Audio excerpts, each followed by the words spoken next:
really feels strongly about infrastructure. I mean, he's had to drive on the BQE and the LIE, and he knows you need more money spent on infrastructure. I think that'll be a priority. A lot of other things Schumer will place a big priority on, like a big increase in minimum wage. I think that comes fairly soon. So they're different, but I think they'll at least superficially get along. The big relationship, Tom, is the relationship between McConnell and Biden.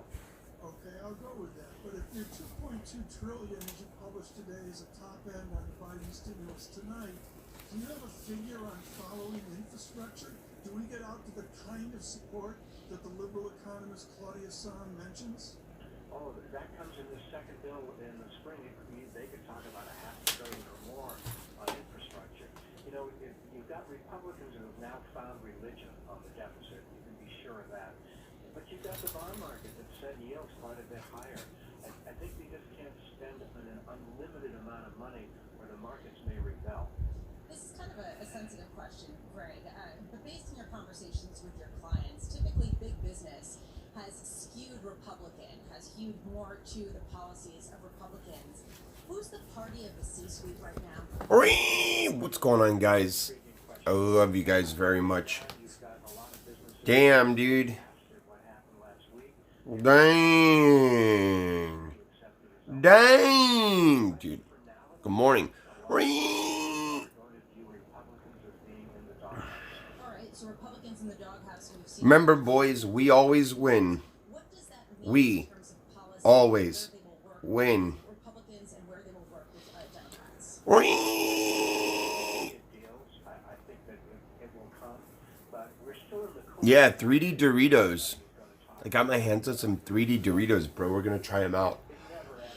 They were amazing, dude. For like what they were in the time, bro. They were some good shit.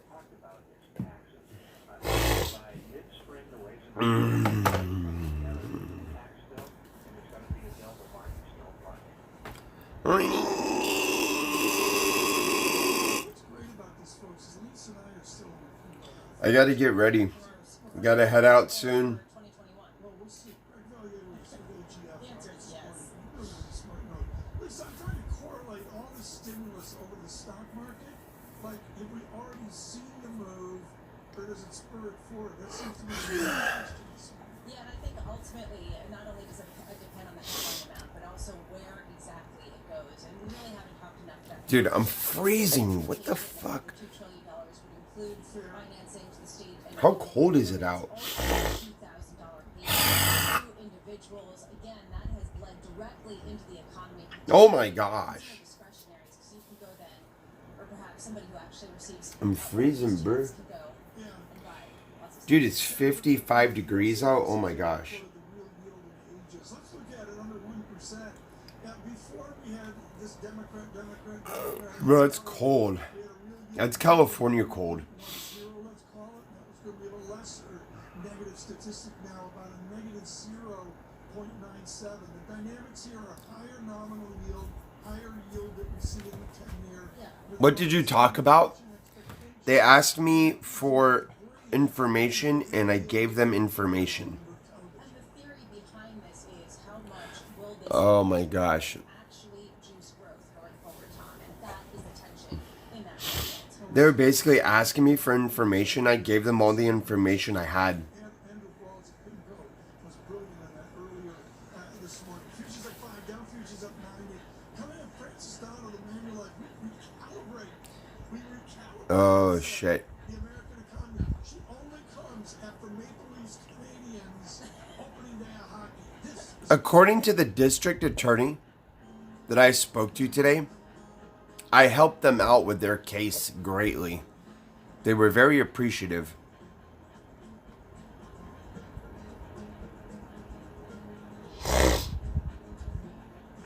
No, I've been up, bro. I've been up. I have been up.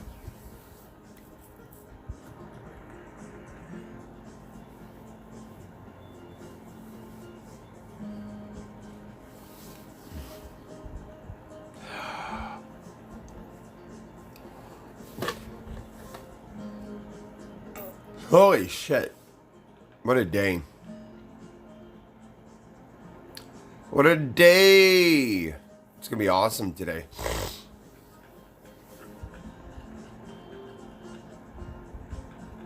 On the real, yeah, bro. Ow, that's hurting. Why is that hurting? Ow.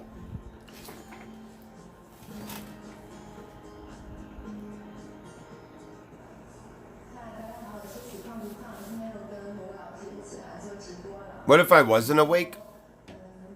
Then I missed the call. I've been emailing this person for like 3 weeks now.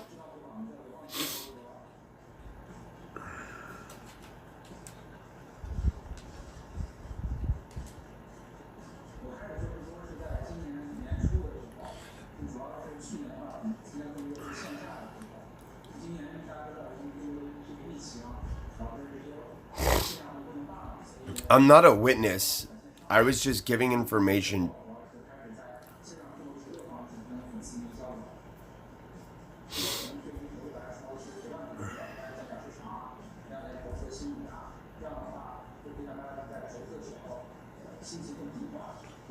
Big things are gonna happen, bro. Big things are gonna happen. Oh my gosh, it's gonna be great.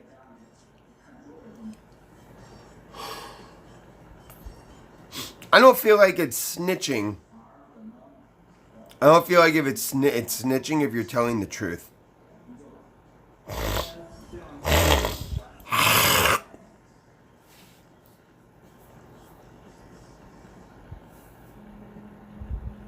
Such an interesting new world. The world is changing. For us, it's not about being close. It's about being the best. So everyone is zigging who's at. We feel like we can maybe help people out more. We have an enormous number of good ideas. I said to other women in 13. Am I a Democrat?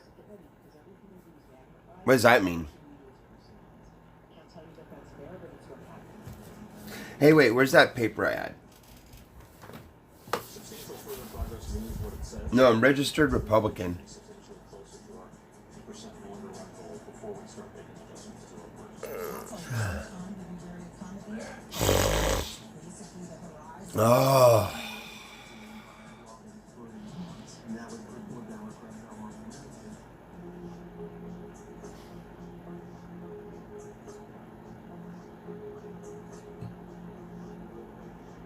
You have to have a complete shoulder replacement? Oh shit, dude. You're gonna be fine, dude. I had a clavicle surgery.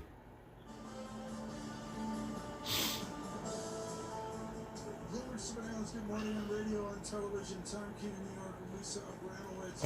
It is high-frequency data of unique value to economists, including our economics policy correspondent, with a measure of the imposition in our labor economy. Good morning. Good morning, Tom. Unfortunately, we're getting the numbers. If anybody wants to talk to the district attorney this morning, and you have any information that I do, This is not usual for McKeith. SOAR is unusual to hear from Michael And McKeith. Go. accurate. And for more than one reason, which I'll explain, we haven't even given the number yet. It's 965,000. That is up for the week. Nell Bell. Over 200,000. Nell Bell. I love you, Nell Bell. Expecting a little bit of a decline because at this point seasonals should kick in and expect people to be laid off who were never hired this year because of COVID. An increase of 180. No, we're fine. United States is gonna be fine. Revised down by 3,000 to 784,000. So an extraordinarily big jump in jobless claims, and I tell you that's going to make Joe Biden's Exactly. tonight a little bit easier. Now we want to take a look at the overall numbers. The total number of people claiming benefits falls by 745,000 basically, but that is 2-week-old data to 18.4 million. That's from December 26th. So we can expect that number to go up again. And then just keep an idea, keeping an eye, on pandemic unemployment, 284,000. That's a change of 123,000 more. These are the people who are workers, gig workers, that sort of thing, who were able to get unemployment, but maybe not last week because of the interruption, because of the government, the delay in getting the bill. Bro, I don't even know what happened, but my shit went crazy last night. Francis Donald to join in a moment with Daniel. Michael McKee, I did a bunch of fancy log gyrations with moving averages, and it's real simple. Statistically, we are at a tipping point. What is the significance for the president-elect if we break through a given fancy moving average study to a higher rate, indeed over 1 million per week? Well, at this point, you've got to say that it's really in the optics of it. We know that the number of people who are claiming unemployment benefits is very elevated. A certain amount of it is fraud. A certain amount of it is seasonal adjustment and the difficulty with this many holidays in a row. But the idea that we're close to 1 million is something that the president-elect himself... Yo, there's some creepy guy going around taking photos of people. If they fucking try to do that shit to me, bro, they're getting maced. But this puts pressure on Republicans as well as Democrats to do more. So if he's proposing the $2,000 checks, he's likely... I'm gonna fucking mace him. Yeah, meanwhile, just to put this into perspective, this is the highest weekly jobless claims we've seen since Don't fucking take my photo, faggot. sense of perspective, and the biggest, I believe, weekly jump in the number of claims going back to March, to the depths of when this really was initially surging up in the United States. Interesting, though, that traditionally good news... Actually, no, they don't. is good news based on the I'm autistic and I'm being stalked. The fuck's wrong with you? I'm a celebrity. I can do what I want. The idea that perhaps this will dampen the recovery. Just Mike, before we let you go, can you give us any color on the dispersion between the upper income and the lower income tiers of the labor market? Who is suffering the You film everyone you walk by? Yeah, but I'm autistic. I can do what I want. jobless claims numbers, but others have been calculating this, particularly the group at Harvard Did Tracy leave you a voicemail? No, she didn't. information and Tracy's texting me all morning. Well, why? Leave Tracy alone. incomes have been much less affected because they can actually work from home. And it's the people who have to go into work and the people who work in the service industries who were laid off. We saw big layoffs in service industries.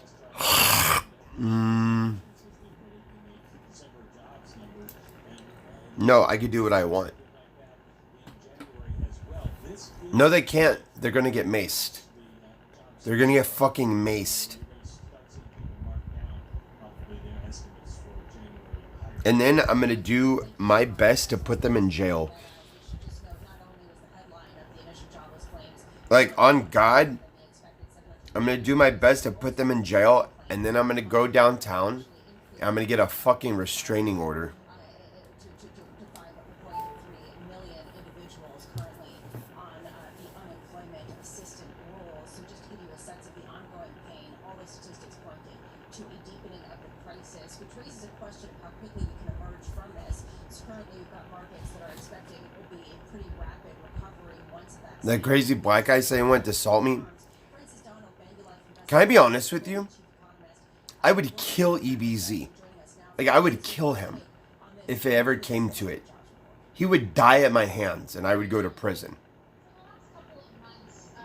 That guy is not shit. You guy's a fucking pussy loser. Because bad data has meant more fiscal stimulus, and who cares? Because on the second half of 2021, the economy is going to reaccelerate. But this number, to me, speaks to a tipping point in that narrative. You know, we're not seeing rates surge following this terrible, terrible number, implying we're going to get a greater fiscal spend. What we're looking at here is a deepening of the crisis, a second economic wave that's coming through.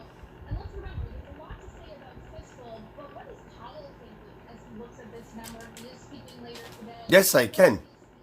Global economy going back into lockdown in Europe, in Asia. Bruh, I don't know why, but I feel like one day I am going to end up shooting EBZ. Like, one day it's just gonna happen. One day I'm just gonna end up shooting him. I don't want to. I just feel like he's gonna get so out of control, I'm just gonna kill him. I don't want to kill anybody. On this tipping point, Francis, as you called it, is it a tipping That's just where it's gonna end up, bro. Or is it a tipping point for the economy, where each of these weekly initial jobless claims? Like, literally, that's one day he's gonna get all fucking mentally unstable. I'm just gonna kill him. Pow, right in the face, bro. And he's just gonna be dead try hard in the street. No one's gonna care.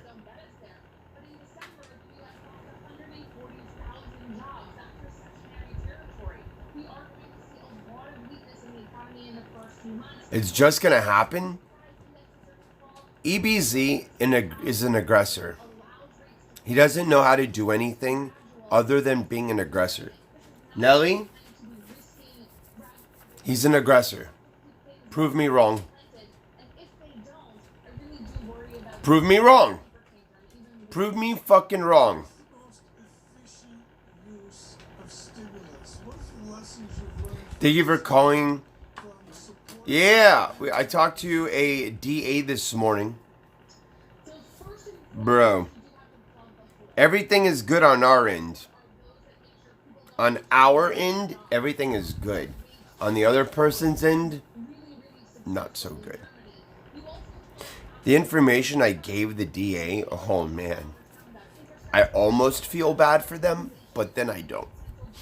When I realize the horrible things that they've done to children, it's disgusting, bro. It's disgusting. Just as a time, I don't I helped the DA this morning with a pedophile. calculus. Yeah. Is there a change in lacking individualism in America where we become more I helped the DA this morning with a known pedophile. the income substitution and replacement that Jonathan Farrow speaks of? Well, we're heading towards redistributive policy. You are likely going to see more demand for that. I heard Lisa earlier say something really critical. I'm not angry at all. I'm a very happy person. What it's being spent on is what will drive your growth and inflation over the longer term. And How could I be angry? they're not necessarily as inflationary as other types of spending. So let's just be cautious when we're analyzing fiscal, not just the headline, but what's under the surface as well. Francis Donald of Manulife Asset Management, thank you so much for being with us on How could I be angry, bro? the jobless figure coming out much How could I be angry? Look at this. I woke up to money in my bank. individuals for the first time going back to August. And Tom, the interesting thing is, really critical of what Francis was talking about is it's unlikely the Federal Reserve will allow yields to rise anytime soon. And you're seeing this play out in markets that you've got That's just this morning. just a touch, but That's just this morning, buddy. a little bit more. I just put out on That is just this morning. this chart. It's a fancy math chart. I'm not going to go into the glide paths of it, but it completely destroys That's from. the idea that the Fed can That's literally from doing options. towards normalization. Money is the key to all happiness. It evaporates. The lack of money Yeah, the question though is the root of all evil. that need it the most. Is it the Federal Reserve? Is Fed policy Remember that one. people off the Remember that one. stamps and off? The lack of money I don't think so, right? So it has to come from is the root of all evil. Left field coverage, David Weston. I'm watching Kevin Cirilli here as Mr. Biden will speak. And I assume the president-elect got a heads up on these numbers, but you really wonder how it amends, a single word, a single sentence within the speech. I'm sorry, Tom. You didn't need to have a heads up to see the high frequency data showing that the economy had declined. If you look at the beige book yesterday, it showed a deceleration in the economy. I mean, I don't read Facebook. I read in honor of the late Richard Gere. You watch Home Alone. But yeah, I like my fifth version of Home Alone to look at the Trump rink in Central Park South. But Lisa, seriously here, it's true, it's out there, and you know it, but there's nothing like this 90% of seeing that Don't kill EBZ. actual statistic always has an impact. I don't want to, but one day, I feel like it's gonna come down to it, and I'm gonna end up killing him. Not because I want to, but it's just gonna be so out of control, because he's so retarded. He's literally so fucking retarded, dude. He's retarded. It is never boring, as it was proclaimed this week, and of course, when we see the economic week. As I say, the president-elect to address the nation mentioned tonight, the fiscal plan, Canadian 7 o'clock hour. Look for that on Bloomberg. Coming up. Worshipping money and materialism like Justin does is one of the many reasons he is the way he is. I don't worship money. I don't worship money. You are wrong if that's what you think, that I worship money. I said the lack of money is the root of all evil.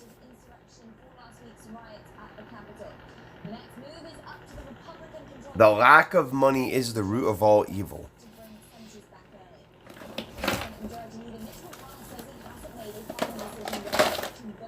It's not obsessed with money. That's stupid. That's just a dumb way to look at it. Yeah, he's gonna get killed by self-defense.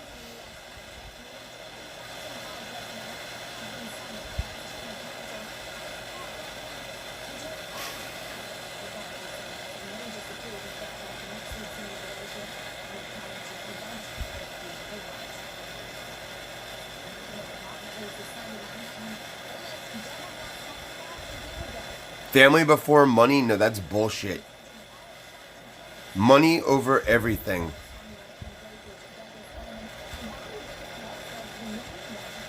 Your family can figure it out on their own. You are not responsible for other people's actions. You're not responsible for other people's position in their life. You are responsible for you and yourself.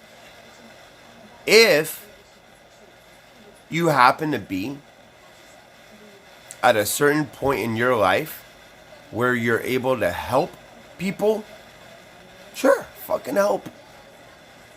But if you can't help people and you can barely help yourself, by all means, focus on yourself. It's time to be selfish.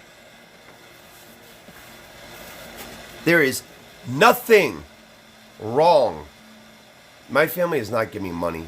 I actually give Linda money because she doesn't even have a job. I love my mom. My mom asks me for money all the time. Family does not help. That's not true. That is not always true.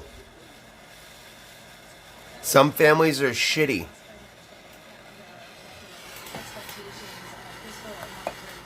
Not everybody's family is the same like yours.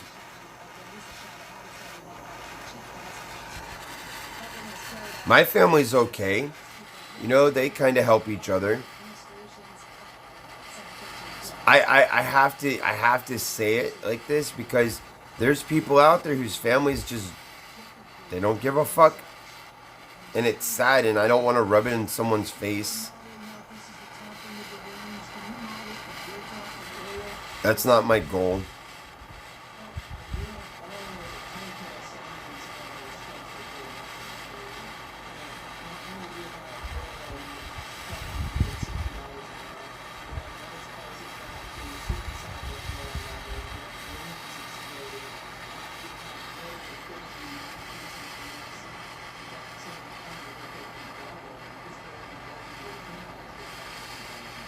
Your family's good, they support you through rehab? Nice.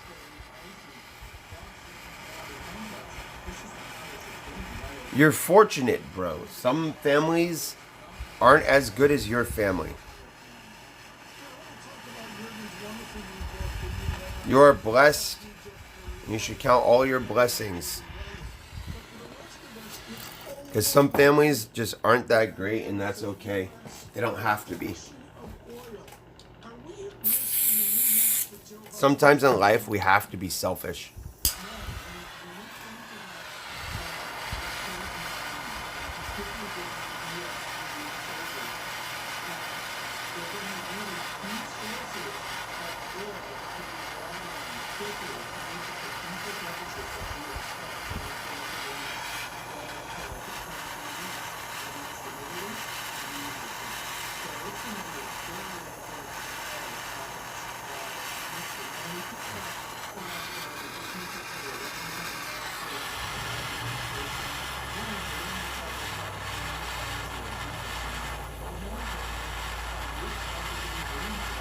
What drugs? I don't want to be a millionaire.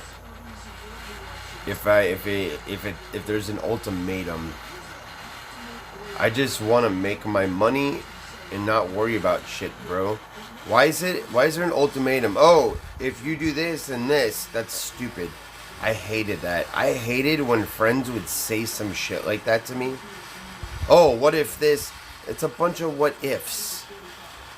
It's a bunch of what ifs, bro. I fucking hate what ifs. I had a moron friend. Like, I'm a realist person, okay? I'm a realist person, alright? I had a moron friend who I stopped talking to for just dumb shit. Many, many, many reasons I don't talk to this person. Maybe it's because they're an arrogant asshole.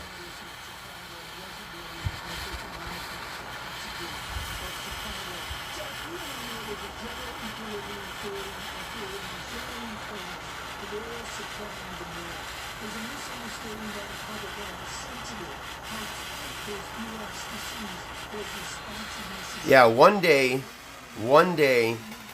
like I just started to realize their word patterns. No. This dude named George I used to hang out with was like my best friend growing up. And George's mindset and his reality of the world was so fucking out there.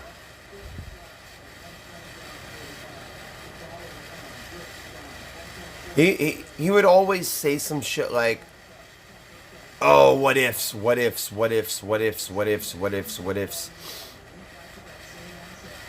And I hated that.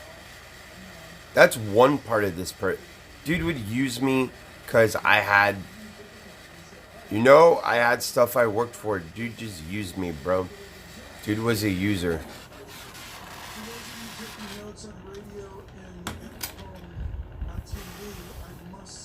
I'm not negative.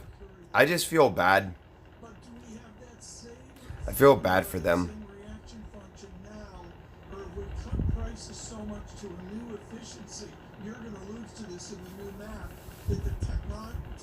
But that person taught me about what ifs. Well, I give you an example to the downside. Now, this one is moving to the upside, like in 05. I don't have a big private equity example for 05. What ifs are just the poor man's, what's it called? Fucking delusional, fucking... Reminds you of him? Everything, bro. I spent my entire childhood hanging out with this person.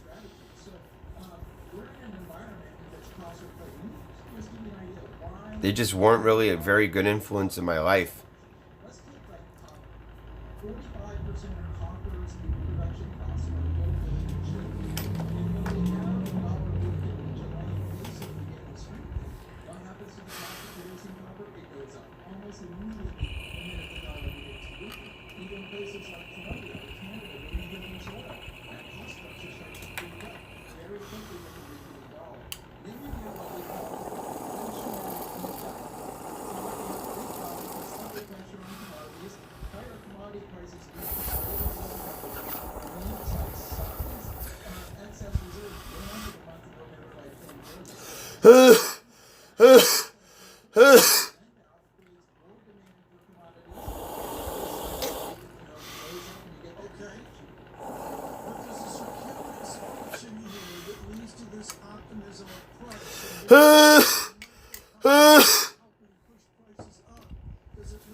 Baby lungs.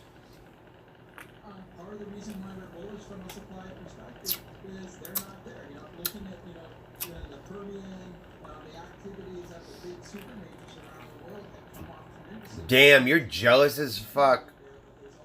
Jealous as it's not CRC. I have it. It fucking guaranteed that it's not CRC. The person I get it from, I've known them for like 5 years, bro. I've asked. What attorney? The best district attorney in the United States of America. Justice will be served to the pedophile. That pedophile, there's no acid in there. There's no acid in there at all.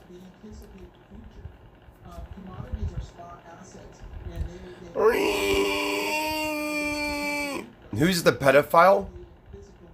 Bro, dude was an exposed pedophile, bro. We gonna get him.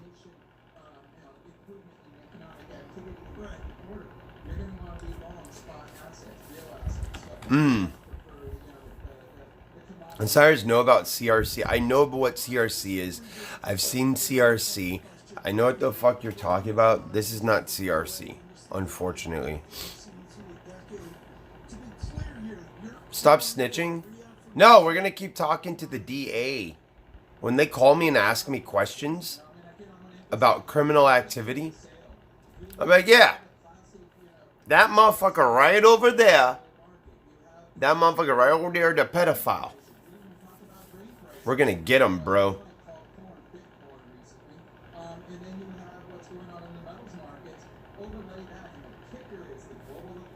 I don't really drink coffee. I like coffee, but no, bro, this is nicer. This is much nicer.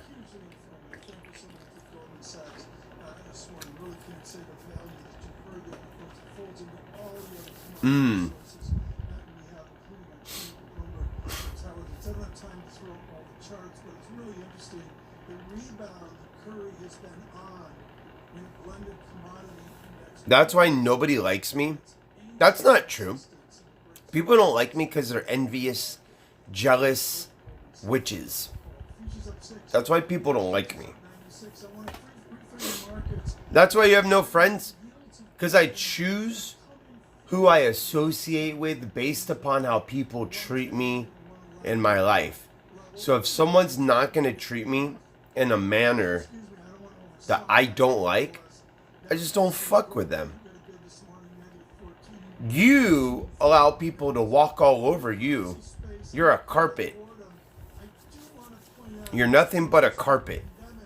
And you allow people to walk all over you. That's why you have a whole bunch of people you call friends, but they really just walk all over you and treat you like shit.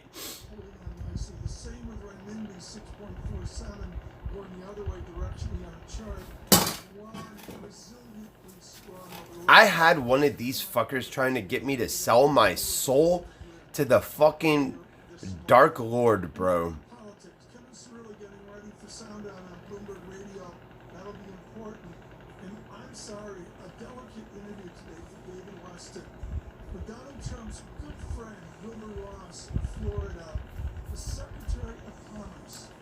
I have no friends outside of the internet.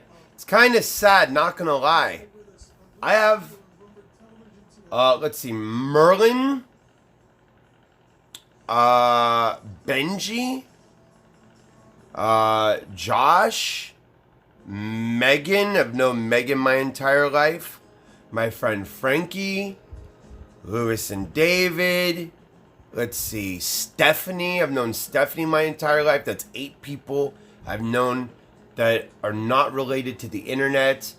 Let's see, my friend Denica. My friend Amanda S. Let's see. No, they're all on my Facebook. All these people are on my Facebook. Oh my gosh. Are you serious?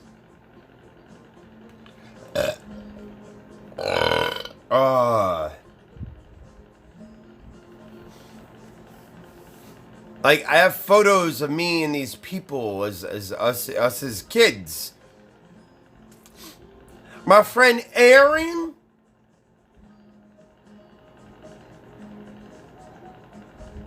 If your brother's not your friend, fuck, your life sucks.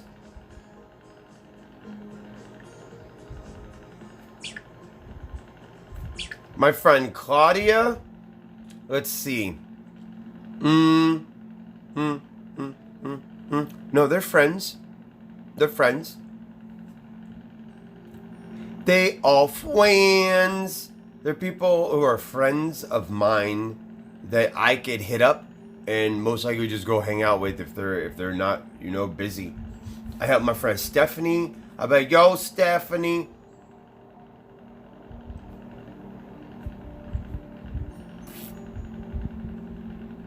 I've known Stephanie my entire life. Me and Stephanie grew up together. Damn, that's sad you don't have friends and you're projecting. What a sad life. I feel bad for you now. Whoever typed that. I don't remember who that was. Sometimes I don't remember screen names and I'm sorry. Bloomberg has enhanced search on the terminal to deliver what you need when you need. Yeah, Fino was my friend until, I don't know, Fino changed. Find people. Analyze markets. You can answer phrases or ask questions. What do you want to know today? Fino's a typical tryhard that has an agenda behind everything. And that's okay. He's poor. I don't blame him. Communicating via video is not as bad as we are using in all aspects of our lives for work, for learning, for communicating, for staying in touch.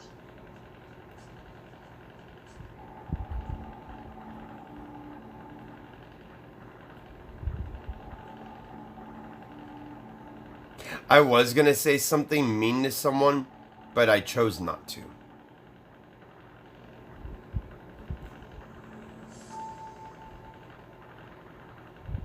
To really a reminder, isn't it, just how sensitive the markets are to any commentary about trade. We did see some pressure on the yuan, we did see some pressure on the futures. That is now being reversed.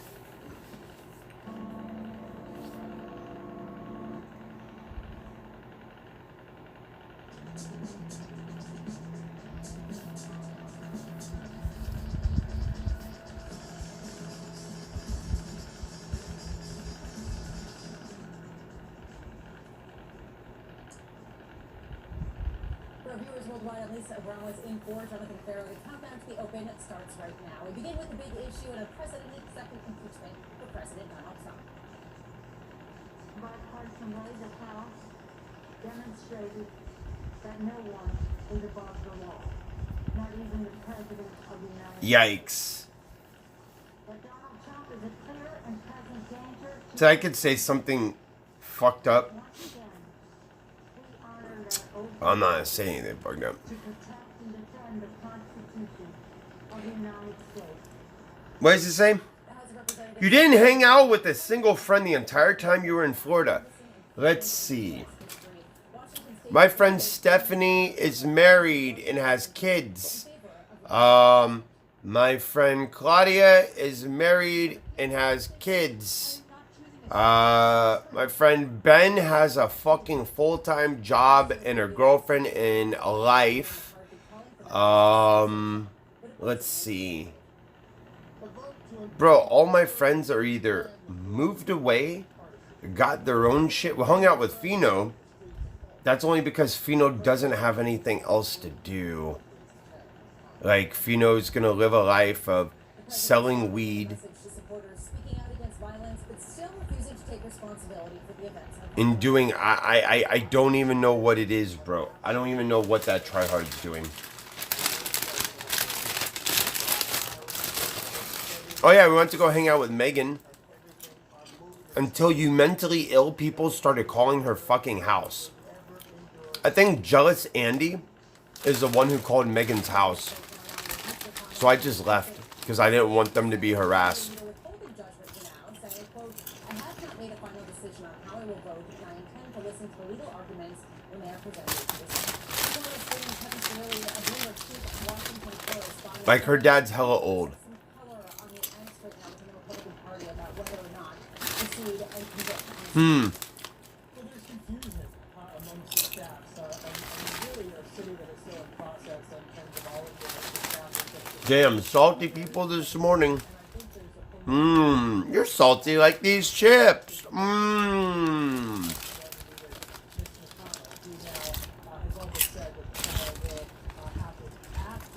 Back in the day, I was king of the block. Why would the Republican Party oversee that legal trial, and why rush the process? Why not allow there to be more time?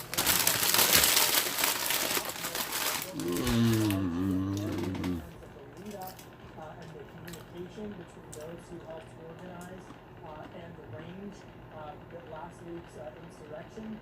And so for Senate Minority Leader Chuck Schumer, who then will become one of the leaders in the Senate, they will then oversee. But off the top of my head, look at the senators in the Republican Party, like Lisa Murkowski, Susan Collins, Mitt Romney, just three that come to mind.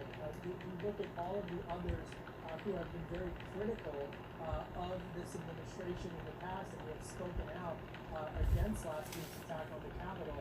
And already right there are a handful of Republican senators who likely will vote to convict. The magic number, of course, would have to be in double digits. Back in the day, I was a pun of all jokes.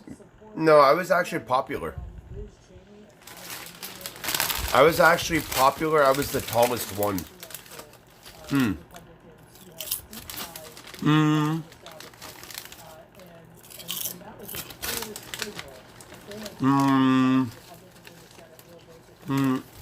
I finished high school, and then I went to college.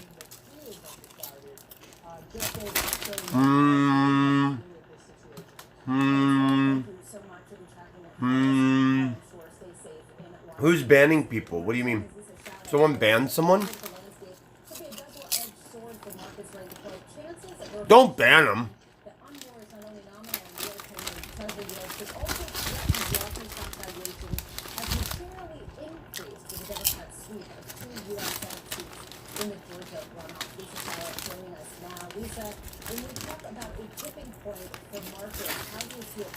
I got bullied in school, not in my neighborhood. I actually got along with my friends in my neighborhood. School sucked.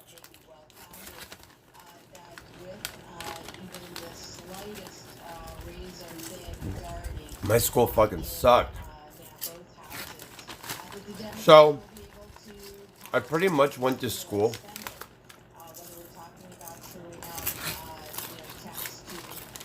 Like half the school was poor, and half the school was rich as fuck. I shit you not.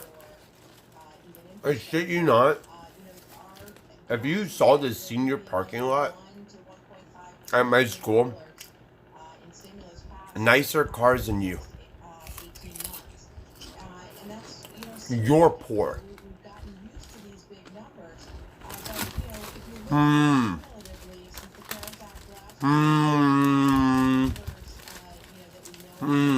You're poor.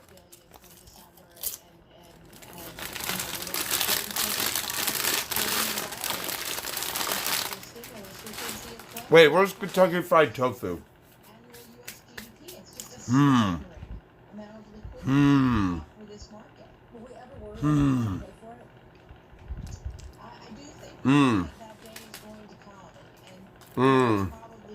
You know what I'm saying, bro? Force the conversation is not only the extent to which the U.S. dollar weakens around the accumulation of debts and deficits, but the extent to which interest rates move up and the market pushes interest rates up as potentially, bond holders and treasury holders. I don't want to Google him. It's always listening to me. Demand a bigger risk premium, and that's when we're going to, have to have this much tougher debate when the cost of servicing the debt begins to pinch. It's moving to the 2 to 2.5% on the 10-year. on the 30 days. That's when, the All right, are we ready, boys? situation will need to be dealt with. In the meantime, the Federal Reserve is making it pretty clear that they've got the markets back and that they plan to continue to guide and to keep rates low until inflation runs above 2%, I believe, for at least a year. That's according to Fed Vice Chair Rich Clarida yesterday in a speech. At what point do you think their hand is forced? In other words, do you think that what we're hearing out of Washington, D.C. is truly reflationary, that we'll see inflation, or do you think that those hopes have gone a little too far?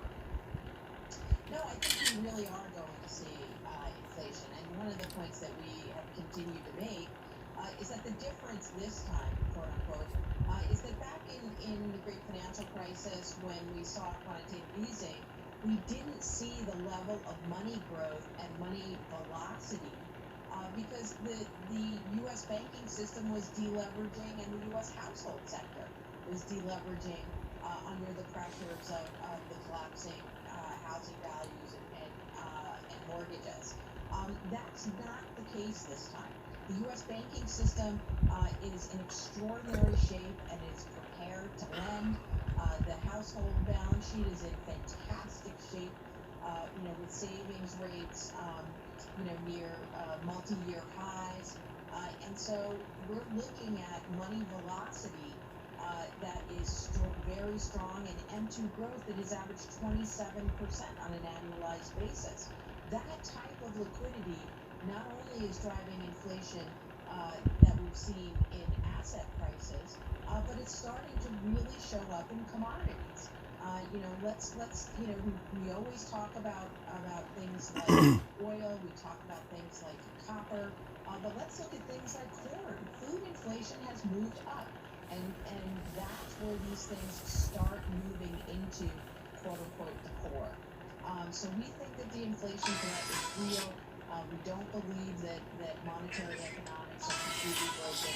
What was broken in the financial crisis was money velocity. And the balance sheets of the deal we're seeing money sloshing around. And if you don't think that banking, finance, all previous totalitarian built gas chambers, shoved people into them, shot them in the head, dismembered their babies, experimented on old people. If you don't think that this is then you're stupid and you're misguided and you're listening to the wrong kind of messaging, because it is absolutely within our capability to commit genocide. It is done repeatedly throughout our generation.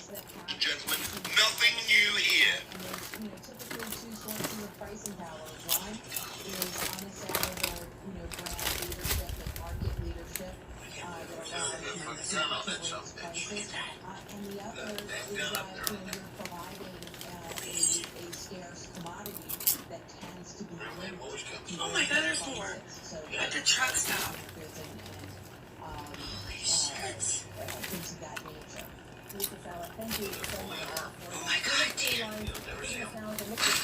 Are you ready? Are you ready? With the sound of music, with songs they have sung for 1,000 years. Oh my gosh. There's two ministers in Italy have just resigned over the guess what?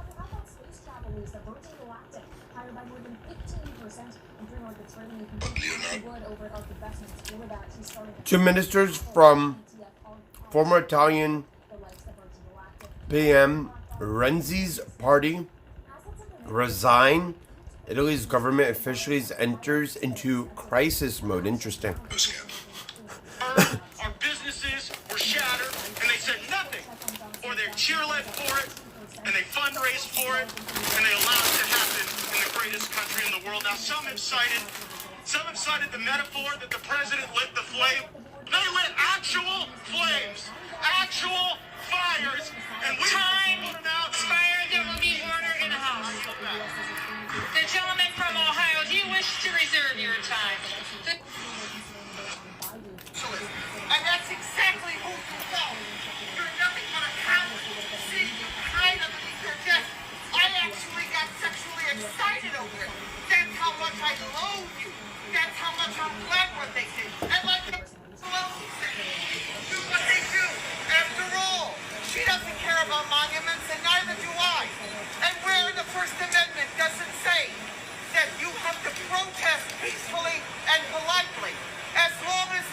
wasn't being facetious when I called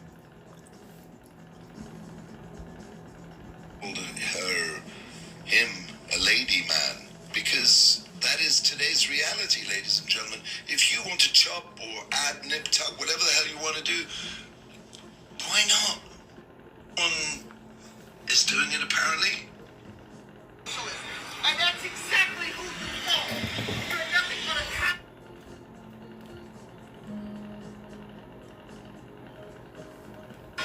See, you hide underneath your desk. I actually got sexually excited over it. That's how much I loathe you. That's how much I'm glad what they did. And like Donald Trump is your president, and if you like it or not, he's the energy you had with Barack.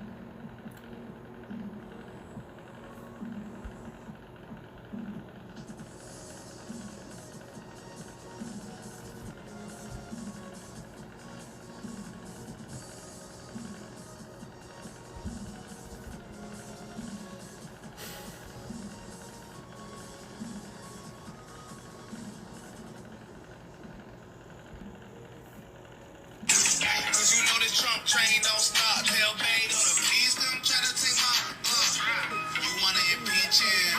I guess that's what you. the cunting Dems. I was trying to not be divisive, but the cunting Dems have done it. They've impeached him, but it's just the House.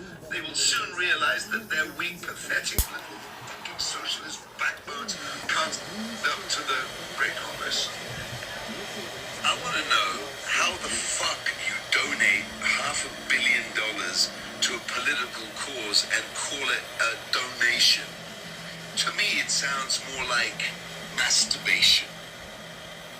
The shitstorm that you're seeing flying right now is Nancy Pelosi's vibrator having fallen out of a handbag alongside the evidence that she just sold General Electric for $5.4 billion.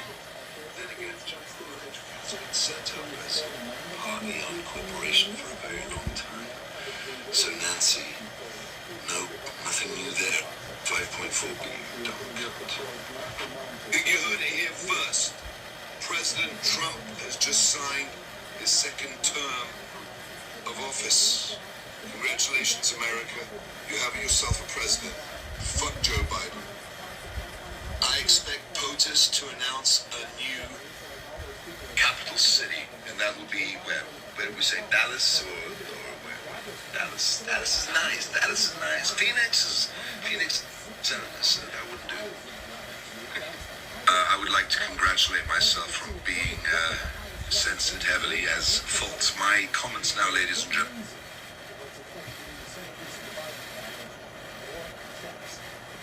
No matter 100% false. Thank you. To protect and defend the Constitution of the United States. So help us God. Don't you just find it interesting, right, that all this shit is going on inside the Capitol, right? Meanwhile, the whole fucking Capitol is surrounded by soldiers, and these motherfuckers aren't mentioning a word about it. What's that about? Look at this. Donald Trump is your president, and if you like it or not, he's the energy you had with Barack. Cause you know this Trump train don't stop. What's that about? Donald Trump is your president, and if you like it or not, he's the energy you had with Barack. Cause you know this Trump train don't stop. Tell Beto. That's my buddy Travis Bacana.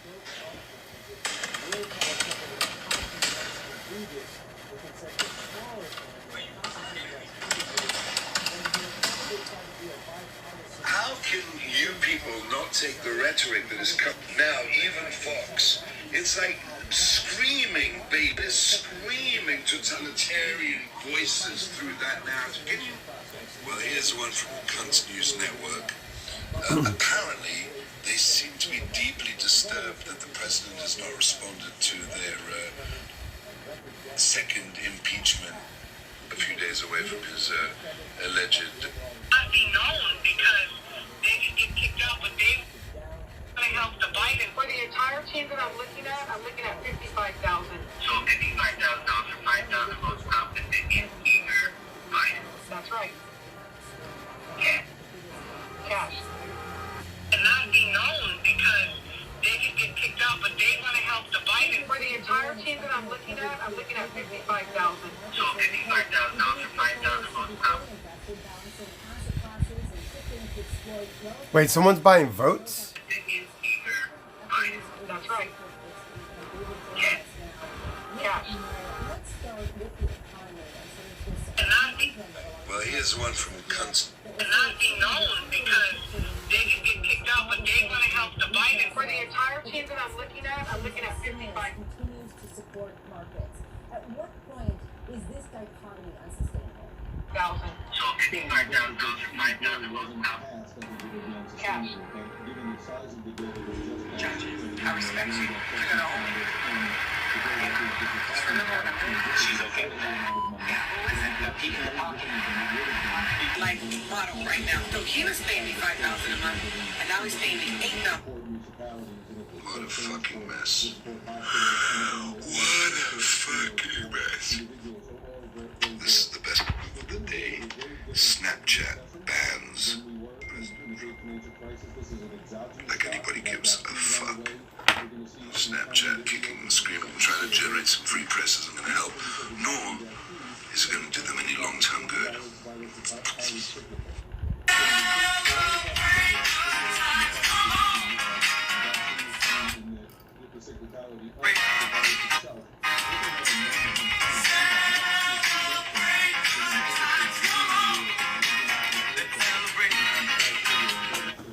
Whatever your political leanings, you gotta admit, the Democrats have run the biggest scam, the biggest criminal organization ever in the history of anything, even bigger than the fucking Nazis. So,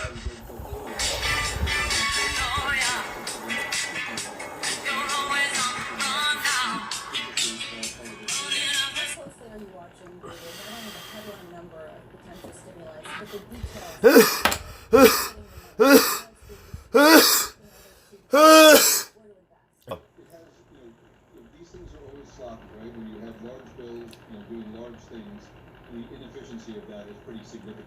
So when we look at the total size, Or a state capital, rather. That's the state capital. So when money goes to schools and municipalities and hospitals and transport systems, that all speaks to it's everybody's personal right to clutch disaster from the jaws of success at any given moment in time. So, speaking of which, Bitcoin.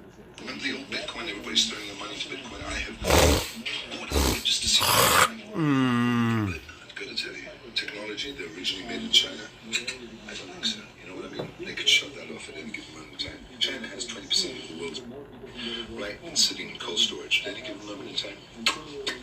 End of Bitcoin. End of so many. It's so fucking unstable. I would rather put my money into gold, precious metals, right? Gemstones, art, you name it, anything but fucking Bitcoin. Shitcoin, let's call it shitcoin from now.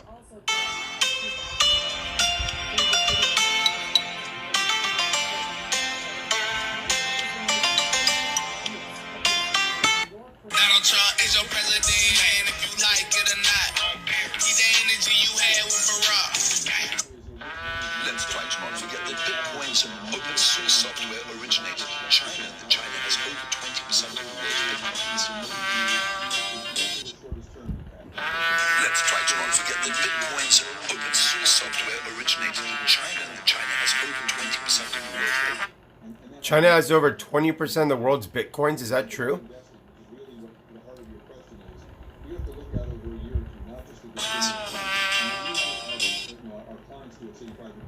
Is to focus on areas of the market that are undervalued. Financials are undervalued.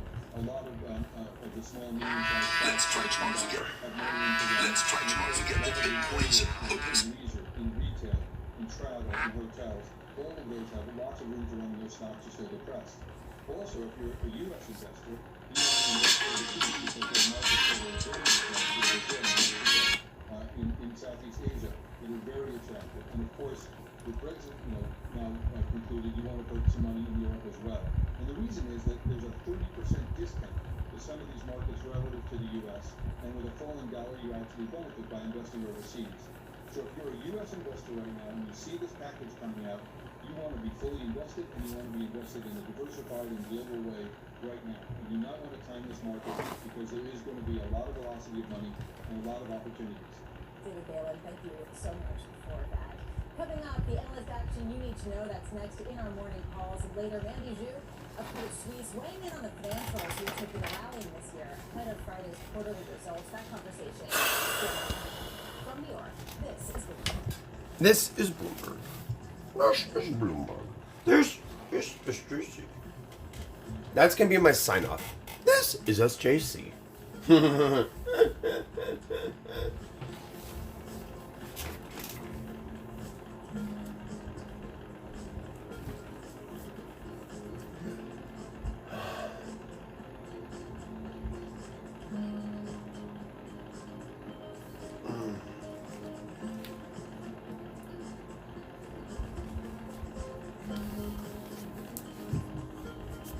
Bro, I gotta get a yoga mat. We should start doing yoga in the morning. Bro, I should get a leotard and I should, shit you not, just do yoga every morning. Instead of just sitting here, I think I should just do yoga every fucking morning, dude. I think that'd be fucking great. Cook the eggs? I don't have time. Actually, I do. Yeah, you're right. I should make eggs right quick. I need to buy paper plates. I fucking hate washing plates.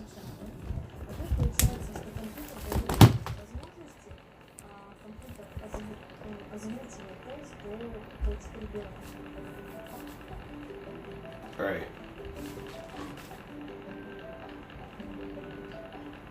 Oh, shit. Dude, I don't even know where salt and pepper and shit is, dude. I'm missing stuff. I don't think I'm gonna make eggs today. No, I'll figure it out. I have to eat breakfast, though. I do have to eat breakfast, so let's do it like this.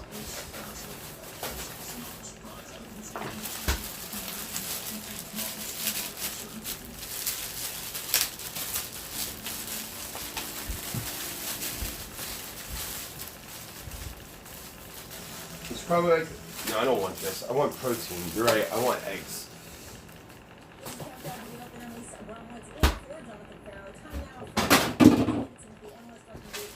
I'm just gonna fucking eat it right straight up, dude. I gotta eat.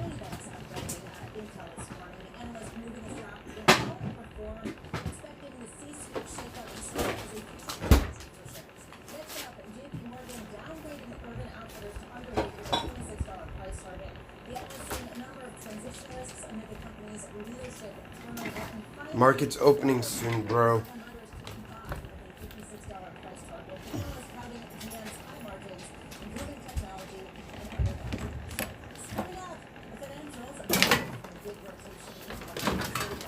I know.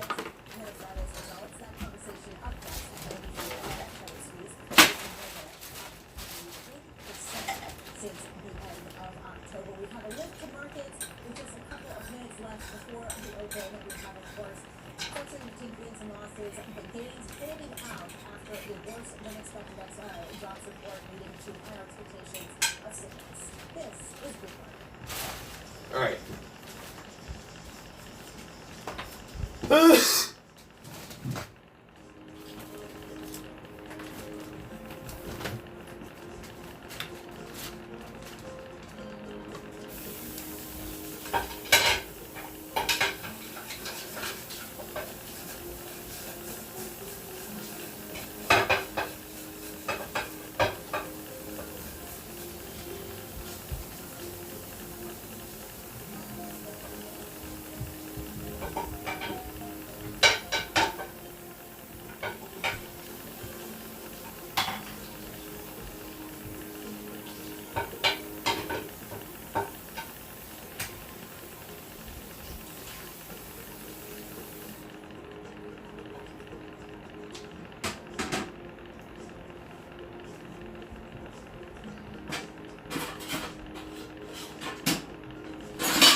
fuck's that oil?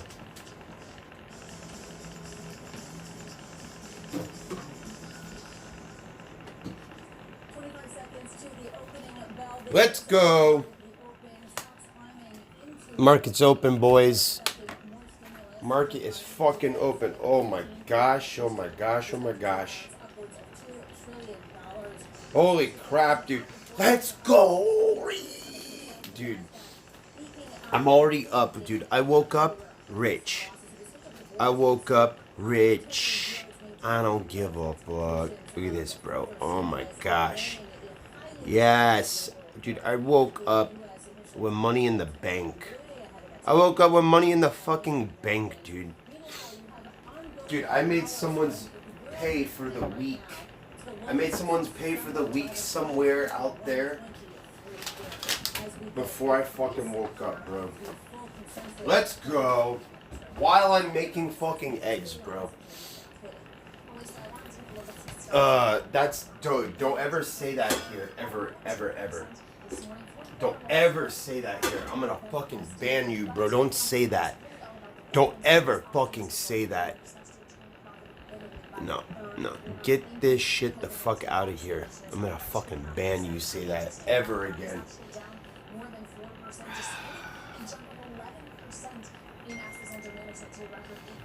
I actually have money. That bitch ain't got shit.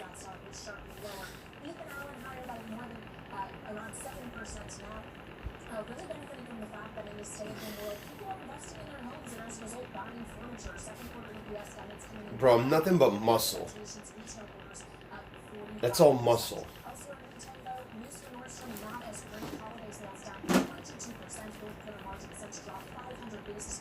That's resulting in multiple downgrades this morning and a 5% or so drop in the shares. Then finally, a check on some tech stocks on the move. Taiwan Semiconductor in the room to the tune of 2.8%. It's looking to expand its lead in the market by upping its capex, spending the spend up to $28 billion. Now, part of that is going to go to a new chip plant in Arizona for U.S. customers. We also have Intel higher for a second day. It rallied 7% yesterday, another 2.8% or so this morning. All in the announcement that VMware CEO Pat Gelsinger will be replacing Bob Swan next month. Analysts love that move, resulting in a number of upgrades, and clearly investors like it too. And finally, can't believe I've gotten this far without talking about Tesla. It is lower by 1% this morning. The company reportedly asked to recall 158,000 cars due to issues with the media server. That touchscreen system safety concerns are weighing on the shares this morning. Yeah, and in case people were too worried about who they were listening to, Bitcoin also up. So Bitcoin is now 39,527. Just did not get away with the day on Tesla and Bitcoin. Tech and financials, the biggest names in banking rallying this year amid earnings optimism and stimulus hopes. BlackRock's Kate Moore expecting higher yields and cheaper multiples to fuel further upside. In the rally function, there are only a couple areas that look like they might actually play. Banks are a great example. There are some reasons to like some of these areas that are trading at cheaper multiples than the rest of the market. Based on the economic economy or monetary environment. For more, let's bring in Linda to it's very early on in the earnings season. Banks will unofficially really kick it off starting tomorrow with JP Morgan and others. However, the early start is going really well. For example, analysts actually expect fourth quarter profits for 2020 to decline by 8.5%. By the way that this is already going, with a dozen or so companies already reported, we're actually expecting to see a beat at such a rate that would end up bringing EPS for the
for example, take a look at their performance over the past 3 months, because as of this morning, JP Morgan is actually turning at a record as of this morning. You see this performance all up by 30% or more over the past 3 months.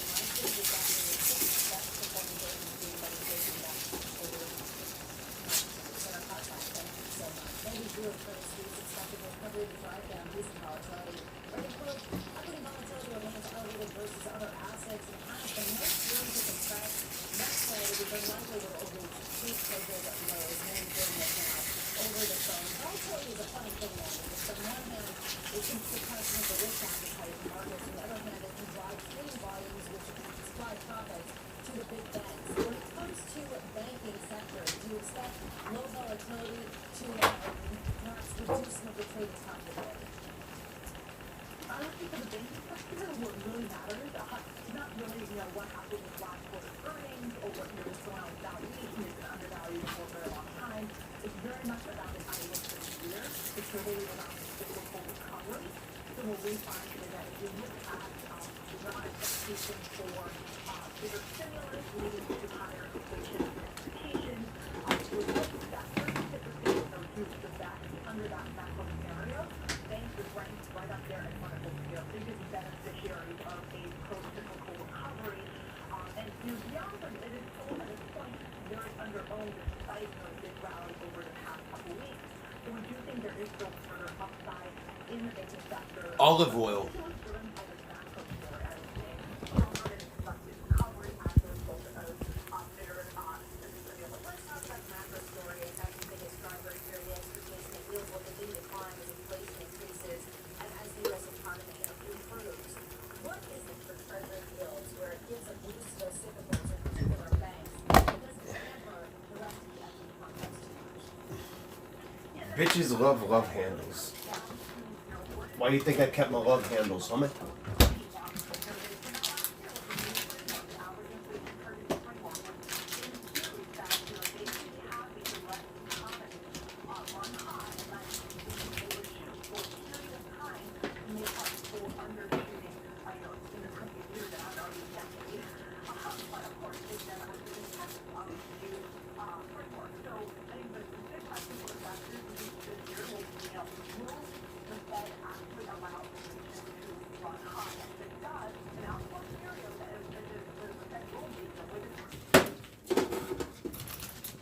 Oh no, my power went out.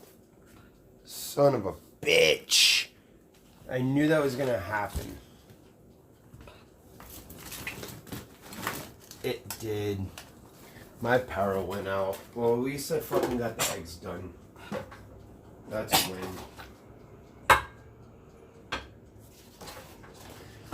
Bro. That sucks. And that's the joy of living in an old building, bro.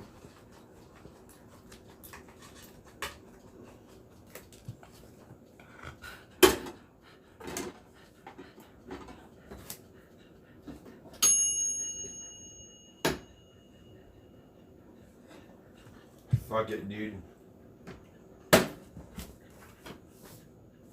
Oh, man.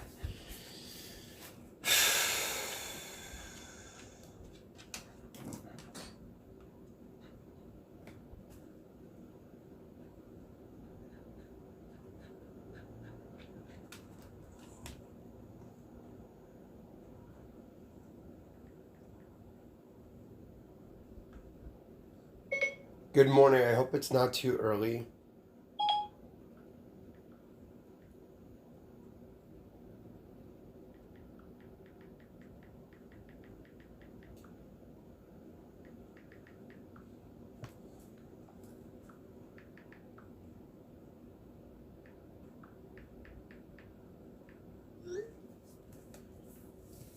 Alright, let's see if this person's up. If not, fuck it, dude.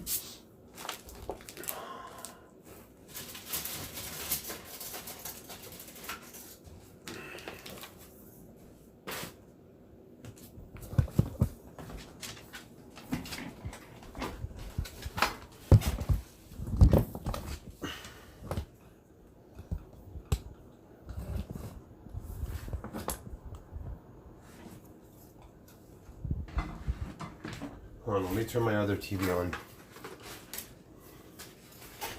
Until this one goes back on.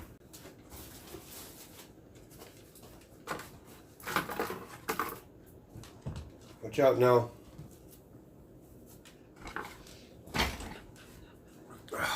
I like plastic utensils. Why? Just throw the fucking thing out, dude. You ain't gotta worry about shit.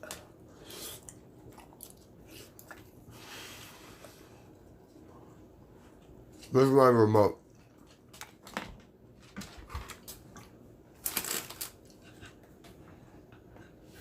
So I got too much shit in here. I got to throw stuff out.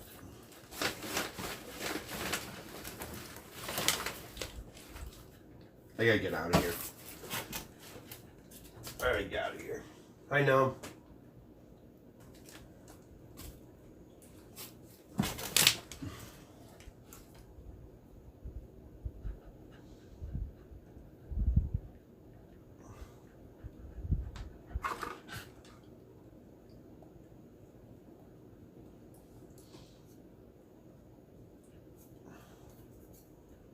Blockchain and Marathon patent, Lisa. Both of these stocks, as we know, closely tied to crypto and the moves and price swings of Bitcoin this morning, with Bitcoin back around that 39,000 level, up 15% over the past days. That is aiding these stocks. They are around.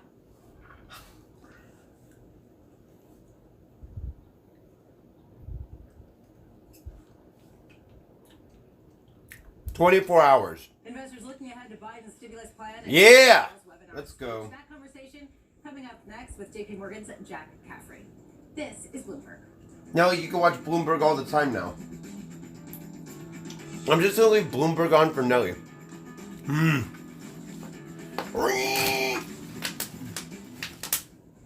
Oh yeah.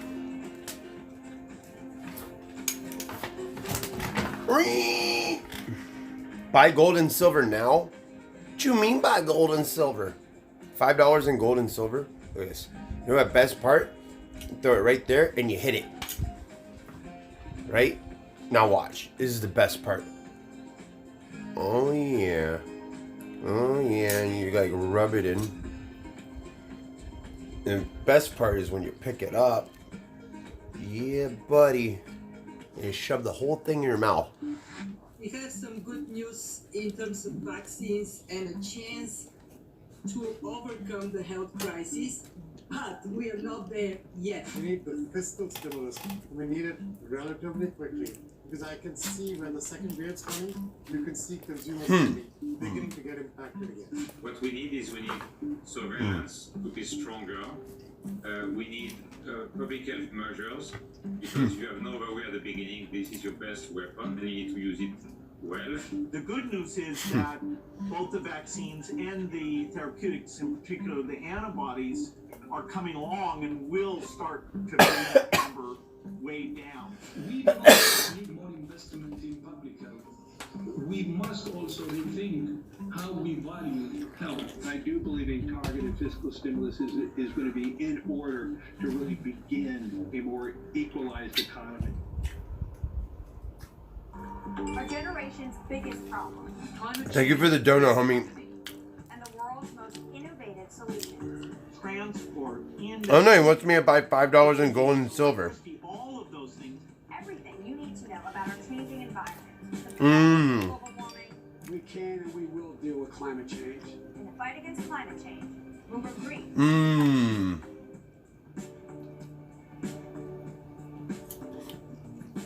Mmm. Mmm. Mmm. I expect the current pace of purchases will remain appropriate for quite some time. Of course, we stand ready to increase those amounts should we judge that to be warranted. The economy is far away from our goals in terms of both employment and inflation, and even under an optimistic outlook, it'll take time for substantial further progress. The Fed's Lael Brainerd pushing back against recent taper talk with interest rates creeping higher and growing optimism. Groper! Whoa! Whoa, White Groper! Do you hear her? She almost said it. She almost said it, Groper. Whoa, whoa, whoa. Someone's a groper. You heard it? Rewind. At the end of the year or early 2022, but ironically, She nearly said groper. The case strengthened today, and here's why. Jobless claims today soared 181. Wait, did someone groper? 965,000. Now, I don't want to make too much of this, but note the drop in the Fed's balance sheet last week. It's not directly connected, but related. The balance sheet falls by 39 billion as Fed lending programs shut down. Do the claims numbers mean if you're Jay Powell today, what do you say? No doubt something along the lines of we're going to do whatever it takes, and therefore we're not going to be talking. There you go. No. But here's where it could get interesting. A number this bad. Some of Dad's breakfast for Nelly. A lot of additional strength for his argument. Did you have some of Dad's breakfast? Did you have some of Dad's breakfast? Yields were dropping back, and Come here. claims came out. Then they started to go up again. The whole Oh, curious little pup. stimulus equals more debt. More Curious debt little equals more pup. treasuries for sale. The price goes down. The yield goes higher, and maybe that means more QE to cap rates, or at least lower for longer. At the same time, though, if the new pandemic relief works, then the economy could pick up much faster than people anticipate right now, and that would again raise the question of tapering, which probably makes this the most important chart out there right now. The Bloomberg vaccination tracker, if the pace of this picks up, if more states turn dark green, that could be the kind of data point that replaces jobless claims in traders thinking of people getting back out there and spending money. A lot for Jay Powell to talk about. We'll have that for you at 12:30 Eastern time today. And at 11:45, I'll be talking to San Francisco Fed President Mary Daly. We'll get the view from her coast on how the economy looks going forward. Michael McKee, thank you so much. I like what Jim Reed of Deutsche Bank Scott. said, where the Fed has basically know. 360 so far in the first 7 trading days of 2021 on taper talk. Meanwhile, JP Morgan's Jack Caffrey expecting fiscal and monetary policy to remain supportive. Quote, prices may rise modestly in the next 12 to 18 months, but not enough to prompt central banks to raise rates. Jack joins us now, very much on the table today. Less taper You're the talk best. discussion No. and much more. The expected $2 trillion stimulus plan that Joe Biden is expected to announce later this afternoon and evening. What has been baked into market valuation? Whoa! So when do I get the check? Next week? Because this last one came fast AF. The harder one, I do think when you look Whoa! there's a recognition you have to go big early. Bro, is this guy a fucking cartoon character? Bro, this motherfucker cartoon character, bro. That's Fred Flintstone. That's motherfucking Fred Flintstone right there, bro. Fred Flintstone of Wall Street. Yabba dabba doo. Holy shit, dude. Motherfucking Fred Flintstone. Hey, it's me, Fred Flintstone, dude. Dude, I love this guy. And arguably there's necessary assistance. Holy crap, tweets are going off, dude. As quickly as possible, so that you can actually restart the flywheel with the U.S. consumer.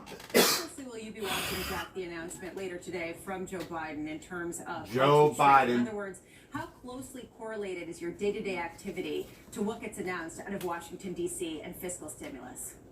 Yeah, honestly, I'm trying to take a longer-term perspective, 12 to 24 months in terms of how I wind up looking to trends. That all said, reaction function to whether news is better or worse than expected winds up creating opportunities to try to implement those 12 to 24-month views. In that regard, I think the responses, it'll be interesting to watch to what extent both sides. I had to water my plant. Want to talk about implementing the initial plans that are going to be offered tonight. Also, keeping in mind President Biden's plans include a money now component breaking with growth in the future component. So I do think that as we get a better sense of those details, will be important. I water my plants all the time. I want this one to grow. Actually creeps back into discussions. Not something people talk about. Yeah, let me put more water in here. Talked about for the last 4 years, but something very much talked about the last time we were restarting an economic expansion 12 years ago. So I think that's also something that people in the back of their brains should keep their ears open for. But is there pushback, or is the idea of $2,000 checks now widely accepted within Washington? Underpinning your comments and the look ahead to the medium to longer term is this big inflation question, which has been one of the biggest and most difficult ones on Wall Street for years, but particularly in 2021. What's your baseline assumption right now, based on the Democratic sweep of both the Senate and the House in Congress, Joe Biden coming in? Given all of this, what's your base case inflation for the end of 2021? Inflation continues to move higher, but there remains considerable amounts of slack, particularly in the labor markets, which works against that. Your last guest was talking about the idea that this is unique. You had the Fed re-underwrite policy. In my career, I've never thought of the Fed actually wanting higher inflation and taking steps to ensure higher inflation. I think this one's dead. Then we're going to have the focus. I think rosemary has to be in the sun for longer than you might have thought. Busy. And so that This shit's dead, bro. People want I'm pretty sure rosemary has to be in the sun. I'm pretty sure this whole fucking thing is dead. Throughout the economy. That's very unusual. Jack Caffrey. Yep, thank you. Unfortunately, we've got to leave it there. Jack Caffrey, thank you so much. We've got to get to some breaking news right now. We have Italy. Italy? Holy shit, Italy's calling them too?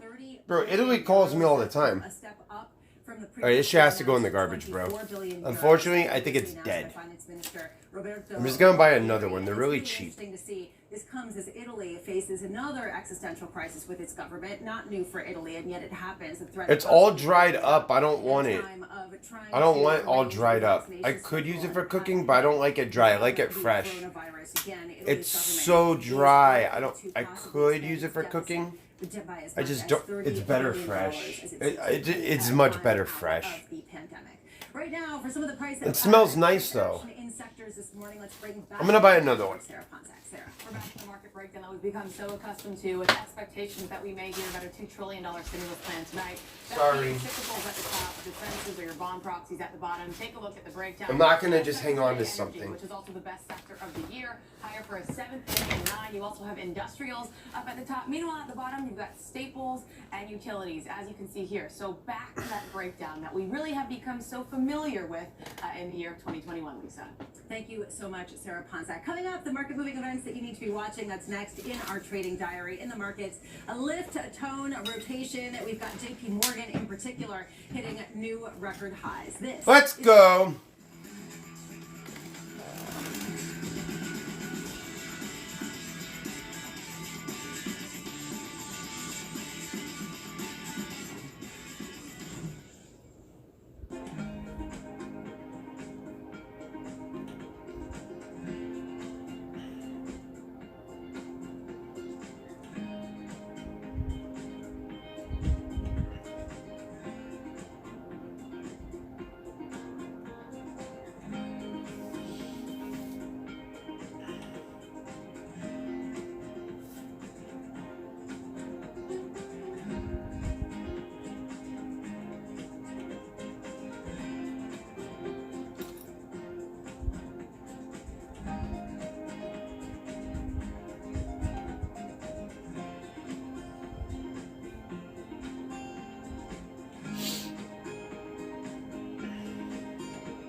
Such an interesting. Oh, dude, Siegfried Fish Basher passed away, dude, from pancreatic cancer. We can maybe help people out more. We have an enormous number of big ideas. I've said to other women as they've taken on their CEO. That's crazy shit. Everything you do is magnified. Everything you do is personalized. I can't tell you that that's fair, but it's what happens. Let's go, bro. NIO is looking so good.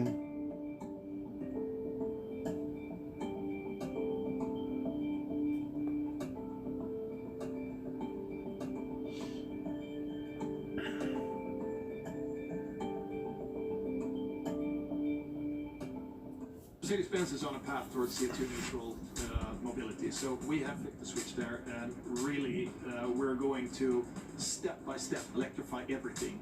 And what does that mean? Combustion engines get electrified.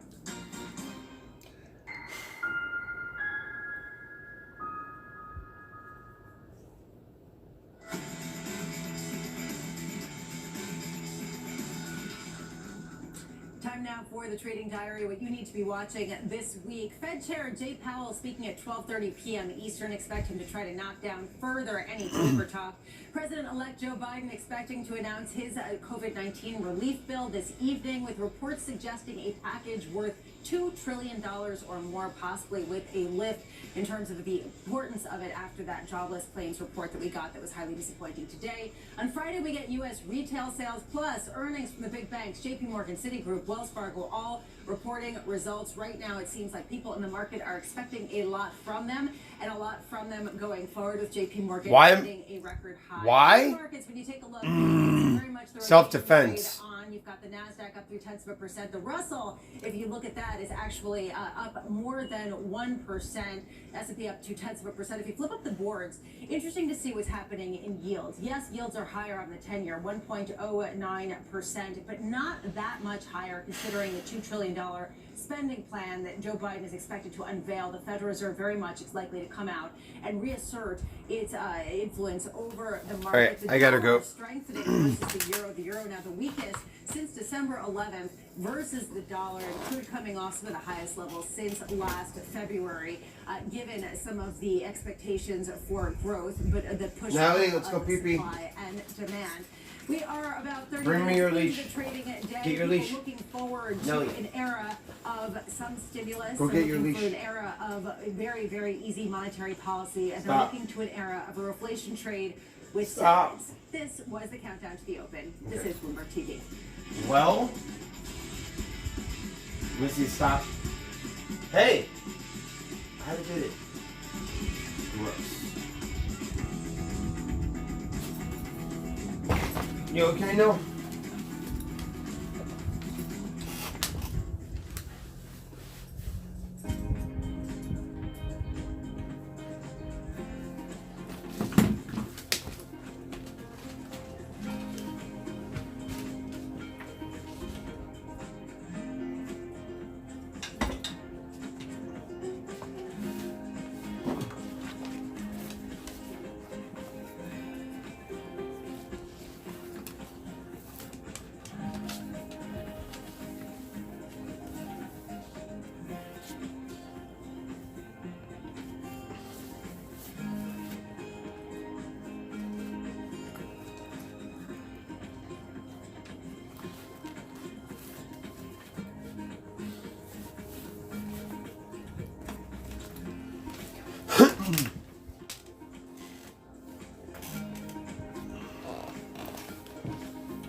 Oh!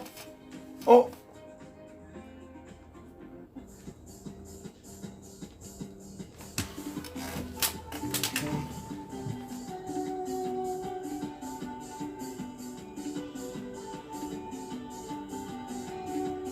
This is Bloomberg Best, your weekly review of the most important business news, analysis, and interviews from Bloomberg Television around the world.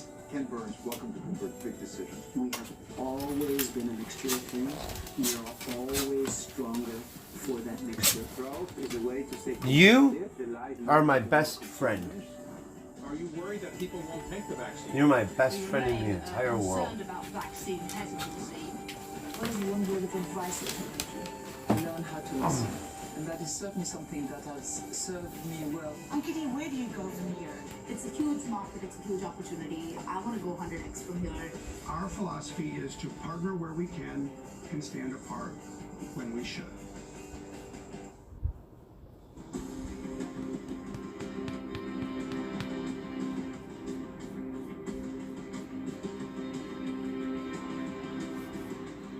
How different will the beauty market be in 2-3 years?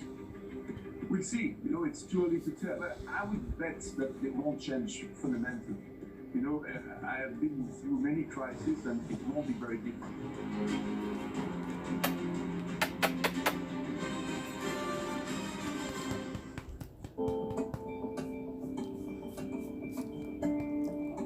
All right, ready?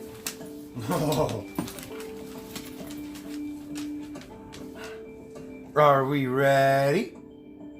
Get your leash. All right. Give me a second. I know I'm coming. You see I'm getting ready? Wait, where are your baggies? Alright, we have baggies right here. Let Dad get the baggies. I know. I have to go too.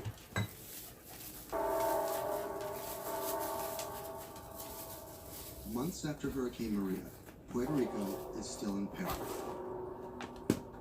Huge swaths of the island are still without power, running water, or access to medical care. Experts estimate that it will take years before these services are restored island-wide. Much of the blame has been placed on FEMA for a slow response in comparison to recent disasters on the mainland.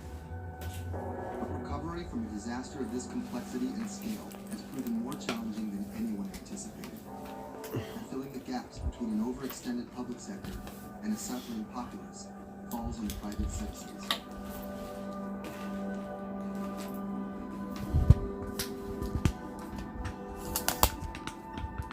Robert Anderson is a Puerto Rico resident of 4 years. The eye of the storm came in south of El Yunque, swept up towards San Juan, and out to Arecibo. Everything on the right-hand side is what we call the dirty side of the storm. This isn't his first time in the disaster zone. With a military and telecom background, Anderson worked on repairing damaged cell phone towers in New Orleans after Hurricane Katrina.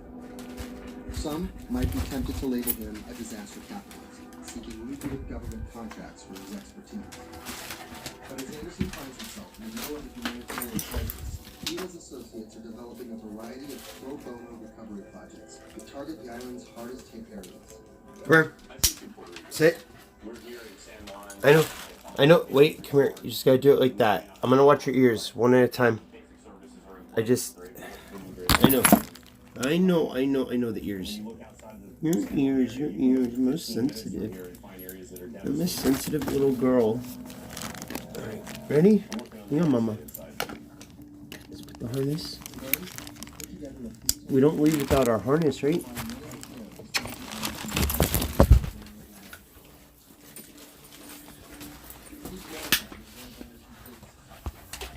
Alright, now.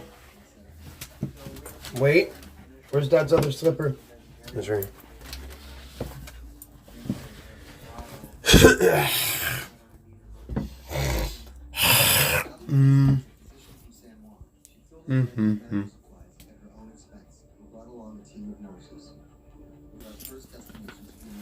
Alright, ready, baby? Wait.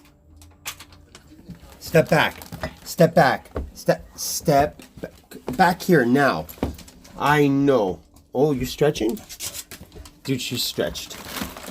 He's like, dude, I gotta get a good stretching before we head out. Wait. Let me lock the door. Wait, do I have the keys? Oh, dude, we almost left without keys. They're right here on the floor. Oh my gosh. We almost left without keys. Bro, we would have been locked out.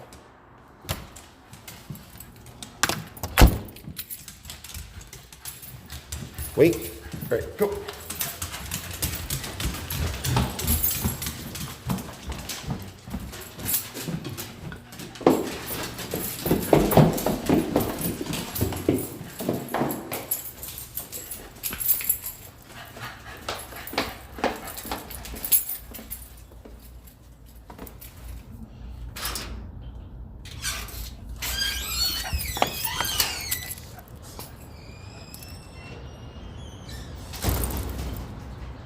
She doesn't know which way to go.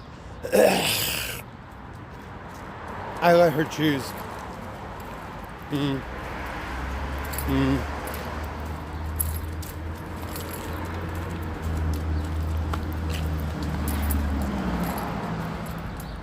She was waiting for me to lead.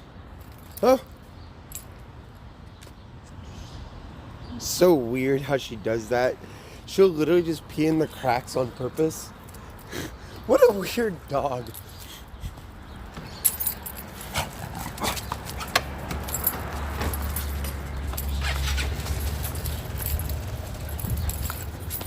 Nelly's autistic. She likes lines. Oh my gosh. Why is she running?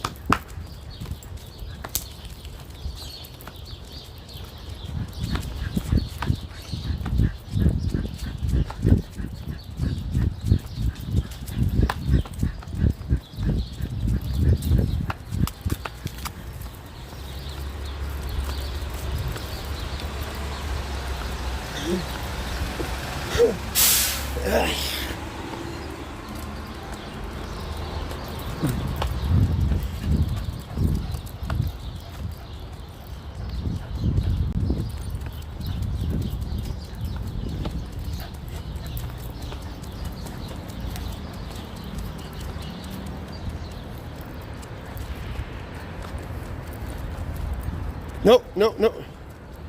It's okay. I know. It's fine.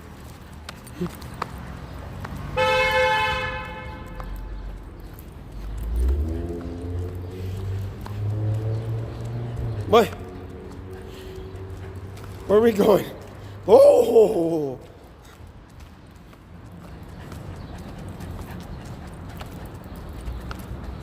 Of course she has a lot of energy. She's a puppy.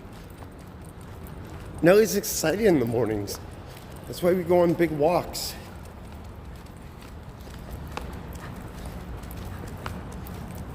Good girl, no.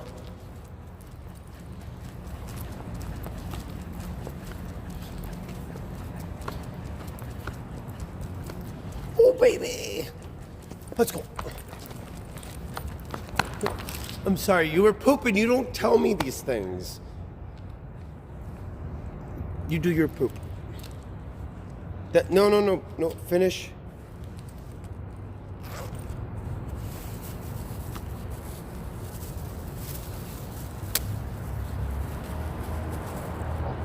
Finish it. Finish her off, like all of it.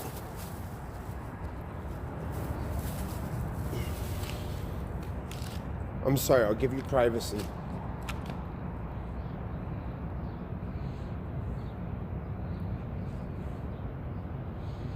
I don't know why she poops in the middle of the road. Are you done?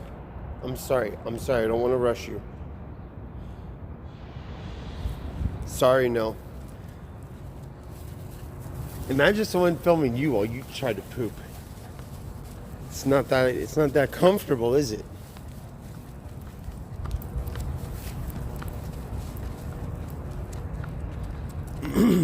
Come on, no. Come on. Oh.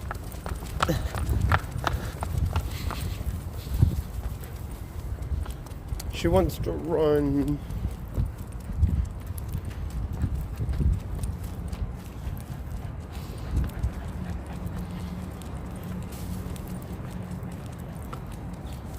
Hey, free sweater.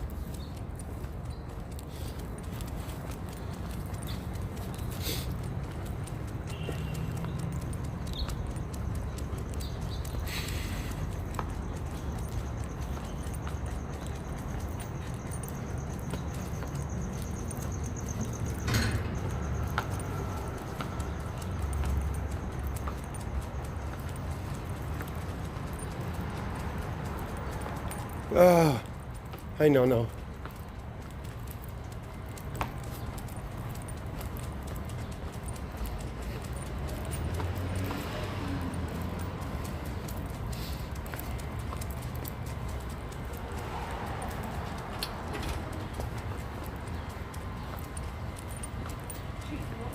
Hey, wait, is it a Ponzi scheme if I take money from one thing and put it into another thing? Wait, is that a Ponzi? Wait, is that a Ponzi scheme?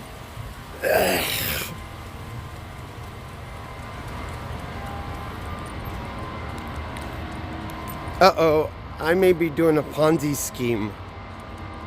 Oh no, I may be doing a Ponzi scheme. No. I'm taking the profit I earn from working and I buy stock with it. I may be doing a Ponzi scheme. Nelly. Come on. Where are you going? No, I don't want to go that way. Let's go this way. I don't want to go that way. Come on. Come on, no, this way. Chanel.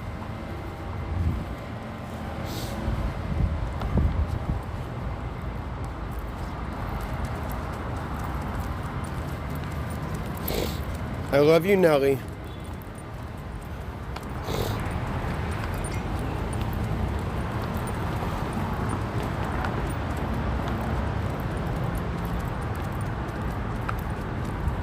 Someone's brandishing a stick. Wait, that's me.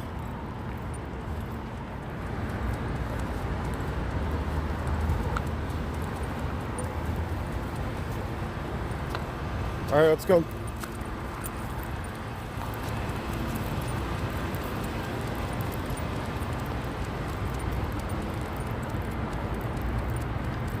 I don't know why she wants to go over here.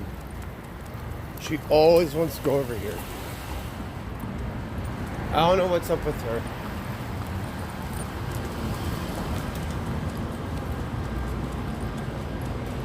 Whatever. I'll go where she wants. Come on, no. Now, where are you trying to go? Where are you on a mission to?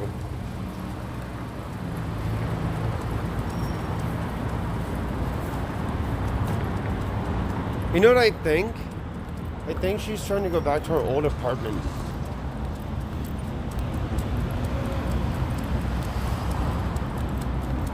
I bet if I take her to that area, it'll trip her out. Because that's where I used to walk her every day. And Nelly would just shit on the sidewalk. Nelly's at home here. Look at how calm she is. And wandering around. She likes it. She's a city dog. Get up there. Get up here. Up. Oh. No, stay on the wall, sweetheart. Oh, you don't want to. Okay. She likes walls. What is this guy doing? Where is it? Wait, what is it?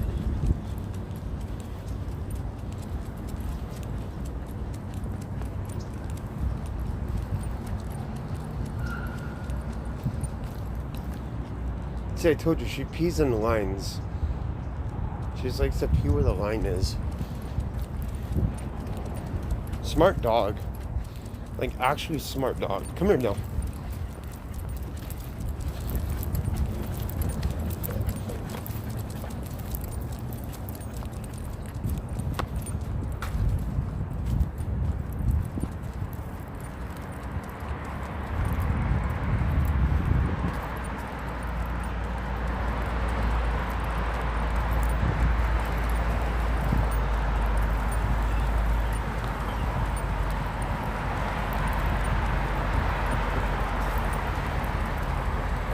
Bro, could you imagine? Could you imagine walking around looking for cigarette butts? Oh my god, what the fuck? Ugh. Ugh.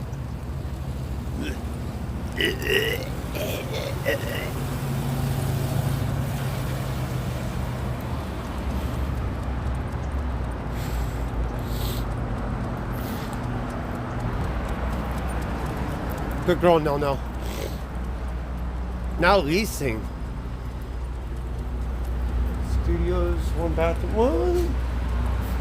I kind of like this area, but I'm further from grocery store. Actually, there's a grocery store a block away.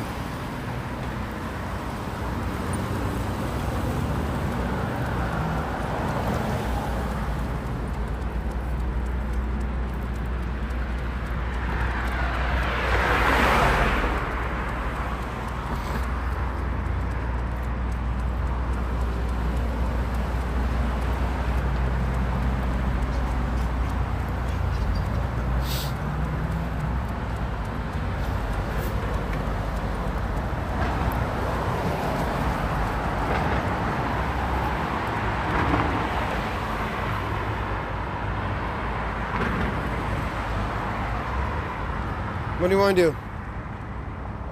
Come on, let's go home. Let's go home. You want to cross here?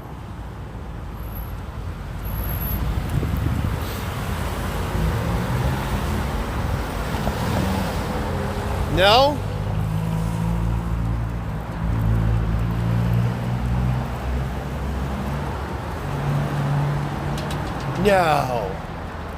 No. Are you on your morning walk? Are you on a morning walk, lady? Back here. Back here. I want you back here next to me. Thank you. Thank you. Thank you, Nelly.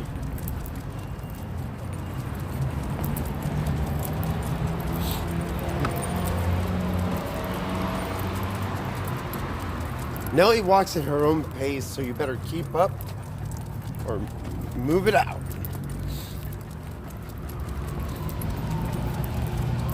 She literally walks at her own fucking pace.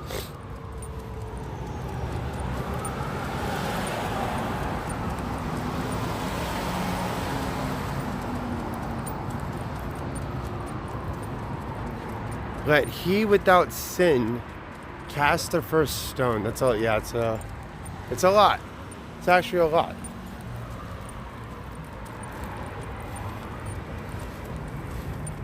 I've already learned that lesson. I just choose to clown people.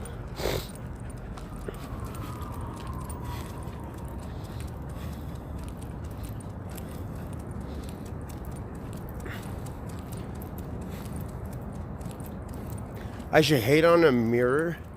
I love myself. I love what I've built. I love what I've accomplished. I love myself to the point I work so hard.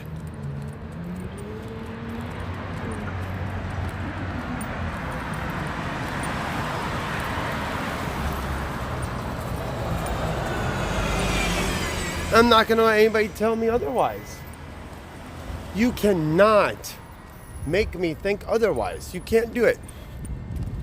You can never make me think otherwise.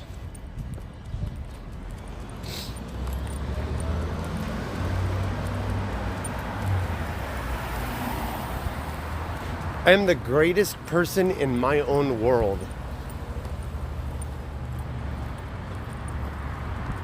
Just consists of me. But I'm still the greatest person in my own world. And nobody could take that from me. Now let's go, baby. It's okay, sweetheart. Where are we going?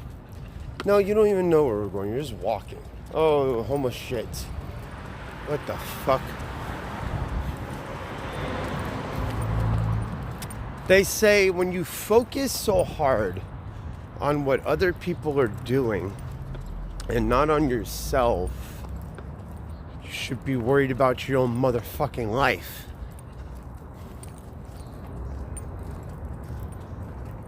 Satanism, excuse me, I'm not the one who asked me to do motherfucking satanic rituals so I could go on a fucking RV. I didn't do that. I didn't ask myself to do that.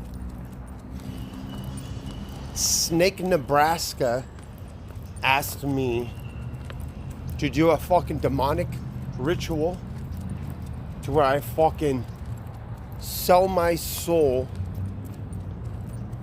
True story. Crazy motherfucker asked me to sell my soul.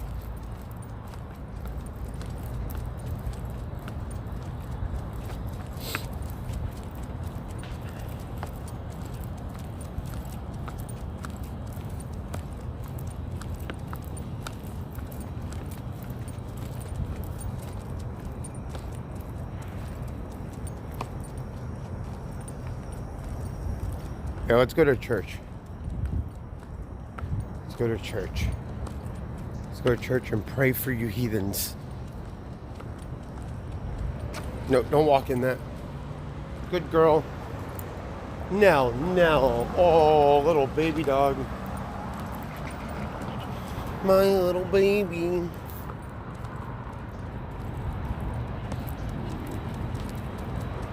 Did I agree? Hell no. Selling your soul is not the way to bring you to salvation. If you seek salvation, you look up to the sky and you say, God, guide me, show me the way, and He will hear you. And if you truly mean it in your heart, He will listen. And you get down to your knees and you pray before your God, the one and only, whose son, His name is Jesus. No, Jesus is King. How are you doing? Did you know Jesus is King? I Did you know Jesus is king? Jesus is king. Jesus is king. Jesus is king. Jesus is king.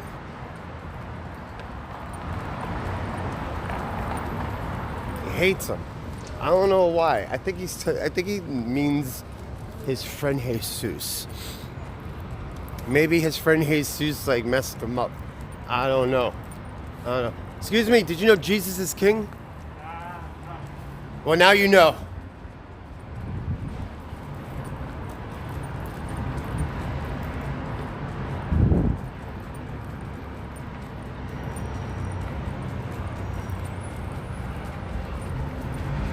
He mad at his homie Jesus for not returning those $60. He's like, I hate him. Here's Jesus wouldn't give him my $60.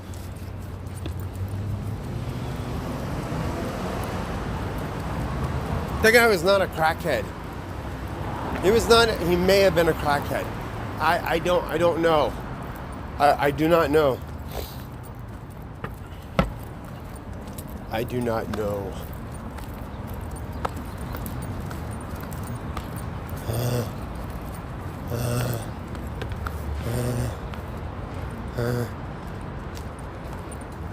He doesn't know, go back. Oh, but we told him. Nelly, stop it with the birds. She's like, bro, I gotta get, like, it's her instinct.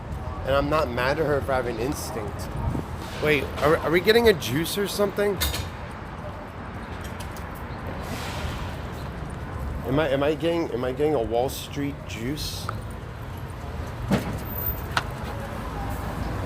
See, I don't want juice because it's gonna like fuck my stomach up. It's all that sugar. Come on. I want like. That's the problem. I think I'm just gonna stick to water. Good morning.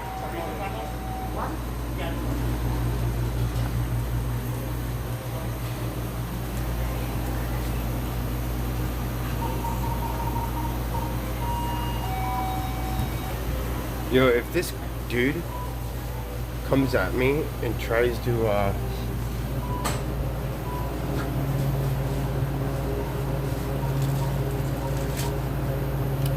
no, I want the, oh, bro, that's a hard choice. Cranberry, you know what, bro? That looks healthier. Why is this not up here? This is organic juice.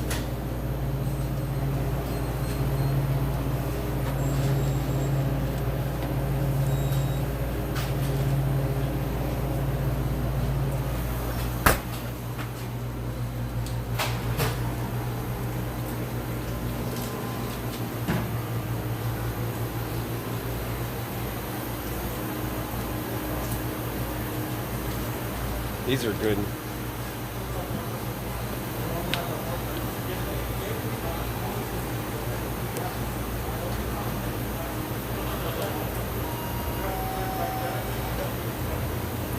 I don't like those nakeds because of the amount of sugar. Oh my gosh, there's 33 grams of sugar in this.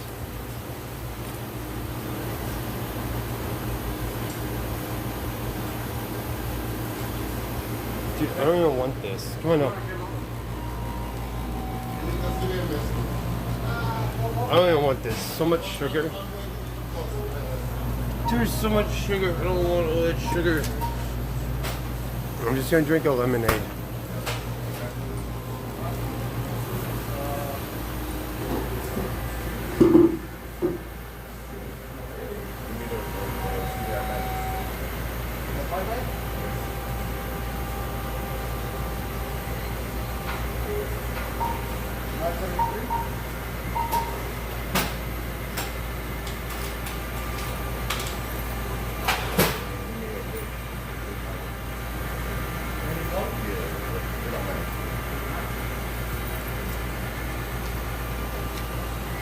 Lemonade has sugar? Of course it does.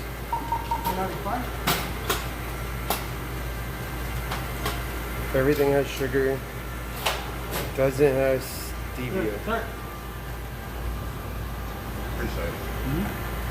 Good morning. Good morning. How are you? Good, how you doing? Very well.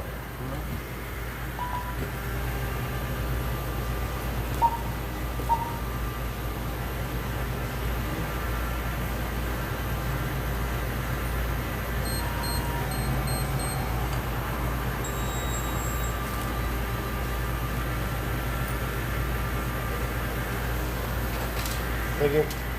Good morning. Come on, no. Thank you.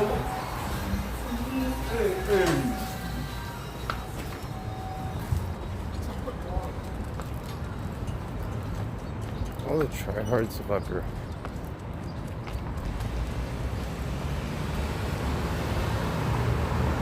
What the fuck?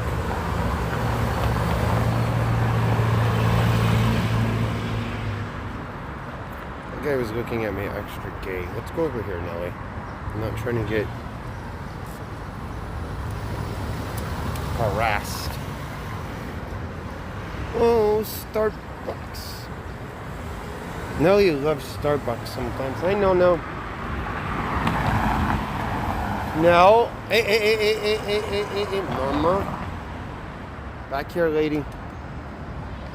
Ready?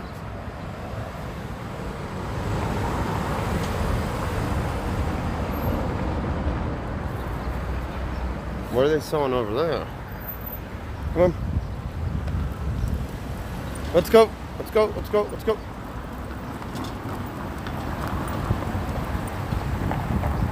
Every time I see this ad, I laugh. Come on, no.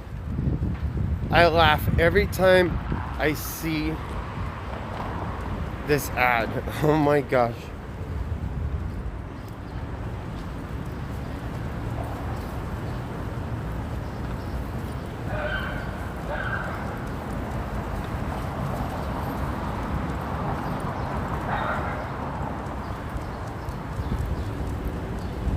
Come on, no.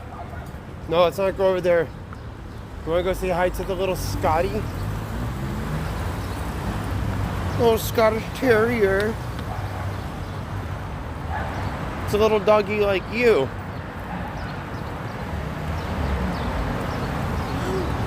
Let's go, Nell.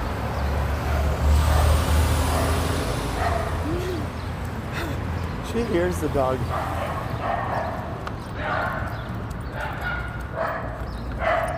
Ooh.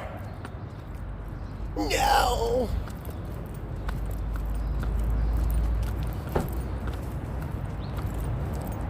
Huh, let's go.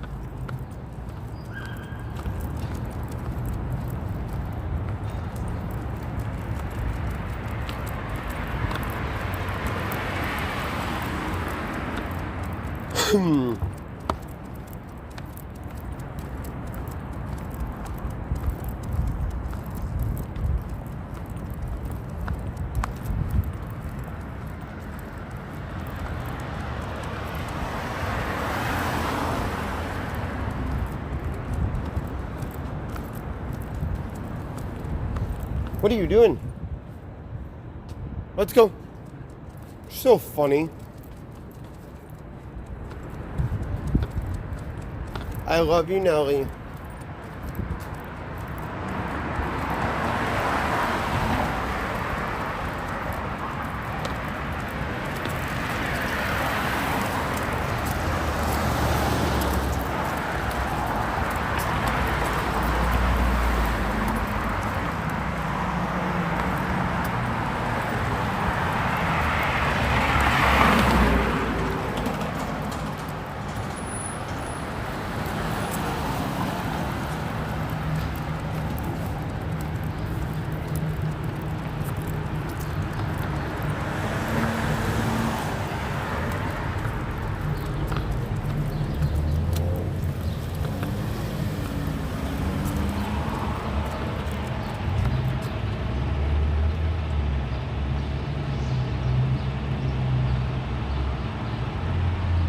Let's go this way, baby. I know we usually cross there, but let's go this way.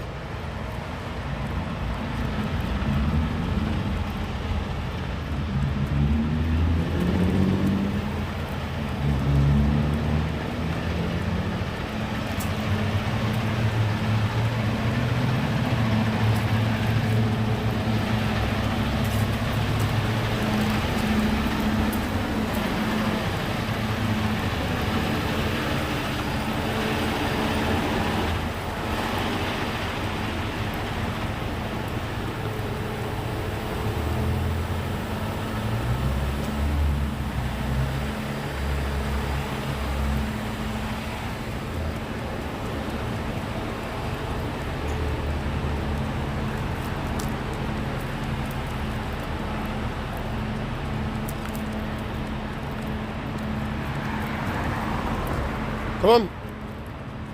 Good girl.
Let's go now. Let's go now. Uh-oh, a car's coming. Watch out, I'm autistic. Hurry! Oh no, don't step in that dog's pee.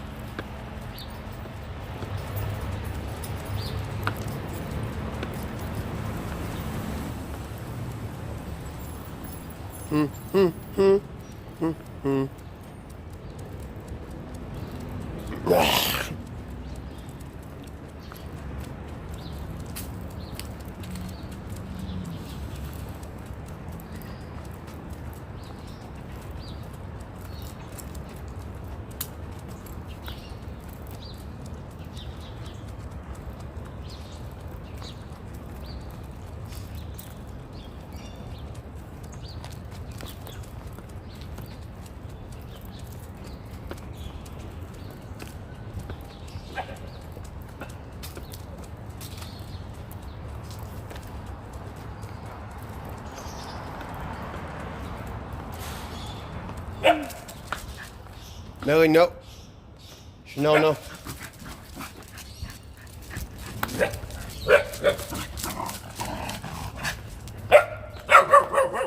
Nelly, let's go. Come on. Come on.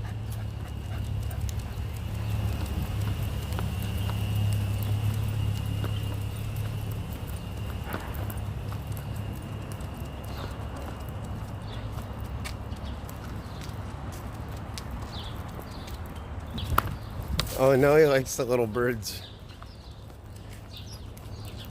Nelly, do you like the little birds?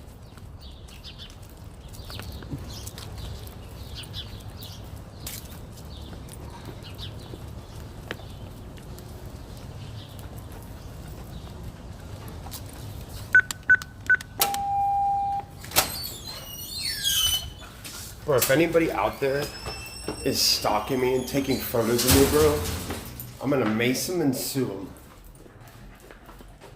And then I'm gonna claim my autism. I'm gonna be like, Your Honor, I didn't know what I was doing. He had me in an autistic rage.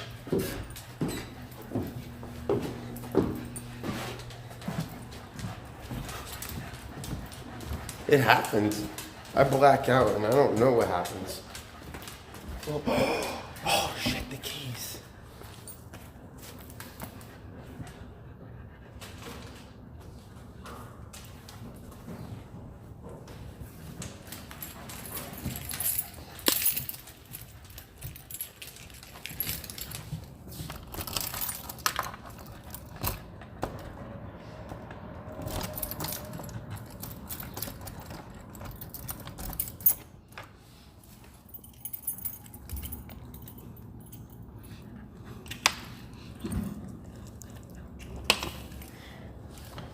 go now.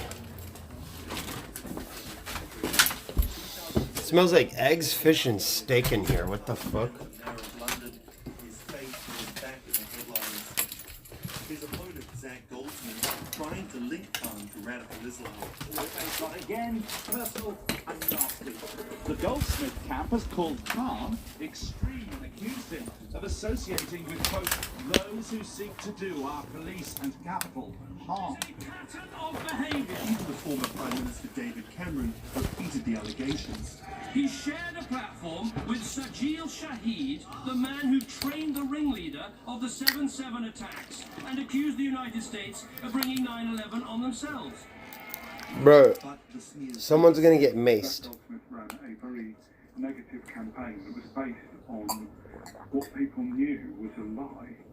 This election was not without controversy. And I'm so proud that London has today chosen. Why'd I call the DA? No, they called me. And unity over division. After taking the mayor's office with a comfortable majority, Khan has brought a business-like efficiency to the role, scrapping expensive vanity projects like the Garden Bridge and the new Routemaster buses, which cost £350,000 each. The former lawyer who used to fight the police in court is now praised for his close relationship with them. I was talking to a very senior police officer in the Metropolitan Police who said there was a sea change when he went into City Hall, and the police were saying how much they welcomed this because they knew where they stood and it was more straightforward to work with. So he works like a lawyer, he works like a government minister. I'm a pedophile, but EBZ fucked a hooker in front of her child. Okay. Muslims across the world. Could you imagine fucking a hooker in front of her child? Never forget, EBZ fucked a hooker in front of her child. Islam and the West are incompatible. We are playing to the hands of the extremists. The ongoing spat between Khan and US President Donald Trump escalated when Trump went after Khan, who's quoted him on Twitter just hours after the terrorist attacks of June 3rd, 2017. Khan's now If I had to defend myself, yes. EBZ would get shot if I had to defend myself. to keep the country safe from terrorism than the Prime Minister or the Labour leader. His story I would not let that satanic, dirty, tryhard have anything over me, bud.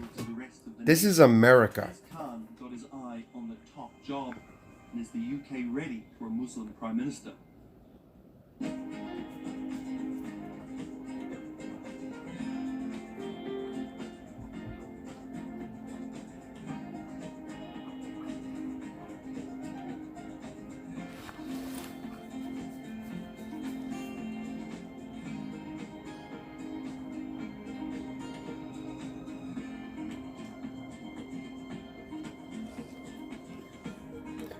EBZ is a bad person, bro. He fucked a hooker in front of her child. Hold on, let's see. Let's find the clip.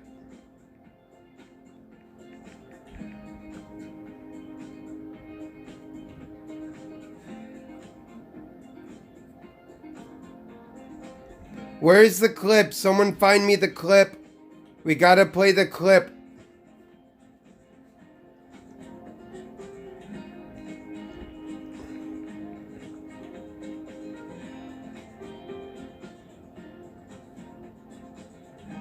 EBZ had a child in his hotel room with a hooker. Where is that clip?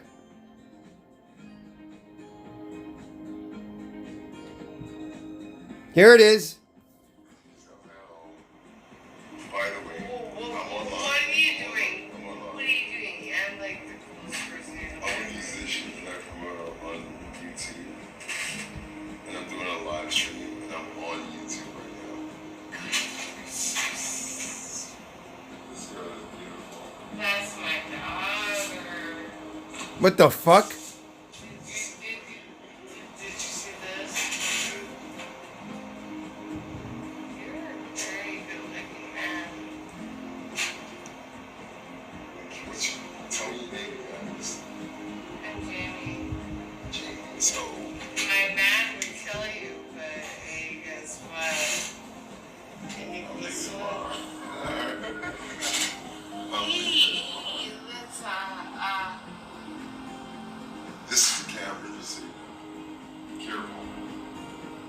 I'm doing a live stream.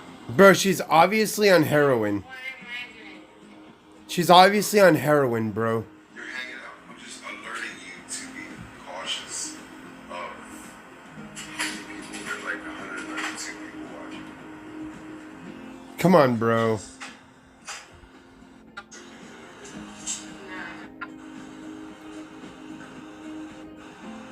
Bro, they leave. And then there's a child that runs across the fucking screen, bro. There's an actual child in there, dude. Like, what the fuck?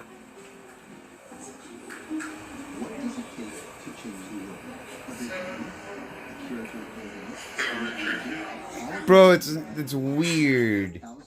The whole thing is weird, bro. But for Julian Assange, all he needs is one room, an internet connection, and the world will listen. Right, which one's a shot? So what? Assange is located here. She came into my room with a cup. Specifically, right here. And from How's that location, high? He's posted She came into my room with a cup asking me for a drink. I just came from drinking. I had a drink. I'm live streaming. I thought it would be content. Obviously a bad move. This is how Yikes. sequestered in the Ecuadorian Yikes. became one of the most influential. Yeah, someone just came in my room with it. How does that happen? Born in 1971 in Townsville, Australia. They just came in my room with a cup? Someone just came in my room with a cup. Doors shut and locked. They just came in my room with a cup. They just came in my room with a cup. They literally just came in my room with a cup. I don't know. I was just sitting here. Someone just came in my room with a cup. But that doesn't mean he didn't get an education. By 1998, Assange hacked into the Pentagon, U.S. Navy, and other branches of the U.S. government. In 1996, he was caught by the Australian Federal Police and charged with over 30 counts of hacking and computer-related crimes. He didn't get any jail time, but he was fined $2,100. I think the first taste of what will come later was hacking the ability on I say Cupgate.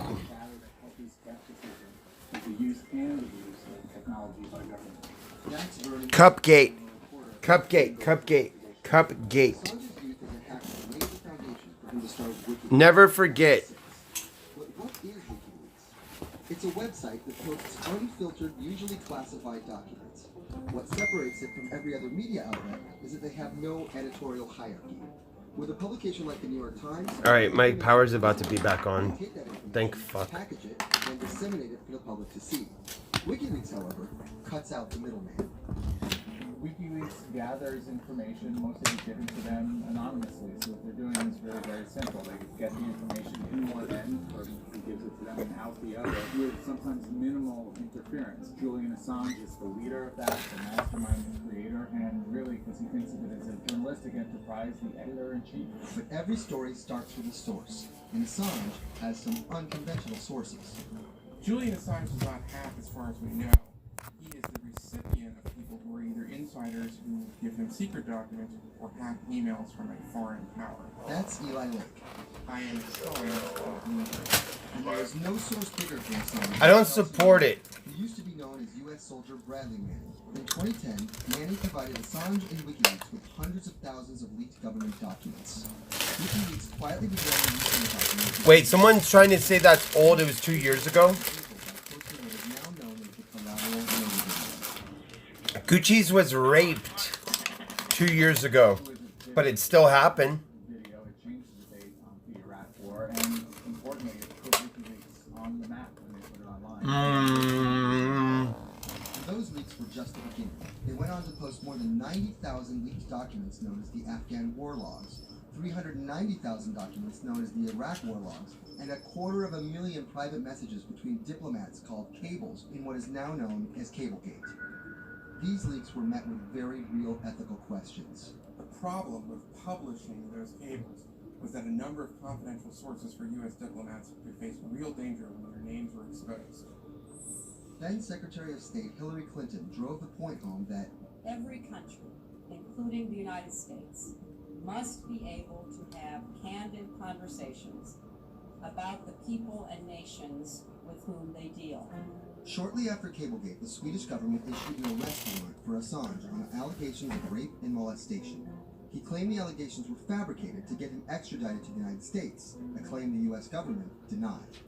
Either way, Assange's next move was I seek refuge in the Ecuadorian embassy, which really was the beginning of the new chapter in his life and what we're dealing with now, which is him being stuck in London. What was supposed to be an office in an embassy is now Assange's self-imposed prison to this very day. But that doesn't mean he's slowed down. Since being trapped at the embassy, Wikileaks has released files about Guantanamo Bay prisoners, Syrian political figures, and the draft of the Trans-Pacific Partnership. And then came the 2016 US election. Thousands of leaked emails show Democratic Party officials possibly plotting against Bernie Sanders in his race against Hillary Clinton. Over the course of 68 days, Wikileaks released 20,000 confidential Democratic National Committee emails. In terms of the presidential race, if you look right here, when Assange released the first batch of emails, Trump actually takes his first lead against Clinton. I think we've had enough of the Clintons.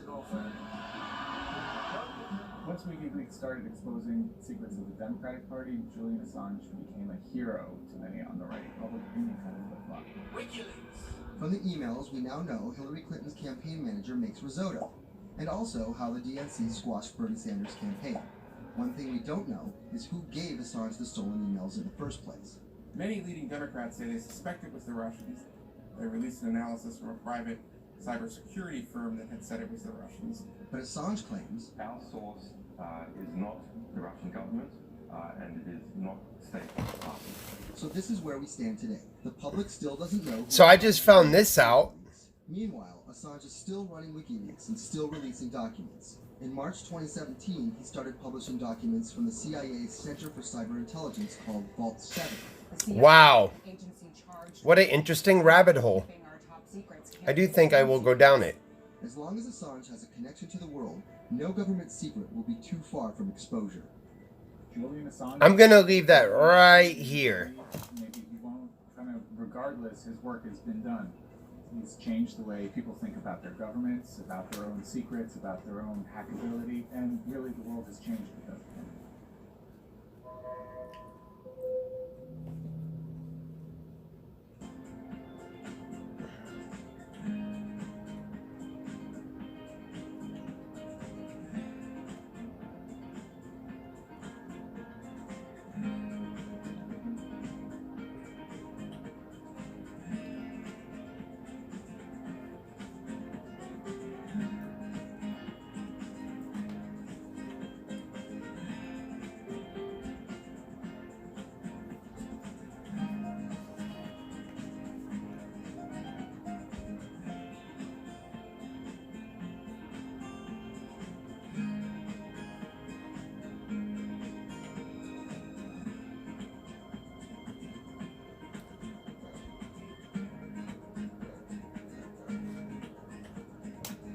Hey!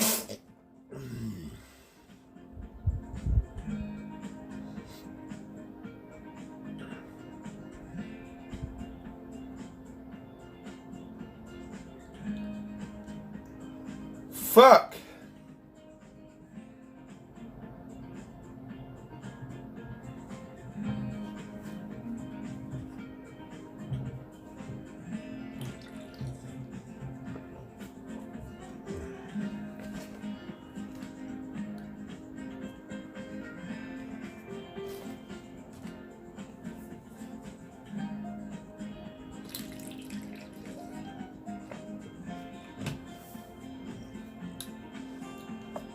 I like Bloomberg.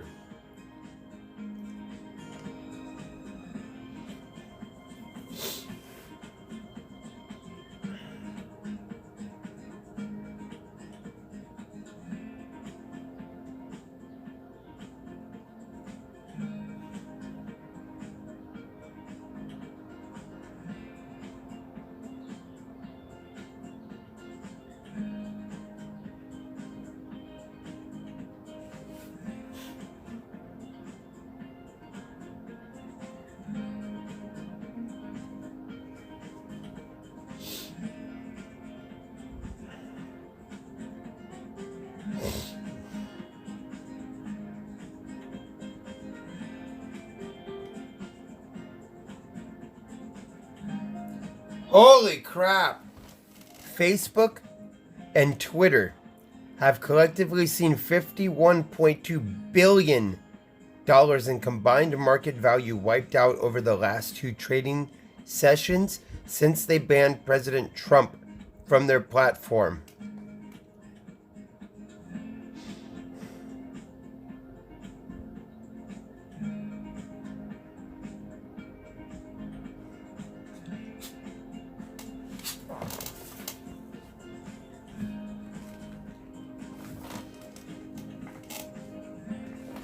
I don't know.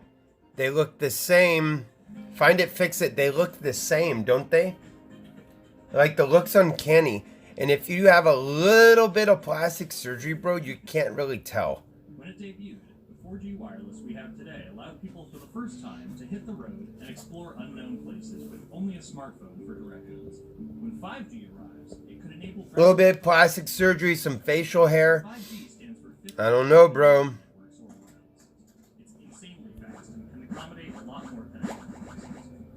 But the reason it's being called revolutionary is because 5G will allow connected devices to speak to each other as well as people. Right now we're living in a world where really it's a one-way experience. That's Bloomberg tech reporter Ian King. The network talks to your phone, you look at your phone, access data, then you send something back to the network. What we're being told about 5G is that really for the first time we're going to see machines communicating with each other over mobile networks in a meaningful way. 5G could end up being 100 times faster than what we have now, with speeds that could reach 20 gigabits per second. In plain English, that means downloading a full-length HD movie in seconds. 5G will also increase total bandwidth, which we will need in order to accommodate the growing Internet of Things. We're talking about the class of devices like internet-connected refrigerators, thermostats, dog collars, but 5G will enable many, many more. Things like your utility network factories, where machines are just sat there not connected at all. Suddenly they're all going to be connected, suddenly we're going to be able to have real-time monitoring. Other things like cars, like utility poles like your light, the light poles. But perhaps the biggest advance will be a huge reduction in communication lag time, known as latency. The network of driverless cars will need the speed of 5G to ping each other multiple times per second to avoid collisions. Near instantaneous data transfers could allow doctors to perform surgery remotely with a robotic scalpel. So how will all this work? First, you need to improve network density. And that's just a fancy word for saying we put more towers out there. What we're being told is that's not actually the case with 5G. The idea is 5G will not only use the existing mobile spectrum, but also tap into higher frequencies called millimeter waves. Millimeter waves can carry more data, but only travel short distances. This may mean you'll see a lot more of these base stations around town. And the new towers may have as many as 100 antenna ports. Wow. Compared to about a dozen on 4G cell towers. So when will we get 5G? Getting 5G ready is expected to cost providers $275 billion over 7 years in the US alone. Look for the first 5G service to pop up in big cities sometime in 2019. What do you mean sometime in 2019? This is old. That's way old, bro. We're in 2021. What the fuck? 2019.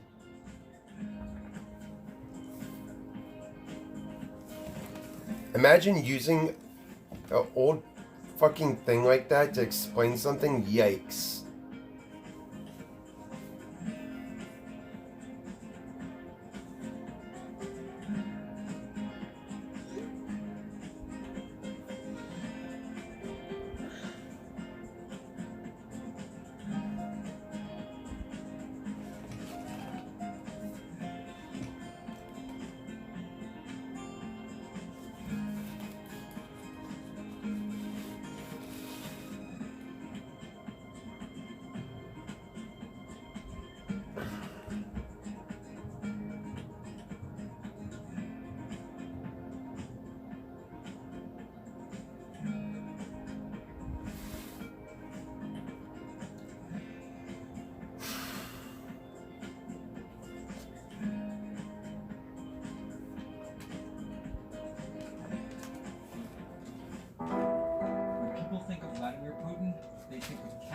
P, power.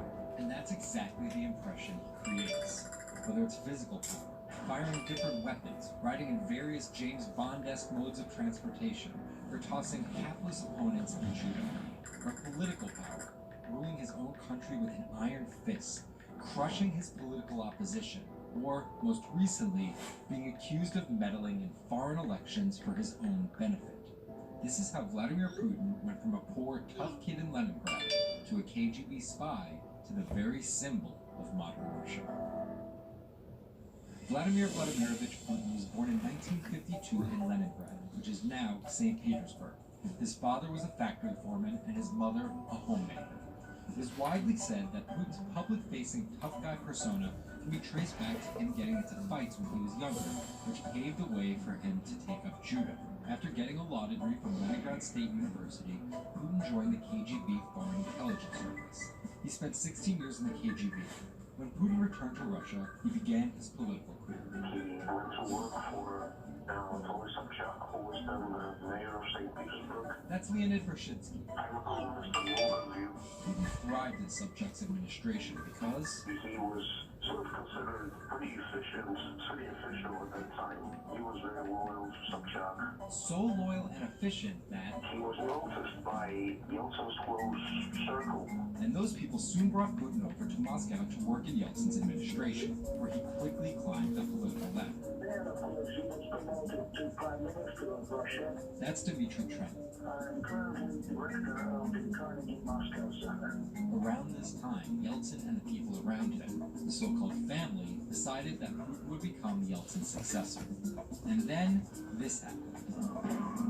The apartment bombings were carried out in 3 Russian cities, killing 293 people and injuring more than 1,000. Putin immediately accused Chechen separatists for the bombings, and followed it up with action. He was credited with having a very successful military campaign against the terrorists. And it worked. After that, he became an heir apparent in the eyes of the Russian people. 3 months later, Yeltsin resigned. And on his way out, a famous exchange. He was getting into the car in the Kremlin, and the last word that he addressed to Putin before getting into his car was, "Take good care of Russia." So Putin took over as president, and 3 months after that, won his first election. But just because Putin won the presidency, that didn't mean he had all the power. This is Michael McFaul. I was U.S. ambassador from 2012 to 2014. In the 1990s, there was a fire sale of all the things worth owning. Fire sale! The oligarchs did better than others in that fire sale, sometimes called privatization, and those people tended to be well connected with the Yeltsin regime, and they weren't Putin's friends. Bro, there was a fire sale. What? Thinking that they could easily find a way to influence him, it became impossible almost from the start. And from that very moment, it was warfare between the and the oligarchs. That's when Putin gave the oligarchs a choice. Putin's way. Some of those people from the 90s managed to figure out a new way of dealing with Putin and have survived. Or prison. Others could not find common vision, and so they lost their assets. Khodorkovsky once was Russia's richest person, worth $15 billion, but he ran afoul of President Vladimir Putin and spent a decade in prison. Domestic power consolidated, Putin focused on restoring Russia's global influence. Putin is the guy who believes in an expansionist Russian state, Georgia and Ukraine and all the others. Outdated? Probably is outdated. Believes that they're traditional Russian satellites. A lot of his strategy is Outdated. Yes. He used annexation and invasion, as well as oil, gas, and trade to keep former Soviet republics in Russia's orbit. In 2008, Putin's 2 terms were up, and he decided to step down as president. Dmitry Medvedev stepped in as president, and Putin went back to prime minister. But really,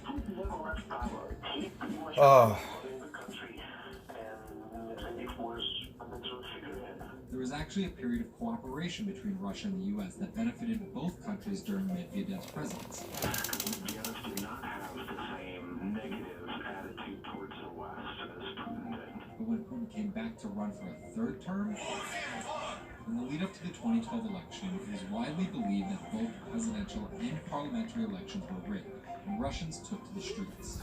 Putin blamed the protests squarely on America, and more specifically, Secretary of State Hillary Clinton. He believed that she had sent, in his words, a signal to demonstrators. Still, Putin won by a huge margin and set about crushing the protest movement immediately upon his return to the Kremlin.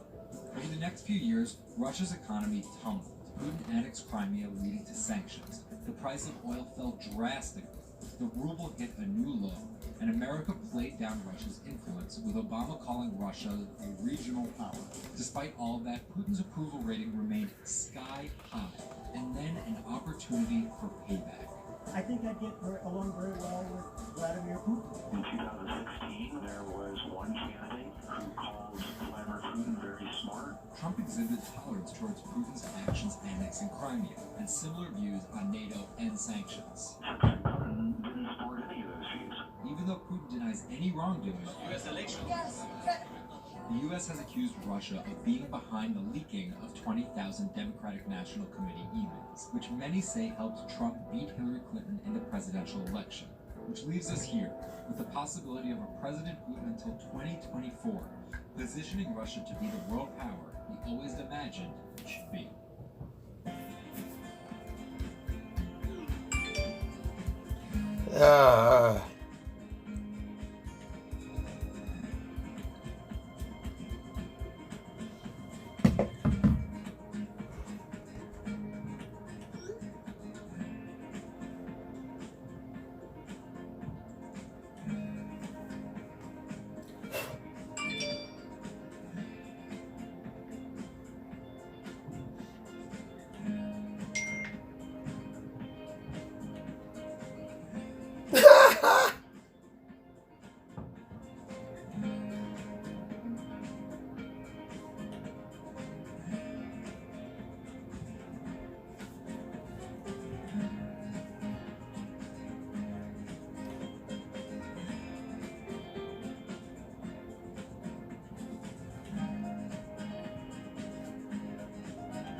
It's wrong to ban people in chat.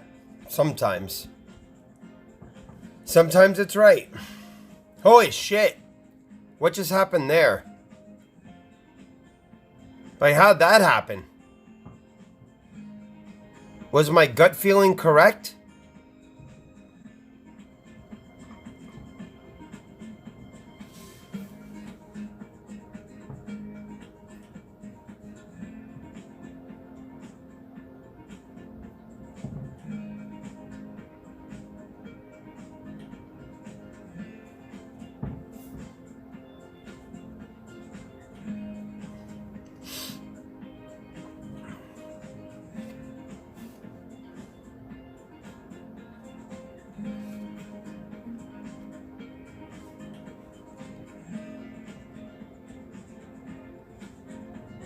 I'm pathetic because I win at life?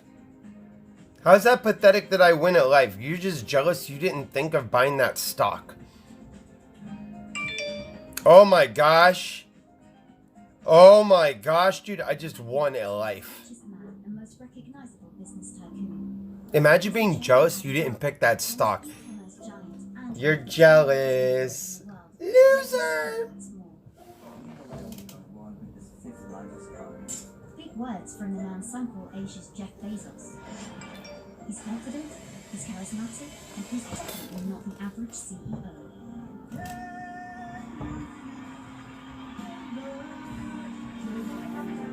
This is how a poor school teacher... How much in taxes do you expect to pay? A lot. You have to pay money on capital gains, bud. Ma was born in China's southeast. Don't be stupid. In 1964. His parents were traditional musician storytellers. As a teenager, he started to learn English from foreign tourists after China opened up in the late 1970s. And then for 9 years, Jack Ma hung around outside the Hong Hotel, which is now called Shangri-La. He would get up at 5 a.m. to talk to travelers. That's Bloomberg technology reporter Yu Chen. And I cover China Internet for Bloomberg. Ma failed China's National University entrance exam twice before being admitted to the local teachers' college. He graduated in 1988. He applied for 30 jobs and got rejected, including from the fast food giant KFC. When KFC came to China from USA, 24 people went for the job. 23 people accepted. I was the only guy. Then Ma got a job at a local university and taught English there for about 5 years, earning just $15 a month. On the side, he started a translation company with several friends. During a company trip to the US in 1995, Ma had his first encounter with the internet at a friend's place in Seattle. I searched the first word beer. I don't know why, but it's easy to spell, baby.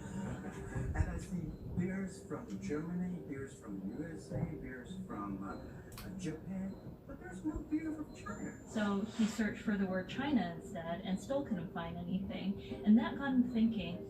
He wanted to build something that would put China on the world's map. He started China Pages, a Yellow Pages-like website, but it didn't take off. Then Ma joined a government agency in Beijing to help set up a website. By 1999, the internet stock boom had gripped Wall Street, and back in his Hangzhou apartment, Ma decided to try again. With his wife and a group of friends, Ma raised $80,000 and set up Alibaba, a site that allowed businesses to sell stuff to each other. 人家美国人强，就像那个硬件，强就像那个信息是这样，全是不知道。但是玩信息玩反了，中国脑袋就我们在乎所有的就。By 2000, Alibaba had raised $25 million from investors, including Goldman Sachs and SoftBank. He had no business plan and zero revenue, but his eyes was very strong eyes. In 2003, Alibaba started Taobao, a platform for individual sellers to trade with each other, and publicly declared war against eBay, who had started to make a foray into China. Jack Ma has this famous saying that Alibaba is a crocodile in the Yangtze River, whereas eBay is a shark in the ocean. And if they fight eBay in the ocean, then they'll lose. But if they fight them in the Yangtze River, then they have a home base advantage.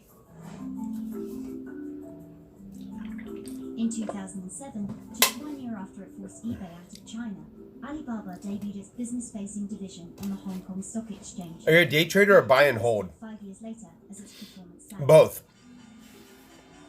I buy and hold some assets, and then I buy options on some companies. After achieving dominance in the business of e-commerce in China, Alibaba has been building an internet empire worth $472 billion, with businesses in cloud computing, online video streaming, movie production, healthcare, sports, retail, and even news media. Alibaba buying into South China Morning Post really raised eyebrows. This is the largest... You still have to pay taxes on capital gains. It shows that Jack Ma's ambitions weren't limited to e-commerce. He wanted to influence not just Chinese users, but also overseas users as well. The US has criticized Alibaba for allowing companies to sell counterfeit and poorly made goods, but in China, it enjoys the favor of China's government. It's part of Ma's company philosophy. In love with the government, but don't marry with them. Jack Ma's an extremely fortunate man for jumping on the internet sector so early. Note that this is a person who has no coding skills at all. He's a natural showman and a gifted public speaker and really able to convince others to believe in his vision. Ma's vision of growing Alibaba to be the world's 5th largest economy faces strong competition at home and abroad. It will require more than just naked ambition and charisma, but Ma is great at getting himself in the right place at the right time. So far, it's served him well. 2000 Alibaba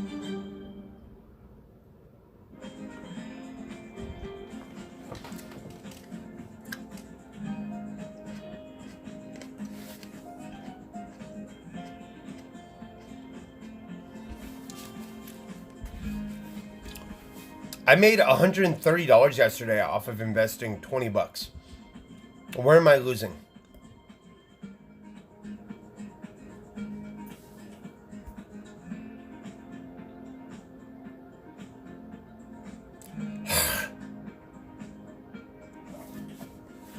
Look at that. Look at that growth. Look at that growth today, bro. I made $200 in my sleep.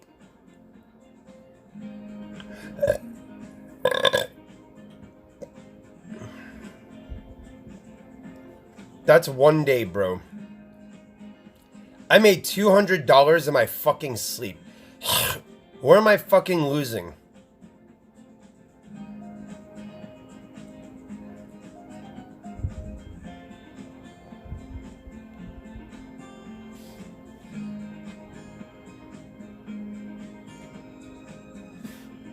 Where am I losing? Where am I?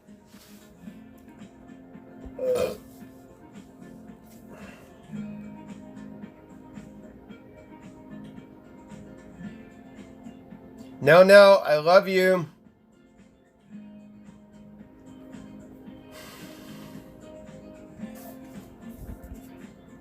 Based on my California cost of living, I pay $1,000 for rent. I live in the best state in the United States.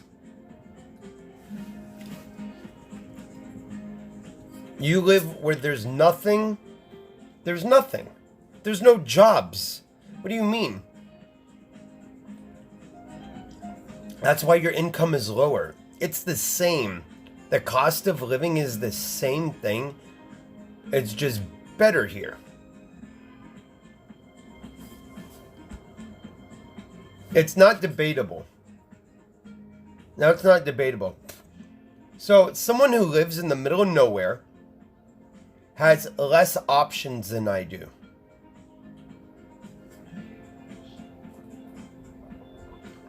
Minimum wage where you are is $7 an hour, but there's nothing to do around there to spend your $7 an hour. Minimum wage here is like $15 an hour. But with inflation, everything is more expensive here. It's the same there. It's just a little bit better. It's just a little bit better here. $8.75, it's $15 here. It's significantly more.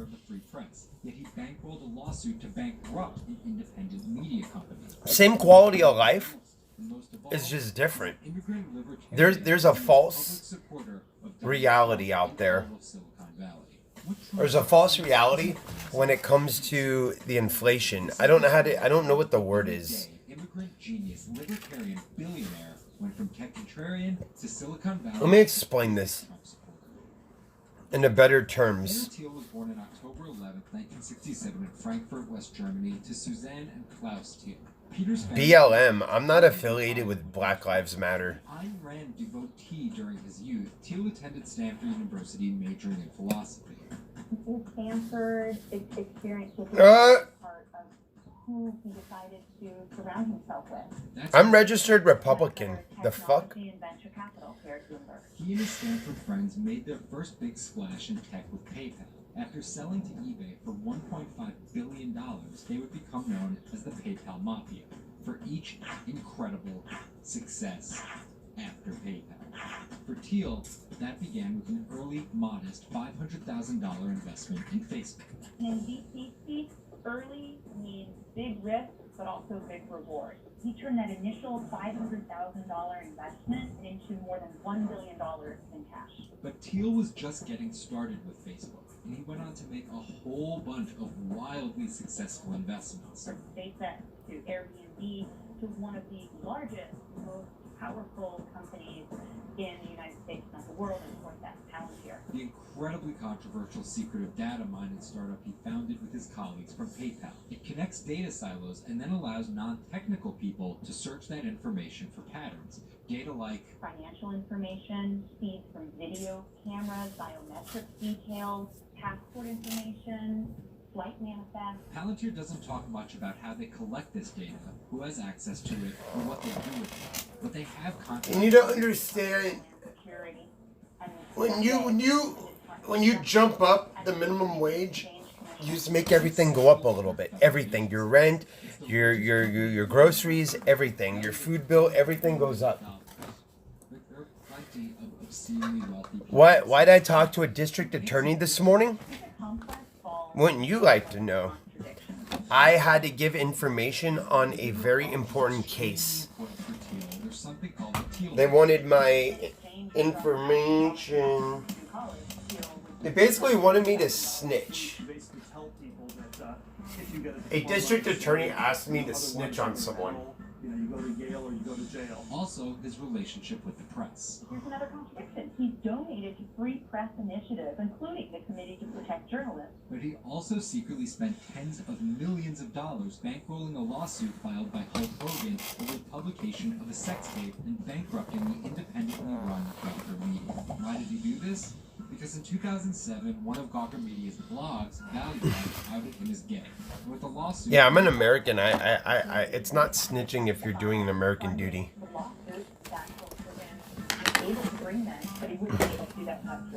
And finally, Thiel's biggest contribution. This dude is fucked. This dude is fucked, bro. He was surprised at the outrage that came with it from many of his colleagues in Silicon Valley. He didn't want more of the establishment. No matter how crazy this election seems, it is less crazy than the condition of our country. After briefly supporting Carly Fiorina in the primaries, Thiel pivoted to Trump, donating $1.25 million to Trump and his associated super PACs in October 2016. And he didn't just help Trump financially. He gave a full-throated keynote speech supporting Trump at the Republican National Convention. I'm not a politician, but neither is Donald Trump. He is a builder, and it's time to rebuild America. When Trump was finally Not a politician. Thiel was given the reins to an enormous amount of power. He was named the transitional advisor. And in that role, he did a lot of interviewing and a lot of vetting to fill hundreds of cabinet positions and different jobs within the administration. But it turns out, Thiel's support isn't unconditional. Talking to people who spend time with him, I've also heard that he is no longer a great supporter of Trump. It was reported that Thiel was unhappy with the direction of Trump's presidency. Ever since, he's been making no public appearances, no statements, and staying out of the spotlight altogether. Although there have been suggestions that Trump could take Thiel to a top intelligence post or ambassadorship, there's no indication he'd accept. He describes his relationship with politics as schizophrenic. He gets really involved, and then he runs away after. Told the DA. He's as a board director at Facebook and Palantir. At just 50 years old, he's primed to wield some serious influence. Yay! My power's back on.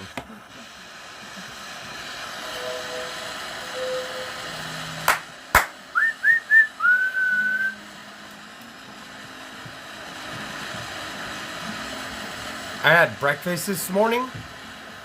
I wonder how Tim's breakfast is in jail.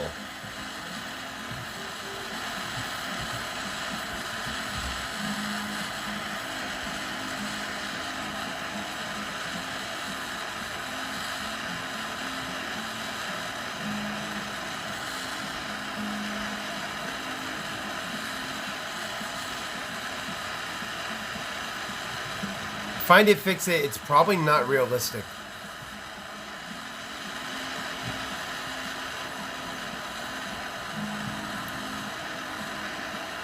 I had a really nice breakfast this morning. He's not dead. He's not dead. There's no proof. Show me autopsy.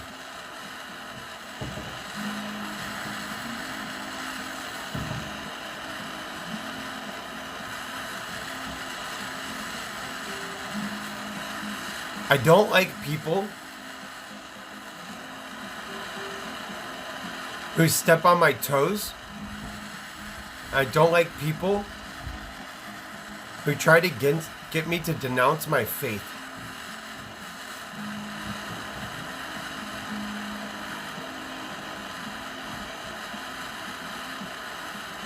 That fucker fucking started painting me as a pedophile.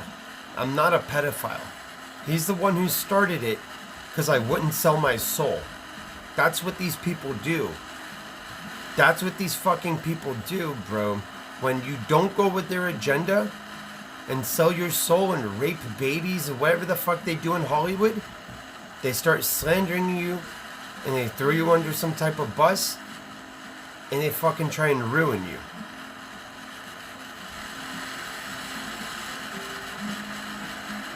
These motherfuckers eat babies, bro. The dude's parents sell children for a living, bro. They sell children for people in another country to fuck.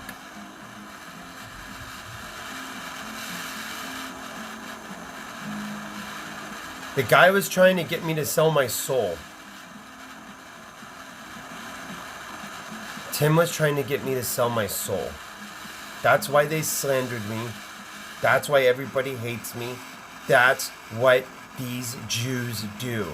Please understand, that's what these Jews do. I don't know how else to say it. They fucking slander you and they fucking try and ruin you when you don't go with their fucking agenda. That's why that faggot has his buddy Gucci's throwing me under the bus for some reason. I don't know why. I don't know why. I don't know why. I don't know why. Bro, there's alternate agendas going on.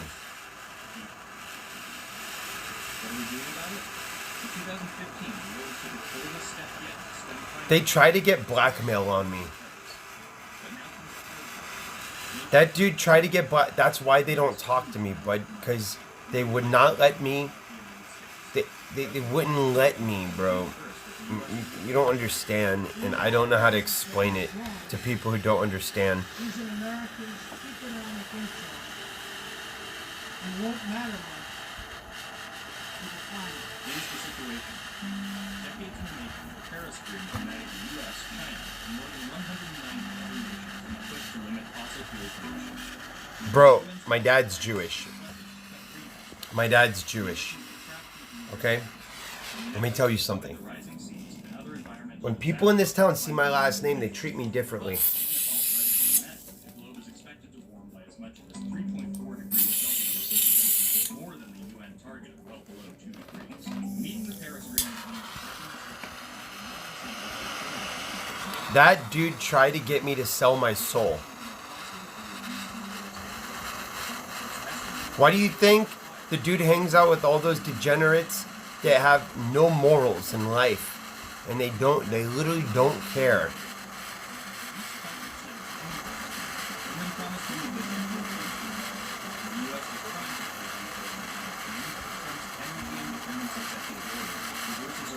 I need help. Like, I literally need help because I don't know what to do and I stayed silent for so long. I think it harmed me to stay silent. Yeah, that's why I dropped the bird. I'm not like them. I'm not like them. My soul is not for sale. My soul belongs to Jesus. My soul is not for sale. They can't have it. It's not theirs. It doesn't belong to them. It belongs to Jesus. It's not my soul. When I die, my soul goes back to Jesus. Yeah. I don't know, bro. I didn't pick that name, Jew Mob.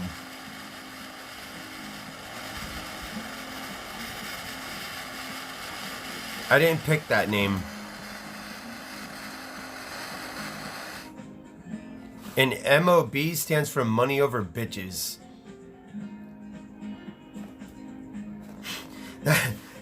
That's what that stands for, bro. Money over bitches.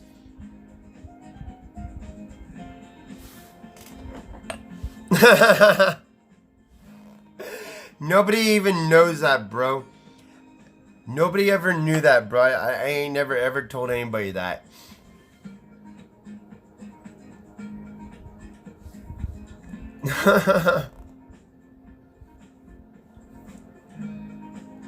I ain't never told nobody that, bruh. DJ said you might do this one day.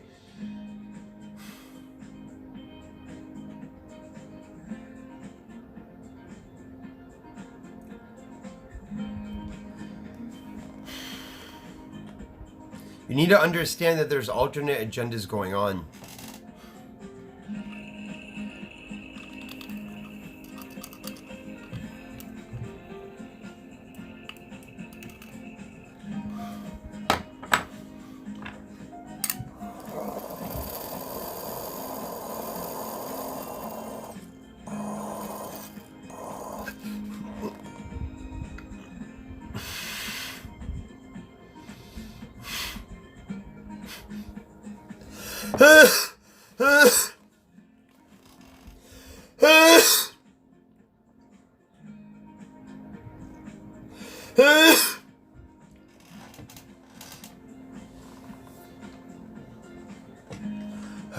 Say it with me. Never jealous, never intimidated, never in competition. I have my own blessings.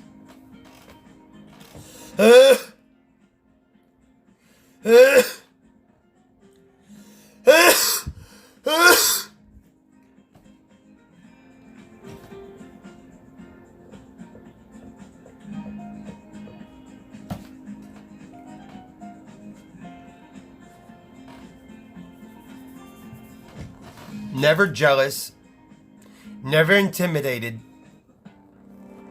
Say it with me. Never jealous, never intimidated, never in competition.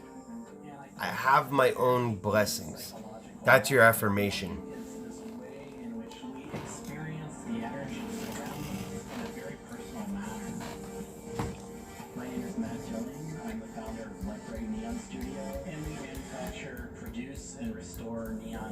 Of art and design.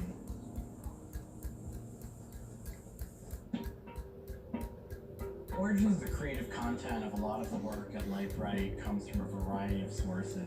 Sometimes people come. You want to know what's going on in Hollywood? You want to know the truth? Tim is being punished by Jesus for using his name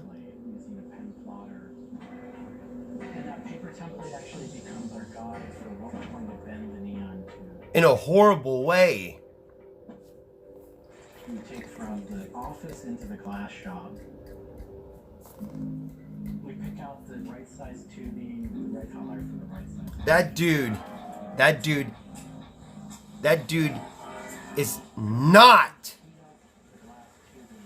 a Christian. I don't identify. The torches heat the glass well in excess of 1,000 degrees in order for it to get into a molten state. Heat up and bend the glass tubing to match the template. One of our chandeliers has over 100 different bends in it. So each one of those. No. I'm focused right now on what God wants me to be focused on. Listen, bro. I'm focused on what God wants me to be focused on. But blaming the Jews control entertainment, bro. My family is part Jewish. My dad is Jewish. I used to go to synagogue all the time. I go to synagogue sometimes. Yes, I do. To go talk to God. I go to church to go talk to God. I do. I do these things. I am in connection with God, but I'm not like the rest of them. I do believe Jesus is the Messiah. I do believe they killed the Messiah. The last step on that is then to weld on electrodes onto either end. He's a grifter. Why pay attention to it then? We need to make it aware that he's a grifter. And we need to paint him for what he is. one thing that's particular. This is the witch hunt. That I really am able to Dabs for Jesus. the creative is to float. I love Christ. Floating is a similar experience to meditation, to psychedelics, going into a blackened room and laying out in a body of water and salt that's heated to your body temperature. Jews for Jesus. Jesus was a Jew? Jesus was a Jew. They're wrong. They're wrong. They're wrong. They're wrong. They're wrong. They're wrong. They're wrong. Never jealous. Never intimidated. Never in competition. Never jealous. Never intimidated. Never in competition.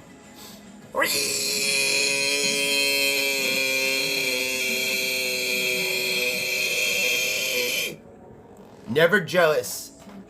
Never intimidated. Never in competition. I have my own blessings. Learn so much and continue.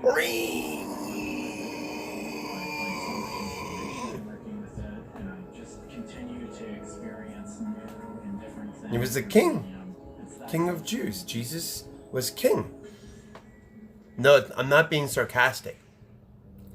Never jealous. Never. Ever. Ever. Ever. Ever. Ever. Ever. Ever. Ever. Ever. Ever.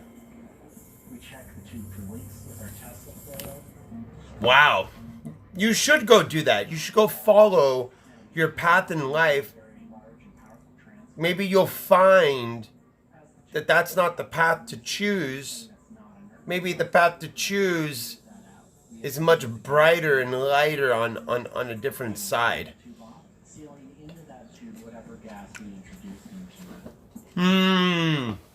What Tim Allen do wrong? He ain't do nothing wrong. He just had some cocaine issues. Tim Allen ain't do nothing.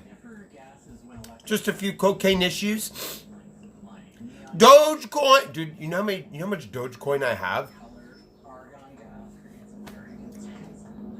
But that light output that is produced can then be expressed in a different wavelength by coating the inside of the tubes with a phosphor coating that takes that one wavelength of light and emits a different wavelength.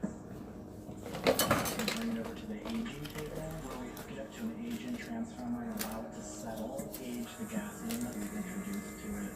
There's always a stray particle of something left inside the tube. But that time that the oxide coating can act to scrub whatever is left inside the tube while things are getting settled.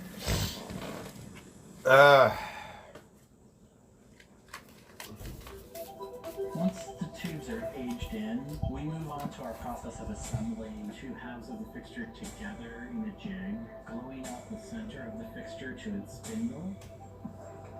Hold on, I have to take a photo of my passport and my ID next to my face so I can get my fucking Bitcoin out of this account.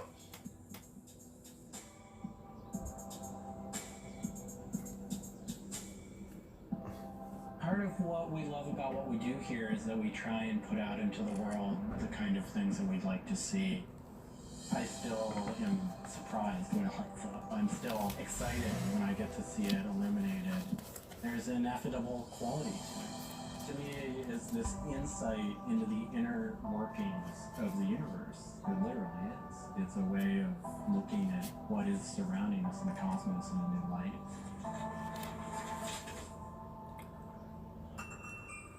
Is that so annoying?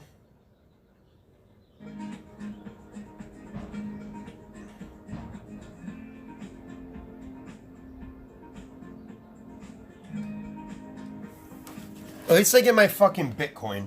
What are my Dogecoins worth? What are my Dogecoins worth?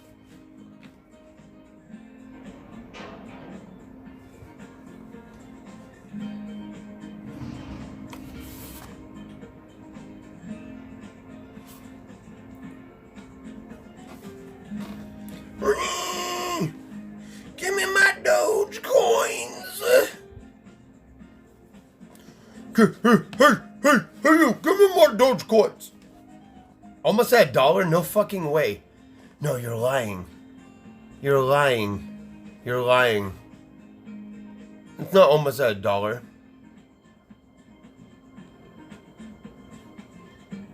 Oh, it's almost 1 cent? Okay. I'm holding a lot. I'm holding like $300 worth of Dogecoins. What's that worth?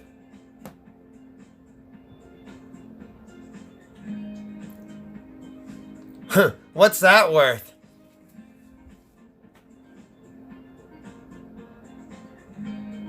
A lot of things are her fault, Melly. She needs to take responsibility for her own actions, Melly. I'm sorry, I love you, but Jessica needs to be a big girl, put on her big girl pants. She gotta put on her big girl britches. It's time. It's time. It's time to put on your big girl britches. Time to put on your big girl pants. Get off your ass and do something.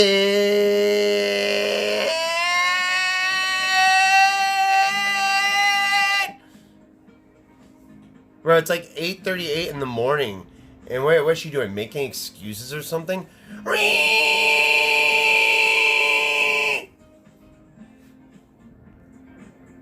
We're gonna be rich. We're gonna be rich as fuck. Because I have a different mindset.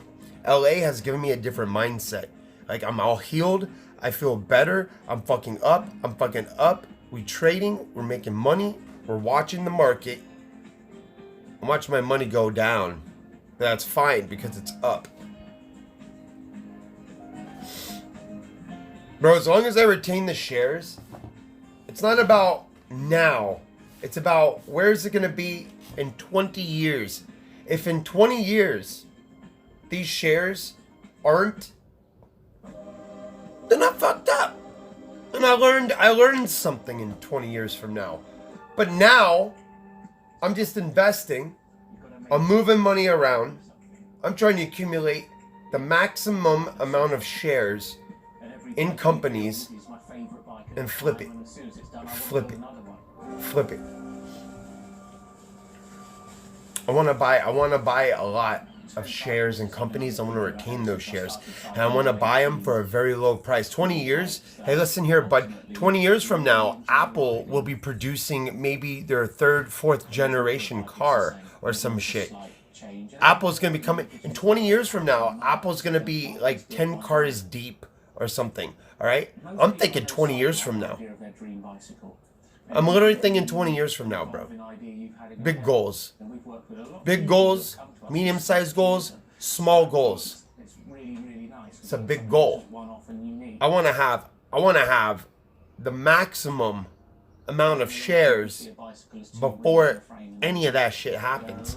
I'm dumping money into that company. Why?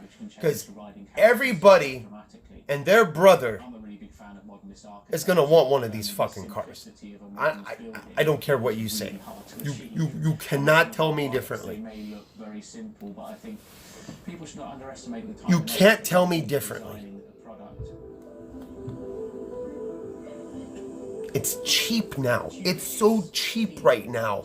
Cars are expensive. Cars cost a lot of money. Any type of vehicle costs a lot of money. I'm excited when someone says, hey, we're going to produce cars. I watched Tesla's success. I'm like, wow. Elon did it. Who else? Who's next? Who's next? NIO? Thank you, NIO.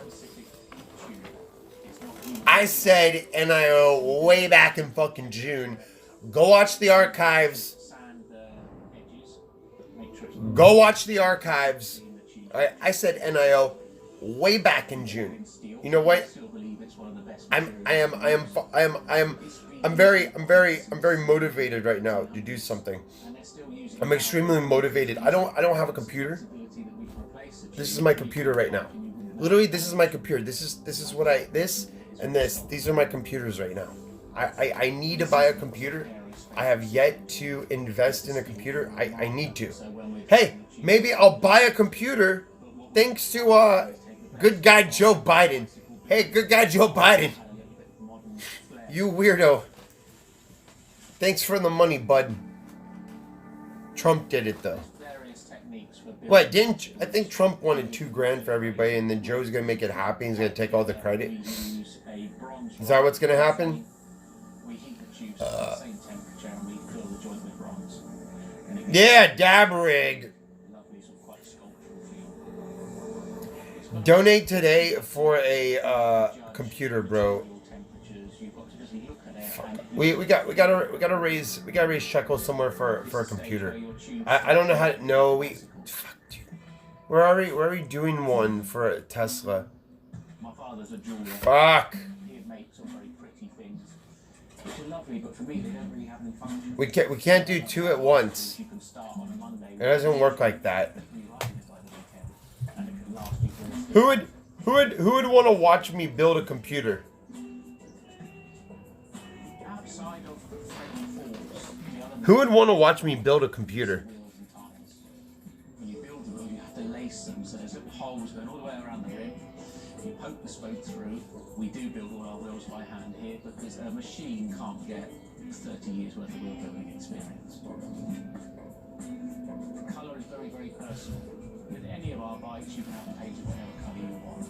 We've matched one to the teapot. Can't I just get paid to build computers for people? Someone's favourite item of clothing. I like to get bike sit. Wait, can't I just get paid to do that? It's really like the simplest thing in the fucking world. It's literally the easiest fucking thing in the world. Get out all the new components, and it's a case of putting them together. Some bikes. Wait. I will. What if I build computers for people in the area, and I'll build you a custom computer?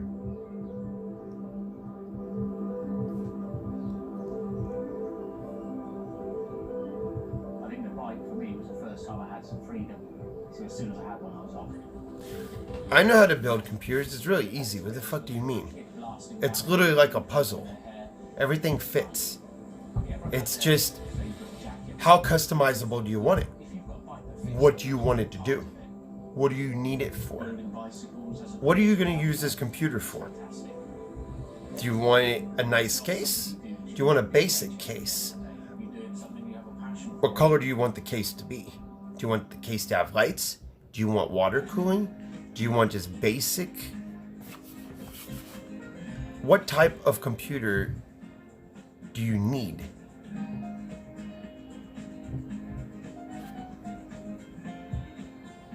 For pornos, oh, you get the Fat Book 600.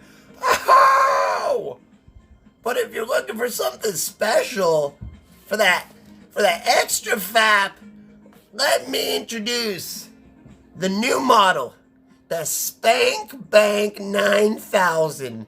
Now, the Spank Bank 9000 comes with a 32-inch HD 8K display.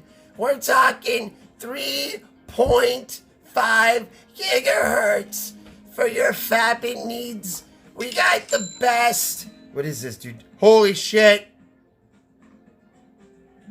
Thank you for the dono. Thank you for the dono, dude. Dude. The Spank Bang special right now for only $59,999. That's $59,999. Best deal you'll find anywhere around. This is a power machine. We're talking a workhorse. 32 gigs of RAM standard.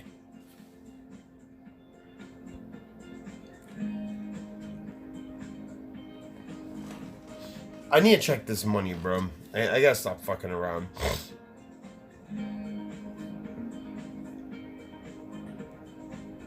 Okay, I'm buying.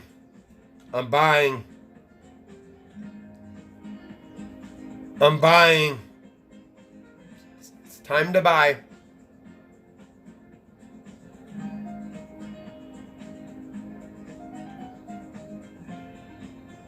It's time to buy. Let's buy It's time to buy.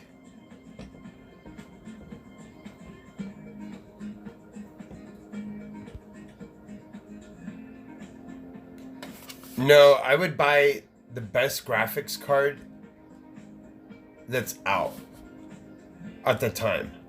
Like, isn't there a new graphics card supposed to be coming out?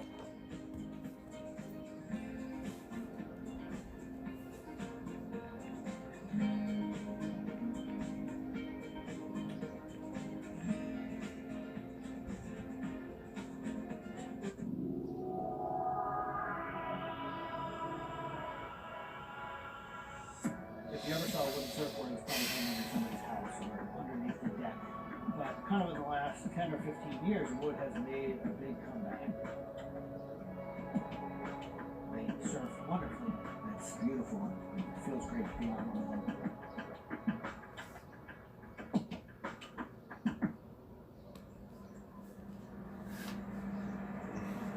I always had a love for wood. The 3070. Bro, what about... Bro, the 3080 is about to come out. What do you're trying to get a 3070 and 3080 is coming out? The fuck? A lot of that has translated over to why we build surfboards the way we do. When we first started, Don't waste your money. Wait. You gotta wait. You literally have to wait. Wooden surfboards have the longest history of use in the surf world than any other material. People have been surfing wooden surfboards since kind of the first documented history of people riding waves. The board starts in CAD, where we take a 3D model, break down the shape. Oh, it's out. Oh, no, it is out. No, you're right. You're right here. You get 3080 right here. Nah, the 3080 sold out, bud. 3080. Lumber shed, pick a bunch of cedars, deliver it to a wood shop, put glue along the edges, clamp it all together into a panel. Everything's book matched, you have symmetry and the colors and texture of the wood. Cut your outline. Card's been out for months. I understand, but why do you want to get a cheap one? Once that foundation is started, you're basically building up the three-dimensional shape, the outside part of the board, using lots of strips that kind of interlock and fit together. Every piece of wood is going to be different because it's all going to react differently. There are frustrations with it, but I think that's one of the things... Don't buy a MacBook. Don't buy a MacBook. Don't buy a fucking MacBook. And what the color of the wood is telling you.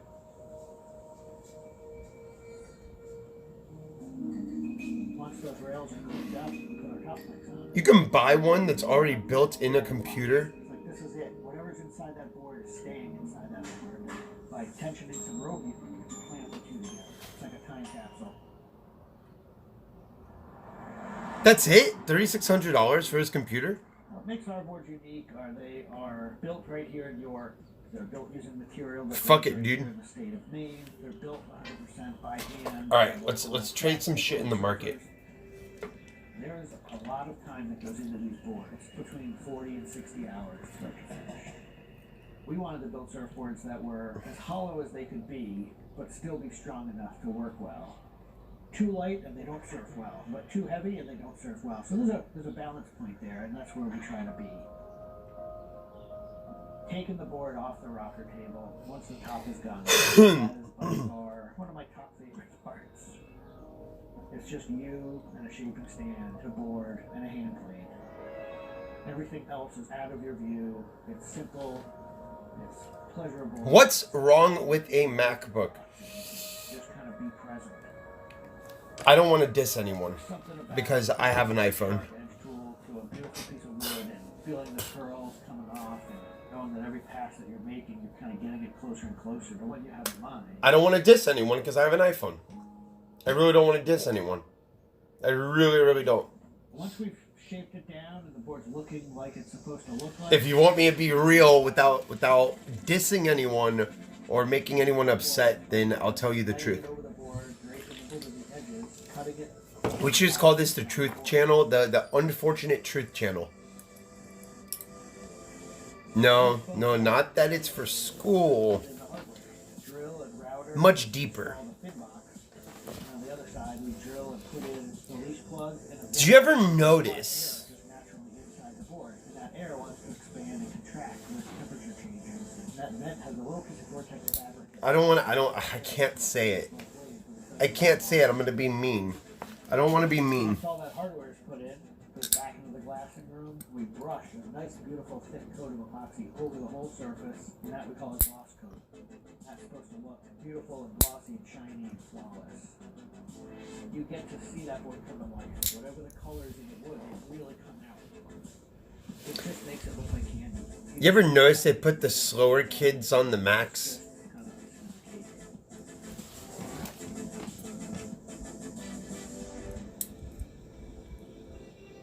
Once everything is hard, we put it into what we call the oven. Get that epoxy to cure, really kind of bake it, and just get it to hard. Put in the fin, screw in the vent, and ship it out. We just love the idea of building something that's sustainable and long-lasting. It's going to give you a deeper connection. Probably something you might buy on the shelf.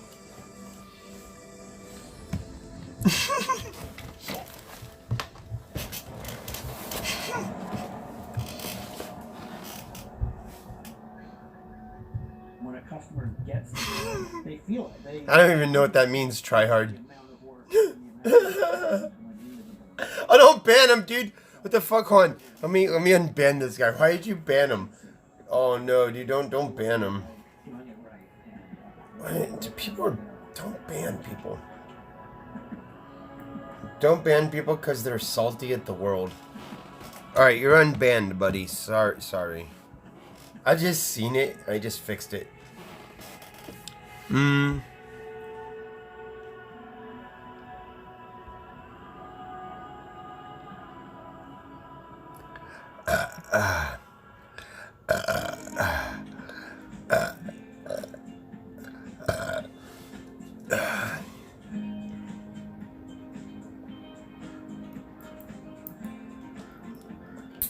Nice.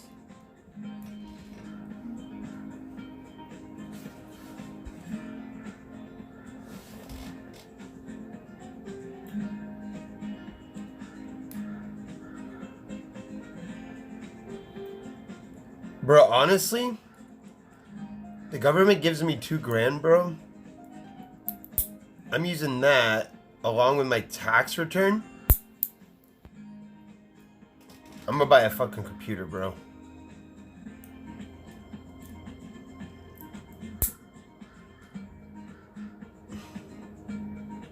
I mean, bro, 3 G's for a computer, that's not that bad.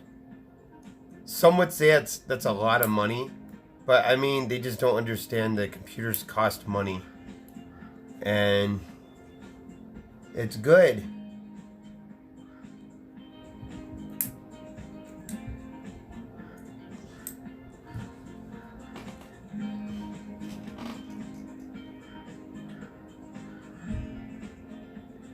The only downside with computers, they're all expensive. Boomers think computers are just gonna last. You're lucky if your computer lasts 8 years.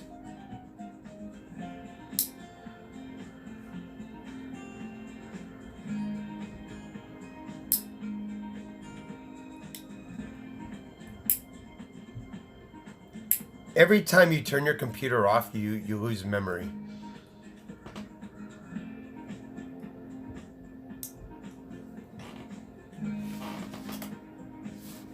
Save money and build it yourself? Yeah, no, but then you can't get certain parts. You have to go hunt down certain fucking parts that you want? Nah, bruh. I'd rather just buy it completely built and get exactly what I need.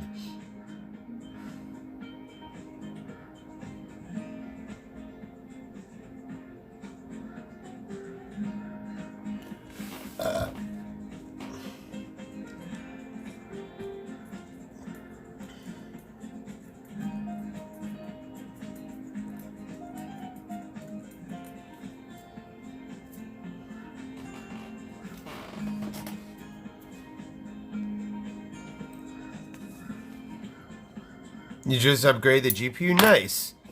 Bro, you're lucky if it lasts like 8 years. That's what... It's not your fault. It's not my fault. Mm.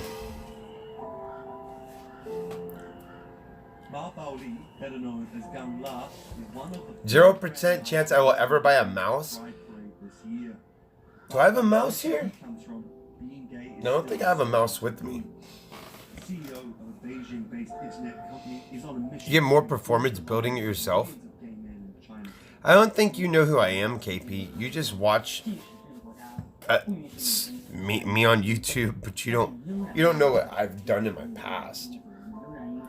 I've built several computers. I've built computers for friends. Super easy. Ma's company Blue City runs an app and a website specifically for gay men. Blue is one of the big... If you built one computer, you can build any computer. An estimated 30 million registered users. Blue is more than just dating or hookups. Just go Alienware? Why? I always thought Alienware is like overpriced and you're paying for a name.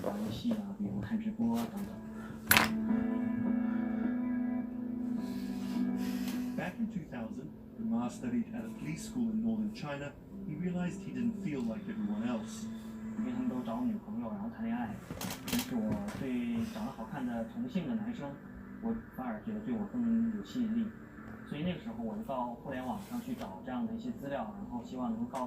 We're gonna figure something out, bro. I'm gonna take my money, I'm gonna invest it into a good idea. I'm gonna keep on building my capital. And then I'm gonna liquidate it one day into a really good idea. Foreign websites with different attitudes to homosexuality. Ma created his own site for a Chinese audience, encouraging people that... What do people need? What do people need? That's what I ask myself. What do people need that can help people, that can make a lot of jobs, profit for investors? That's like the dream idea. This is live streaming. What can help a lot of people? In late 2015, right as the internet craze was starting to take off in China, many self-made stars like Jin made decent amounts of money by receiving audiences virtual currencies and gifts. Weed delivery. It's already been done. What's different about it? That's the question. What could be done differently about the current weed delivery that's not done yet?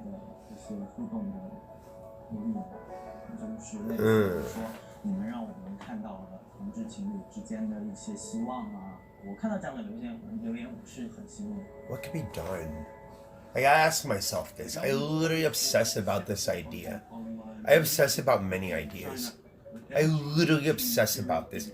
What can I do to contribute to society that can change my fucking path? Helping with HIV prevention among gay men.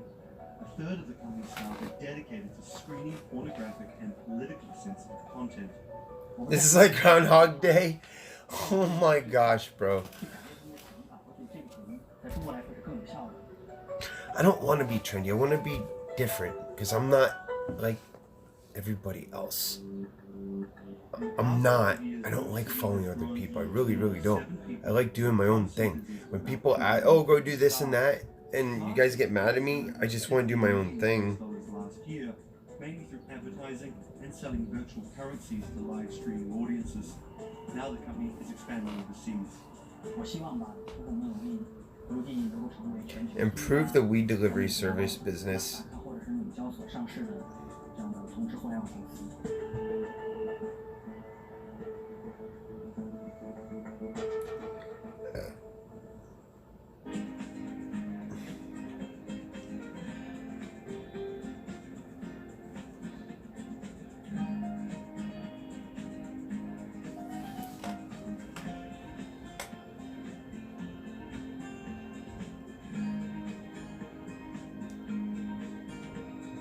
Yeah, Predator Poacher got another one. Good guy, Predator Poacher.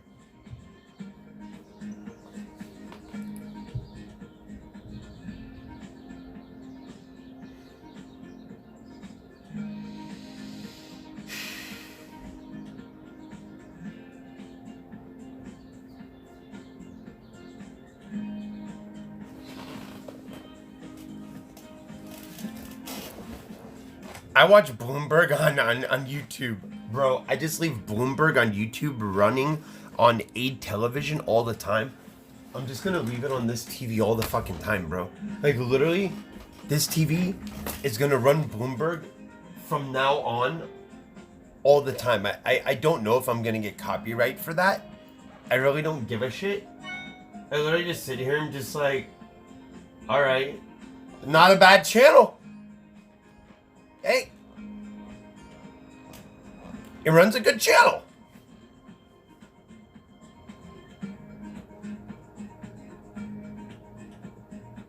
I like to watch it.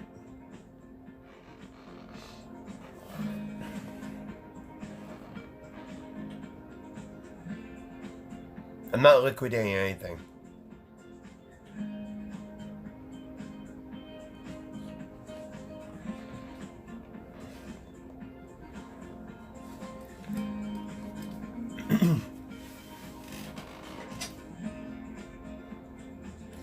Let me see how much this would cost. All right, for AMD Ryzen 5 3606 core, 3.6 gigahertz, 4.2 gigahertz max boost, $199. Everything's gonna be cheap soon because new hardware is gonna be coming out soon.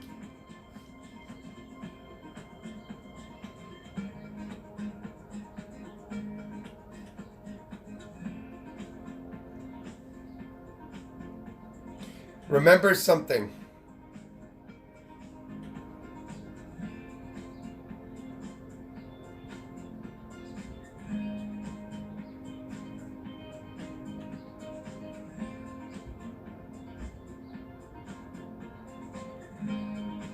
The motherfucking technology updates about every 3 months or so, sometimes less. Literally every 3 months there's something, some other shit, every 3 months there's some other shit. And he's very popular on the internet. This is Joji. He's a Japanese Australian singer, and he's also very popular on the internet. Plus, Joji invented the Harlem Shake meme. Yeah, bro. This guy, Joji, in the blood bathtub. I like watching this. The Harlem Shake meme. Oh yeah, we watched this earlier. Alright, watch this, it's good. Joji and Joji are both signed to 88 Rising. Yeah. An entertainment company hoping to build a lasting global brand that will outlive singular moments of virality. They primarily create content combining Asian culture and hip-hop. A formula that... Maybe I should start a media company. They've only been around for 18 months, but they're already putting up major label numbers. I think that we have an unprecedented collective of talent, a group of predominantly Asian artists, really making waves globally, which from an independent point of view as well. 88's founder, Sean Shiro, cut his teeth launching Vice's electronic music channel. Maybe I should start a media company. But quickly, Sean became interested in life beyond dance music. I knew that after launching a whole content platform that I have kind of the ability and the know-how to do it again, but for what was the question. So Sean moved to the Bronx to start over and figure it out. He couldn't afford an office space, so he worked out of his car at the top of a grimy parking garage. Everything kind of started here. If you look around, this is my environment. This is my serenity. Really. 88 Rising was built here. Built on the grounds of LA Fitness residence in a parking garage. I was living in Bronx. I'm just like, damn, where the hell do I go? So I just come up here and I I just kind of figure things out every single day. Being like, okay, what the hell is this thing? Coming here was kind of like my own kind of private office. Basically. I already have my own media company. Like, I kind of do. Go to the bathroom here. I kind of do. It was, it's too far to go back down there. When I need Wi-Fi, I'd spend a good part of the day at Dunkin' Donuts. Hi, how are you? Can I get a chicken snack wrap? How can we blow up an artist for profit share to you? You work by sharing an artist all over the fucking place as an investor. Seriously, that's true. I thought his Twitter was genius. But you have to show proof of work. Crazy. And like just the shit that he was saying, like the memes he was making. But I didn't know that he raps or anything like that. I really didn't. And he came up with That Sick like 2 weeks later.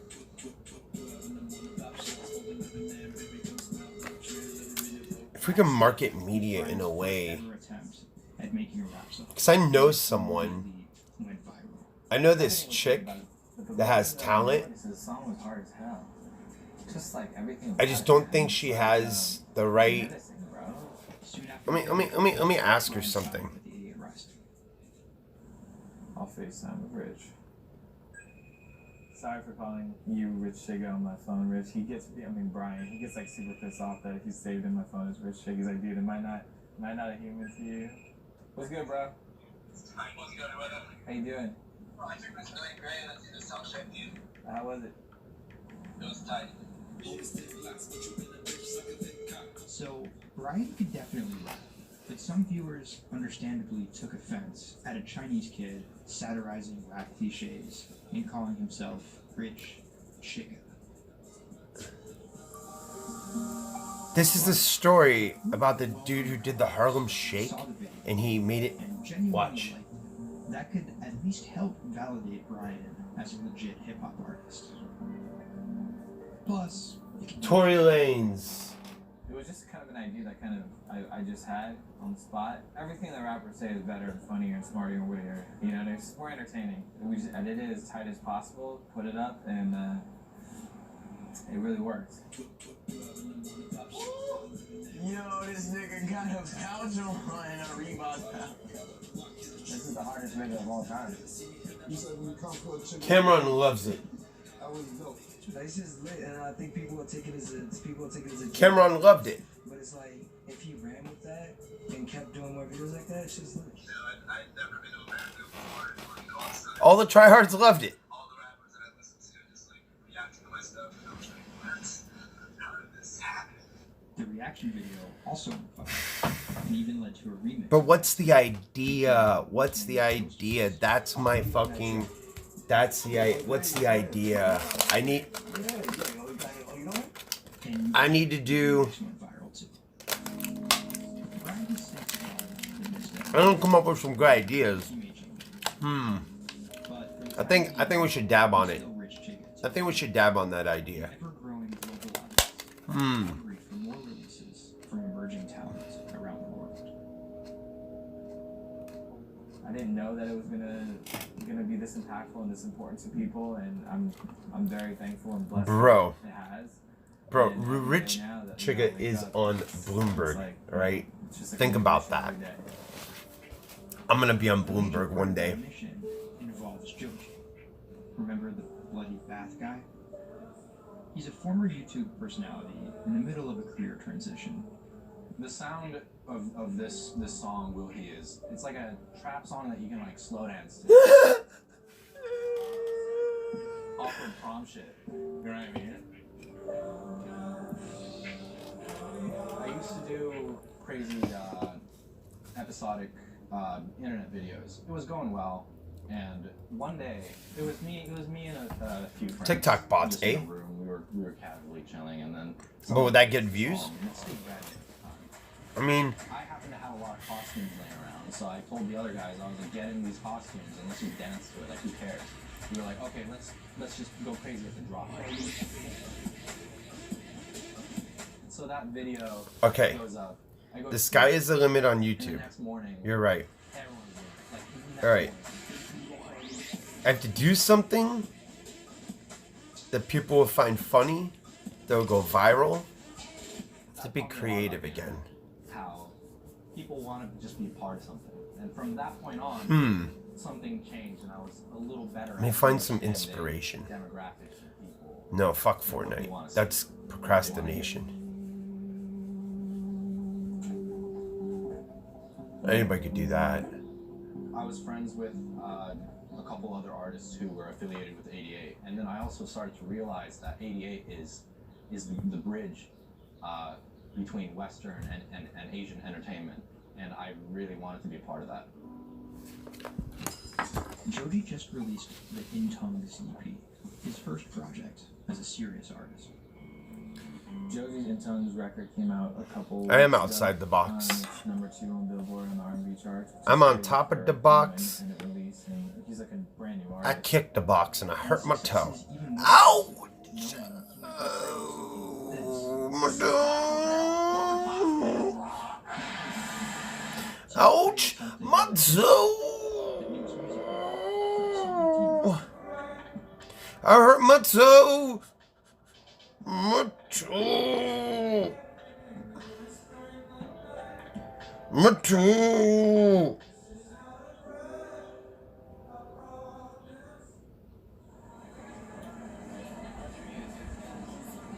Tonight, Rich Chiga has a show in New York City. Tickets sold out in an hour. I came here, I'm first online. I was the third person online. Why did you get here so early? Because I want to see Rich Chiga. I want to touch him.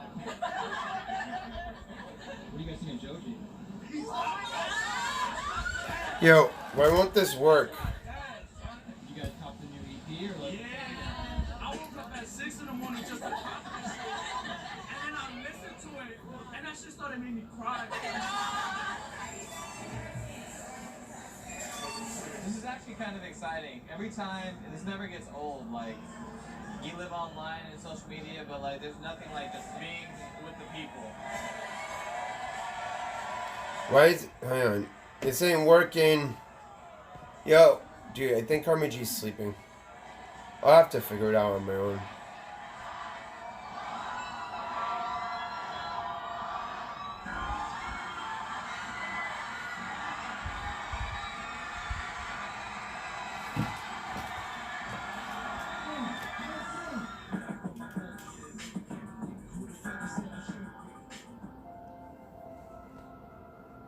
More often than not, viral success. I'm gonna knock EBZ out.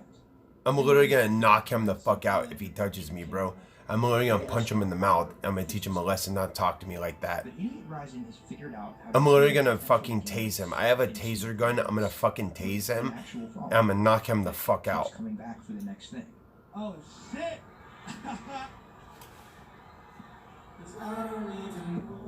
So keep an eye out. I'm Craig. More than likely, And EBZ is Debo. or I'm gonna knock you the fuck out.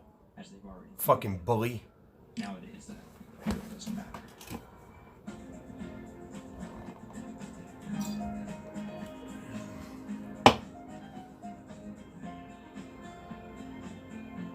I demand an apology from him for disrespecting me.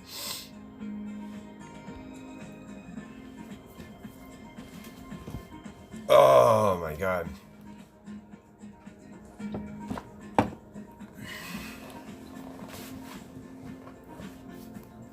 I've been up since 5. I wake up every morning at 5 o'clock.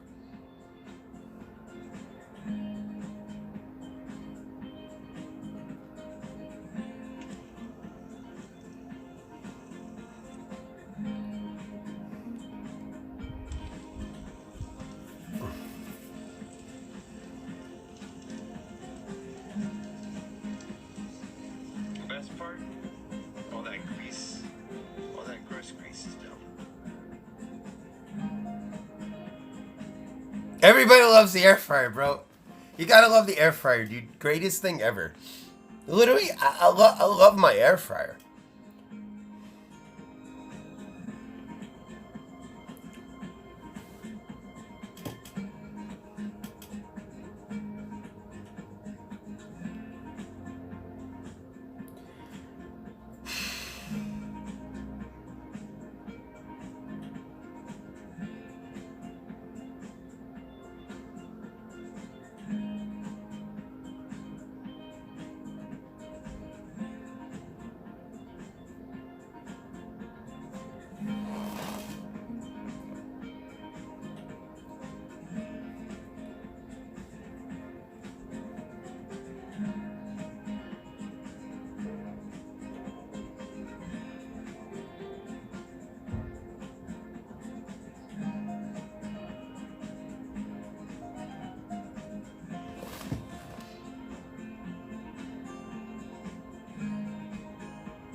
Okay. How do you capture all of that fantastic information that you gather in store with your customers' touch and feel product? And we created a concept called the connector. And this is using a combination of RFID and ultrasound. The RFID signal recognises the product, and the ultrasound recognises the movement. Take the product off, and then you start to see your products appear. And essentially, it's like online browsing behavior. Whichever products you touch and pick up in the store are automatically sent to your app. This is effectively what you created is your in-store wish list. In the middle, you'll see essentially a hologram of the product. The customer sees, they control the experience on a touch device. What this allows the customer to do is take elements of product and then add their own style to it.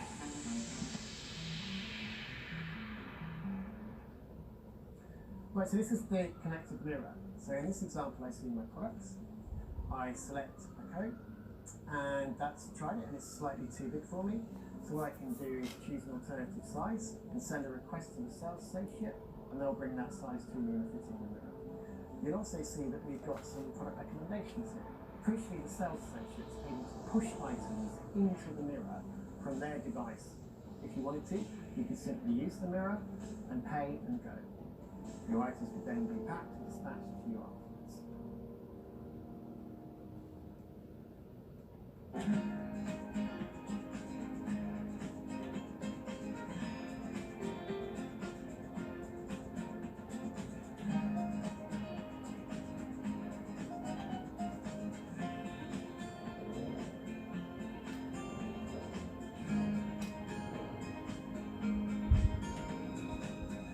Fuck.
Do you want me to turn you so you're looking outwards? What's the difference between a margin account and a cash account? How about there? First time we came out with B, Jade said, it feels like I've been released from prison. Do you want these, Mrs.? Definitely.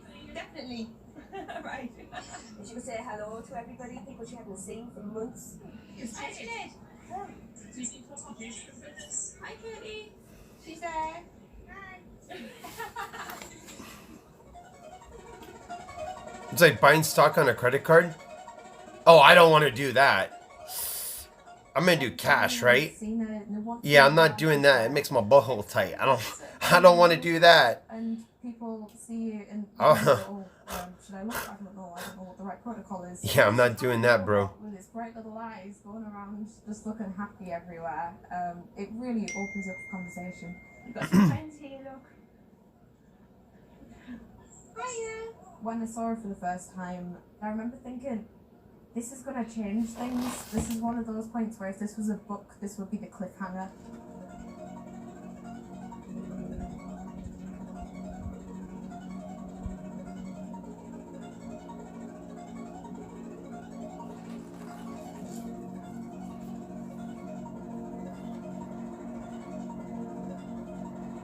I have a condition called Ehlers-Danlos syndrome. Which means that I have a lot of dislocations, there's a lot of pain, and a lot of seizures and whatnot. So I can end up on my own in my room for long periods of time.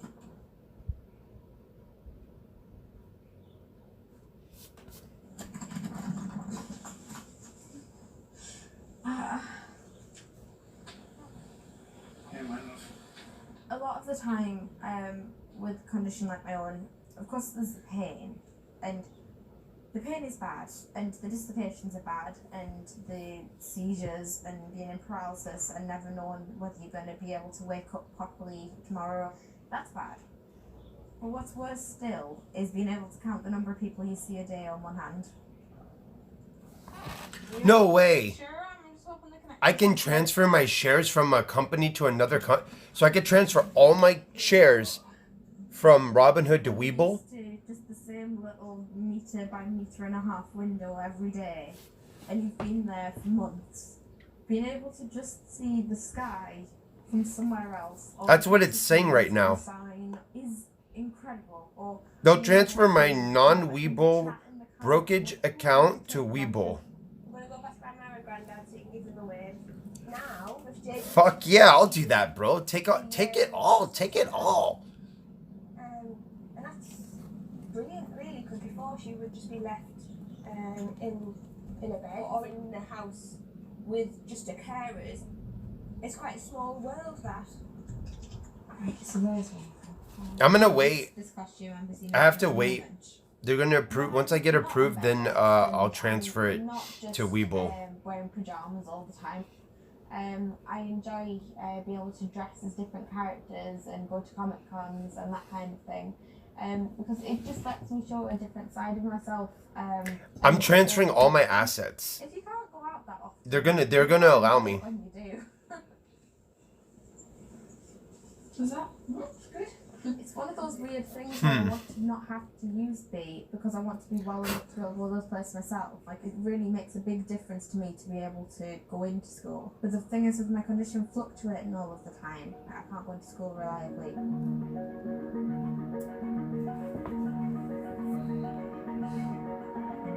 Yeah, I'm gonna fucks with the pre-market. I like the pre-market.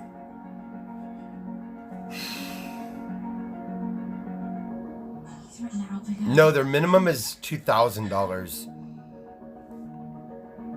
You're poor if you think it's $500. You are poor. You are poor if you think it's $500. Still a few little things that we need to work out for the most part. They won't let no, buddy. $2,000. Because I can really tell the difference between today and yesterday. How yesterday I forced myself to go into school when I wasn't very well, and I was really tired afterwards. And we're gonna go to Whole Foods and buy some food. I've been able to do all of the work. I've been able to keep a clear head and not be ill. Only was he's fighting when there's no reason to.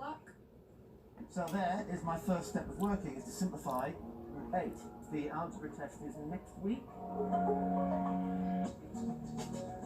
Now I'm trying to make friendships, which I'll be able to do. Before that, I've been to let people down. Bro, soon We're gonna move to New York City.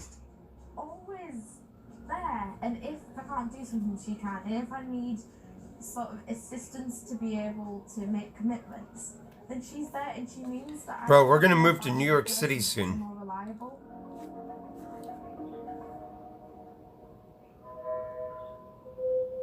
There are no shortcuts in life.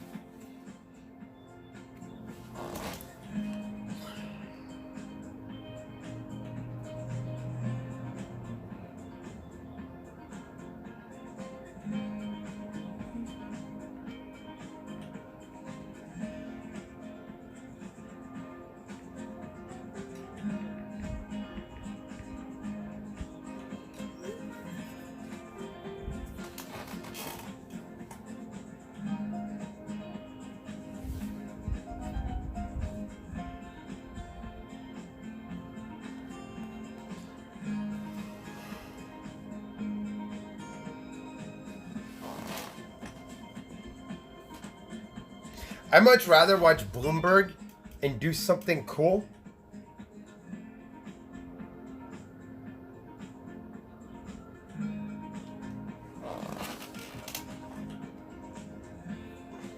with my time and money.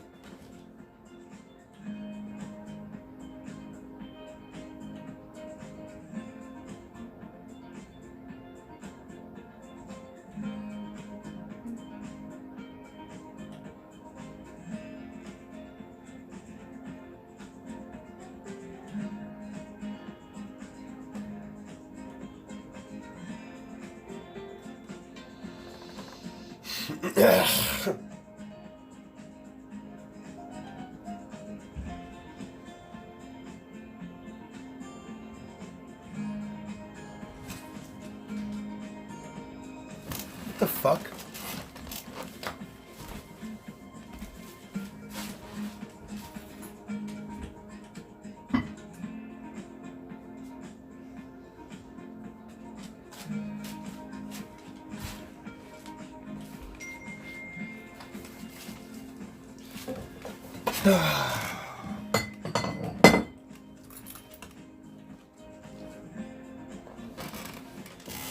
Hi, Nell.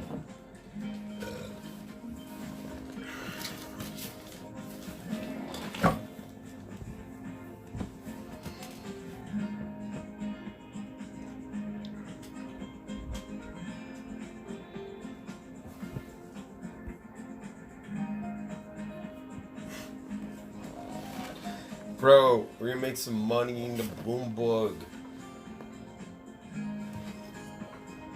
Give me the facts. Bro, I'm too, bro, give me a minute. I'm just waking up. I'm up since 5, but I'm still just waking up. Give me a minute, dude. What is this?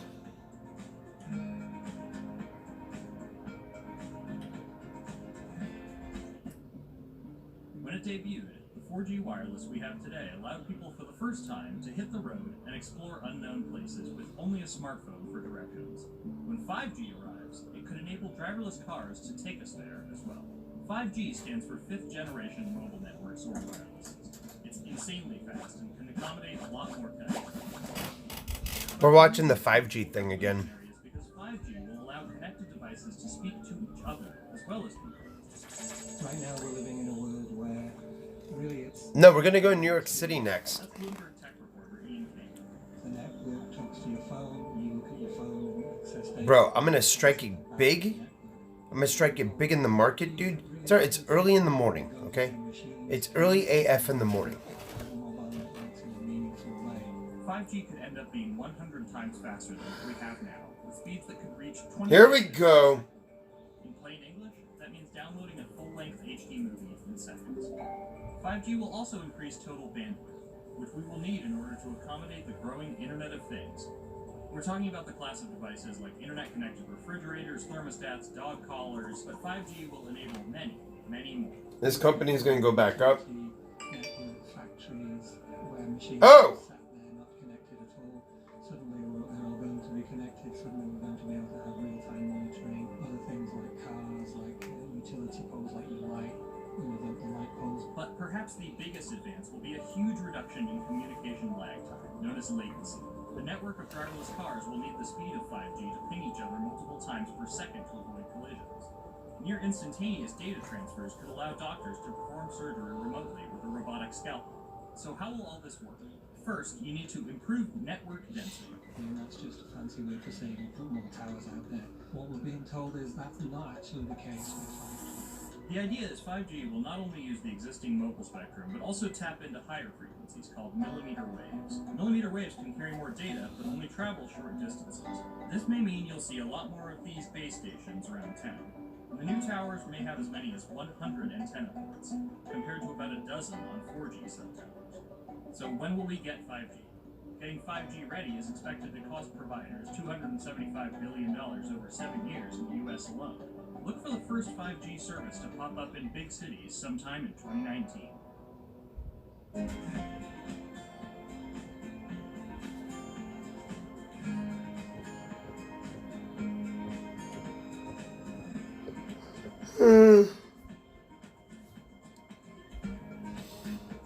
Oh, bro, they want to charge me $75 possibly? Fuck that.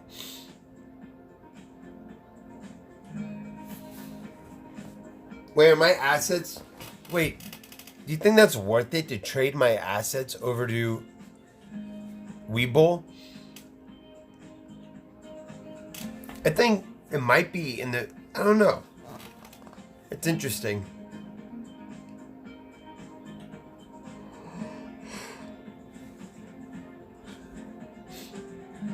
They waive the fee? How? Oh, because it's over a certain amount?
That's weird. I like Webull. I actually do like Webull. Interesting.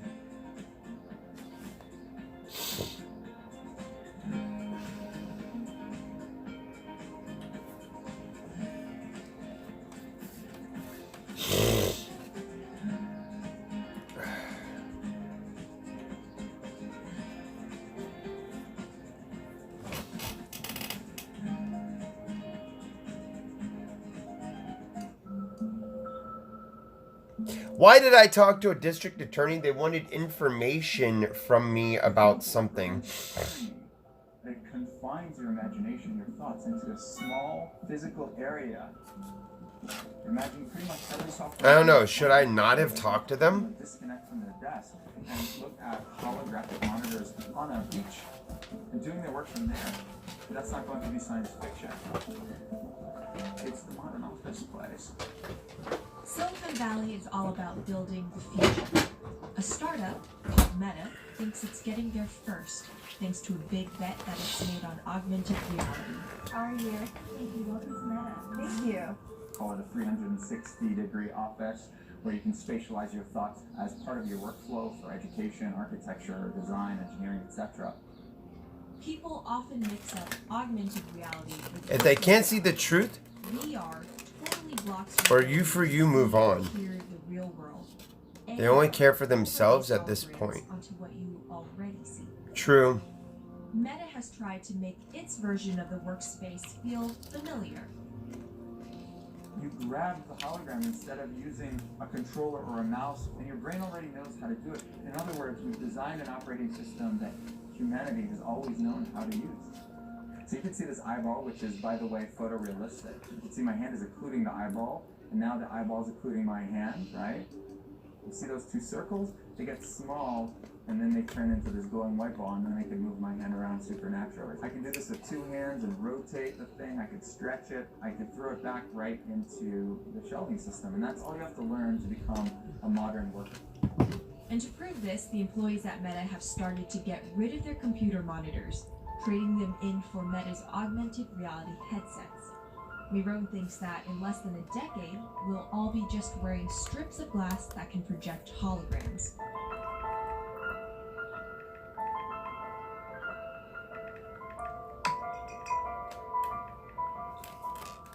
In the early 80s, everybody had computers on their desktop, but no one was using them because they had a lot of work to do. So they were still using typewriters. And at some point, the CEO took all the typewriters away and everybody was forced to use their computers. So it's very exciting to see a new generation of technology, a new paradigm. I consider us like pioneers in the holographic wild. I'm pulling up my browser with my hands and sending out emails to colleagues and just kind of really acclimating to the new environment.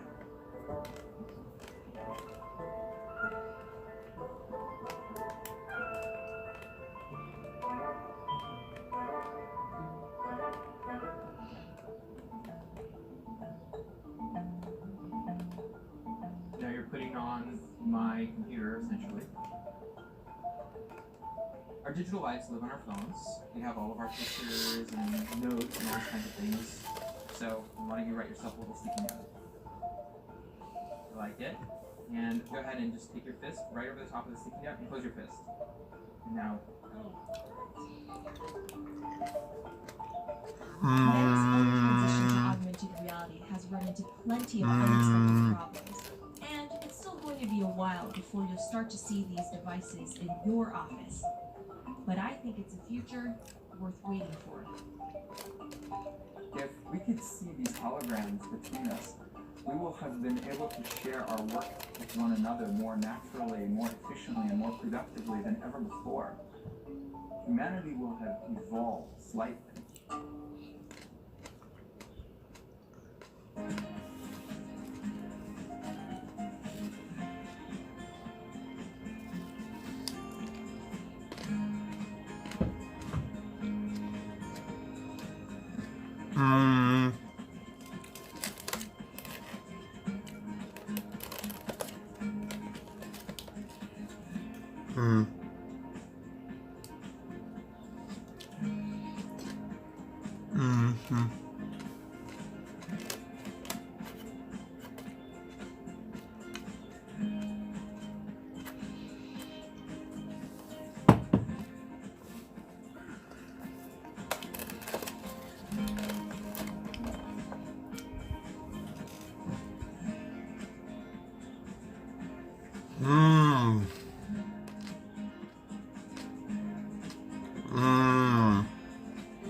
Ranching it up.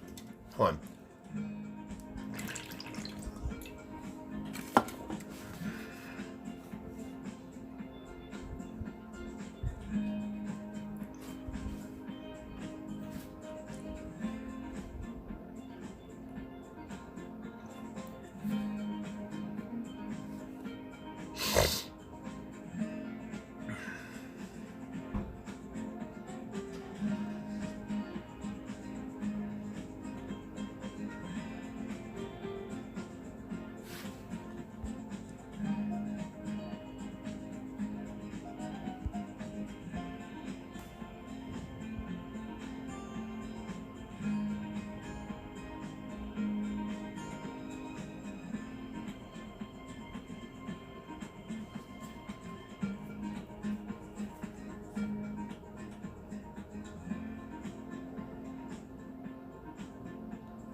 I'm sorry, I had to take a phone call.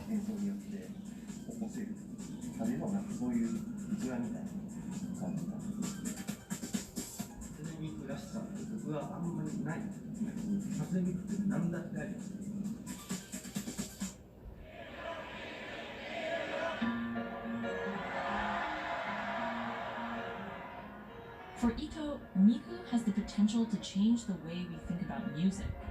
そういう新しいテクノロジーがいて、新しい音楽のやり方っていうのを模索していきたいと思っていました。And for her fans, it goes even further. 何かって魂がないので、だからみんな魂を作り上げるために戻る。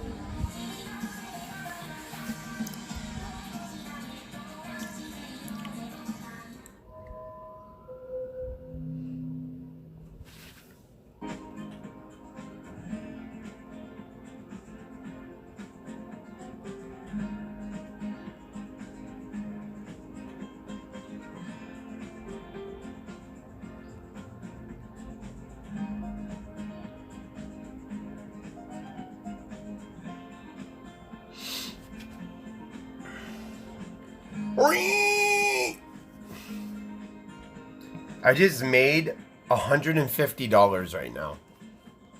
I just had to make a call to my financial advisor. Bro, I'm about to make $150 off of doing a call. Holy shit. I literally just had to make a call to my financial advisor. I'm doing a call right now.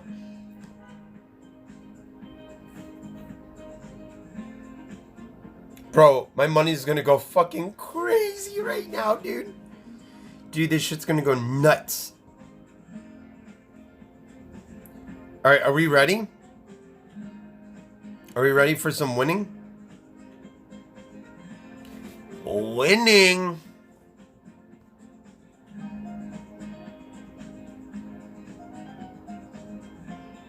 Alright, I'm putting a call under this company. Right on.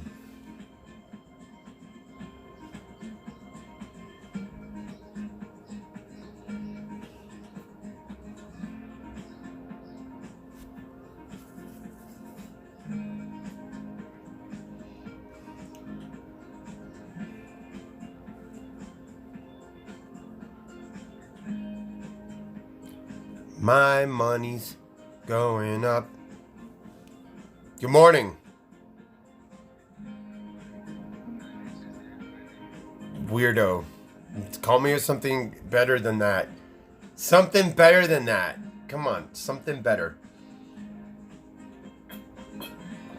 Oh my gosh. What is this?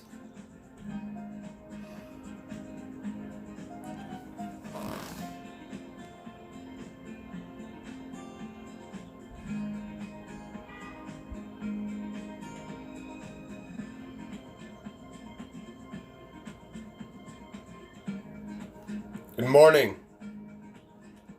Hello. Hello. Fucking computer calling me.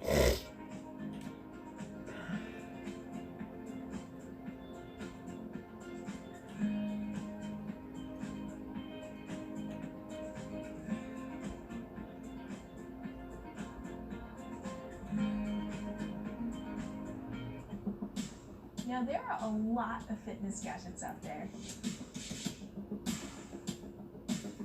Yes, good morning. I tested 17 of them over the last few months. At Hello. least one personal trainer I know was a little bit. Yes. skeptical.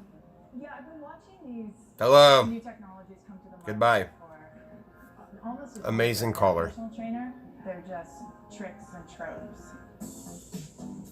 They're not much different than the flex machines or, to be honest, the original Jane Fonda workout videos. Trump. But some of Trump. these gadgets that are Trump, just Trump, coming to the market do so much more than what they used to do, just tracking your activities. Out of all of them, this chest strap was my favorite. It comes with a robot coach that points to the future, one where you might not need a human trainer at all. And it works like this. You wear the chest strap so that it can read your heart rate, and that connects to Move's free app that talks to you. Welcome to Move Heart Rate Hit Out to Running. Let's get moving and warm up in zone 2. Move's computerized coach tells you what to do at that exact moment, whether you're running outside or you're doing body weight exercises indoors. Swing your arms faster to get your legs moving quicker. Let's brush this round. And by reading your heart rate, she knows exactly how hard you're working. She keeps you honest. Way to go. You are in the target zone. Keep pushing. You're almost at the end of the round. Don't give up. I've been running for 7 years now, and my biggest problem is that I never push myself hard. Bro, that guy tried to high five her, and he got curved. That's funny as shit. They put that in this. Hilarious, bro. He's like jogging, trying to throw her a high five, and she curved him. Drenched in sweat in a way Cringe. I never am when I work out alone. Training with a real person is great, whether that's your group instructor or your coach or your personal trainer. But humans, they're expensive. For the rest of us, this $60 gadget is all you need. Ugh.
What does it take to change the world?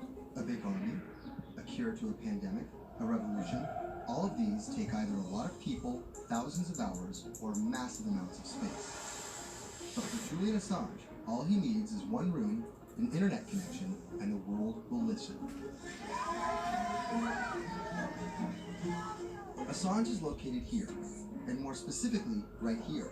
And from that location, he's posted government secrets, classified documents, and leaked emails from some of the world's most powerful people. And in doing so, has been labeled a hero, a villain, a nihilist, and everything in between.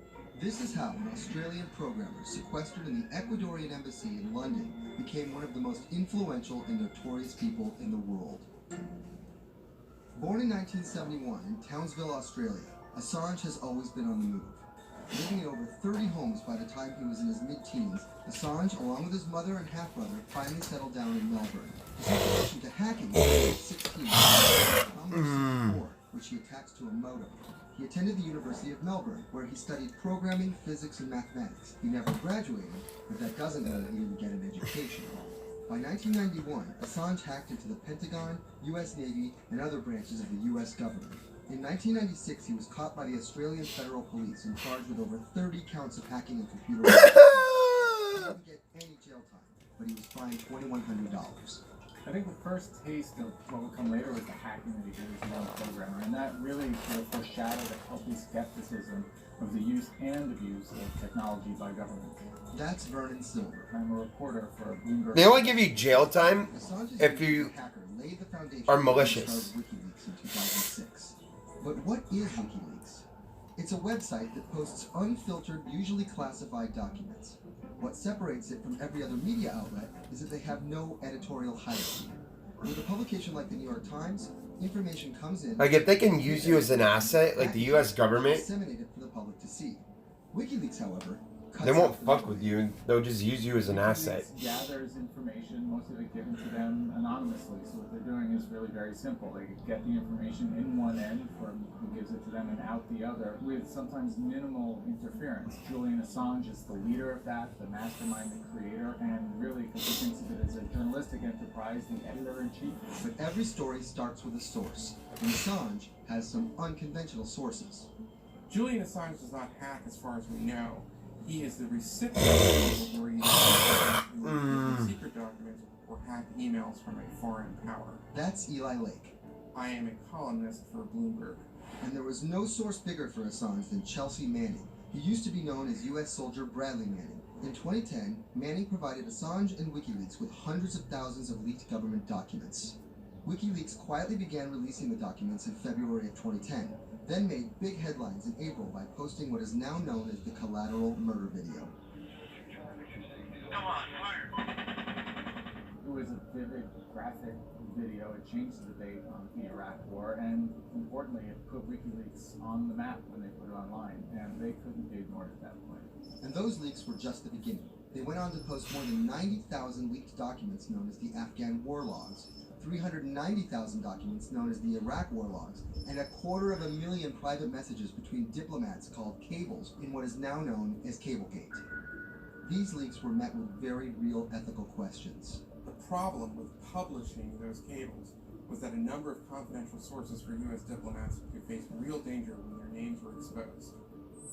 Then Secretary of State Hillary Clinton drove the point home that every country, including the United States, must be able to have candid conversations about the people and nations with whom they deal.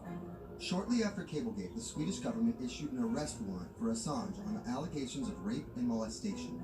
He claimed the allegations were fabricated to get him extradited to the United States, a claim the U.S. government denied. Either way, Assange's next move was to seek refuge in the Ecuadorian embassy, which really was the beginning of a new chapter in his life and what we're dealing with now, which is him being stuck in London. What was supposed to be an office in an embassy is now Assange's self-imposed prison to this very day. But that doesn't mean he's slowed down. Since being trapped at the embassy, WikiLeaks has released files about Guantanamo Bay prisoners, Syrian political figures, and the draft of the Trans-Pacific Partnership. And then came the 2016 U.S. election. Thousands of leaked emails showed Democratic Party officials possibly plotting against Bernie Sanders in his race against Hillary Clinton. Over the course of 68 days, WikiLeaks released 20,000 confidential Democratic National Committee emails. In terms of the presidential race, if you look right here, when Assange released the first batch of emails, Trump actually takes his first lead against Clinton. We had enough of the Clintons in office. Once WikiLeaks started exposing secrets of the Democratic Party, Julian Assange became a hero to many on the right. Public opinion kind of flip-flopped. WikiLeaks. From the emails, we now know Hillary Clinton's campaign manager makes risotto, and also how the DNC squashed Bernie Sanders' campaign. One thing we don't know is who gave Assange the stolen emails in the first place. Many leading Democrats say they suspect it was the Russians. They released an analysis from a private cybersecurity firm that had said it was the Russians. But Assange The Russians. Is not the Russian government, and it is not state party. So this is where we stand today. The public still doesn't know who provided the emails to Wikileaks. Meanwhile, Assange is still running Wikileaks and still releasing documents. In March 2017, he started publishing documents from the CIA's Center for... Oh my gosh, bro, this is hilarious. Winning. Finding and keeping our top secrets can't keep its own secrets. Denied. Denied. Denied. Denied. Dude. This is fucking hilarious. People think about their governments, about their own secrets, about their own hackability, and really the world has changed because of it. Oh my gosh. Bro, we're about to have a very good laugh right now.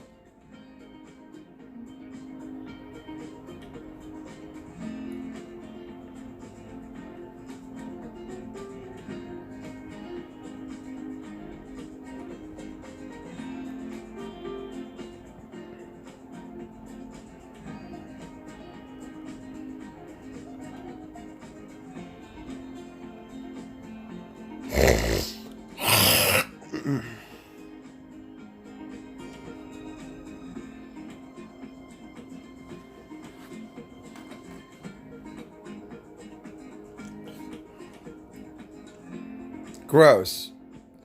Gross. I don't want to show it. I'm not going to show it. It's pretty gross.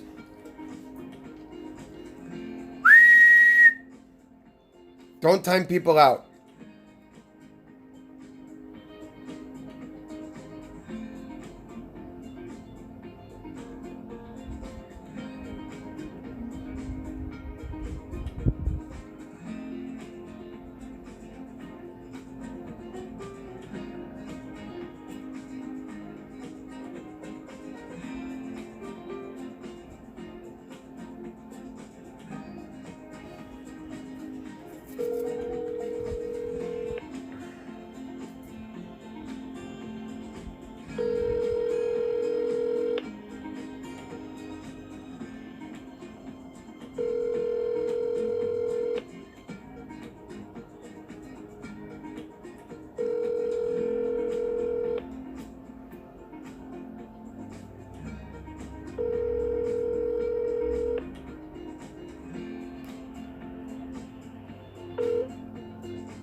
Please leave your message for...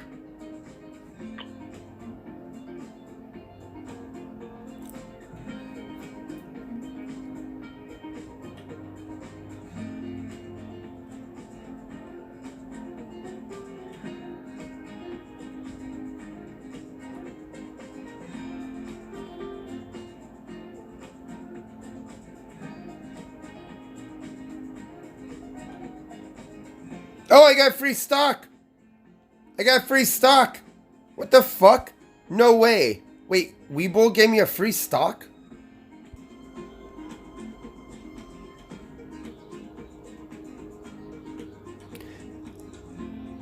I don't know what that is, but sure, dude. Wait, I got another one?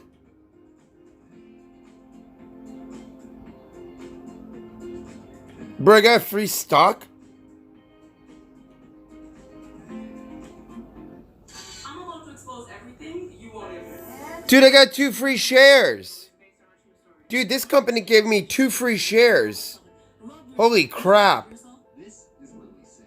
But to fans all over the world, she's the YouTube star Superwoman. Bro, they literally gave me 2 free shares to this company. We can change the world for the day of time. My parents now know what I do.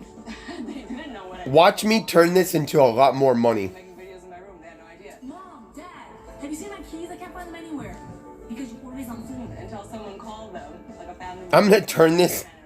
I'm gonna turn this into so much money.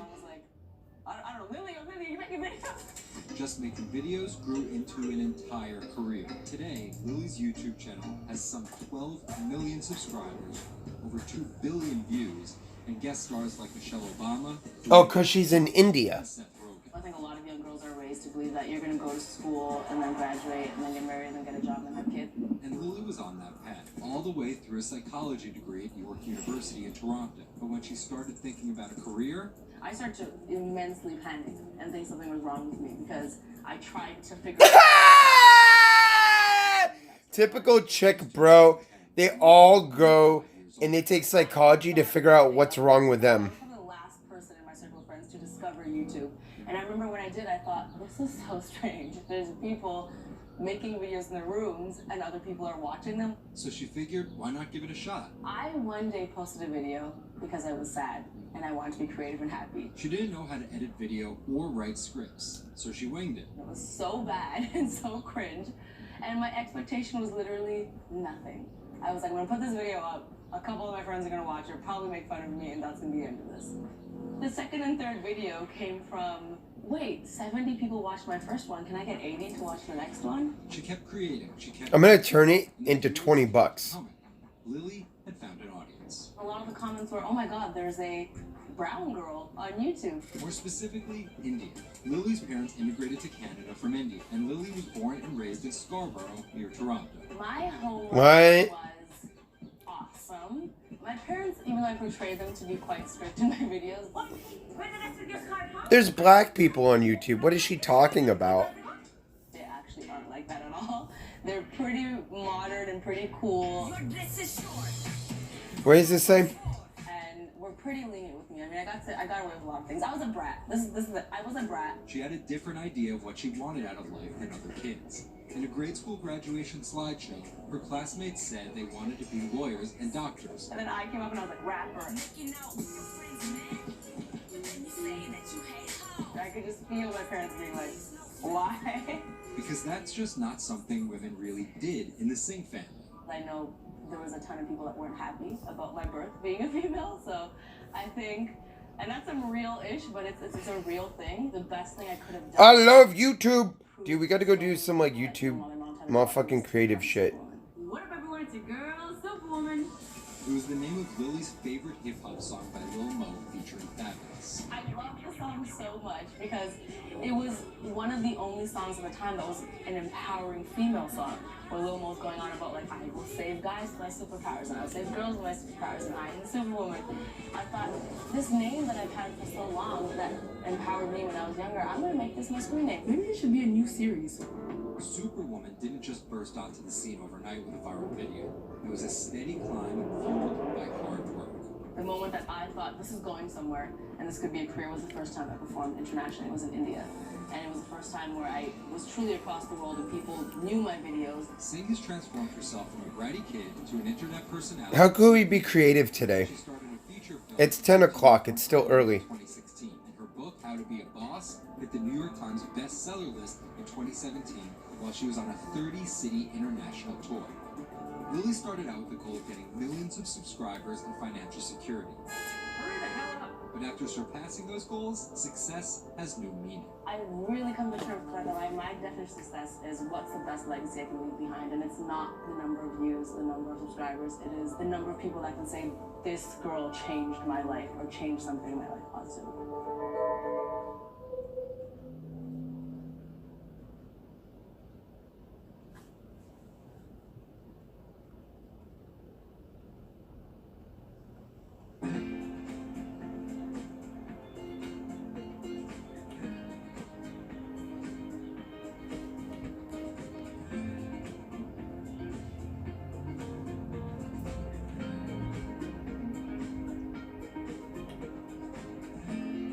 Fuck it, dude. Let's just copy him. Might as well, bro. You're right. Let's just do it. I'm not even joking. Hello. What's going on, dog? If it's an idea for content, then I'll listen.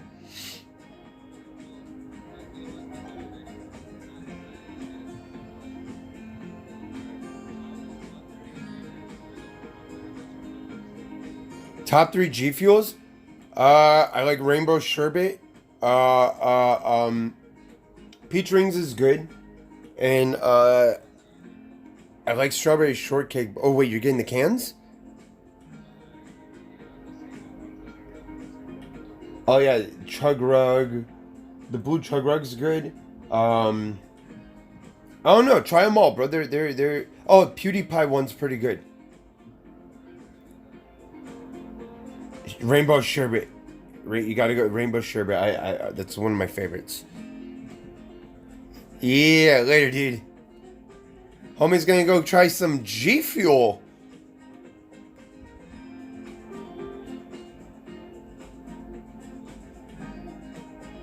Dude, G Fuel is fire.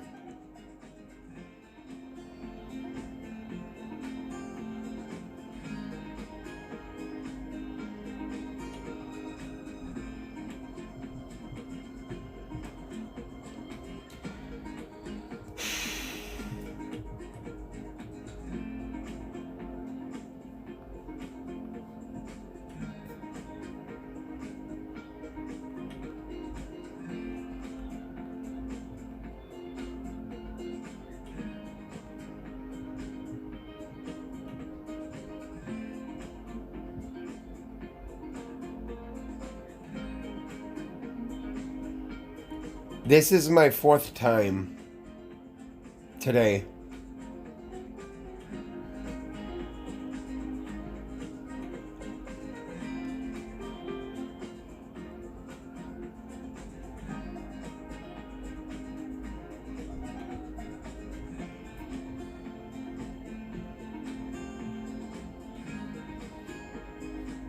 Yeah, let's see what Mr. Beast is doing. Let's go take one of those ideas.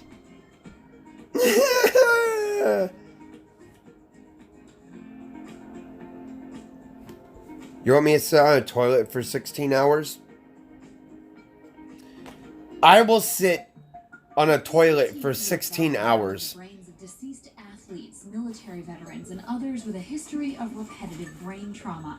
Hundreds have donated their brains to the VA Boston University Concussion Legacy Foundation Brain Bank. This is a former NFL player who died in his early 70s, and this is a veteran who also died in his early 70s. Dr. Ann McKee dissects these brains. The hippocampus and the mammary bodies are very important for memory. I can see that they're slightly affected. McKee recently dissected the brain of former New England Patriots player Aaron Hernandez, who was convicted of murder and later committed suicide. You'll see right away that the brain is showing signs of shrinkage. You can see the crevices in the brain that you can't see in the normal. McKee says Hernandez's severe case of CTE impacted his... Bro, that's that guy's brain. What the fuck?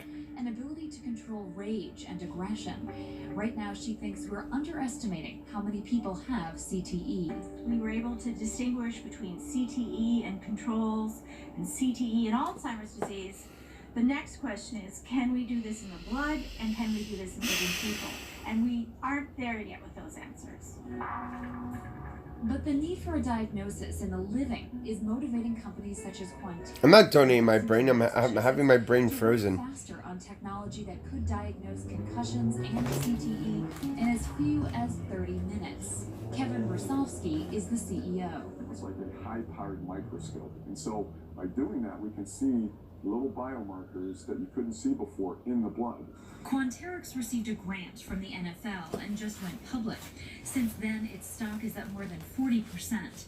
The company sells a machine called Simoa for $175,000 to other biotechs, hospitals, and researchers. For the first time in history, we're able to see brain health in blood, and that's a major breakthrough, and that's leading to less invasive testing, and we've already been able to see evidence of concussions, and there's the beginning evidence of being able to see the accumulated effect of concussions. Quanterix is also trying to detect Alzheimer's disease, multiple sclerosis, and ALS.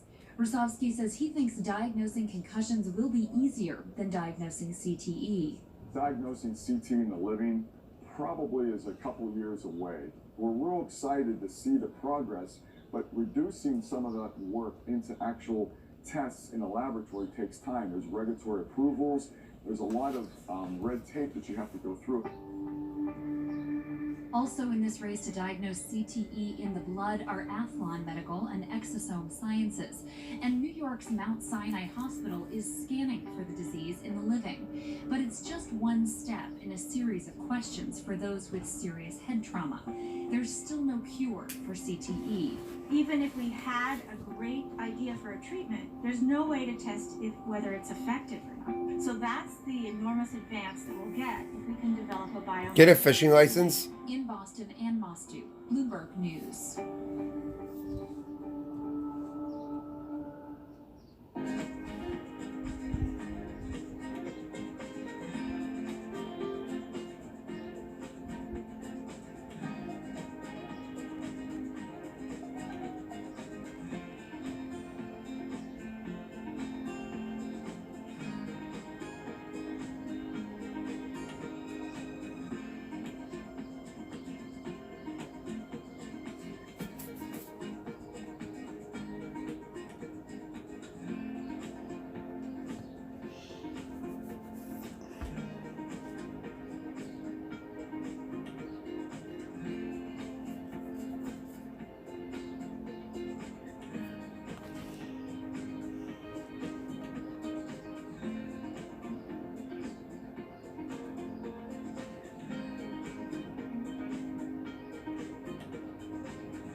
Hello? Hi. Oh. Hi. I can't talk right now. What do you mean, oh? Because I didn't know who was calling me. Ew. Don't say that. What's wrong with you? Don't say that. What are you doing? Nothing. I'm trying to fill out some shit. Oh. Are you filling out an application? Yeah. Good. Are you gonna come see me once you get a job? I don't know. Probably not. Why? Because I have to, work at that job. Then can you come now before you get the job? I'm broke. Chat, can you give her money? Can you give her money? Gucci? You live across the country. I don't see me being able to do that. Gucci's is poor. She wants dick. I didn't say that. It was implied. There were implications in the tone of your voice. Yeah, I'm just trying to figure my shit out, you know? You're trying to... What? What'd you say? What? What'd you I'm do? just trying to figure my shit out right now. Oh. You said figure your shit out. Finger? I thought you said finger your shit out. I'm like, what? Bro, why? What? Playing with your pooper. What? No, dude. I'm like, nah. Ain't down with that. Sorry, I want to finish doing this because it's time sensitive. Are you sober now? Yeah. How's that make you feel? Okay. What are you trying to build? That's good. Well, Venice, we started with Can I come see you? in 2013 of building a world-class platform. We have a database of Oh, okay then. reviews on I don't know. It's just weird. reviews through delectable. No, it's not. You're just being a weirdo, but okay. Partnerships that we can't announce just yet. I'll talk to you, whatever, I guess. I don't know. You're being weird. Can't even come close to it. Do you think of yourself as the next? Sorry, okay. Not at all. Why? Because Steve Jobs said you can't live your life trying to be somebody else. So he's one of my biggest influences, and I've never wanted to be a replica of somebody else because a replica is never as good as the She is playing hard to get. A genius, one of a kind. We're going to be something completely Wait till she calls me back. No desire to be some version of somebody else. Different in what way? every decision that I've made at this company is completely anti-Semitic to what Bob did with this company. Pull my groin, I pull my groin. On business results. That's something that we never had at Parker. Our benefits. I stretched weird. And everything that we've done at business is completely different from that model. When Steve Tanzer, who is the most experienced active wine critic in America, wants to work with us, that says something. When Alessandro Masnaghetti, who's the best cartographer of of vineyards, wants to work with us, that says something. When Neil Martin, who's a superstar wine critic with enormous experience in Bordeaux and Burgundy, and the former lead critic at Ron Burgundy. part of our team, that says It's me, Ron Burgundy. It was a disaster as a company and a miserable experience as an employee. Push the poop back in. I got to work with Bob Parker when he was at his prime. You know, and Oh, look at this guy name dropping. I used to work with Bob Parker in his prime. Fuck yeah, bro. The wine criticism business the way Parker's did, and should anyone's palate dominate it the way his did? I just think the world is very different today. You know, it's just a totally different world. It's probably not healthy to have a single person dominating the world. It's not even wine criticism, it's the wine industry. Yeah, that's probably not the healthiest thing in the world. But I think that there's just such an opportunity right now with social media and technology to reach such a massive number of people that I think it's possible that one or two people will actually have more influence than Bob Parker did, because they will. Again, this goes back to your first question, not trying to be a version of somebody else. You see this in sports all the time. It's like, oh, nobody will ever beat this record. And then somebody comes along, you know, it's like tennis, Pete Sampras. Nobody's ever going to win as many Grand Slams. Now you have two guys who are ahead of that and one knocking on the door. And so I think a lot like that. You're a former investment banker. How does that inform and influence what you're doing and what you've done? My generation has had to deal with a lot more challenges. That's why I think we're actually much better poised for the future. My first job in finance, the first thing that happened was long-term capital, 1998. Then the tech bubble melted down. Then there was a mutual fund trading scandal. You know, that was all like within about 5 or 6 years. And these are the things that I had to deal with as a young executive. My peers who were 20 years older didn't know how to manage in crisis. They'd only seen Black Monday. They'd just been in a big bull market. It's very different. So I'm very lucky. People of my generation or a little bit younger have actually had to deal with a lot more crises. I think that's actually good for learning how to cope with challenges in business. From the outside, it kind of looks like you're trying to demolish the house that Parker built, right? You left the Wine Advocate. Yeah. You merged with one of his chief rivals. Yeah. And you just hired his successor, Neil Martin. Mm-hmm. So are you? I think what that says is that all the best people want to work in our company. And that's really what we strive to create starting in 2013. We wanted to create a world-class company that would attract best-in-class talent. And not just on the content side, on the technology side, on the digital side, our office, and at every level, what we're trying to... Did I eat? I had eggs this morning. I like smiling. It's my favorite.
Bro, so much content going on today. So much content going on today.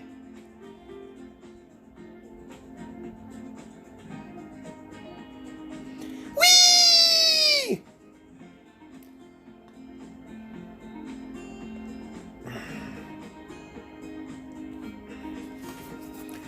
so much winning. We always win.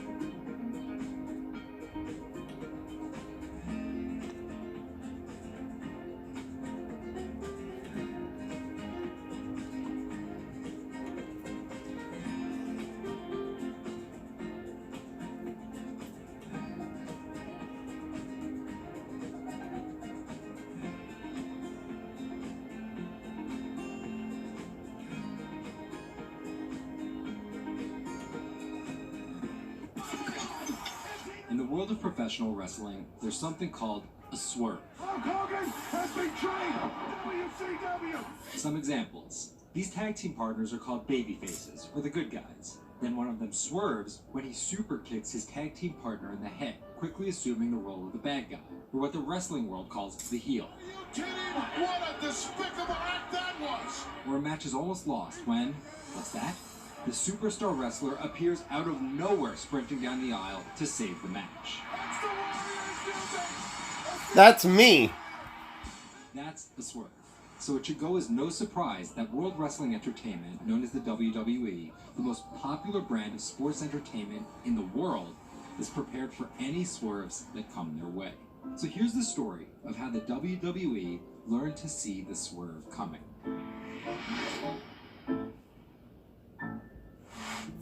So I spoke to Bloomberg reporters Felix Gillette. I'm a writer for Bloomberg. I'm the swerve. And Kim Basine. No one's seen it coming, but here I am. To find out exactly how the WWE is positioning itself for an all-out global invasion, which starts with a massive change to their lucrative pay-per-view model. WWE basically pioneers the pay-per-view model on cable.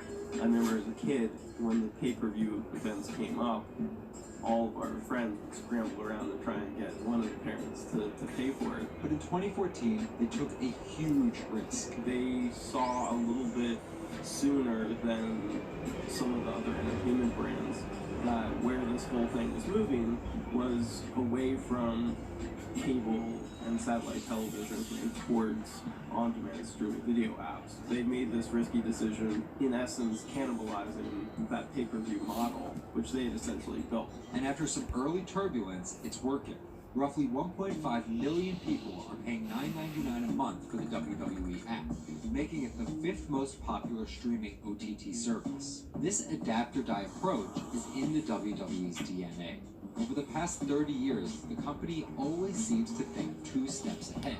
In the early 90s, WWE was at its most threatened when Ted Turner took them on with WCW, which stands for World Championship Wrestling. And back then, the WCW was winning the ratings war. So in order to compete with them, WWE had changed its product from a family-friendly kind of cartoonish style to this really raw. That's why they called their show Raw. It was this raw style of wrestling. With violent, outrageous, reality-inspired plot lines and aggressive personas. From a 16-foot ladder. And they won that fight against Ted Turner. And they bought WCW. The early 2000s ushered in an era of testosterone-driven programming aimed at the red-blooded American male. Bra and panty snatches, and people smash each other over the head with like barbed wire bats and things like that. Until 2015, when WWE fans started a hashtag #GiveDivas a Chance. Since then, WWE has hired 40 more female wrestlers, and that growing cast of female characters was part of a much larger plan. They started to try to appeal to a broader set of people. Let's attract more female fans. And after we've attracted more female fans, let's attract more international fans. They're broadening their base, and they're doing that in large part to make it more advertiser friendly. And not just friendly to advertisers. They're trying to build up their fan base in China. They're trying to build up their fan base in Europe. I think I want to put some money. Stone Cold is a nice guy. I've seen a lot of Stone Cold Steve Austin. I've never met him. I think that statement It's true. I think he is a nice guy. He does a lot for charity. There's a lot of stuff for charity. So does The Rock. Wrestlers aren't bad people. They're actually really, really good people to look up to. No matter what's happening within WWE, yeah, he's a very controlling guy, and it's a very, very, very tight. What attracted me to wrestling is because I was bullied. I was always a skinny, scrawny kid. Even though I ate a lot. I always ate a lot, dude. Because I thought that, you know, it would make me bigger and more bulkier, but it never happened. It's hard to do all those things simultaneously without committing. I loved watching wrestling. And I would always dream of just being just a different body type. True story. I used to work out a bunch. So I got really fit. And then I got this hernia. I had this fucking hernia right here in my stomach, dude. That's where they cut me open. It was this one. And then right here. That's something different. That cut, I cut my stomach on my crib when I was a baby. But they fucking cut around my stomach and there's a screen right here. Because I ripped my stomach lining. Too big to handle. Sometimes change feels slow. Joe Biden! Thanks, Joe. Other times it happens. They said Joe Schmo. Joe DeBrow. Gonna give me 2 G's. Between too small to see and too big. Yeah, I liked wrestling until I found out it was fake. And then I stopped watching it. The clock is ticking. This is Bloomberg Green. I was sad. Saving the seas. This week, the deep-sea diver who stopped writing the ocean's obituary to find a solution. Enric Sala tells us why the next 10 years matter most. And globalization needs to get greener. Shipping accounts for nearly 1/8 of all transport emissions. How can the industry clean up its act? Plus, protecting coastlines comes at a huge environmental cost. But one Israeli startup found a way to keep the sea out and the animals in. From London, I'm Anne-Marie Hordern, and this is Bloomberg Green.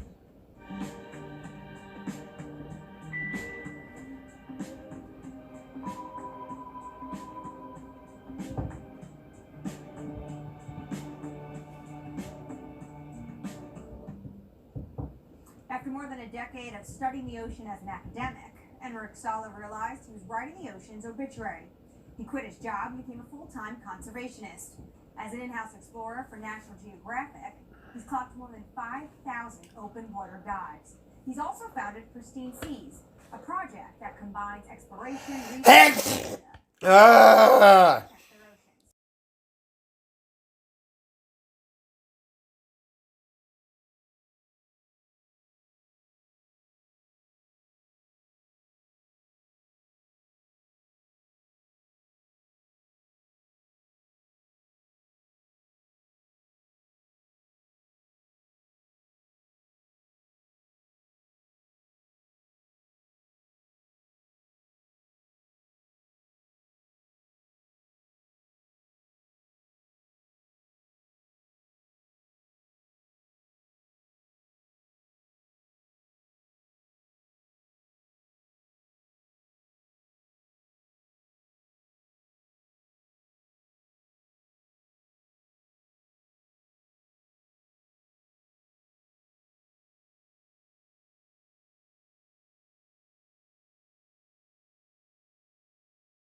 against climate change.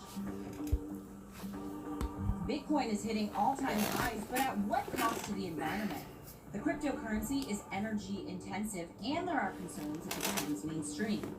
According to MIT, back in 2018, Bitcoin's carbon footprint was almost as big as Portugal's.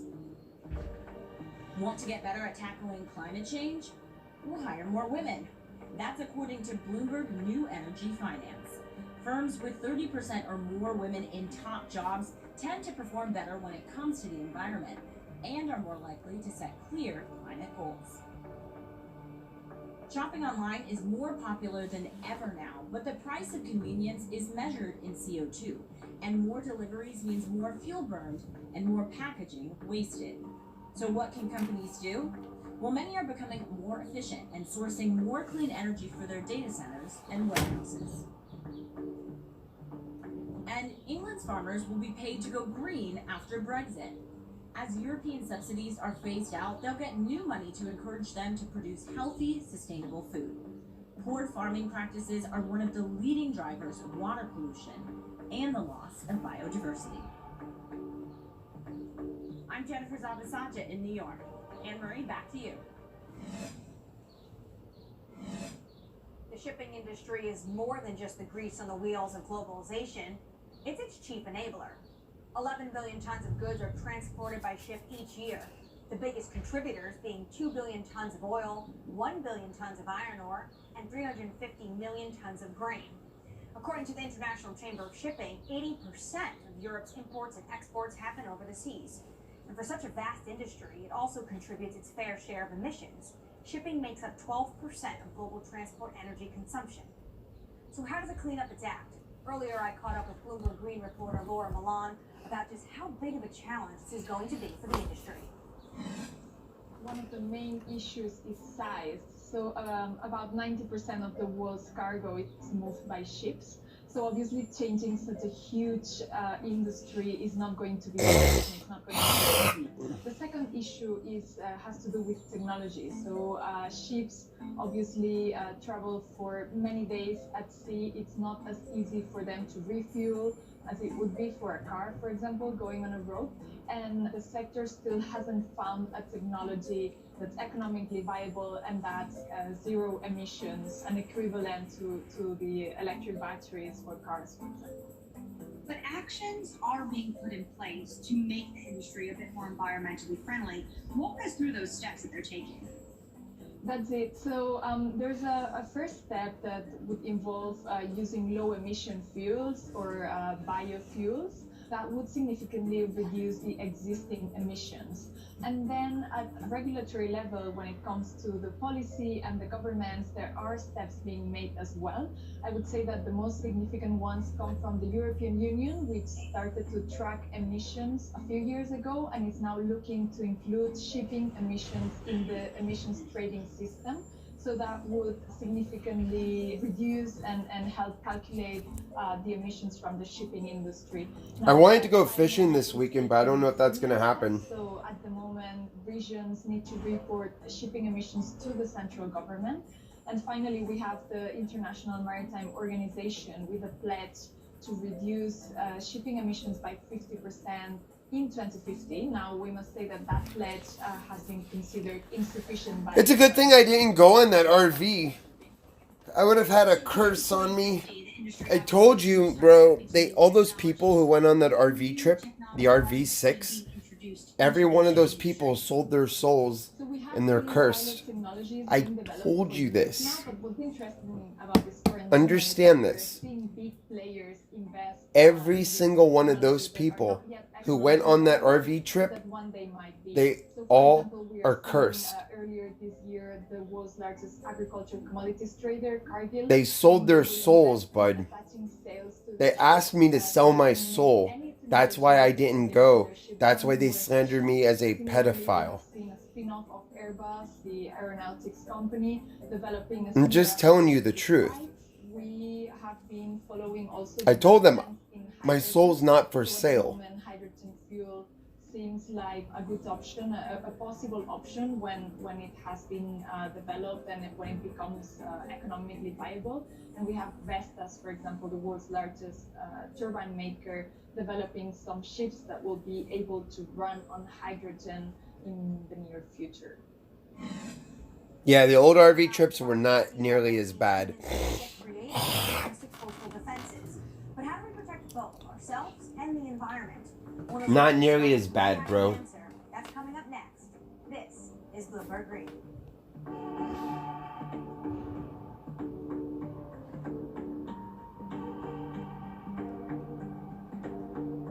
Bro, Blade, Tim, Johnny, Dope, they're all done, bro. All of them.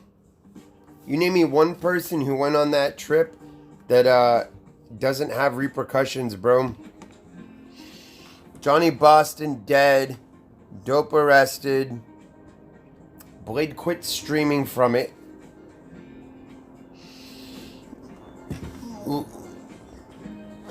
Man, all of them, bro.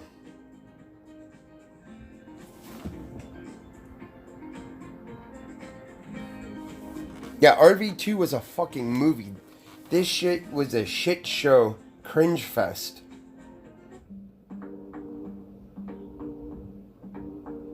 In London, I'm Anne-Marie Horder. This is Bloomberg Green. After water, what's the resource that humans use the most?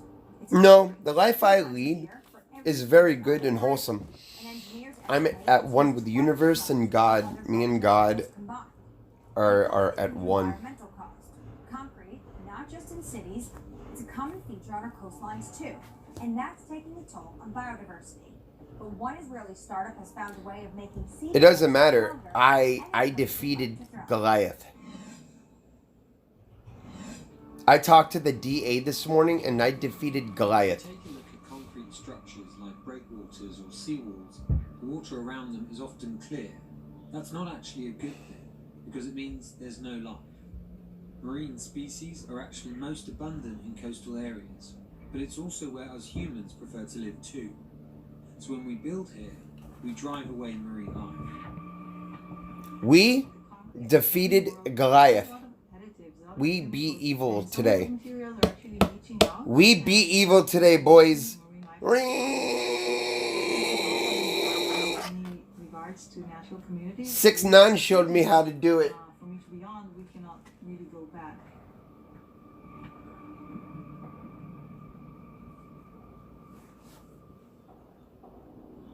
I have a broken shoulder. That's my own karma for, I don't even know what I did to get that.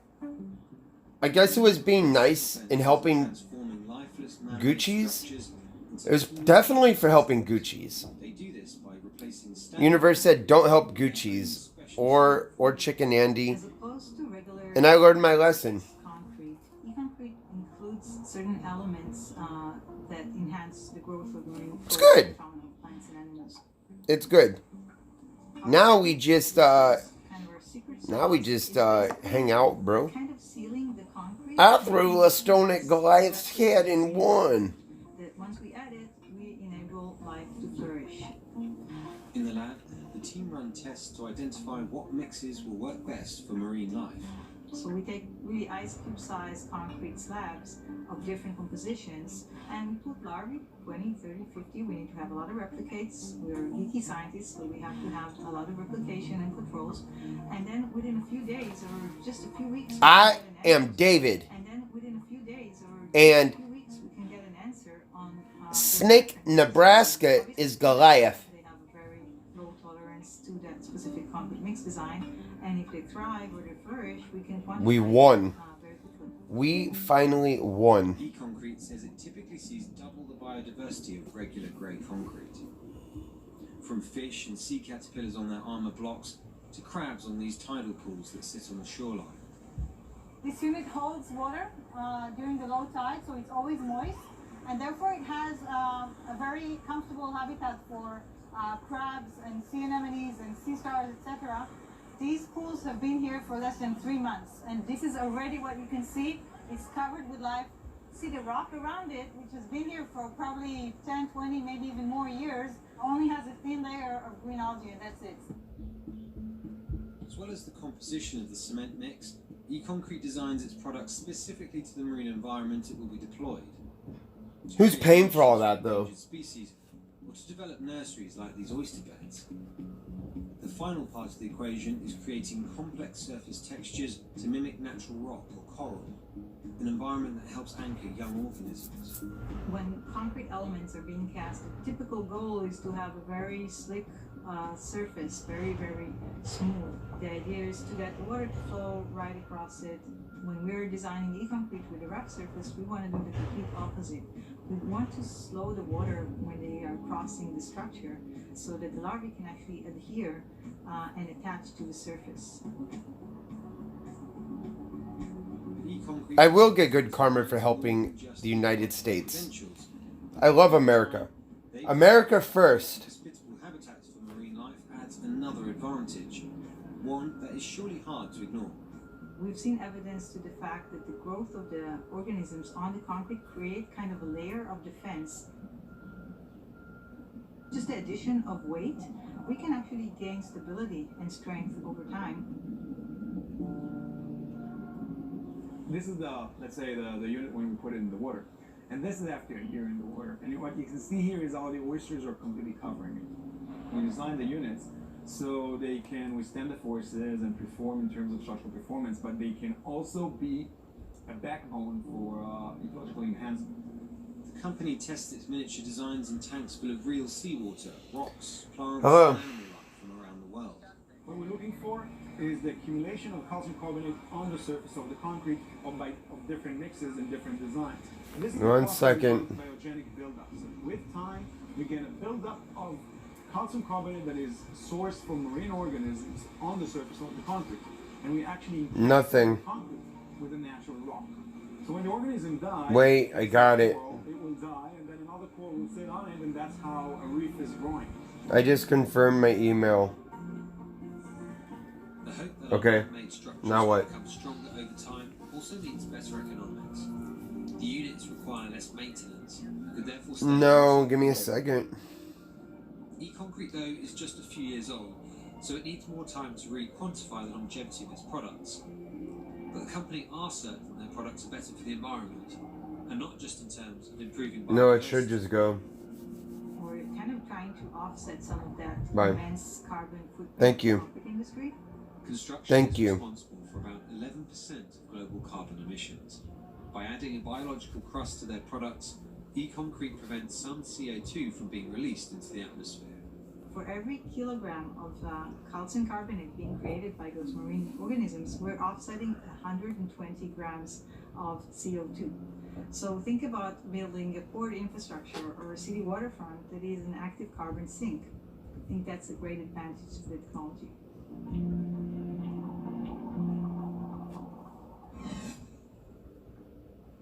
That does it for this week, but let's keep the conversation going on Twitter. Follow us at Climate. I'm Anne-Marie Horder, and this is Bloomberg Green.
This is Bloomberg Business Week. Insight from the reporters and editors who bring you America's most trusted business magazine. Plus global business, finance, and tech news as it happens. Bloomberg Business Week with Carol Messer and Bloomberg Quick Takes Tim Stenovich on Bloomberg Radio. It is Friday Eve, I'm calling it, because it feels that I'll take it. Right? Like, it's just jam-packed here, Tim. You know, I like the beginning of the show off this optimistic start. We're not calling it Thursday. We are close, guys. We are close. I'm going to start on Wednesdays going Friday Eve. All right, it is Thursday, January 14th. We've got a lot to get through over the next couple of hours, and we've got stocks, continuing to buck some of the negative tones that are out there. Hey, we've heard for months that gridlock is good. Now what we're hearing is massive stimulus is good. Big economic plan. $2 trillion in counting. We're going to talk about that. All right, first up, let's get to that market trade. Let's bring in Charlie Pellet. All right, I thank you very much. Happy Thursday to you both. Friday right around the corner. We're looking at an update here. Stocks, however, trading off session highs. Treasury yields, though, lingering near 10-month highs. Amid optimism that President-elect Joe Biden plans COVID-19 relief of about $2 trillion.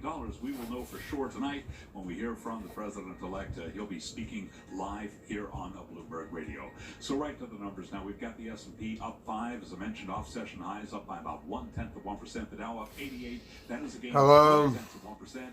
Nasdaq up 35, up by 0.3. The 10-year 1.11%. Yes. Gold up $4 the ounce. Talking Yes. about gold at $18.49, up by 0.2%. Blue. West Texas Intermediate crude up 0.8%, 53.31 Yes. a barrel.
And the Sound of Music with the Okay. numbers, because in a way they factor into everything else. The numbers kind of unbelievable today. We thought they might go down a little bit, instead up 181,000 to 856,000, 956,000, 965.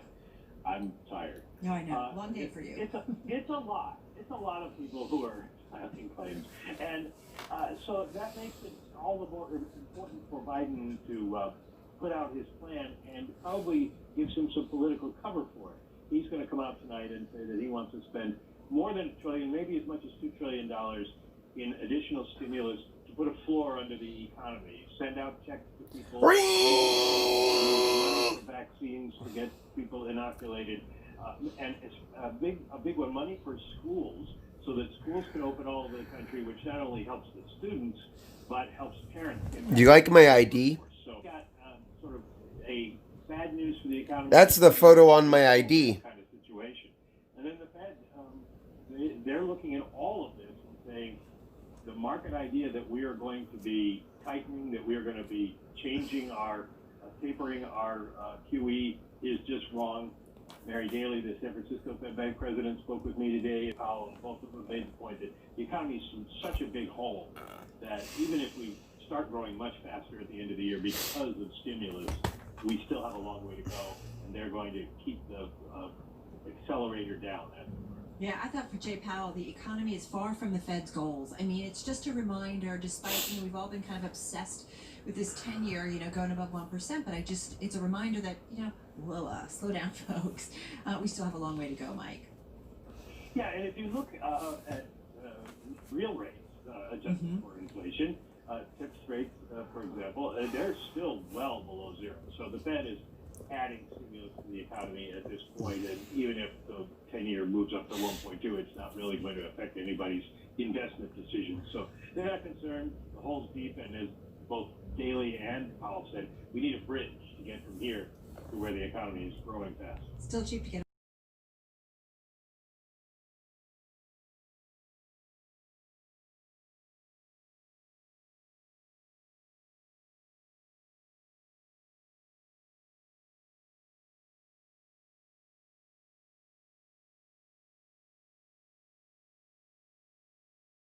BlackRock, one of the worst performers on the day in the S&P 500. Saw this. Off Yeah. more than 4%.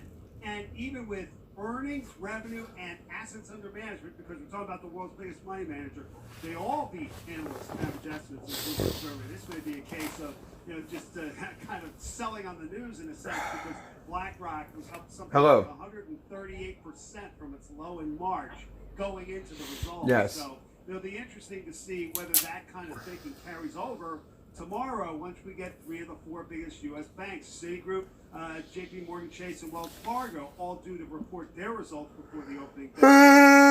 What's going on with the chip equipment makers? Even though technology as a group is lower in the S&P 500, chip stocks are doing relatively well, and a lot of that's tied into Taiwan semiconductor manufacturing, TSMC. They came out and said they were going to increase their capital spending this year as much as 63% to $28 billion. They're building a plant in Arizona. All this, a big plus for the chip equipment makers. And you're seeing... Oh, she's doing my license for me. For applied materials, 7.3% for KLA, 6.9% for Lam Research. 3 of the best performers in the S&P 500 on the day, beyond what we're seeing with the energy stocks. That's another area that definitely stands out. Mike, anything else you think we need to kind of watch out for when Joe Biden lays out that plan tonight? Well, the question is, how are they going to get it through? Are they going to be able to present a stimulus package that they can get some Republican buy-in and do something on a bipartisan basis fairly quickly?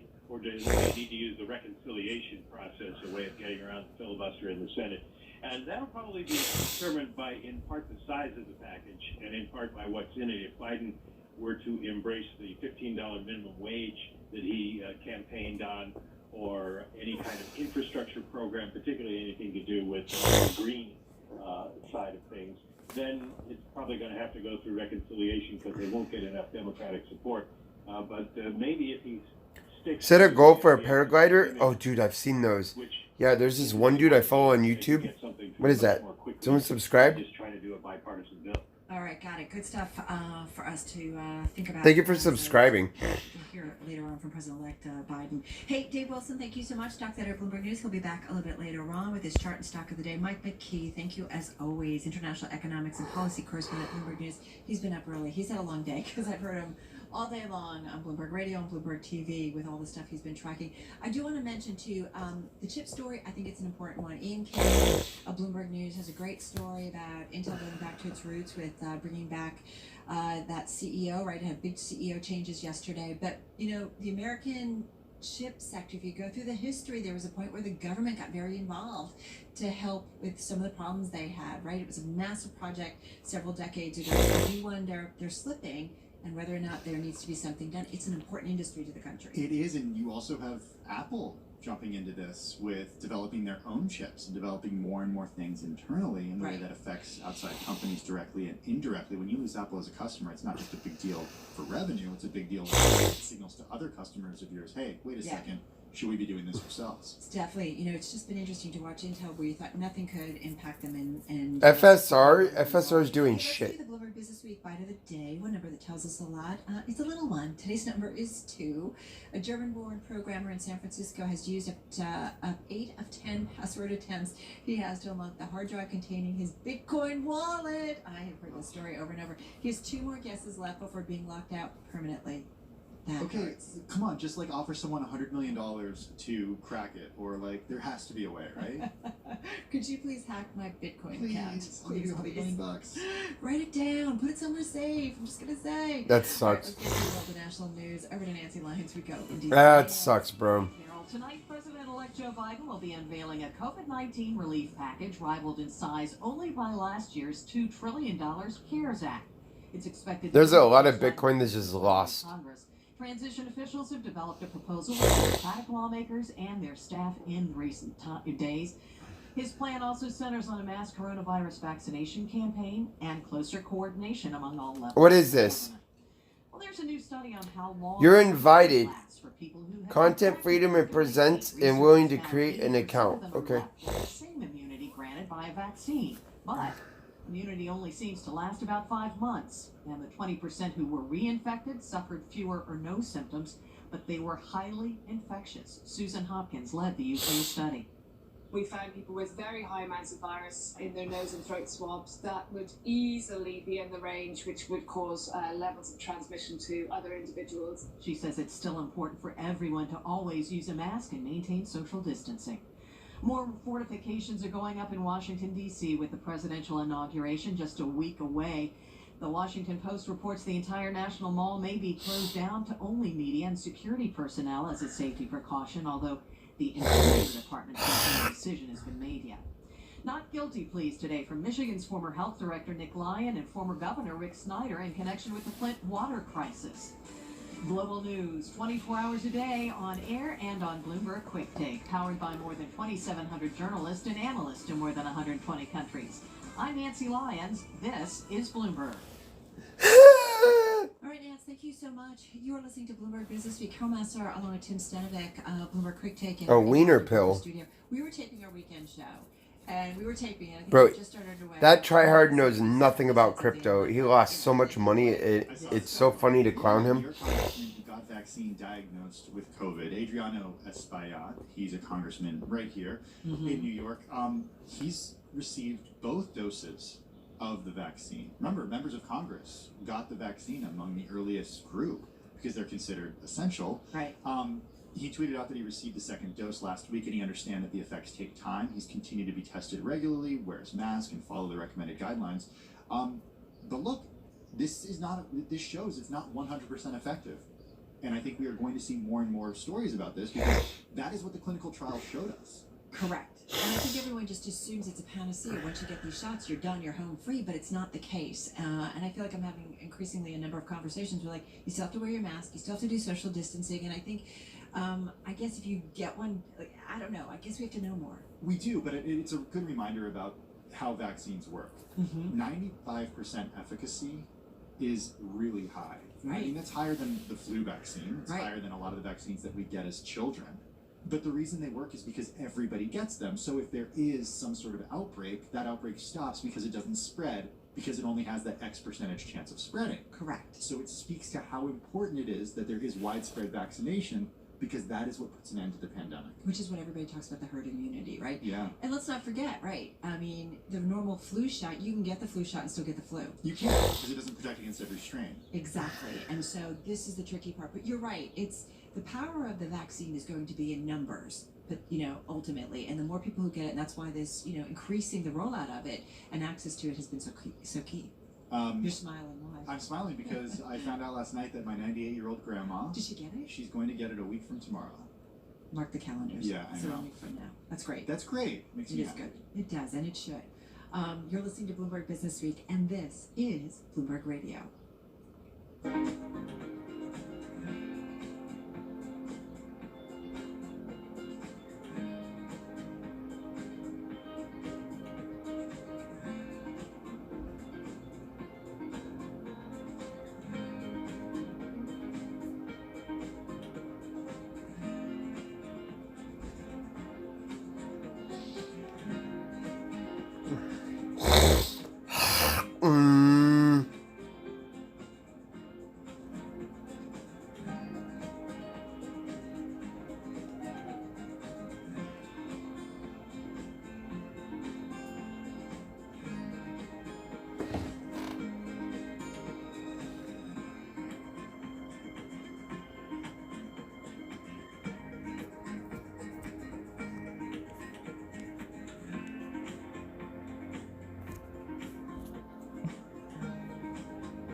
buy a long range NIO. I should.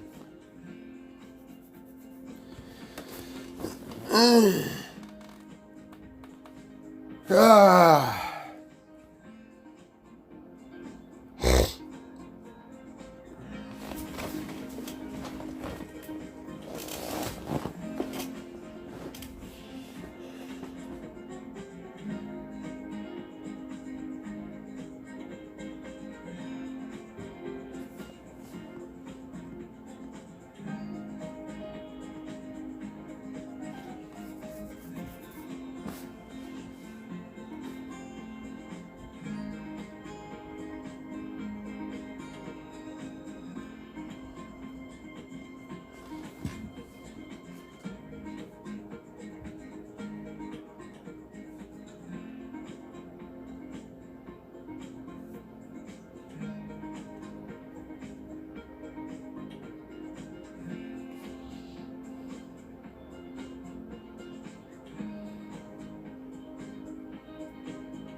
Markets, headlines, and breaking news 24 hours a day at Bloomberg.com, the Bloomberg Business app, and at Bloomberg Quick Take.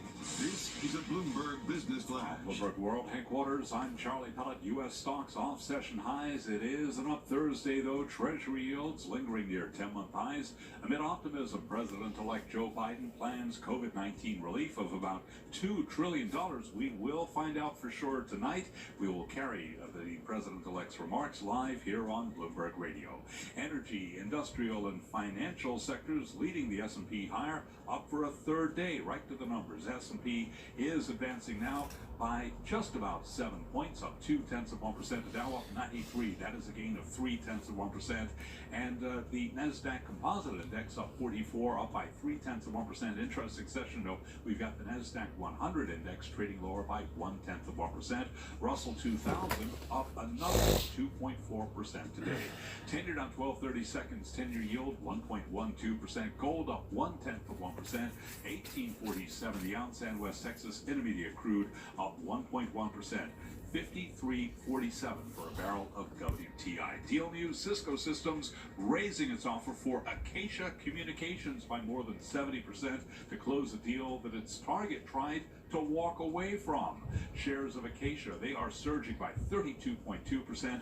Cisco down 0.1%. Recapping, S&P up 7, a gain of 0.2%. I'm Charlie Pellet. That is a Bloomberg Business Flash. Got it, Charlie. Thank you so much. A lot of developments on the vaccine and COVID-19 front today. J&J's experimental one-shot COVID-19 vaccine generating a long-lasting immune response in an early safety study. So we've got that. Right now we've got 92.5 million cases, deaths surpassing 1.98 million. And as for the vaccine rollout, more than 32.4 million shots have been given worldwide. Let's bring in our guest, Gigi Gronval. She is at the Johns Hopkins University Bloomberg School of Public Health, supported by Michael L. Bloomberg, founder of Bloomberg LP and Bloomberg Philanthropies. Her background is amazing. She's an associate professor, senior scholar in the Department of Environmental Health and Engineering, and she's an immunologist by training. Among things she has authored, one is Preparing for Terrorism, the Alfred P. Sloan's Foundation's Leadership in Biosecurity. She's on the phone in Baltimore, so let's get to it. Gigi, the one thing Tim and I really want to ask you about is a story we just talked about a New York congressman who got the vaccine, 2 shots, and still diagnosed with COVID-19. How do we need to kind of understand how that can happen? Yes, so vaccines are not, they're not like a Kevlar vest for viruses. They are a training program for your immune system, and we look at how effective they might be. So the vaccines are like 95% effective. That means that if you and I were both exposed and you were vaccinated and I was not, your risk of coming down with COVID is 95% reduced. So it's not zero. And we don't know, there are lots of variables involved. You know, how long was it after the second shot before you came down with COVID, whether or not there was some failure along the way. So all these things could interact with his, you know, his protection. But yeah, it's not, nothing is 100% in this world, but definitely the vaccine has been shown to be protective for most people. Do you get concerned when you see stories like this, news stories like this, because it could give people the wrong impression about the efficacy of a vaccine or about the need to get vaccinated? Sure, because, you know, we're as humans, we love stories, right? And sometimes the stories don't tell the what it was actually true for most people statistically. We don't think in terms of population. So that's true, especially when it comes to any sort of adverse event from the vaccine. We always worry about that because bad things happen to people all the time, and if it's connected to a vaccine and a story, the two things might not have anything to do with each other, but it could be, you know, linger in somebody's mind and affect how they think of the vaccine. Does the variants that are coming out in terms of COVID impact, you know, even if you've got a vaccine, could you get the virus? Are you more likely to get the variant versus the original COVID-19? I guess is what I'm asking. Sure. So right now, we think that the vaccines are protective against these new variants that we've been discovered. But unfortunately, I'm worried because you know, viruses mutate all the time, and so one of the things that we need to do is to limit their opportunities to mutate, and that means driving down spread. That's through vaccination, for masks, and everything else. But when we have these variants, it looks like the vaccine will protect. But I just worry about, you know, the next ones that we. Well, go with us. I think about all those movies that are made about, you know, the things that mutate and how they become, you know, in a fictional world, just difficult to kind of overcome. What's the worst case scenario of mutation in this virus? The worst case scenario for this virus, well, there are lots of different things that the virus doesn't do now that it could do, and so we want to make sure it doesn't become more severe disease, have an expanded population that it causes more severe disease in. But what I think is the most serious concern right now is making sure that it doesn't evolve away from the vaccine. So we don't want it to escape from the vaccine. And the quicker we can get this under control, the more likely we won't have to worry as much about that.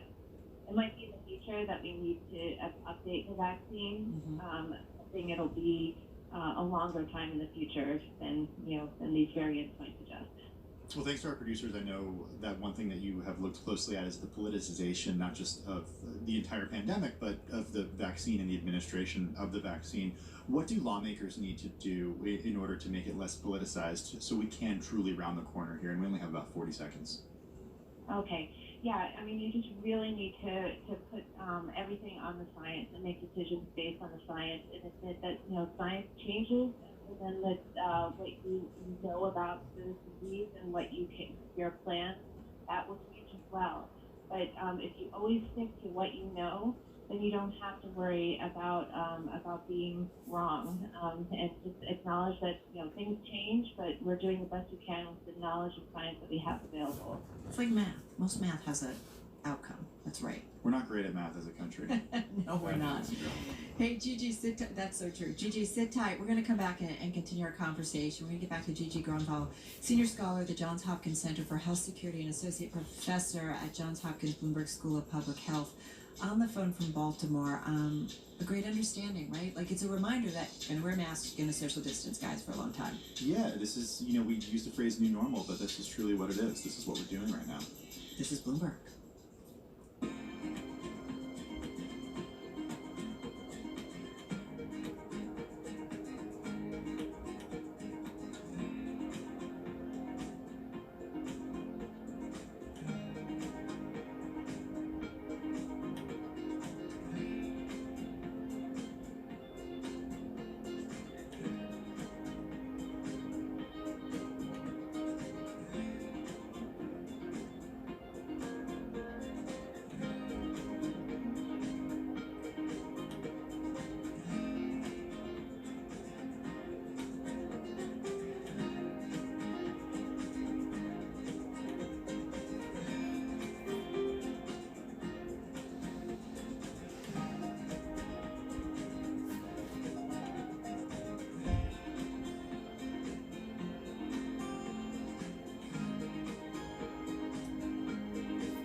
Boston, Bloomberg 1061. To San Francisco, Bloomberg 960. To the country, Sirius XM Channel 119. And around the globe, the Bloomberg Business app and BloombergRadio.com. This is Bloomberg Business Week. Yeah, this is Bloomberg Business Week. Carol Master along with Tim Stanovic in our Interactive Brokers studio. We're going to continue talking about COVID-19, the vaccine. Vaccines now for Vaccines. For everyone. Yeah. Yeah, vaccines. That's the key. We're going to talk about the Johnson & Johnson one in just a second. Because it sounds like it's a little different. All right, we'll get to that in just a moment. Let's get back to Charlie Pellet. What's going on, Charlie? What's going on? Parler likely to remain offline, at least in the near term, after a judge indicated she is likely to take a slower, considered approach whether to force Amazon to restore the web hosting service for the conservative social media platform. Stocks trading off highs for the day. Treasury yields lingering near 10-month highs amid optimism over President-elect Joe Biden's COVID-19 relief of about $2 trillion. We find out for sure tonight, 7:15 Wall Street time. We will have the president's remarks for you right here on Bloomberg Radio. Right to the numbers. It is an up day across the board. Bottom line, though, off session highs with the S&P up 4 now. The 0.1%. The Dow up 74, up 0.2. NASDAQ up 39, up 0.3. The NASDAQ 100 index lower by 0.1%. 10-year down 12.30 seconds. 10-year yield 1.12%. Gold up 0.1%. Now at 18.46 the ounce. And West Texas Intermediate crude up 1.3%. 53.58 a barrel on the WTI. Johnson & Johnson's experimental one-shot COVID-19 vaccine generated a long-lasting immune response in an early safety study, providing a glimpse of how it will perform in the real world as the company inches closer to approaching U.S. regulators for clearance. Dr. Jason Farley is a nursing professor at Johns Hopkins Bloomberg School of Public Health. In this study, they basically found that a single dose of an adenovirus vector vaccine, it cannot replicate inside your body, but using that as the vector to get the antibody into the body, produced after about 57 days immunity or enough neutralizing antibody in about 100% of participants. Again, that's one dose after about 57 days, so that's good news. And Johnson & Johnson shares, they are up now by 2%. Among some of the other vaccine names, Pfizer up by 0.1%. BioNTech out of Germany up 2.6%. AstraZeneca, the ADRs here in the U.S. up 0.9%. Moderna up now by 3.5%. A source tells Bloomberg Wells Fargo is in talks to sell its asset management business to a private equity consortium led by GTCR and Reverence Capital Partners. Wells Fargo up by 3%. Quant pioneer Jim Simon stepping down as chairman of the board of Renaissance Technologies. Recapping stocks higher, S&P up 4, up 0.1%. I'm Charlie Pellet. That is a Bloomberg Business Flash. All right, thank you, Charlie Pellet, for that. We've been speaking with Gigi Granval. She's senior scholar at the Johns Hopkins Center for Health Security and associate professor at the Johns Hopkins Bloomberg School of Public Health. She joins us now on the phone from Baltimore. I wanted to go to what Charlie was talking about with Johnson & Johnson's one-shot vaccine. It seems like for use authorization, we are still awaiting further information and data from a clinical trial. But I'm curious about the one-shot element here. How big of a deal is it that there could be a one-shot vaccine coming out? Oh, it's such a big deal. So we only have gotten the phase 1 and 2 data for Johnson & Johnson. So we are still waiting to hear about the efficacy, which will come in phase 3 data. So we are still waiting for the data, so I don't want to get too excited, but it's a one-shot vaccine and it requires regular refrigeration. It's not going to be, needing to have an exotic -80 degrees refrigerator, which is what you need for the Pfizer and the Moderna vaccine. So it's very exciting from a logistics point of view because this is a hard enough path as is without having to add these additional logistical burdens. It's like, it sounds to me like, this is pretty impressive, right? Yeah, I mean, and as you said, it's earlier. When do we expect to get that later and key stage study? I've heard that we should expect it in the next couple of weeks, next 2 or 3 weeks, and that plans are to have late February, early March, at least the last I've I've heard to have them submit the data for the process to hopefully get emergency use authorization. So it's some weeks away. There are some concerns. I read about how manufacturing is not quite up to the level that they want. Hopefully they can correct whatever issues they are having, but yeah, hopefully in the next couple of months we will have another vaccine online. The vaccines that have been approved for emergency use authorization here in the U.S. From Moderna and from Pfizer-BioNTech, they use messenger RNA technology. How is the technology or the way the vaccine is manufactured, how's that different in the Johnson & Johnson one? Yeah, so that is using an adenovirus vector, which can't, as in the previous segment heard, it can't replicate in humans, so it's not, you don't have to worry, you cannot get COVID from this vaccine. But it is a different vector, it's a little more traditional vector used for different types of vaccines. So it's just another product.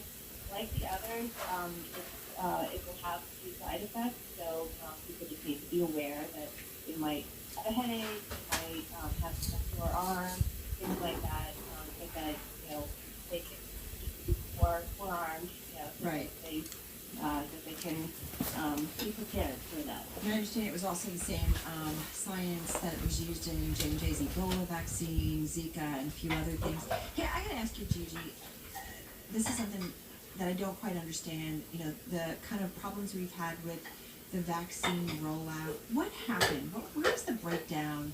Because I feel like we had a ton of conversations over the summer that we knew it was coming, we knew the vaccine's several, we talked about distribution, logistics. What happened, do you think, in terms of getting it out to people? I think we'll learn more as the weeks go on what happened there, because I think there were always going to be some hiccups. But one thing is for sure, the stimulus bill included money for distribution, and that was not present before. So the other problem is that that states are doing a lot more than probably they should be doing. There is just been the case for all aspects of the COVID response, where every state is doing their own plan instead of having much more aggressive federal leadership. And so I think that situation will change in the coming weeks, and so hopefully people will get used to the logistics involved. Really quickly, if you can, in 15 seconds, do you anticipate by summer we'll have the majority of our population vaccinated, or maybe even sooner? I hope so, and that should be our goal, because we need to get to prepare for these variants, and vaccination is a huge way to get everybody going and the economy going again. Great stuff. Listen, thank you so much. Really appreciate your expertise. Gigi Gronval, Senior Scholar at the Johns Hopkins Center for Health Security and Associate Professor at the Johns Hopkins Bloomberg School of Public Health, of course, supported by Michael R. Bloomberg, founder of Bloomberg LP. All right, Ann, take it away, World and National. Thanks, Carol. The U.S. Commerce Department says it is blacklisting China's third biggest oil company after years of involvement in offshore drilling in disputed South China sea waters. Commerce Secretary Wilbur Ross spoke about it exclusively to Bloomberg's David Weston. They've been using mobile rigs, one in particular, to bully countries like Vietnam and If I go back to Florida, called the South China you're gonna get no content whatsoever. oil development, their own drilling in the ocean. If I go back to Florida, I won't have money. I won't have a way to make income. More than 60 other Chinese companies. I don't know why you want me to go back to Florida. The FAA has decided to crack down on unruly passengers. Bloomberg's Karen Chase. Florida will ruin this channel. No more warnings or Florida will kill this channel. The FAA is imposing a zero-tolerance policy for passengers who cause disturbances, interfere with flight. Florida will kill this channel. Or tens of thousands of dollars in fines. Karen Chase. I'm not using my family for content. After the inauguration, Delta Airlines says it will not allow travelers flying to the airport serving the Washington metropolitan area to check firearms on flights. The new policy is set to start this weekend and runs through next week. Law enforcement personnel will be... Imagine going back in life. Yikes. 24 hours a day on air. By more than 2,700 journalists in 120 countries. Imagine. Nancy Lyons, this... Imagine going backwards. Really appreciate that update. Carol Master, Tim Stenevec, a couple stories talk about all has to do with President Trump and the legal world. Yeah, look, the fact of the matter is that President Trump has been impeached. Bro, EBZ, if EBZ comes at me in a threatening manner, what happens in the Senate next? Bro, he's gonna get fucking tased in the face, I swear to God. The president is lawyers, but as our colleagues here at Bloomberg have reported, the president has struggled, or is struggling to find an impeachment trial means. Not easy to get lawyers for right now. Bro, EBZ is gonna get fucking tased, mace. Bro, that motherfucker is gonna learn a lesson one day. He literally goes around with the camera harassing people. And some other lawyers who have defended him, including former Florida attorney. You know what? If EBZ wants to play, all right, EBZ, I'll play a game with you. Some of the lawyers who don't want to roll have probably said that Trump did what he was indefensible, and then that is the perfect segue. EBZ made illegal threats towards me. That the president has told his aides not to pay Giuliani legal fees without pay. Remember, Giuliani was reportedly charging $1,000 a day as he was flying around the country holding these press conferences to try to overturn the election. Was out there front and center. I mean, was really the legal voice that was out there defending the president, really taking his case to states in terms of saying that there was fraud in the election. It was very unsuccessful. There were no reports. If I see EBZ on this street, he's gonna end up getting fucking either dead or in jail. And you know, the president has been known for not paying in other areas of his life. And if he touches me, bro, business contracts, and we heard a lot of reports from the president. if he touches me, bro, I'm gonna sue the shit out of him. I'm gonna sue him so fucking hard, bro. I'm gonna put him under the jail. You know what? Fuck it. I'm gonna let him touch me. I'm gonna let him do it just so I can put him in jail.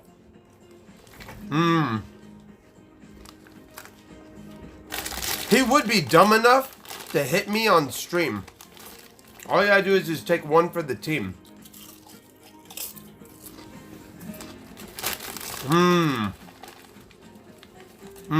Yeah, I would kill him. If I had to kill EBZ, I would. If it came down to it where he was very violent and aggressive like he usually is, and he puts my life in danger, I have no other choice.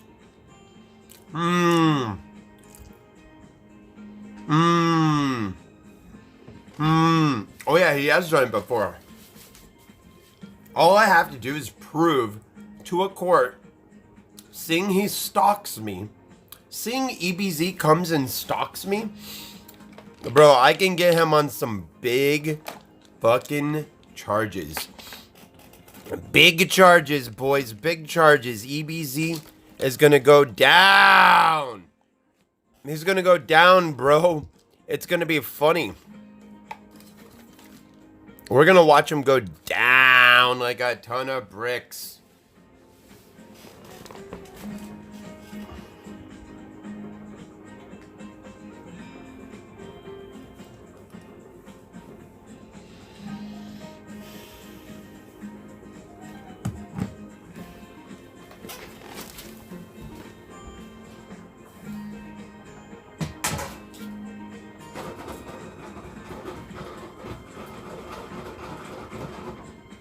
The plan is to make sure EBZ goes to jail for his crimes, if he commits a crime. If he doesn't commit a crime, then we just leave him alone and wait till he commits a crime.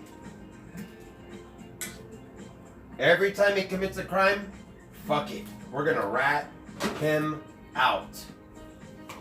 Every single time he commits a crime, bro, fuck it. EBZ is done. We have a new target. Imagine being so stupid as to putting a target on your own back. I could never do that to myself because I'm always on the defense. My defense strong, my offense stronger. My defense strong, my offense stronger.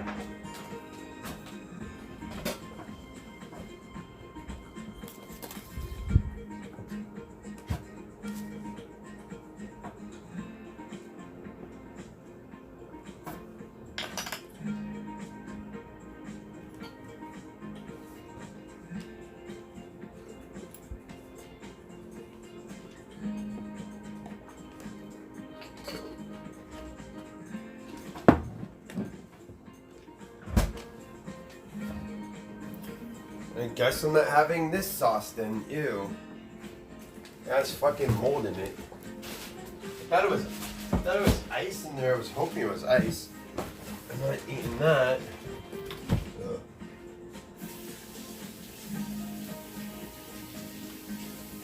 Fuck. Wait, do I have red sauce? Bro, I gotta have some type of red sauce. I know I bought red sauce recently. Where the fuck is it? Breaking news 24 hours. Otherwise, I'm gonna make my own red sauce. Bloomberg Business app and at Bloomberg Quick Take. This is a Bloomberg Business From Bloomberg World Headquarters, I'm Charlie Cullen. Stock holding out the gains for a third day. Fall-off session highs. Treasury yields lingering near 10-month highs amid. Just don't buy one. President-elect Joe Biden plans COVID-19 relief of about $2 trillion. Energy, industrial, and financial sectors leading. Wait, what? He approved it. Woo! I got 2K in the bank coming. 2K in the bank running. We gonna be wild, here we coming. I don't give a fuck, all day we stunning. Oh, 2K in the bank, 2K in the bank. I'ma do the money dance. What the fuck? 2%. I don't give a fuck. I rake in every dollar eight. I don't give a motherfucker. I got 2K in the bank on the way. 2K in the bank on the way. 2K in the bank on the way. You ain't getting nothing, you a fake. I'ma turn up every single day. Alright, Charlie Pellet, it's your boy SJ Say. Hey, oh wait, gonna fucking hey. I'ma turn up every single day. Opportunity for Democrats, it's likely not to play out that way. So, reporting from what's a good healthy sauce? Peter Coy, let me think. Jersey, along with Bloomberg Business Week editor Joe Weber. Other sauces for pasta other than marinara. You know, it has been interesting to see big business, you know, in terms of how quickly and probably understandably, Joel, that they've been back. No, I know the mother sauces, but I want something different. Do we have Joel? I think we're having a little trouble getting Joel. Peter, I want to. Peter, do we have you? Yeah, I can answer that question. So please, yeah, come on in. They have definitely backed away. I mean, what I said in my article. Yeah, 68 ones that aren't marinara. What is this? And the big business was never as solid as it might have appeared, but now it's in flaming ruins. Like and bolognese is red. Of course, that's with Trump. That doesn't necessarily mean bolognese is red. The big business and citrus cream, eh? I think that is repairable. I have some butter. Maybe I throw some butter, some garlic. Let me think. Butter, garlic. I don't know if I have cream. Let me see if I have cream. Hold on, I'm thinking outside the box right now. Hang on. I can do it with food all day. Other shit, not so good. And free market, right? Alright, I have that's all right. Philadelphia cream cheese. Bro, I don't know if that'll work. That'll be weird AF. Pulled in new sets of voters and who are the blue cheese would be weird. Are suspicious of I don't know about that blue cheese. What is this? Crab meat. I found fucking crab meat. Academic and government and media elites. They don't give big business a pass. And so that makes it tough for organizations like the Business Roundtable. I don't know how this is going to work out. The National Association of Manufacturers. I have cheese. Joel Weber, I think we've got you now. Come on in on the conversation. Yeah, you don't need me though. I got cheese and I got butter. Cheese, butter, garlic. This opportunity here for Democrats. We think about big business and it's largely historic. I think I'm gonna do cheese, butter, garlic, bro. Something that feels like it's drifted towards GOP than This is gonna make Democrats. double? And Ew. yet there's this kind of a jump ball moment, and Yeah. what is the opportunity really for Democrats here to take advantage of this moment? You know, there have always been segments of the business community that were more favorable toward the Democrats. Tech was still fairly recently, and now, but that sort of marriage is on the rocks a little bit. But the opportunity, the jump ball, as you call it, okay, look, already we've seen that the stock market responded pretty well to the prospects of a Biden victory, and when the two Democrats won in the open seats in Georgia, the Democrats I win at life. I don't know how. stock market went I just do. news. So people Why ask me that question? Two things from Biden that are favorable for big business. So you act like I'm gonna have like a different answer? I just win at life, bro. COVID relief, bigger dollars. I just excel in life, and then I got these people out there whose life mission, for whatever reason, is just be haters. And they go nowhere in life. These people go absolutely fucking nowhere. And it's the saddest shit you ever did see. Because you almost feel bad for them. But then you realize they're doing it to themselves, and they're blaming other people for their own misfortune.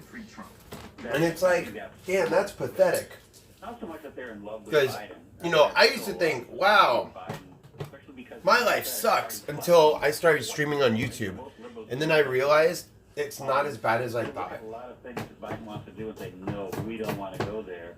But Trump is, you know, obviously the breaking point was the invasion of the Capitol, which he seemed to incite. Just shocked people. Organizations, the National Association of Manufacturers is conventionally a fairly true red Republican group, almost right wing in the past. And yet they were the first ones out with a statement calling this sedition and asking Pence. Pence? Biden Pence? He doesn't even know what he's talking about, this guy.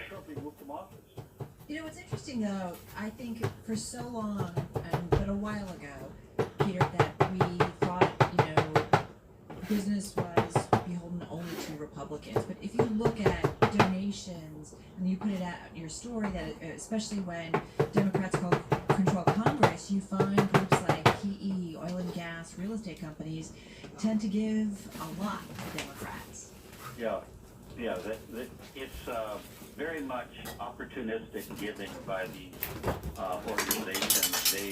They want to give to people who think they can help them with their agenda. Democrats rise up and do the majority of them, suddenly they want to curry favor with them. It's very clear from the chart that appears in the story. And so with the Democrats controlling the White House and both houses of Congress this time, I think there could be strong giving to Democrats for at least the next 2 years.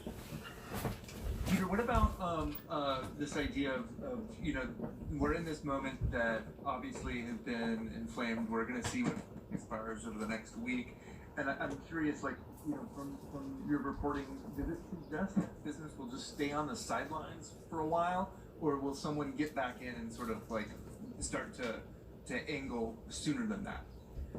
You know, they operate on multiple levels. In the public, all right, you don't hear a lot from them. Like, they don't really enjoy talking to people like me because, you know, ask them questions. But that doesn't mean they're not operating. They're very much in there lobbying day to day. So they're not on the sidelines at all. They're pushing their agenda. And that will continue. If anything can be stepped up. All right, ready? Why is all this shit falling? Well, I think what Peter does is you know, help with the reboot of the Republican Party and help in the maybe perhaps redefinition of them. Like, how do you see it? So this pasta, I want to dry it off. I don't want it too wet. They kind of like that. Deregulation, low taxes. That's the caricature that the big business is not entirely all kinds of regulation. In the article, there are several areas in which the Pasta big business in the bowl. Take that same bowl. Olive oil. Think about with everything else that's going on and kind of how we get our way back. Peter, always great. Peter Coy, he is Bloomberg Business. Garlic. Economics editor on the New Jersey. Check out Bloomberg Business Weekend with Bill Weber, joining us on the New York,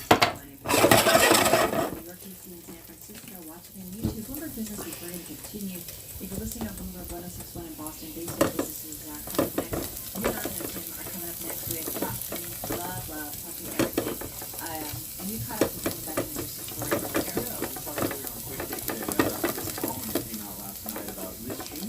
Tuesday night saying, hey, I'm done with Donald Trump.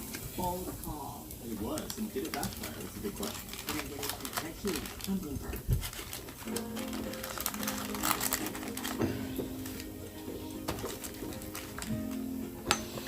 All right, salted butter in. Pasta in.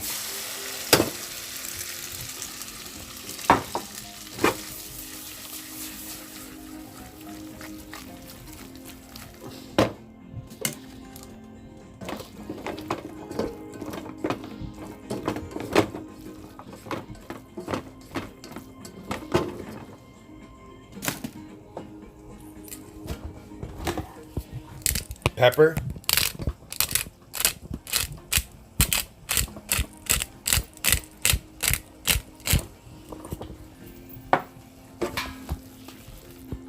Done.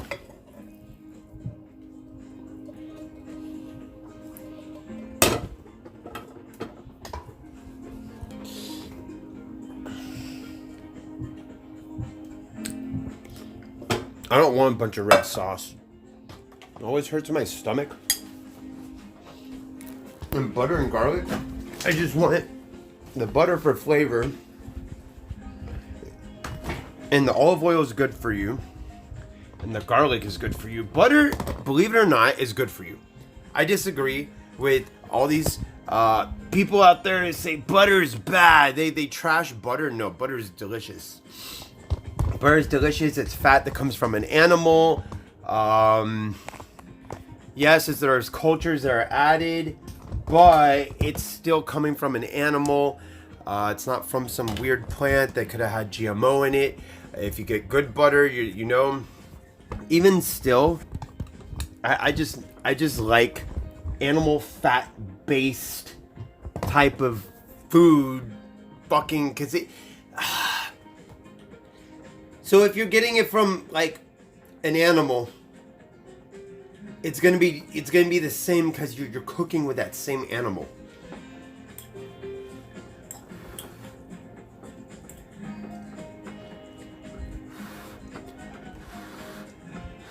Olive oil tastes better than butter.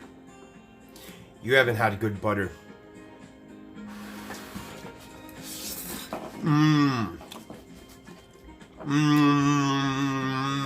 Oh, butter is so good for you. You know you can leave butter out. Salted butter you can leave out.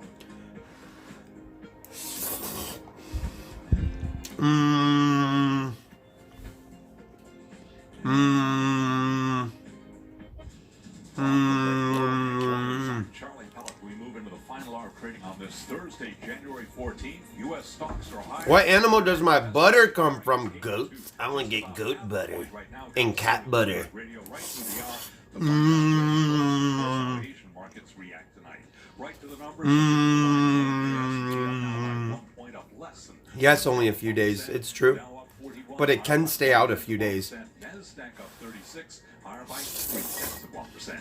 10-year down 13.30 seconds. 10-year yield 1.12%. Gold lower now by $1 at 18.44, less than 1%. And 1.3% today. West Texas Intermediate up 70 cents a barrel, 53.61. Brent 56.69, higher by about 0.6%.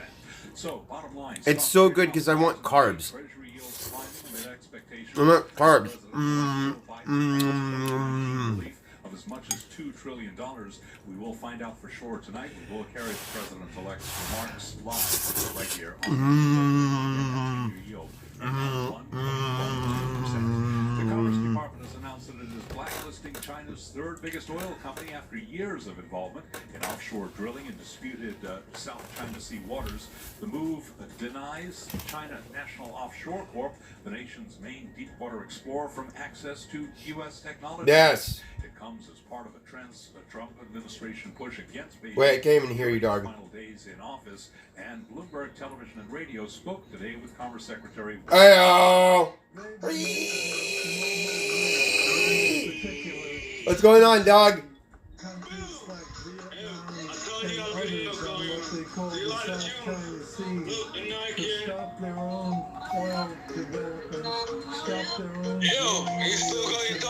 and trying even What? to force them to do things in joint venture My dog. with the Chinese. Nelly. So this is really Nelly. continuing abuse of China's violation of maritime principles in that part of the ocean.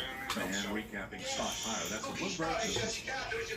You're this week with Carol Messer and Bloomberg Quick Takes Tim Stenovit. Nice. Jesus all day. It has been our top story, topped off with the second impeachment of President Trump. Her neck out when it comes to this. Wyoming, you caught up with him earlier today on Quick Take. I did, yeah. Josh Green's national correspondent for Bloomberg on the throne. I'm showing the stream. DC. Josh, I can't get enough of this column that you wrote last night about Liz Cheney's on impeachment. Did it backfire? I love my viewers. Hello? Hello? Hello? Hello? Hello? I'm eating spaghetti. What's going on, dog? Spaghetti! Oh, my Korean wings! Oh, my Korean fried rice! Oh!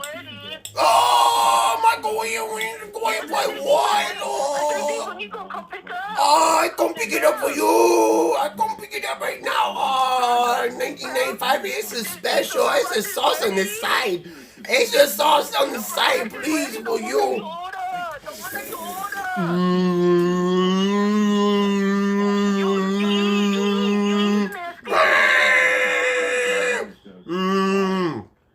I fucking love my viewers. No! Nelly! Don't look at me like that. I saw what you did. I'm very disappointed in you now. So does she accurately represent No. Wyoming? I am disappointed in you. Go over there. Go over there right now. You were in the garbage can, weren't you? I watched you. I watched you do it. Don't play stupid with me, bitch. One of the reddest states in the country. So certainly. You fucking whore. You just do what you want. And in speaking to. I love you now. Come here. Come up. Ah! Come here now. Up here. Now. Come here. Up. Come here. No. Come here. Up. Come here. Come on. Up. Come on. Up. Let's go. You got this now. You got it. You can do it. You can do it. Come on. Up. Come on. Up. Alright, ready now? Come here. She could do it. Hang on. She's smart. Come here. Now. Come on. Yeah, that's good. What's the potential upside of this, becoming a leader within the party? I mean, if she does successfully sort of forge her own path away from President Trump with a handful of other Republicans, what's the potential upside she faces? Okay. Well, I think in the best possible world, the upside she have is that, the party's going to face a reckoning after Trump. Maybe when he's no longer in the Oval Office and not splash on You okay? all the time, assuming the Hi. social media platform Hi. curb, Hi, baby. on Republican politics will wane. Give me a kiss. Let me see your ear for a second. 10 years ago. For a while there, she was the hottest thing in Republican politics. Everyone covered her endorsement, was afraid of her criticism. But eventually... All right, that one's good. And didn't exert I know. Let's see. influence personally. I think Cheney's best case Oh. would be that something like that would happen with Trump. They look very good. Now, the world They look very good. Biden, the Democrats will be in charge. Your ears are good. Republicans will be opposing Biden. You have good ears. And that Cheney will be seen as Hi, someone no. who, bravely Hi, no. broke with the Trumpists at a time when that was a dangerous thing to do. And one thing that both the men I talked to said was that this move was absolutely a bold one and a risky one. It wasn't an easy political thing to do. I only feed her table scraps. That's not true. Well, I kind of know the answer to this question because of your story. She has dog food, bro. And then there's another full one right over Politicians saying, there. What's right, what's wrong, basically. I don't want to debate while reporting about this. I mean, on one hand, clearly, she has No. Donald Trump, and I'm happy with him publicly all along. Oh, shit. How'd that fall? She's a professional politician from a family of politicians, and everything they do is to some extent political bet. I think the bet here is that long term, this is going to be seen in hindsight as the right move.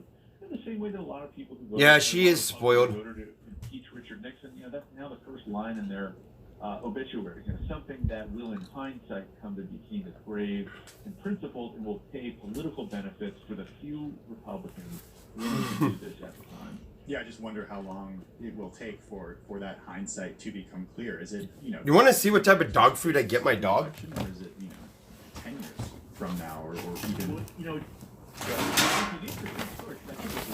Go look up that dog food. Go look up that dog food. And you tell me how much this shit cost. Go look up this dog food, bro. Go look up this dog food. Before she realized any political, I think that would come later on in the future. All of this, I think, certainly her fate in the House is probably going to be decided in the next 60 days or so. I think we'll have a sense that this is survivable. Not quite cancel culture, but I just think 20. We want Nelly to be 20 pounds. Nelly's gonna need 2 cups a day. We give you too much food. You're only supposed to have like a cup a day, dude. I think good politics. There's too much food there. That's why you're so fat. You need less food. She needs less food. Yeah, I think that's right. And look, in fairness to those Republicans who want to... I don't eat dog food either. She's the number 3 raising House Republican. Her vote was clearly out of step with the majority of her caucus. And if they decide to pass a resolution to revoke it, they're well within their rights to do that. And she was well aware of that going into it. I think for her that it's a combination of principle, like I said, and also a belief that longer term, her brand of politics is still one that she and other Republicans can be bullish on, and that there will come a day, even though it's hard to envision now, when Trump won't have this iron grip on the Republican Party. Just going to say, too, Dick Cheney wears a mask, and that picture is in Josh's story. Josh Green, and I want to say thanks, Josh, because we're going to talk with Adam Gentleson a little bit later on, who's got a book out called Kill Switch, all about the Senate and the crippling of American democracy. So, Josh, thank you, because you brought that to us. Josh actually has a story about that book. It's on the Bloomberg terminal as well. Josh Green, national correspondent at Bloomberg Business Week. Back to World and National News, back to Nancy Lyons. Hey, Nance. Hey, Carol. Questions remain following that attack on the Capitol investigation into what they call suspicious activity in the building a day before the riot. Virginia Democratic Congresswoman Abigail Spanberger tells CBS this morning it is possible the rioters had inside help. That would be the only way that these individuals would have entered the building. I have been told that they entered with members of Congress. Notably, some of the challenges that exist is that members of Congress,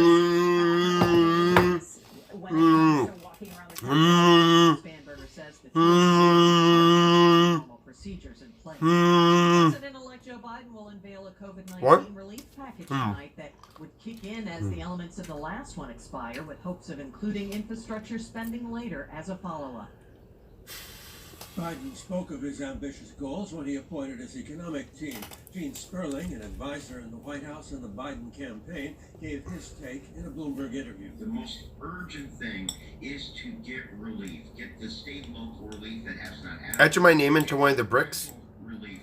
A lot of people are going to make it left, and that's going to hurt the renters. It's going to hurt the Sperling said there is some Should I do that? support for more stimulus. Should I really enter my name into one of the bricks? This proposal under provision 60 Senate vote. So that my name's going to be there forever. On Bloomberg Radio. Well, while the world was dealing with the rising fever of COVID, the Earth saw its temperature rise as well. NASA says 2020 was the hottest year on record. Global news 24 hours a day on air and on Bloomberg Quick Take, powered by more than 2,700 journalists and analysts in more than 120 countries.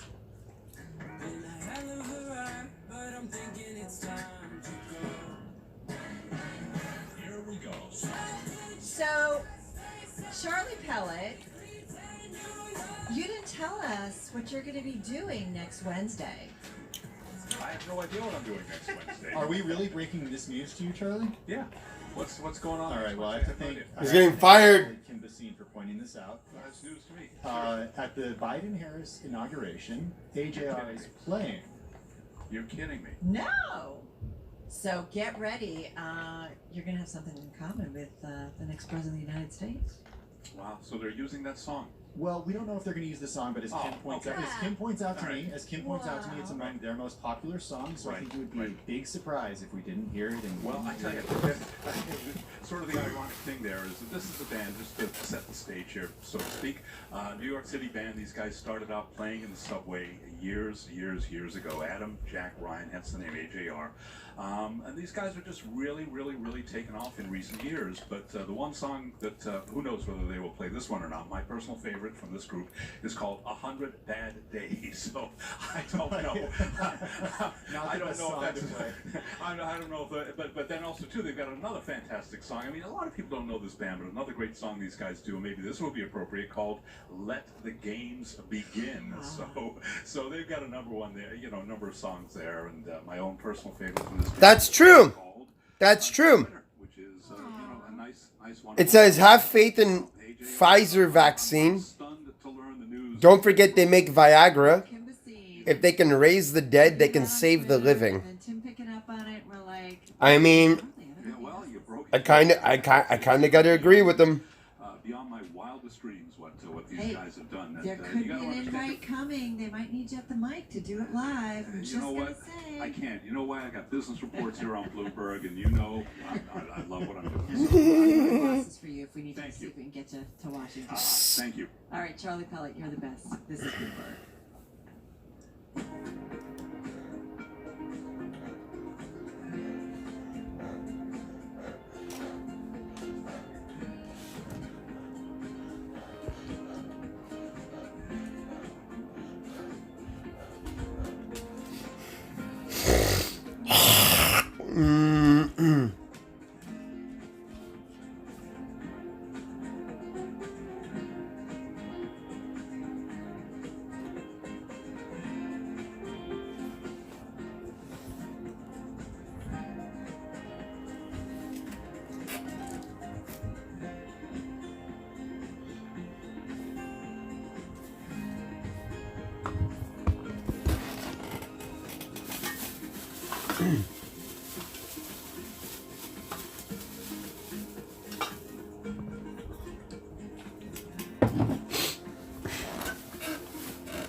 In Netherlands, people try to keep you down.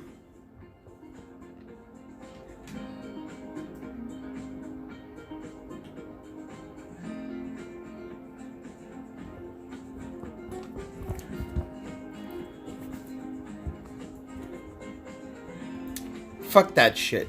In America, we're fucking strong. I come from the land of the strong and the brave.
The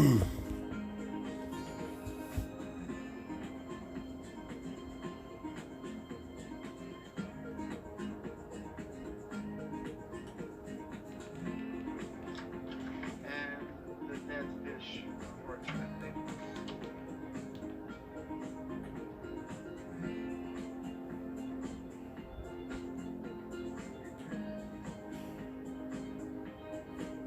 What the fuck, Attila? Could you imagine not bringing in koi fish? You're supposed to bring them in. I watched a whole thing on in Japan of how they take care of these fucking koi fish, and they bring them in during the winter. It was quite interesting, actually.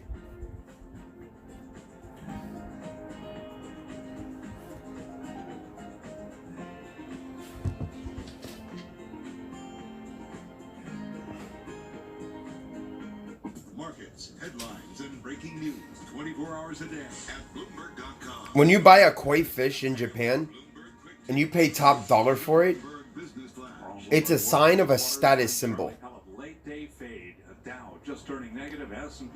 Did you see the one where it went for like millions of dollars and it died like a few weeks later? Here he is, Bill Maloney. And good afternoon, Troy. That's right. U.S. stocks off their highs and now little change. Dow's down 17 points. S&P's dropped 7, and Nasdaq is still higher by 9. The U.S. 10 yield at 1.13%. Gold is little changed, and transports gain 183 points. Lies? Bro, I'll look it up right now. And real estate, consumer staples were under pressure, and leaders to the upside in the Dow, Intel, and Chevron, while Visa led to the downside. After earnings, BlackRock fell 4%, while Delta gained 3%. And in other news, Merkel says she wants to further tighten their lockdown, and Citron said that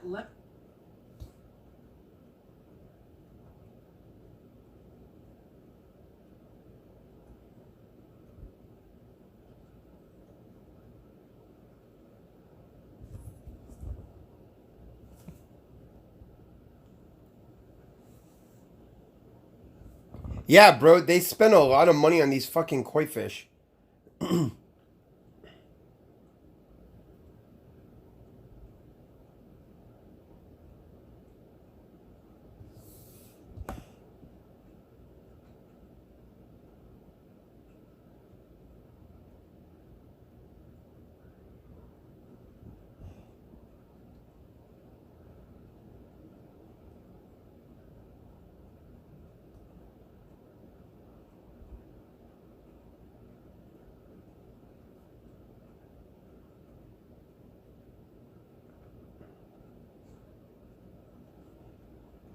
We gotta see what's in all of these bins.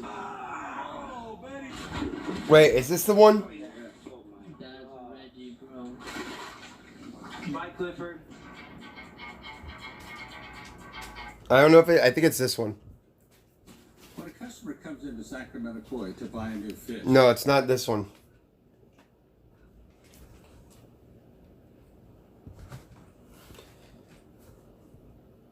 I think it was it this one? Japan, the largest Nishikigo habitat on Earth, home of some of the richest cultures in the world. Each year, I've got the privilege to travel to the heart of the Nishikigoi, or better known as Koi. Let me take you on my journey through one of the most mysterious, sophisticated, for some people, unknown hobby on Earth. Niigata Prefecture. Bro, they go for thousands and thousands of dollars. A mountain landscape that offers space for breeding one of the most beautiful fishes we know. In this movie, I want to show you how it is to buy koi in Japan.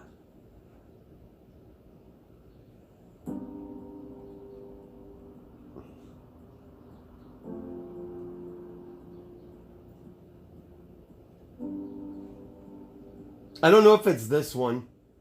I think this is the one I watched.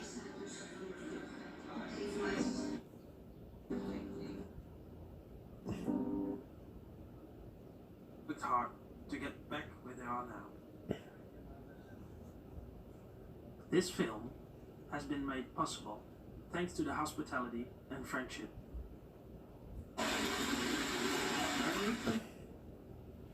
That you can't refuse this. I'm trying to find it because it was really, really good. The way that the guy did the editing.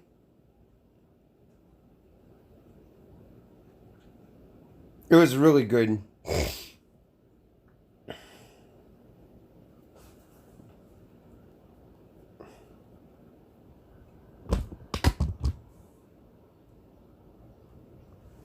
I wish I could find it.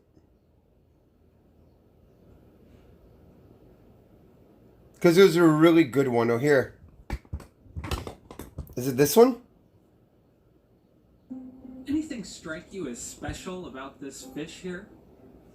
Well, it's worth $1.8 million. It won Grand Champion at the All Japan Koi. I think this is the one. 2017. And it died like a week later. Koi fish ever sold. Koi may just look like an... It literally died like a week later, bro. But they're not even remotely related. Koi are actually a type of carp. And today, they're some of the most expensive pet fish in the world. But why?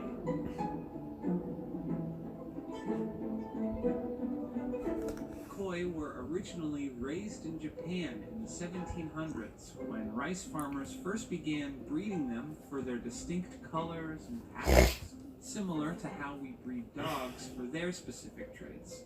And just like prized dog breeds, Japanese people take koi breeding very seriously. Bro, they bring them in, like, during the winter. They have to go and bring them in. So they'll, like, leave them outside in outdoor ponds to breed and fucking grow and shit. And then when it comes time, they'll go with a big net and they'll bring them all inside during the winter. Of all is the koi's coloring. The best koi have a good balance of colors and patterns according to their variety. For example, there are koi with light blue spots, ones with large red patches on their backs, or all metallic gold. But the most winning fish often just boil down to these three varieties. They're often the most valuable. They dominate the shows, winning nearly every major category. It has a dick on its back. That's why it won. The better looking the fish, the more a buyer is willing to pay. Yeah, it depends. You can buy some small and cheap koi fish for a couple of bucks, but also, yeah, it can get up really, really high, till thousands, $10,000s of dollars. That's Ivo de Val. He's a koi hobbyist and seller in the Netherlands, and he heads up the YouTube channel Koi Partner. Each year, he visits Japan to shop for koi. The breeders are located there, and they have experience with their bloodlines for many, many generations. You see, bloodlines are just as prized in koi as they are in dogs, because some of these koi are the result Yeah, they're just pretty carp. of selective breeding. I mean, just take a look at the koi's wild relatives, the common carp. Its dark colors would be considered unattractive for a koi, but it's perfect protection against predators in the wild. So how do you get from this to this? Well, it's actually similar to how we got from this to this. Except koi breeders mainly select for size and color and ignore fluffiness. Koi have 6 types of color cells in their skin. Their cells can be red, yellow, black, white, blue, or metallic. Now, in order to get a beautiful reddish-orange pattern like the one on this $1.8 million fish, you need to select for fish that have a white body and lots of red cells that concentrate in large patches. Red and white are important colors in Japanese culture, representing joy and purity. But having the right colors is only part of it. A koi's color cells sit at different depths in the skin, some right near the surface and some deeper in, which ultimately determines how bright the fish appears. The brighter the fish, the bigger the price tag. Today there are about 120 varieties. To compare, there are about 200 breeds of dogs. But when it comes down to it, breeding koi is a lot harder. A single koi can give birth to hundreds of thousands of baby fish at a time. I think we're talking about millions and millions of fish per breeder. So, breeders must choose wisely. One breeder, for example, reports that he starts with 3 million fish and selects 15,000 to raise over the first year. From that, he chooses 1,000 to continue to raise the second year. Yeah, it's a really hard job for the breeders.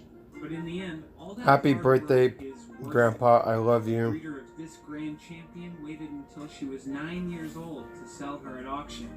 And by bringing in Happy birthday, Corinne. 1.8 million, not only a huge return on investment, but a priceless It's Corinne's birthday. in the koi community.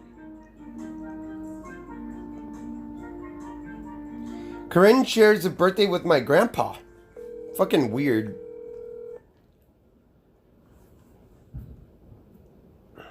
We gotta see what's in all of these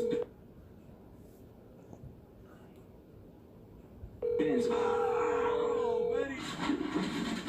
Oh yeah, I gotta fold mine. That's ready, bro.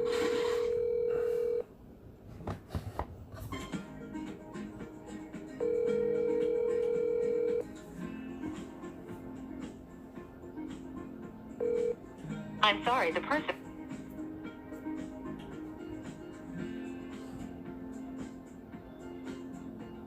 Damn, there's a lot of people that have birthdays today for some reason.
You clicked on the stream because of the title? Oh, I did talk to the district attorney today. They wanted my input.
Broadcasting live to New York, Bloomberg 1130. To Washington, D.C., Bloomberg 99.1. To Boston, Bloomberg 1061. To San Francisco, Bloomberg 960. To the country, Sirius XM Channel 119. And around the globe, the Bloomberg Business app and BloombergRadio.com. This is Bloomberg Business Week. Yeah, this is Bloomberg Business Week. Carl Master along with Tim Stanovic. It's that time of the day. Song of the day. Song of the day. Chart of the day. Chart of the day. Check. All It's like the scariest time of the day for me. Get your Googling fingers ready. All right, we'll get to Dave Wilson in just a moment. Let's get back to our own Charlie Pellet. All right, I thank you very much. Here's what's going on 28 minutes to go ahead of the close here. We've got the S&P lower. All of a sudden, very choppy session. The Dow, NASDAQ holding on to gains right now. Right to the numbers. We'll give you the why in a moment here. S&P down now by 4, 38.05. A drop now of 0.1%. The Dow up 10. That is a gain. I talked to the DA today. NASDAQ up 0.1%. 15-30 seconds. 10-year yield. I talked to the DA today. 1.3%. So a mixed session. Stocks trading off highs of the day. Treasury. I snitched like my name is 6ix9ine. Elect Joe Biden plans COVID relief of as much as $2 trillion. We find out for sure with the president-elect's remarks. You'll hear them live right here on Bloomberg Radio. We've got gold up 63 cents the ounce at 8. Yeah! Little change there. Crude West Texas Intermediate up 1.4%, 53.64 for a barrel of West Texas Intermediate crude. Johnson & Johnson's experimental one-shot COVID-19 vaccine generated a long-lasting immune response in an early safety study, providing a glimpse of how it will perform in the real world as the company inches closer to approaching regulators for clearance. And as cases surge, the challenge has been distributing vaccines to the public. And our Tom Keene asked a great question today of Dr. Jason Farley, a nursing professor at Johns Hopkins Bloomberg School of Public Health. That question, just how tough is it to actually administer a vaccine shot? When we're looking into assessing the site, obviously people know that we get shot sometimes in the arm, sometimes in the buttocks. It's all about the volume given in the injection. So you'll see these shots being given in the arm because they're a smaller volume. You want to make sure you're not hitting blood vessels. You want to make sure you're not hitting a nerve. So placement of the injection in the muscle is key. Also, depending on the length of the needle, you definitely do not want to hit the person's bone. Yeah, dude. Tim's a piece of shit, bro. The guy's a true piece of shit. Like, I saw what you showed me. The guy's a douchebag, bro. He's literally a piece of shit in life. Bloomberg Philanthropies among some of the vaccine names. For instance, Johnson & Johnson up today by 2%. Pfizer down 0.1%. BioNTech up 2.9%. AstraZeneca, the ADR is up by 8.9%. Big move today from Moderna, up now by 5.2%. Wells Fargo shares up 2.9% today. Source tells Bloomberg Wells Fargo is in talks to sell its asset management business. I'm Charlie Pellet. That is a Bloomberg Business Flash. Thank you, Charlie Pellet. This is Bloomberg.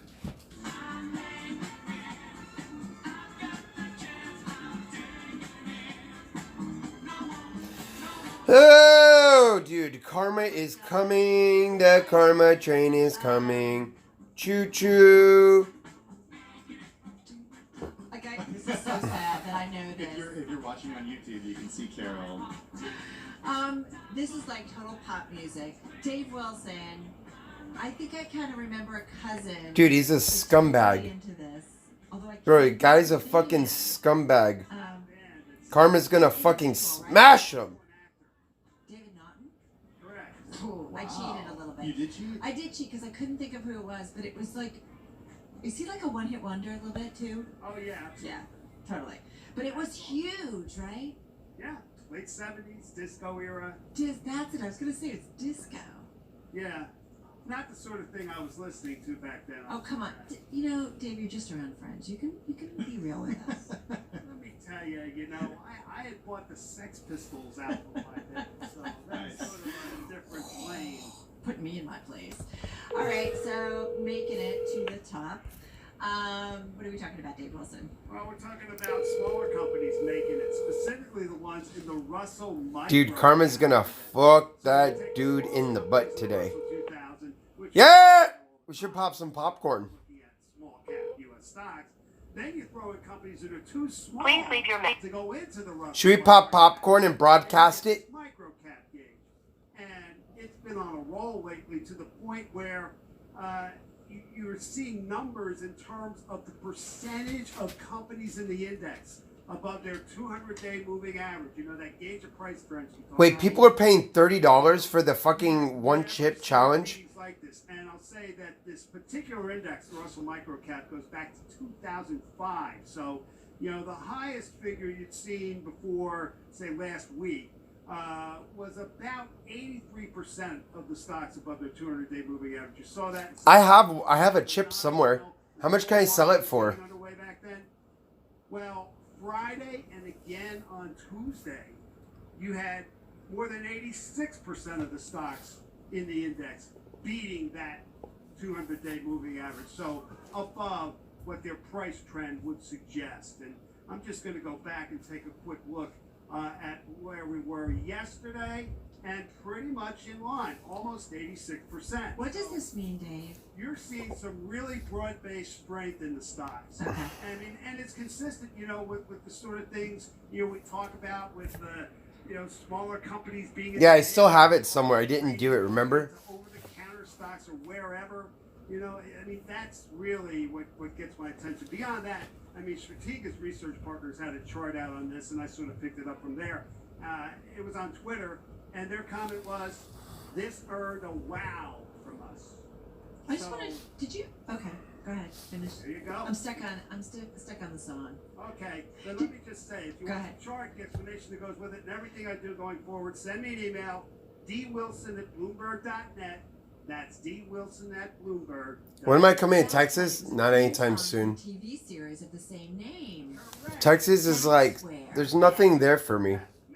Written by the same team that also brought us Gloria Gaynor's I Will Survive and Peaches and Herb's #5 hit Shake Your Groove Thing and #1 hit Reunited. That is a dream team of writers. Yeah, you really know how to work that Google, Carol. Hey, listen, as long as we get to the right information. Absolutely. Hey, trust me. I mean, I can't even imagine now how I was able to get information before Google. It was just like, I always think of a couple of words, put them in, okay, that's it. I know, right? It's amazing how that search engine works. It was released as both a 7-inch single and a 12-inch single with an instrumental version of the song titled Still Making It as the B-side. Dave, is it harder to choose the song of the day or the chart of the day? Oh, you know, it's about equally difficult. Did you choose that one, or did Paul Brennan help you out with that? Oh, I didn't know you got think help from Paul Paul Brennan, sometimes. the guy who, when I sent him this song, he came back with that classic line, disco, you know, socks. Did he really? Wow. Wow. I mean, well, that was the thing in the 70s, obviously, and I would have thought We have to... in 1978 when that song came out, I probably would have thought that too. Also appeared on the soundtrack of the comedy film Meatballs. There you go, and that's what Paul remembers. Starring Bill Murray. Yeah. Look at Tim, man. Just like a deer. I don't often see a blank face from Tim Stenemick, but I saw it just that moment. All right, Dave Wilson, thank you so much. Dave's going to be back a little bit later on with his stock of the day. Right now, it's off to Nancy Lyons in D.C. Making It. You know that song, right? Yeah, I remember that. See? Back in the day. Back in the day. All right. President-elect Joe Biden is unveiling his coronavirus action plan tonight. It is intended to bring new urgency to the nation's vaccination campaign, coupled with, yes, another round of economic relief for hunkered-down Americans. The Biden plan comes as a divided nation remains caught in the grip of the pandemic's most dangerous wave yet. We have more than 385,000 people dead from the virus in this country. To hear President-elect Biden's speech, you can tune into our live coverage at 7:15 Wall Street time right here on Bloomberg Radio. Well, President-elect Biden's inauguration may be scaled back due to the pandemic and security concerns, but it will still have entertainment. Bloomberg's Nathan Hager reports. The Biden Inaugural Committee says Lady Gaga will be at the ceremony. She'll sing the national anthem. Also, Jennifer Lopez will perform a musical number. Jennifer Lopez! And President Leo O'Donovan will offer the invocation at the inaugural.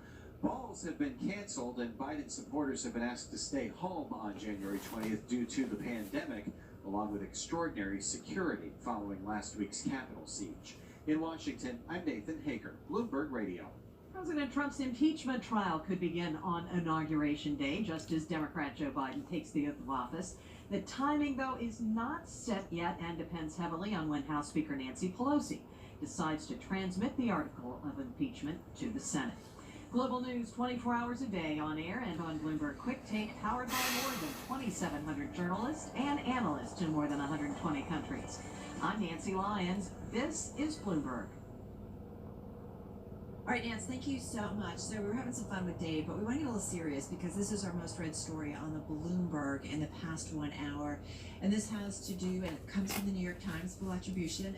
President-elect Joe Biden later today is expected to outline a $1.9 trillion spending package to fight the coronavirus pandemic and its effects on the economy. I'm reading from the story with an initial focus on large-scale expansions of the nation's vaccination program and virus testing capacity, according to those familiar with those plans. Look, I think this is really important. We've talked to so many public health experts who say that the economy will not recover without the virus being gone. And that's why the initial focus for this stimulus package will be on expanding the program that is providing vaccines to people that got off to a very rocky start, and then also testing capacity, because people need to know if they have it so they're not spreading it. These are two areas that have really struggled. Exactly. Testing has gotten a lot better. We just heard it from our earlier COVID-19 guest over at Hopkins. But it's frustrating, I think, because we made so many mistakes as a country when it comes to testing that we're seeing the same thing happen with vaccines. Yeah, it's upsetting. Gigi Grunwald,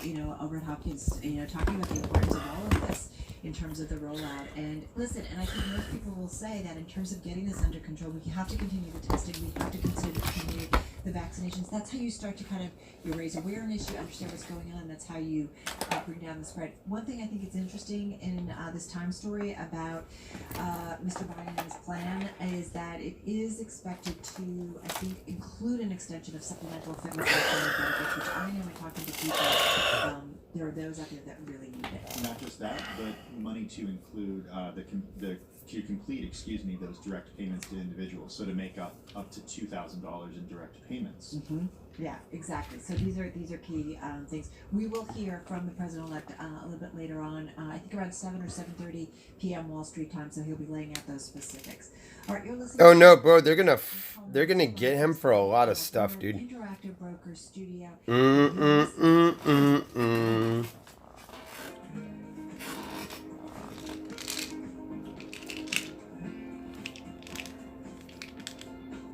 Bro, when he maced that dude, bruh, me and the whole Discord made sure to let them know what he did, bruh. You think I'm kidding? Me and the entire Discord, we went out of our way to...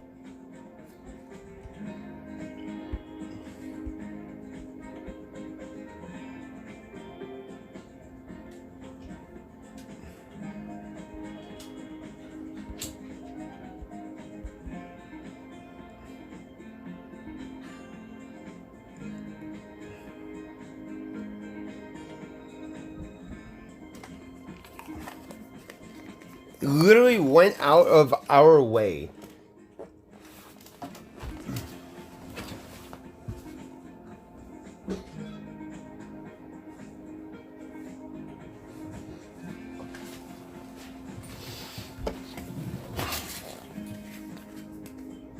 Xanny family, don't do Xanax. Don't do Xanax.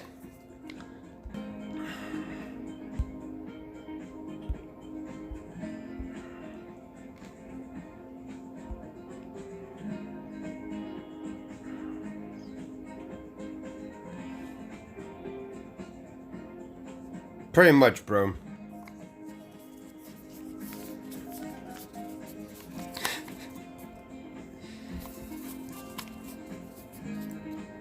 Pretty much, bro.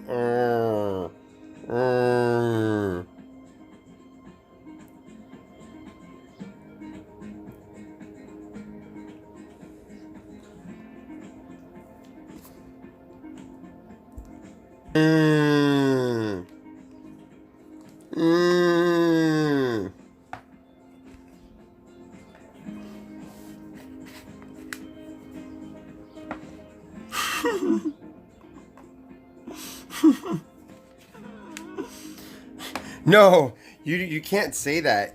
So, yeah, bro, I tried that once a long time ago. Yeah, they don't do that, bro. especially with controlled substances. You think you're the only person that's ever thought of that? Bro, I tried that a long time ago.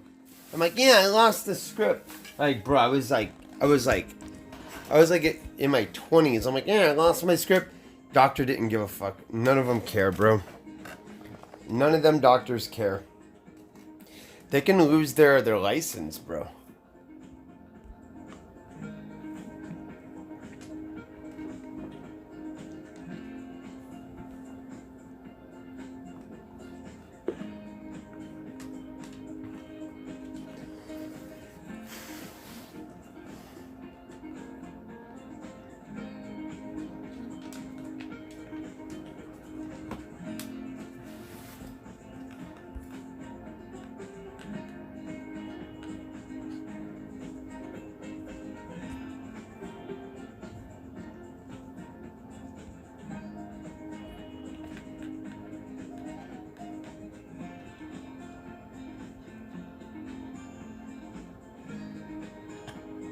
Markets, headlines, and breaking news. You okay? 24 hours a day at Bloomberg.com. You okay? The Bloomberg Business app and at Bloomberg Quick Take. This is a Bloomberg Business Flash. Bloomberg World Headquarters, I'm Charlie Pellet. Late session turnaround. Stocks now lower for the first time in 3 days. Treasury yields climbing amid expectations. President-elect Joe Biden is planning COVID-19 relief as much as $2 trillion now. After approaching records for much of the session today, the S&P turned negative late in the trading day. Right to your numbers, S&P down 4, a drop now of 0.1%. Little change on the Dow, down 9, drop of less than 0.1%. NASDAQ holding on to a gain of 20 points, up by about 0.2%. But interesting day, NASDAQ 100 index down 0.3%. Russell 2000 keeps on going, up another 2.3%. Dow Transport's up today by 1.3%. 10-year down 14.30 10-year yield 1.13%. Gold up 0.1%. 18.47 the ounce, and West Texas Intermediate crude up 1.4%. 53.66 for a barrel of West Texas Intermediate crude. GM said to be planning an expansion of its Corvette line with a crossover SUV. That headline now on the Bloomberg Professional Service. GM shares up 5.25% today. And first day out for Petco, ticker WOOF, W-O-O-F, woof, woof, up 53% first day out. I'm Charlie Pellet. That is a Bloomberg Business Flash. I'm driving in my car. I turn on the radio. How about you let me drive? Oh, no. Honey, please, how does it drive? Drive on. Excuse me, I want to drive. Just drive, baby. It's the question of driving.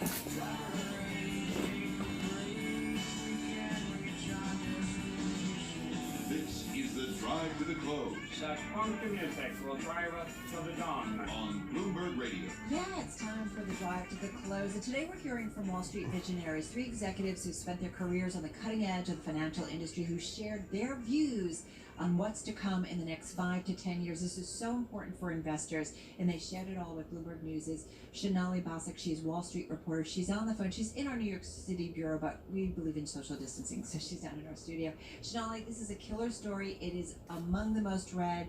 It will be among the most read for the week overall. So tell us, first of all, what you set out to do and who you talked to. Thanks, Carol. This is something that I have been working on for a while. It's something I ask all industry executives, actually. It's what do they think the next big worry is for them over the next 5 to 10 years? And finally, we got it all down on paper.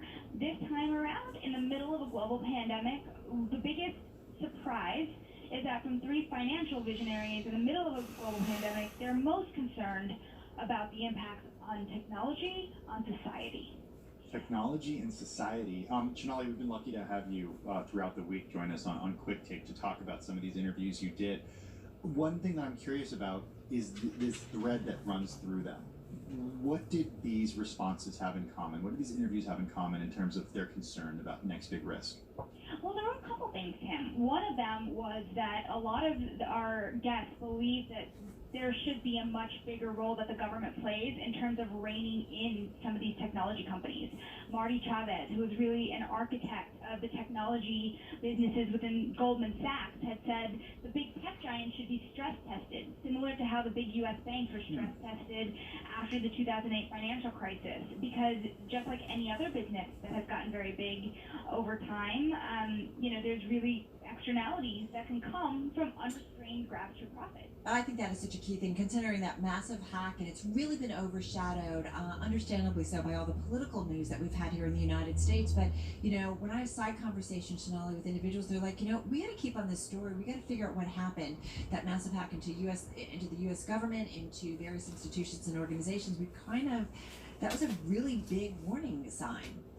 It certainly is, and the thing about it is, there's so much else going on in the world right now. I think that's what makes it important that you have all of these executives who are not only looking at this as a long-term problem, but also trying to call on leaders to do something about this anyways, as tired and exhausted and tied up as they are with all the other issues that are going on in society. So there's another individual that you spoke to, Eileen Murray. She's former co-CEO at Bridgewater Associates, and we do want to share, first of all, with our audience a little snippet of the conversation where in little clip, she talks about the need for businesses and the Biden administration to come together on job training and education. Check it out, everyone.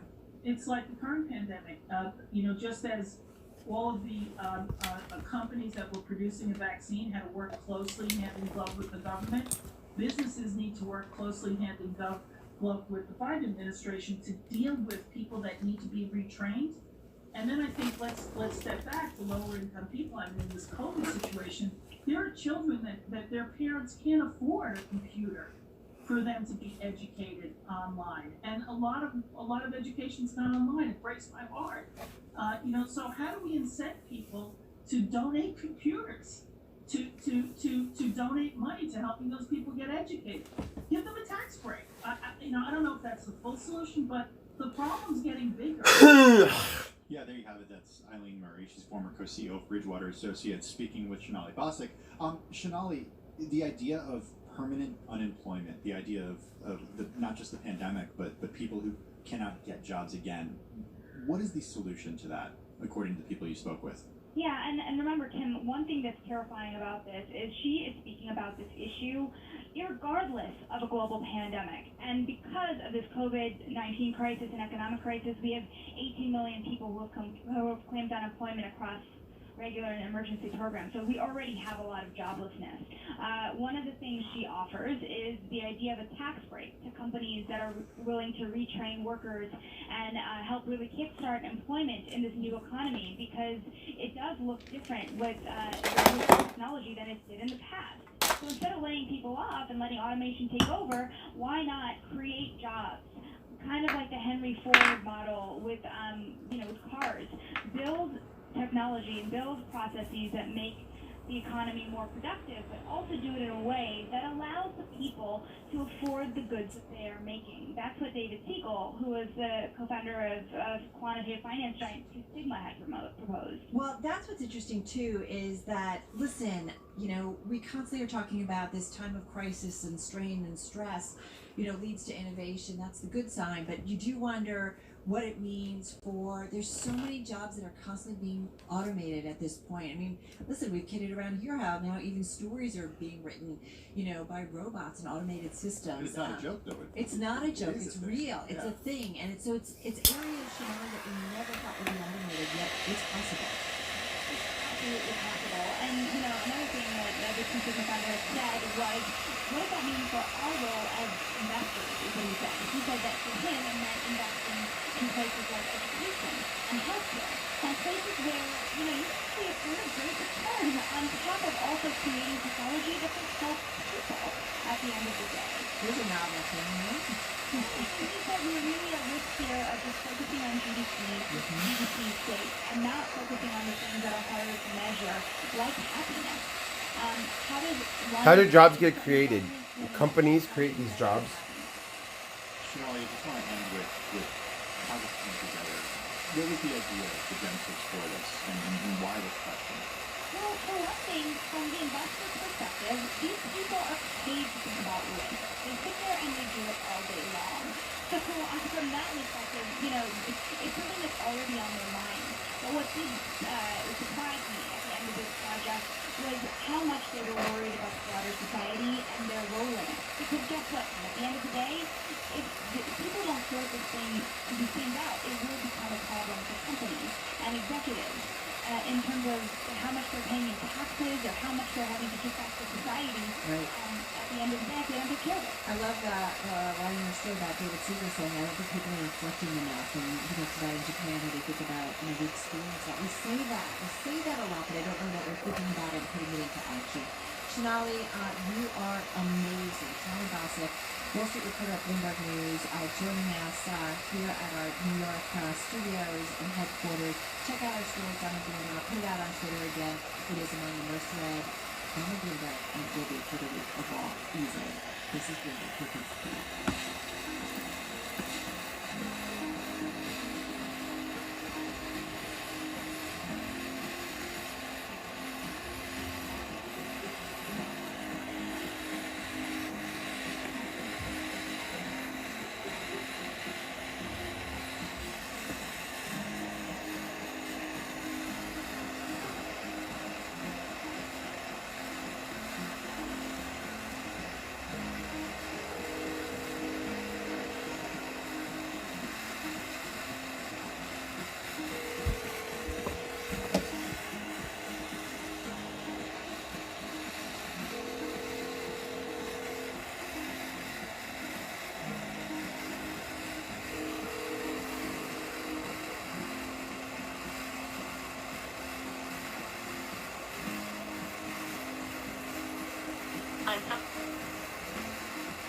Hey! She blocked me.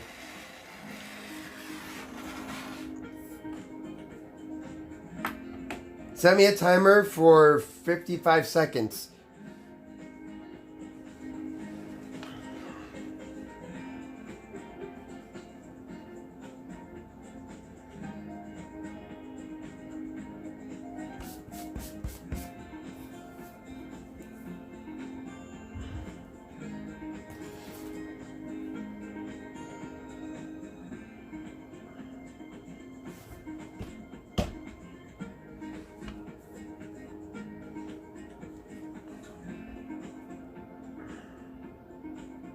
Market's closed right now. And the market is closed. Closing bell. Closing bell. I'm kidding, bro.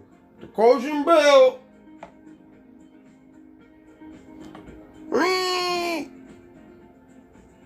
No, we have time. We have time.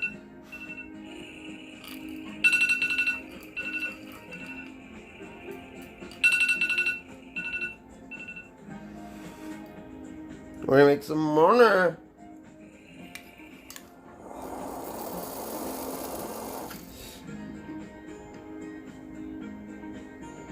Let's start a construction company.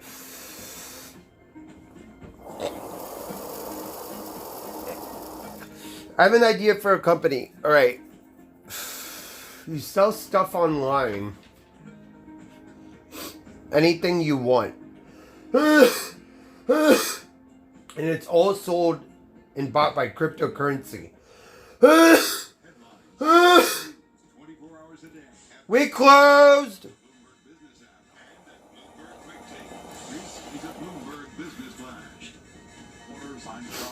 Late day fade. The Dow, the S&P, NASDAQ all finished the session in the red. Folks from Change Finance virtually ringing that closing bell. Turned out to be a losing day for the U.S. stock market. Stocks did spend much of the day trading higher, but at the close, indeed heading into the close, things started to fade fast and big time. S&P down 14, a drop today of 0.4%. The Dow down 69 points, drop there of 0.2%. NASDAQ slumped 16 for NASDAQ. That was a drop of just about 0.1%. 10-year down 12.30 seconds. 10-year yield 1.12%. So stocks did fade today, falling for the first time in 3 sessions. Treasury yields climbed. I won today. President-elect Joe Biden as much as $2 trillion. Find out for sure tonight. We will have the president-elect's remarks for you live right here on Bloomberg Radio. So a down day on Wall Street. Fed Chair Jay Powell says now is not the time to be discussing an exit from ultra-easy monetary policy and promised to give plenty of notice before the central bank began to debate scaling back its massive bond buying program. As heard here on Bloomberg Radio, Jerome Powell joined a Princeton economics webinar. Now is not the time to be talking about exit. I think that is another lesson of the global financial crisis is be careful not to exit too early. And by the way, don't try not to talk about exit all the time if you're not. That's not true, Kitten Cake. That's not true. If you don't show up for court, it's not continued. They put out a fucking search warrant for you. Are you crazy? If you don't show up for court and you have criminal charges against you, they put out a warrant for your arrest. Are you kidding me? Little change on shares of Wells Fargo today. Banks, of course, will begin reporting their earnings tomorrow, among them JP Morgan Chase and Citigroup. Recapping stocks lower, I'm Charlie Pellet. That is a Bloomberg Business Flash. Nobody move a muscle. Bloomberg Business Week. Movers and shakers. There, Stiffy, you got to move on Bloomberg Radio. All right, let's dig a little bit deeper into the trade. Carol Masswell and Tim Stanovic in our Interactive Broker Studio. Bro, he's got a warrant. If you don't show up for court, if you do not show up for court. We definitely finished off our highs of the day. In fact, just off our lows, as Charlie mentioned. Here we go, boys. If you don't show up for court, there's a search warrant for your ass. More of a little bit more again, more higher 235 lows.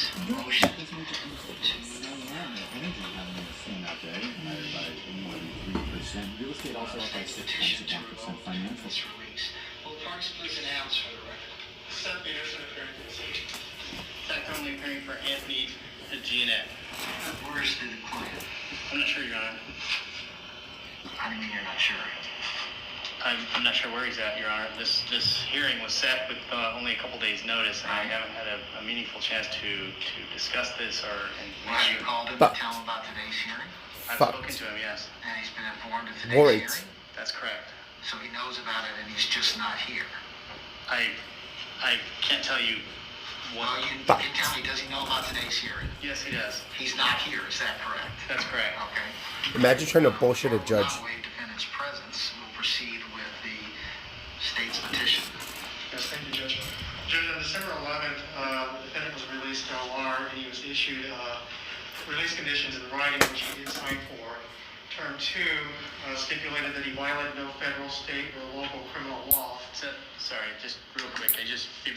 Before we get rolling with all of this, I did want to ask that this be reset as I had previously filed motions on because of the time frame of all of this. I haven't had as I mentioned just a minute ago, I haven't had an opportunity to have a meaningful conversation with my client about this, as well as denied. They don't play that shit. He knew about it, and he chose not to show up. Is pertinent to this. As well as someone hacked into the court system for me. Don't tell anybody. I haven't had a chance to respond to that at all. So I would ask that this be reset. Sure. Go ahead. That's all. Okay. Well, let me refer you to your motion continue. It doesn't mention any of that. Your motion continue is undersigned counsel submitted a request to Scottsdale City Court to disclose video bad lawyer. Audio recordings of December 11, 2020 proceedings. The continuance is needed to allow the court to produce and disclose. Bad lawyer. Lawyer's a moron. Of course, the court wouldn't. I assume it's just a typo we need to state. Sure. How would that have anything to do with release conditions? So, and I did file it. I don't know if you can see, but I filed a motion for reconsideration. No, it hasn't arrived yet. Okay. Again, how does your motion have to do with anything with release conditions? Again, I'm asking for the FTR for the arraignment so that I can hear what Mr. Giannette was informed during the arraignment.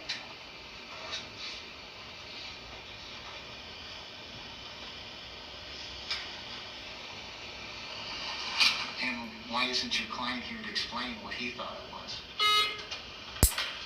I can't tell you. Okay. Probably because we had only a few days to prepare for this. Okay, since the client has chosen not to show up, I'm not going to grant your motion to table. I would have considered it if you'd been here to explain his.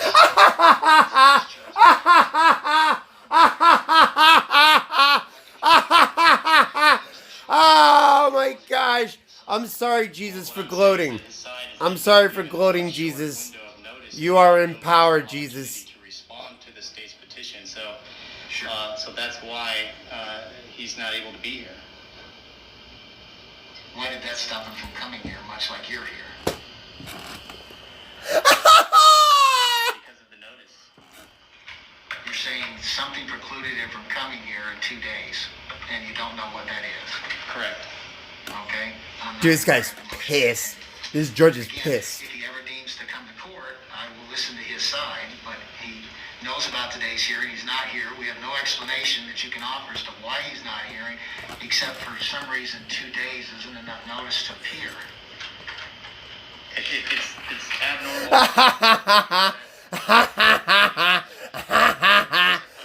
For the court to set a hearing and require the presence of everyone, especially in today's setting where everything is virtual. I'm happy to get him on the phone. If he wants to explain to me why he couldn't physically show up today, yes, you can get him on the phone. But that's what I want is an answer is why he physically was precluded from coming here today. Okay. May I have a moment to give to share? Okay.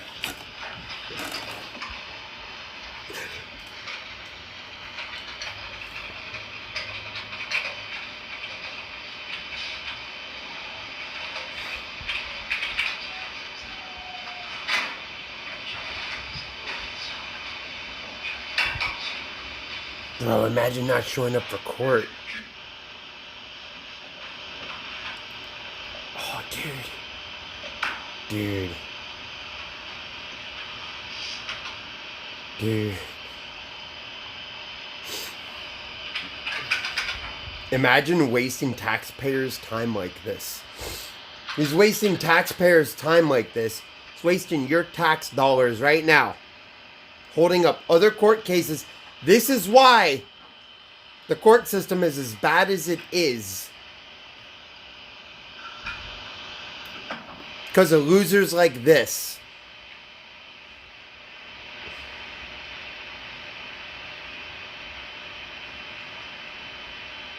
Bro, someone called dog. Bro, it's going to go to a higher court. It's going to be escalated to a higher court. Your call has been directed to your automatic voice messaging service. For Tim Drillnut. Please leave a message at the tone. Where are you? I'm here in court. This judge is pissed off. Where are you? You're supposed to show up. You said you would be here. Bro.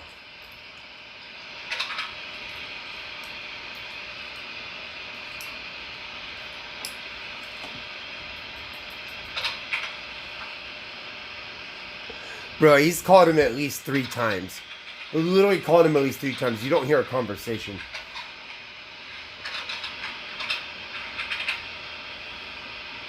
Bro. He bounced to Mexico, dude.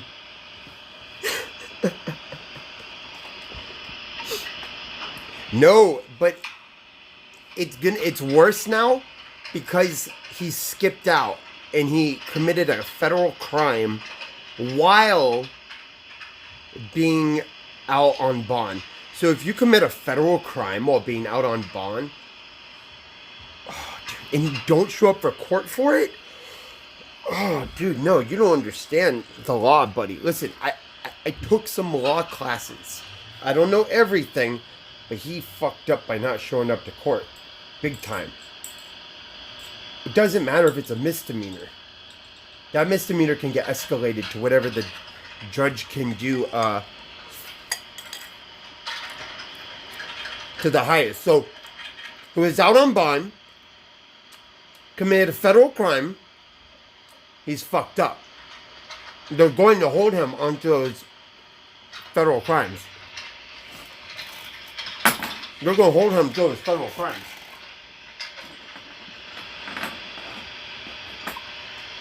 That's why, if it's better to not get arrested. Bro, garlic spaghetti with olive oil and butter, bro. Fire. Bro, fire to talker. Because you know I have acid reflux. It hurts him. Bro, he's actually called him several times. You would hear background noise.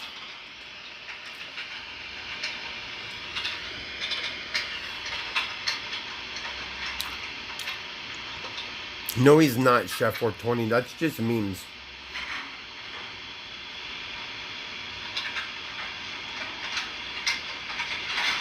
I was unsuccessful in reaching him. Motion continues denied, subject to re-urging, and once the defendant is located, proceed, Mr. Peterson. Done. So as a condition of the defendant's OR release in this case, he was ordered in term 2, violate no federal, state, or local criminal law, and in term 3, not leave the state of Arizona without written permission from the court. Damn. The state became aware that the defendant was a participant in the Capitol riots on January 6th. In fact, the defendant live streamed his participation in the riots, which we have a couple clips of if folks would like to see them. In addition to that, They're playing that in court. what the law-abiding part is. Well, law-abiding, as well as the don't leave the state without permission of the court. My understanding, and I didn't see anything in the court record, indicates that there was a request for permission to leave the state. Bro, let's flip and go! Imagine not showing up for court, bro. I'm cringing at that part. I'm cringing at that part. His participation in the riot, as president of Washington, D.C., in the riots on January 6th. So clearly, that would be a violation of the court's order not to leave the state without prior written authorization, and also likely a violation of the court's order that he obey all state, local, and federal laws. So the state is asking for a modification of the release conditions, and in addition to the defendant not being present today, also adding to the justification for a request for modification, the state would request that the court issue a bench warrant in the amount of $25,000. Why 25,000? What's that? Why 25,000? Well, the state's concerned with the defendant's failure to remain law-abiding, as well as his decision just to leave without notifying the court. I will play the clips. Sure, I understand your request. I just don't understand the amount. You have 2 Class 1 misdemeanors and a Class 3 misdemeanor. It's usually about, when a bond is issued, it's usually about $500 for Class 1, so that would be $1,000, and then $250 for a Class 3. So why 25,000? Sure, and back when there used to be a bail schedule, that might be a standard term.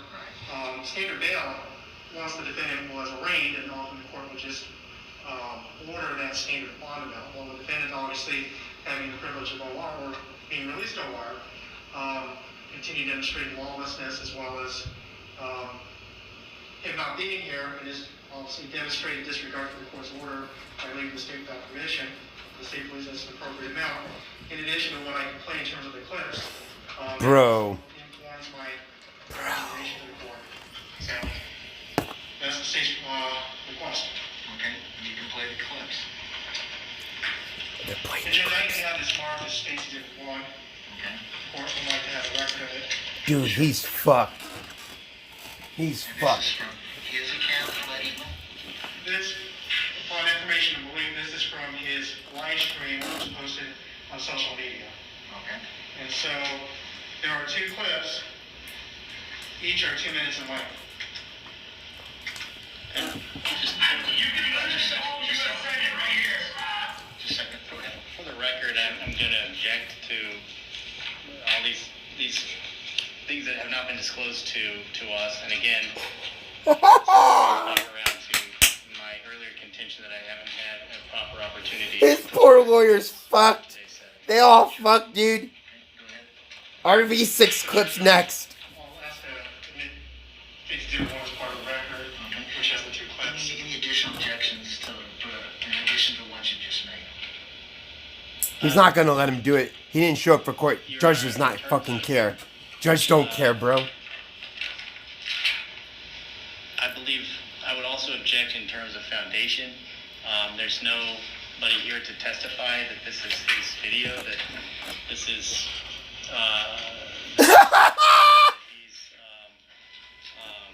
or that this is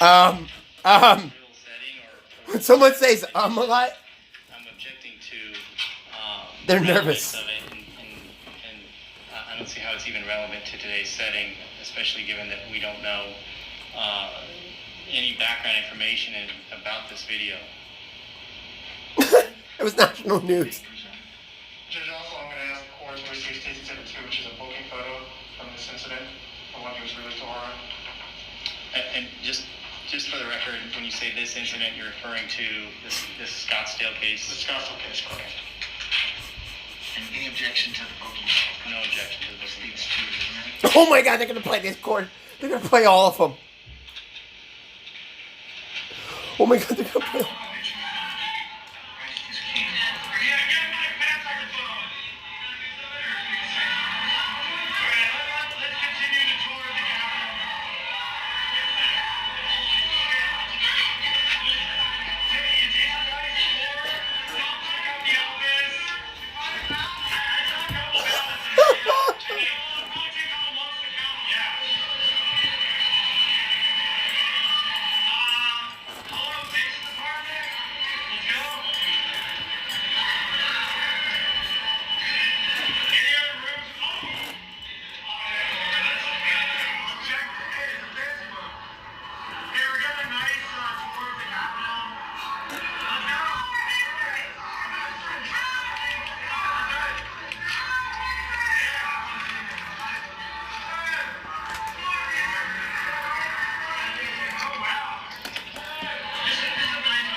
Bro, I should have gone to court to stream this.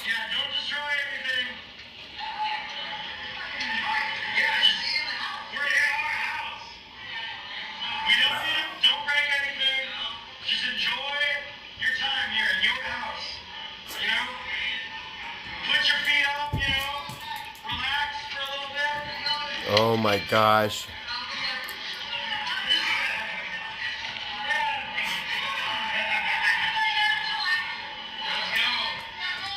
What? Is that the Capitol building? Why, yes it is.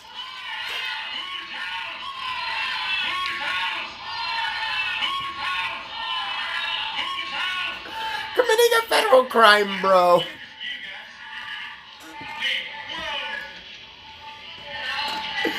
Oh my God. Did we win? Did we win big time or what? Did we win big time or what? Did I fucking win?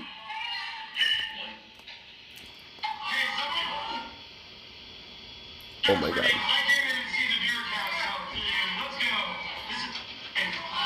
Let's flip and go. Judge, I have one additional team.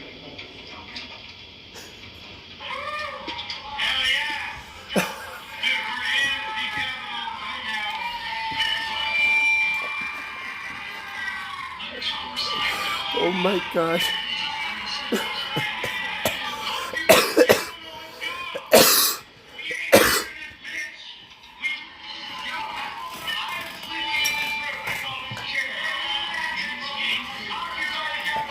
Yes.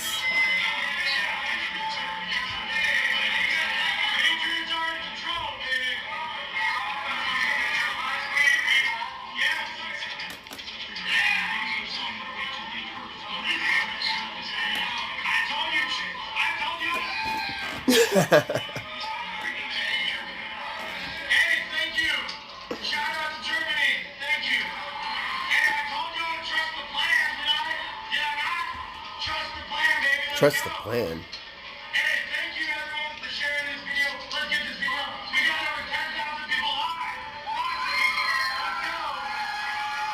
Bro, this guy is fucked.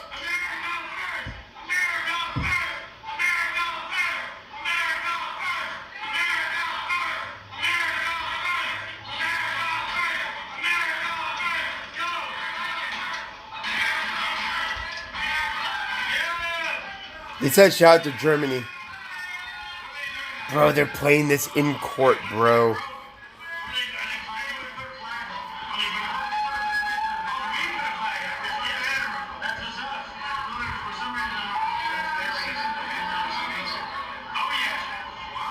Dude.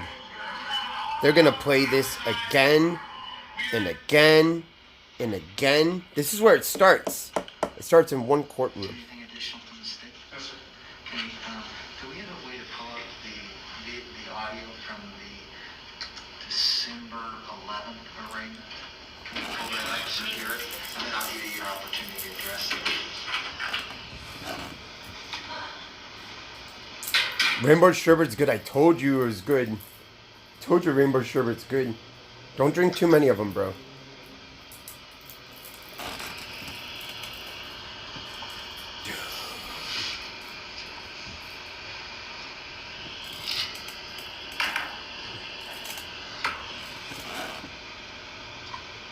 Didn't even show up, bud.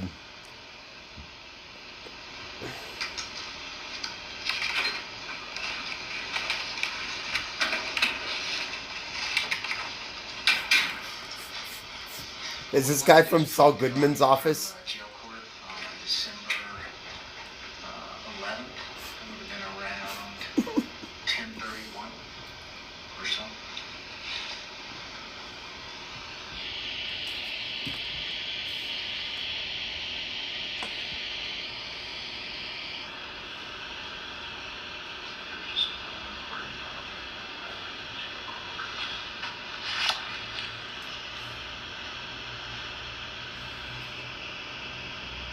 Is it 10:30? It'd be approximately 10:31 because that's when the judge made the notes. You know, it might be a little earlier than that, a couple minutes, that type of thing. This is not what you want to be known for at all. None of this. You don't want this played in court in front of a judge.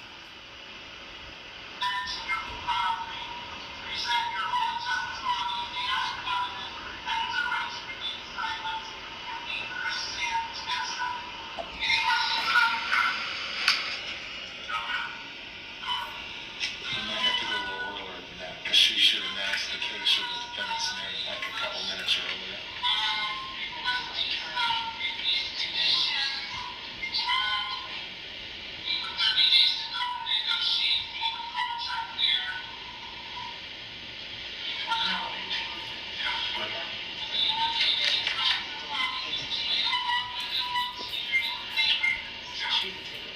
I did it first, though.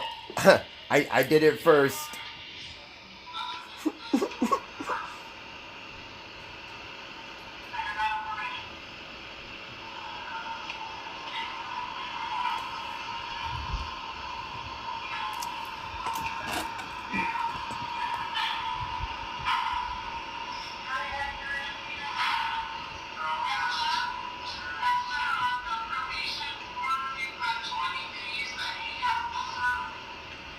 Can't even hear anything. Their audio equipment's so shit.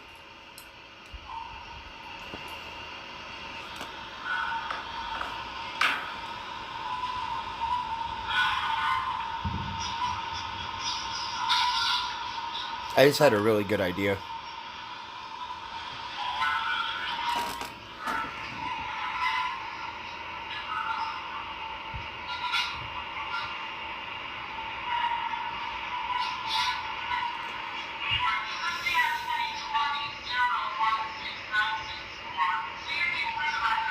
This is it.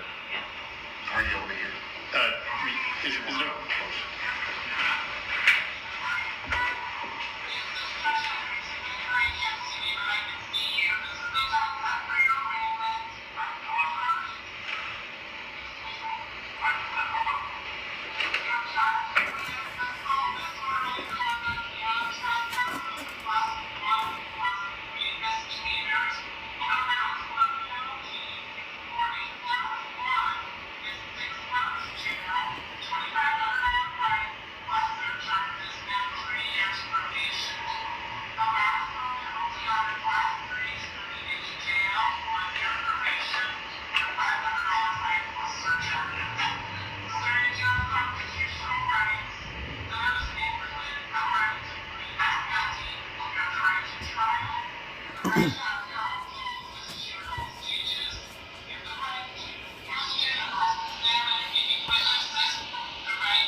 Oh, bro, he can't fly anywhere. That's true.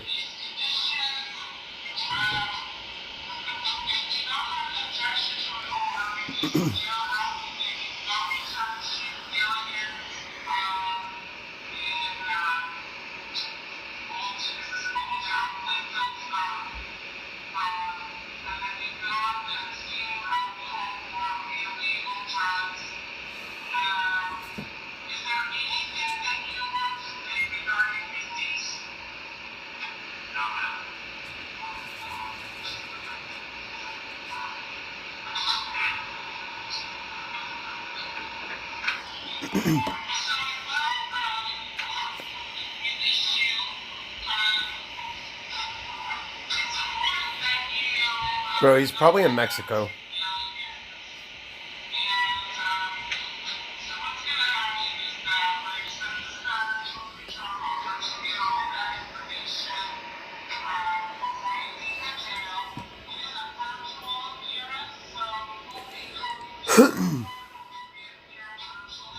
Hi, no. Hi.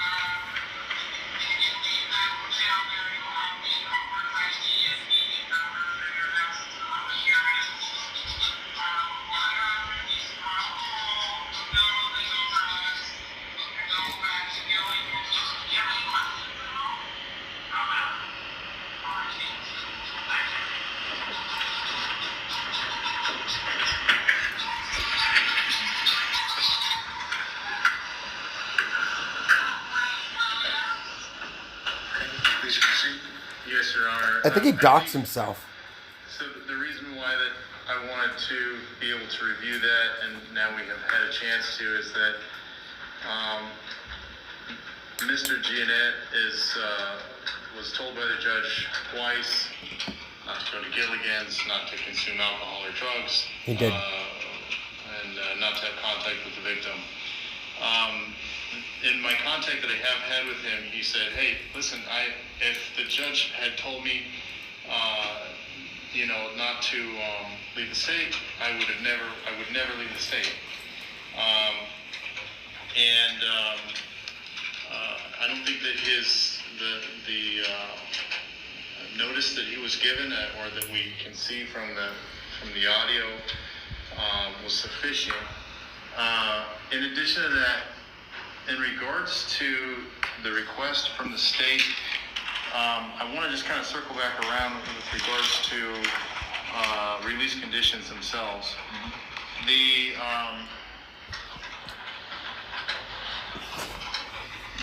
law, the case law, the criminal rules, everything around release conditions is stuff that has been set long before I was born or ever dreamt of being an attorney. And so I think when these things are boiled down, what it boils down to is that release conditions are to ensure that a person is going to appear for court, and that a person is not a danger to the community.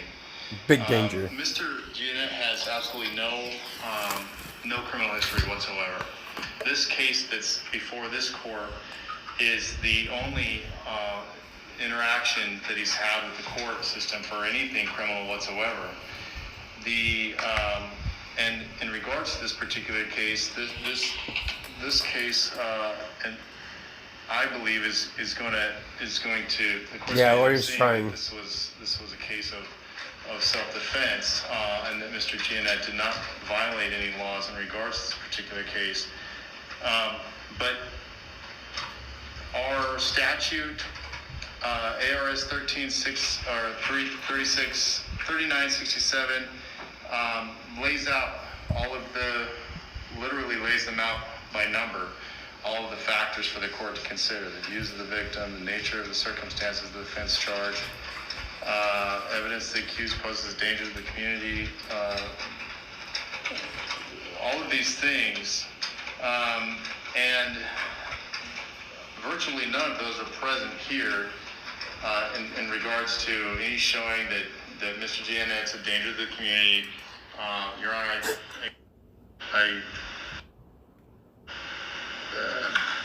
I feel that if we had been given more time, Mr. Giannet would certainly be here. He's retained counsel. He didn't retain counsel so that he could run from this case. And I know that in regards to the setting today, that he's not here. But again, if we had been given more time, I feel very certain he would have been here. I have absolutely no doubts that he'll be at any future proceeding that we have that requests his presence here, either virtually or in person. I think that the request for $25,000 is a little outrageous. I think it's way beyond what's necessary. He didn't show up. No criminal history whatsoever. They don't care he didn't show up. Again, I think that the FTR demonstrates that he wasn't told not to leave the state. And so... It's a known thing. Based upon the Damn. factors set out in ARS 13-3967, as well as the facts that I've given the court in regards to his status,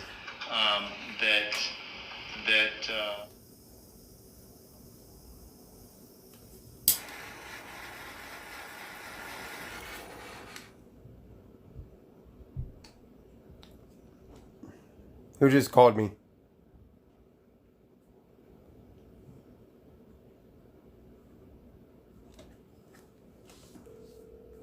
Who just called me?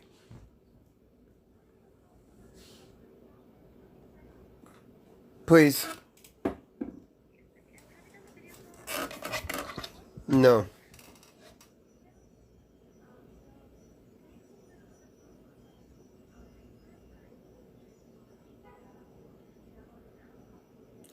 All right. Thank you.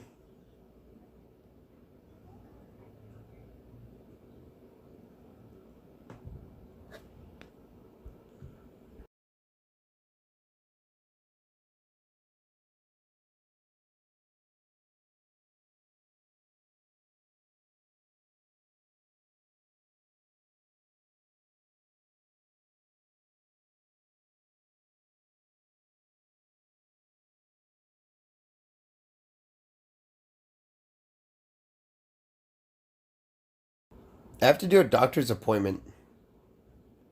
Here, I'll play it on this one.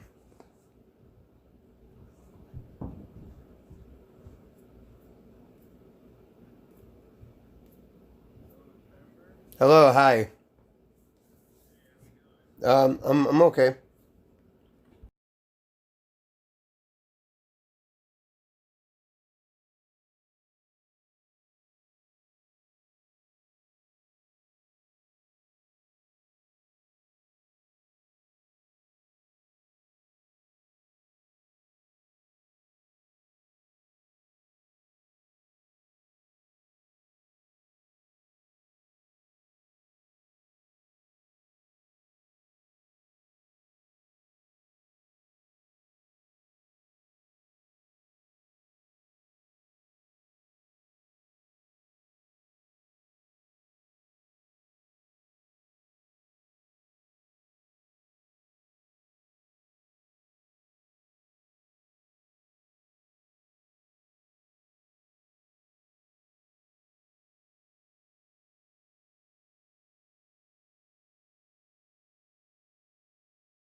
Alright. That's fine. That's fine. Thank you, doctor. Alright, I'll write it down. Thank you.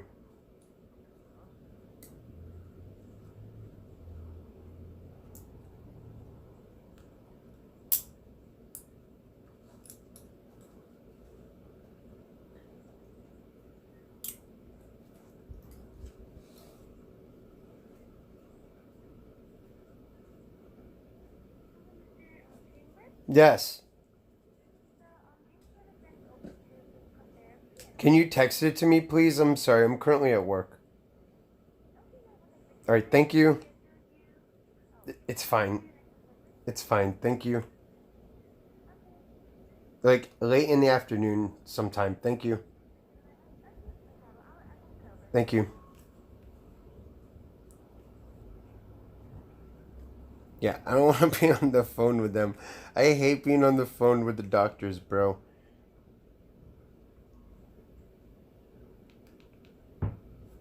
Where were we? My doctor's so rude. Interrupting.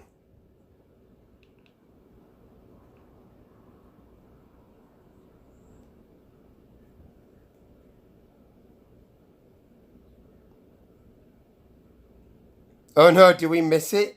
Wait, is it over with?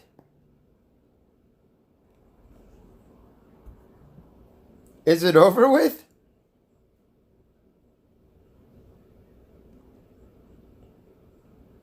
Bro, I think he's fucked.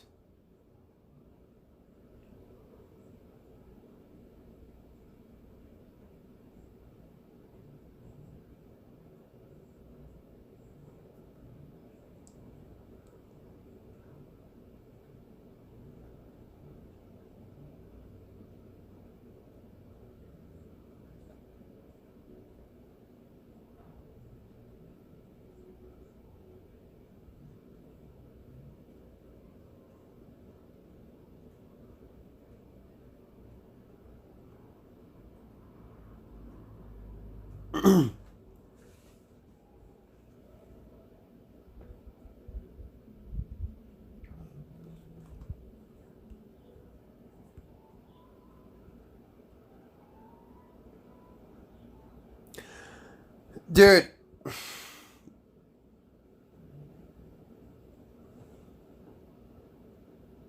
Dude. This dude is fucked.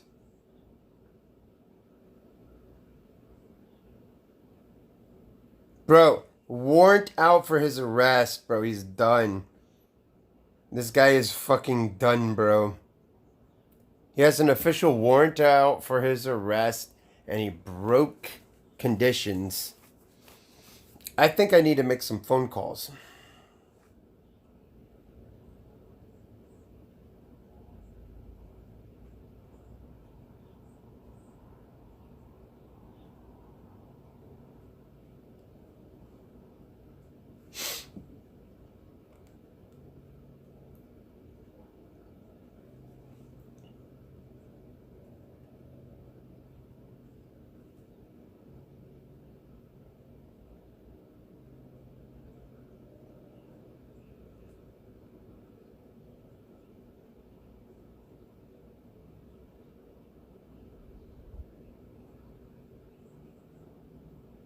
Bro. Bro, he's not working with no FBI, bro. He's done. FBI would have contacted them.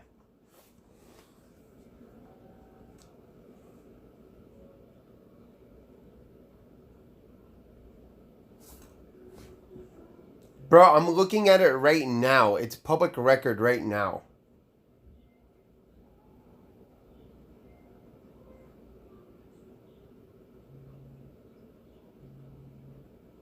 Bro. Bro, he is fucked.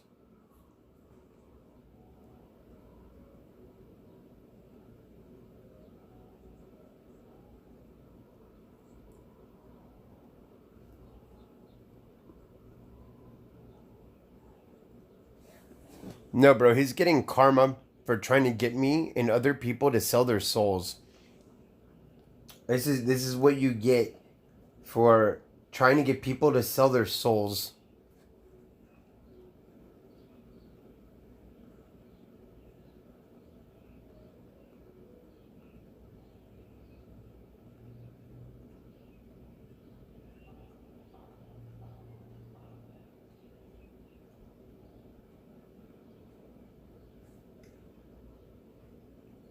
Hi. What's going on? Bro.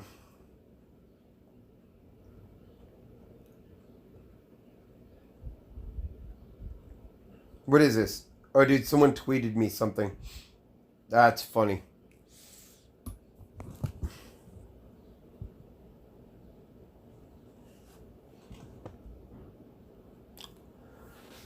Oh, man. Nelly? Where's Nelly? Chanel? Nelly, come here. No. No, Bo. Nelly. No. Come on, now, let's go. She's sleeping. Poor Nelly's sleeping, dude.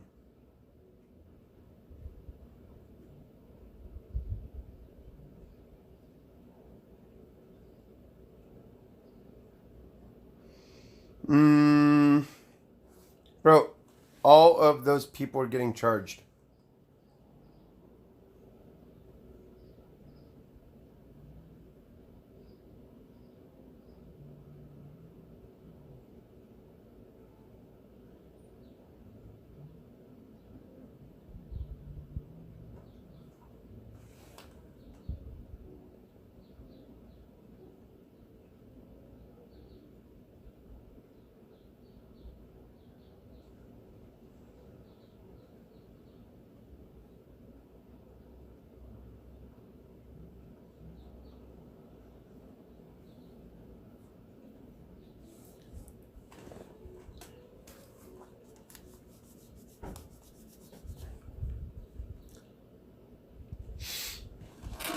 Wait.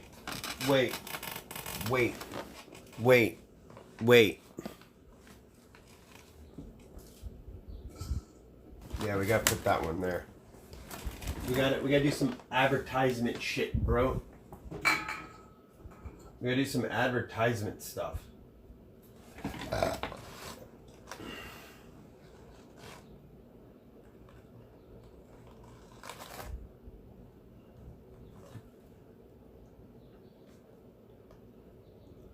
Maury!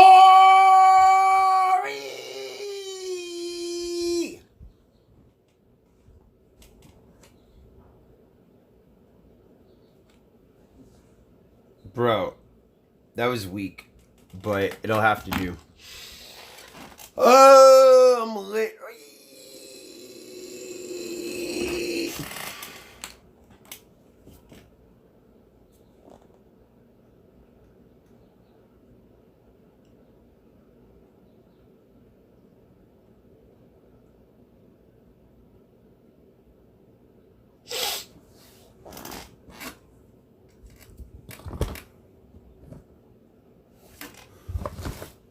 Tim's a criminal, should get the death penalty. I don't know about that far, but sure.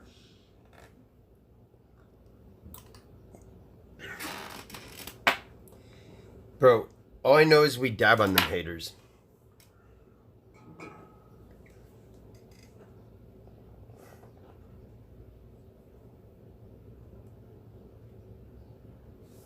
Bro, every tryhard is listening to that briefing.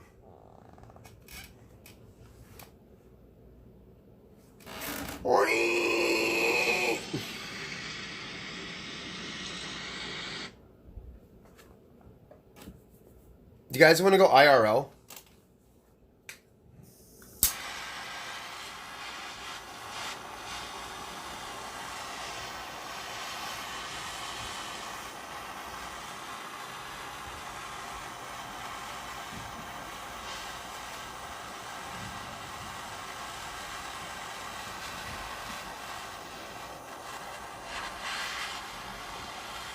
Where should we go IRL?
Busy. Yeah, I was in Lake House Justice Court last Friday. Sherwood Justice Court yesterday. Most unfortunately, the same as here. Just kind of, virtual stuff and just occasional appearances. I'd say for the most part, but some of those rural courts, it's like there's no coronavirus. Yeah. Yeah, like Sherwood Justice Court yesterday was up there. There's a sign on the door that says, must have a mask to enter, but once you get inside, you see that's clearly an optional thing. None of the judge, the JA, the prosecutor, nobody's wearing masks. I felt like an oddball. And then we went in here with a mask on.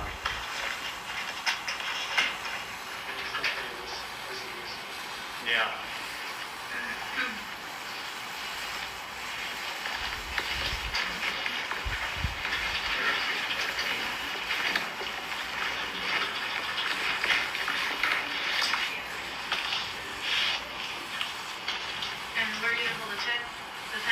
Yeah, I think it's all right. Okay. And just to make everyone aware, we are currently on the record. Thank you.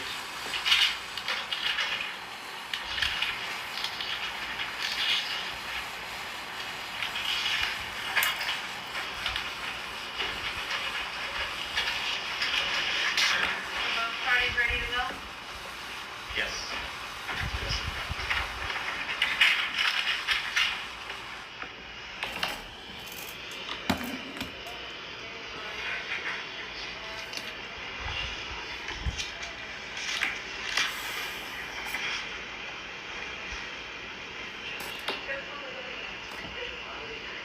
Bro, he doesn't have any info.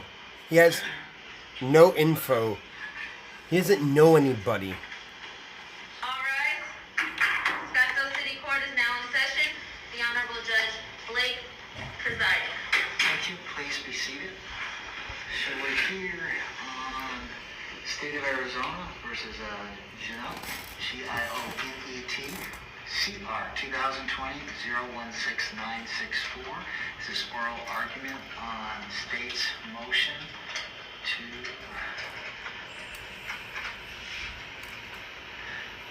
state's petition to revoke defendant's release. Will the parties please announce for the record? What do you mean his wait. Is that currently appearing for? So wait, they're revoking his release? So wait, he's caught or he's not? He's in jail or he's not? Wait, I don't understand.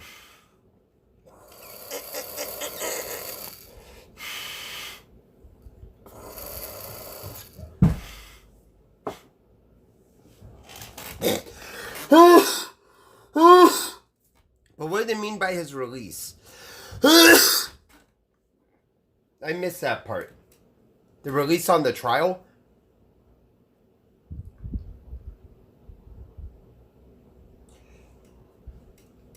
Oh, because he was out on bond, that's okay.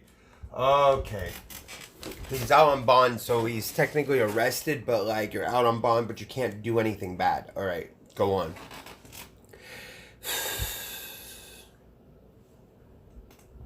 They conclude big...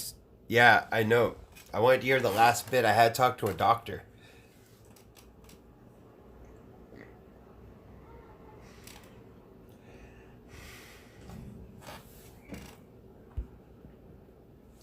I didn't go to law school. I took a law class to see if I liked law. I just took a class. It was like an introduction into law.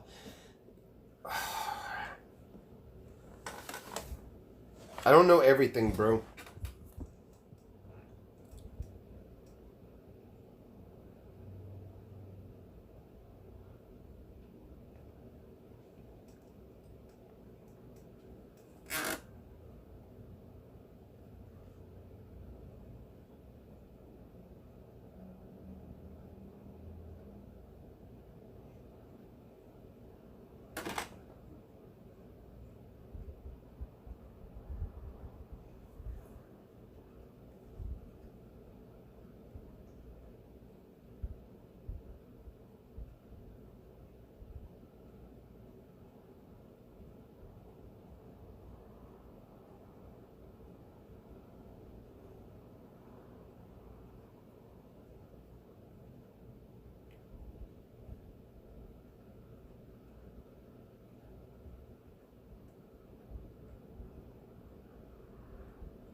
What did it say? Yeah, bro, you just gotta throw money in the investment accounts. Yeah.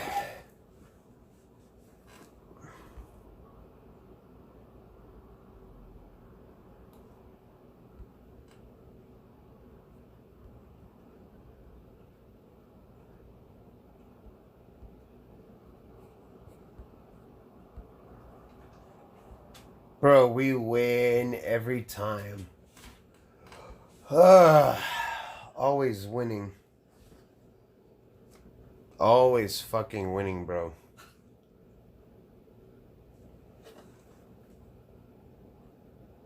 Dude.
Wait, what the fuck?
What are we doing today?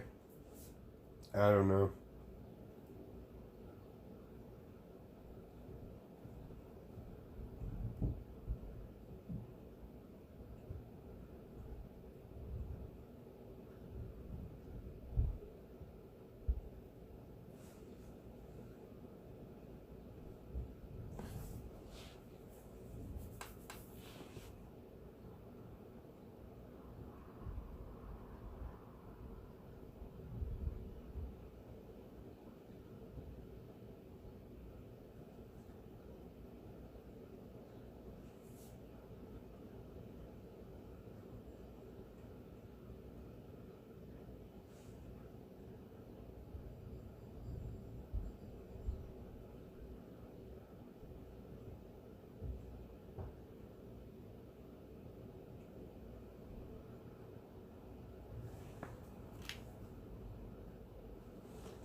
Huh.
What am I doing?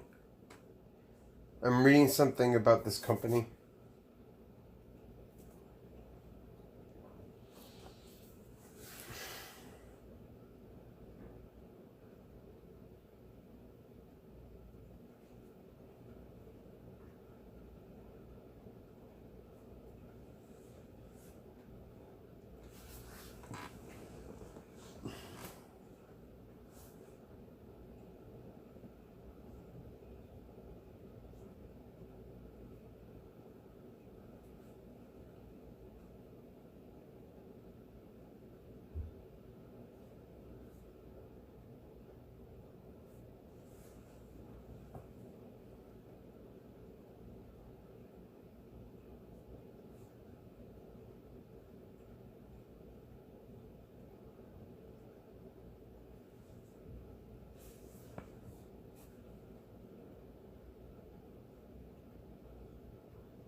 Dude, we're winning.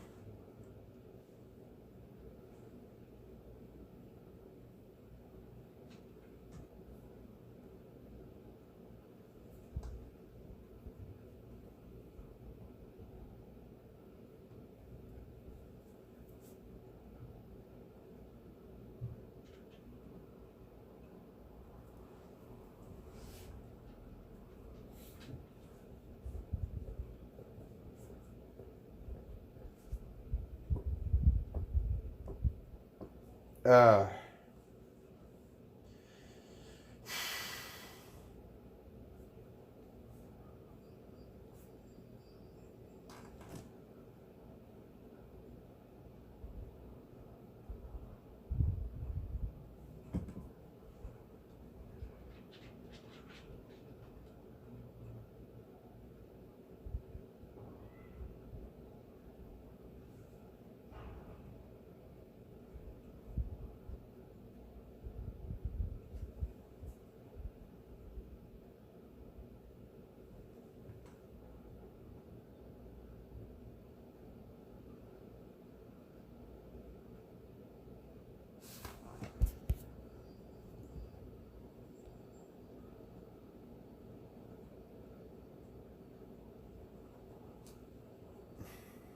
Multi-level marketing? Yeah. My grandparents were involved with that company, RH. They made a lot of money. They didn't know when they bought into the company, they had no idea. They had no fucking clue.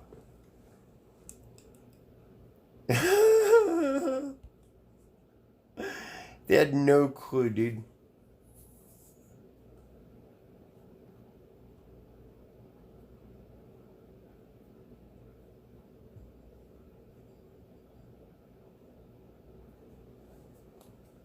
I mean, they made money off it. Yeah, it's a very good thing that they won.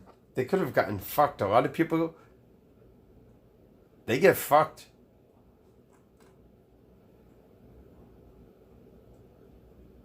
Like, I saw a meme somewhere that said something along the lines of, if you think your life is bad, just imagine if you were stuck in a multi-level marketing scheme. Could you imagine if you were just stuck? I'm sorry if someone's stuck in it, but damn, bro. That's crazy. Could you imagine?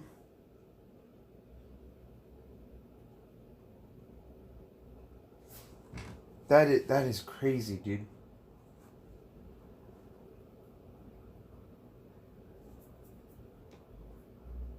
Ah.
Ah.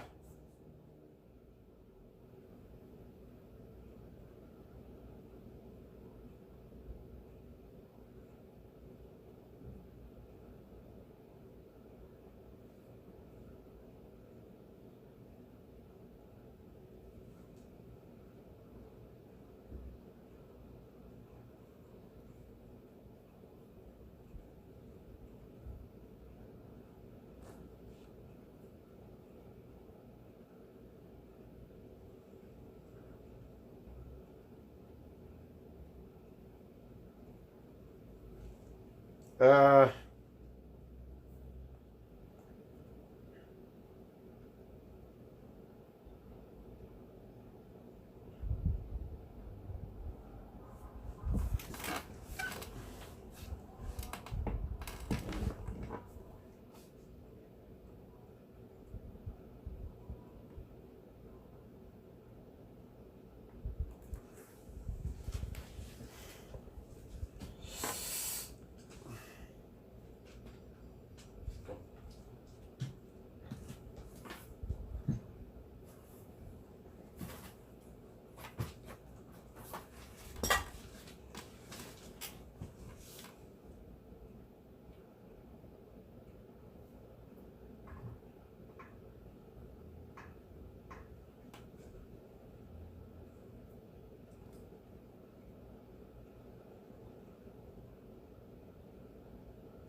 Oh my gosh. Dude, could you imagine?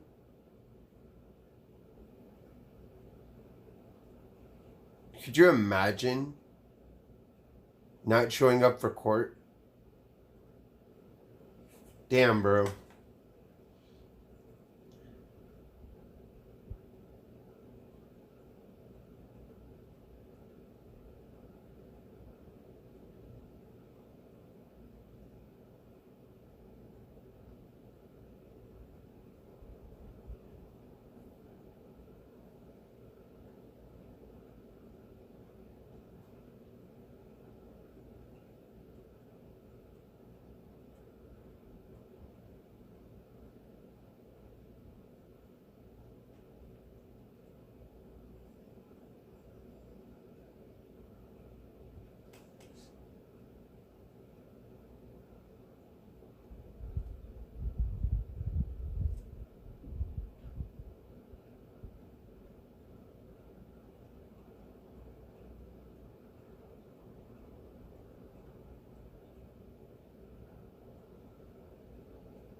All right.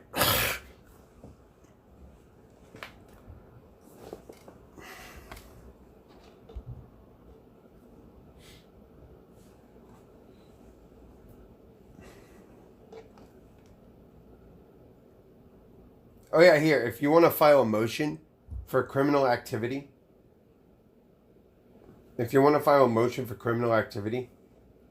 here, I'll give you the link. Oh yeah, why did the TV go off? I want to watch my Bloomberg.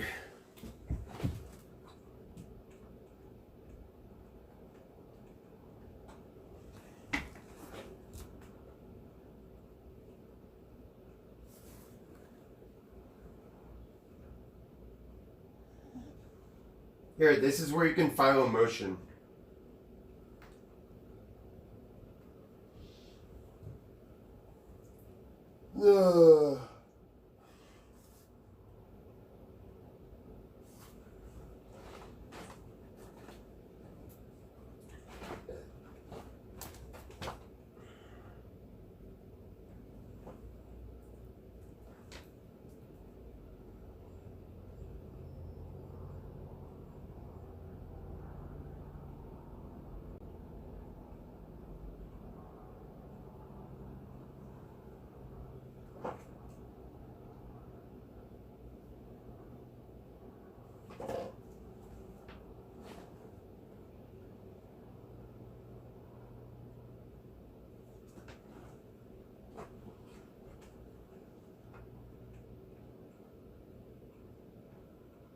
I think it's HDMI 1. Yeah. We have to realign the in order to try to mitigate travel. So there's going to be. It's not snitching if you're reporting terrorist activity. Up in Canada, and we're going that ain't snitching. With just Western focused. It ain't snitching if someone's like actually like a terrorist. Terrorist. And the NHL, to their credit, has really come up with some very innovative ideas around new revenue opportunities. So we announced decals on our helmets, for example. So we had a corporate sponsor for both our home and our away. We also had practice jersey decals that we're going to be having. And so a number of, thinking outside the box revenue opportunities to try to mitigate the economic impact of this pandemic. Right, that's really interesting. Hey, my stocks are doing great. Now this is the second time you guys have had to deal with playing less games, having less revenue, and not having, the normal gate revenue that you would from ticket sales. So how long do you think that it will take? My stocks are doing great. Those sorts of issues that you've had to deal with. Well, obviously, we have to get past this health crisis, and I think that's the first thing. Is hopefully we're talking in the spring and the summer about the entire world really being past this pandemic due to the vaccinations and all the other developments that are happening. So I think that's going to be the first important thing to do. I do think that this year will still be sort of just getting through it and trying to really mitigate the impact economically, and trying to get back some of the lost revenue by having the season. But I think we're also very fortunate. We signed a long-term collective bargaining agreement with our players early 2020 or mid 2020 rather. And so I think there's a labor piece that would really be helpful for us, and some cost certainty when it comes to player expenses and what have you. And then we're obviously looking at a new national television contract, which we anticipate will definitely be something that a lot of potential partners are going to want to be involved with. Now, you guys are one of the teams that actually will have some fans attending games. Can you walk me through some of the protocols that you guys have implemented to make sure that fans are able to attend games safely? Sure. Well, yes, we're very fortunate and we're excited. We think that it hopefully will bring some normalcy to everything around us. And we, again, completely mindful of the fact that we're still living through this pandemic. We're still living through this health crisis. And that's why health and safety have been top of mind. We're going to be having initially 25% maximum, which is about 3,400 people in the facility. And there's a number of things that we have implemented. You're going to be having masks full time. And then we've really leveraged innovative tech-enabled products and services to make this a mobile and contactless environment. So we're going to put everything on our app. So your ticket, your parking, food and beverage ordering, as well as merchandise ordering. We are trying to create an experience that is still great for our fans. And then we've partnered with tech companies like Clear to create biometric data capture for health screening. So we're creating almost like a health perimeter around our arena and working with them. And then prior to this announcement, we went to a flexible spending account, which we're one of the few teams to do so, almost like a subscription service for streaming or your gym. And it allows our season ticket members to use their proceeds for this season or next season, and to be flexible as to the games or whether they want to use it for food or merchandise. And so we're really trying to be accommodating and mindful while also still trying to give a great experience and with health and safety as top of mind. Well, Javier, thanks so much again for joining us, and good luck this season.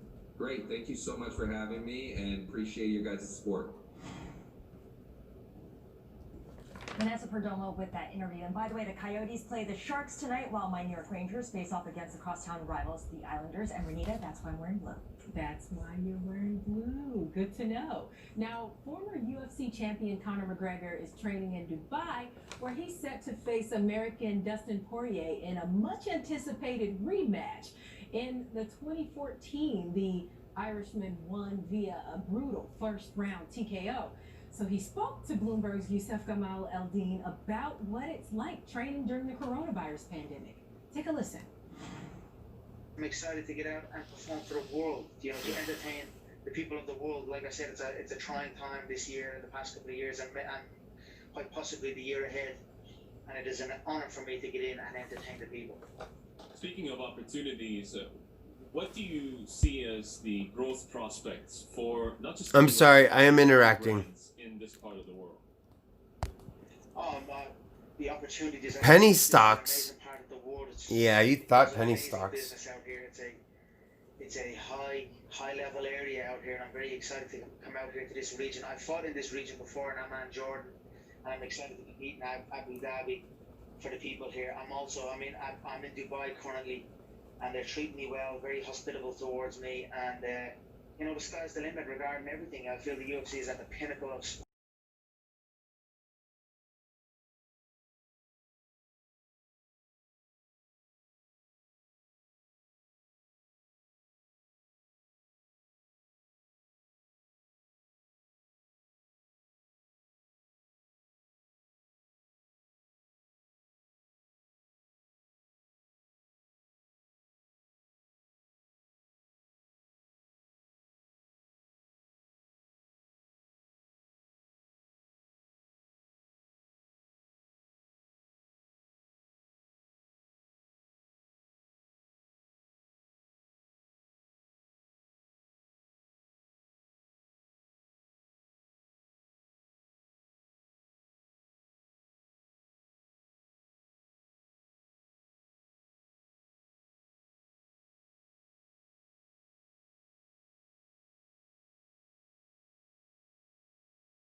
Oh yeah. We're gonna do some good shit, bro. What's moving the markets. Visit Bloomberg.com webinars.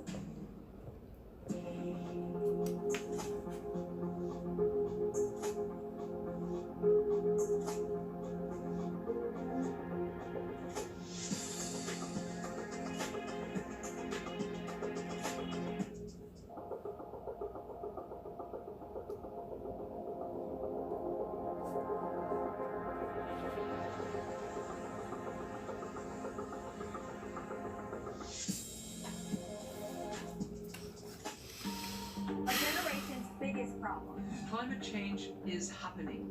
And the world's most innovative solutions. Transport, industry, buildings, electricity, all of those things. Everything you need to know about our changing environment. The politics of global warming. We can and we will deal with climate change. In the fight against climate change, Bloomberg Green has you covered.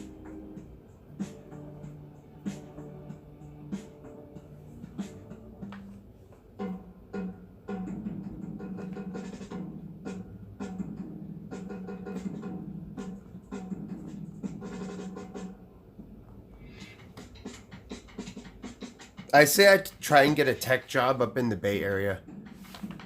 They like people like me, right? They like dropouts, right?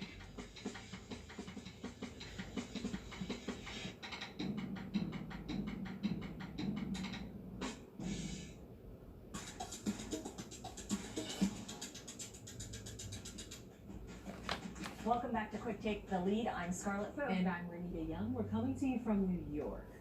Now, an international team of scientists arrived Thursday in the Chinese city of Wuhan. That's where the coronavirus pandemic was first detected. The group from the World Health Organization will conduct a politically sensitive investigation into the origins of the virus. Bloomberg's Rachel Chang has more. It's already been quite a difficult process to even get this team of experts into China. So what they want to do is be able to piece together the chain of events that led to the emergence of the virus at the Wuhan wet market. So what they'll be looking for Wuhan. Is early patient samples that were collected months before. Wuhan. There were traces of the virus already in the community earlier on. You know, we have seen in places like the US and Italy that some of these early samples, blood samples, samples for other medical reasons, people were already showing traces of the virus. So that means that we know it started much earlier. They will look at wastewater surveillance, for example, things like that, to note where the virus emerged and in which places. And very important is just be able to construct the chain of events to understand how that virus did jump into the human population. One leading theory is that it emerged through a found animal population. So we did see the way the virus moved through the mink population of Denmark. So a theory Denmark. farms in Oh, Denmark. Oh, Denmark. Denmark. With those animals, and then moved on to the wet market and emerged in people. So piecing together that chain of events is the goal. It will of course be extremely difficult, painstaking work, and there's no guarantee at all that there'll be any clear answers. Rachel Chang there. Let's take a look at some of the other stories making headlines. Bro, this. We start with the Netherlands, where the entire Dutch government is deciding whether or not to step down. Lawmakers face an escalating scandal when tax officials wrongly accused thousands of parents of fraud, plunging many families into debt. Prime Minister Mark Rutte says that he opposes dissolving the current coalition, but the four ruling parties of his government are thought to prefer ending their alliance rather than risking a no-confidence vote. Some members of parliament are already stepping down over the scandal. In Indonesia, the search for victims from the weekend's Boeing 737 crash off the coast of Jakarta is expanding. Officials are doubling the count of divers deployed. They're looking for the cockpit voice recorder after the other black box containing flight data was recovered on Tuesday. Boeing investigators and U.S. regulators will join the investigation in the next few days. And the United Nations is calling on the U.S. to reverse a recent designation of the Houthi movement in Yemen as a foreign terrorist organization. The UN says that news group I shouldn't laugh, bro. I shouldn't laugh. But that lawyer, oh my gosh. Oh my gosh, bro. Several NGOs I feel so bad for the lawyer, bro. I feel so bad for the lawyer. Now, a 38-year-old reggae star and the president of 35 years have gone head-to-head in Uganda's presidential election. Polls closed Thursday afternoon local time, drawing to a close the voting stage of the most significant and dramatic Ugandan election in years. Quick Takes Mark Daniel Davies has more. Ugandans on Thursday voted in a fraught election, pitting a young musician against the country's veteran president. Leader of 35 years Yoweri Museveni anticipates re-election for yet another term. His main challenger is 38-year-old reggae star turned politician Bobi Wine. The musician had been banking on a high turnout of young people to end the reign of one of Africa's longest-serving leaders. This is going to be a protest vote, and we're calling upon people to come out in large numbers and protest using their ballot. The lead up to Thursday's election in Uganda has been marred by violence and crackdowns on opposition rallies. In November, at least 54 people died amid protests after the arrest of the opposition leader for allegedly violating campaigning rules aimed at curbing coronavirus. Bobi Wine has repeatedly said his youth-driven movement is under attack and has accused the incumbent of attempting to rig the election outcome. President Museveni, meanwhile, has accused Wine of being an agent of foreign interests, and his office denies that he's been resorting to foul play. The integrity of the vote, however, has already been called into question, with the European Union warning that activists Bro, this dude is and journalists have been obstructed from doing their jobs. The government this week blocked access to social media platforms, including Facebook and WhatsApp. This in an apparent retaliation to Facebook. Bro, I can't believe this. This is too funny. Ugandan security forces stepped up their presence in the capital ahead of the vote in operations they said were aimed at thwarting election-related violence. Building on the violence of November 18th, 19th, and the violent actions of security agencies countrywide, I think Uganda is better described as a situation where the state agencies are at war with the citizens than a country preparing for a free and fair election where citizens are supposed to express their sovereign rights by choosing their leaders. Bro. That was Mark Daniel Davies reporting. Now, coming up, despite a global recession, the global housing market is selling strong. What's the cause of this boom? More when we return. This is Quick Take the Lead.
Financial world on demand. Hear from leading economists, policymakers, and industry experts on-demand webinars. Only from Bloomberg. Start exploring to see what's moving the markets. Visit Bloomberg.com webinars.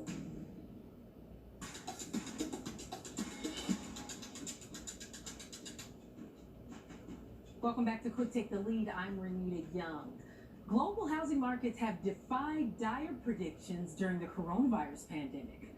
From Sydney to London and New York, prices have soared to record highs as cheap money and people being forced to work from home fuel demand.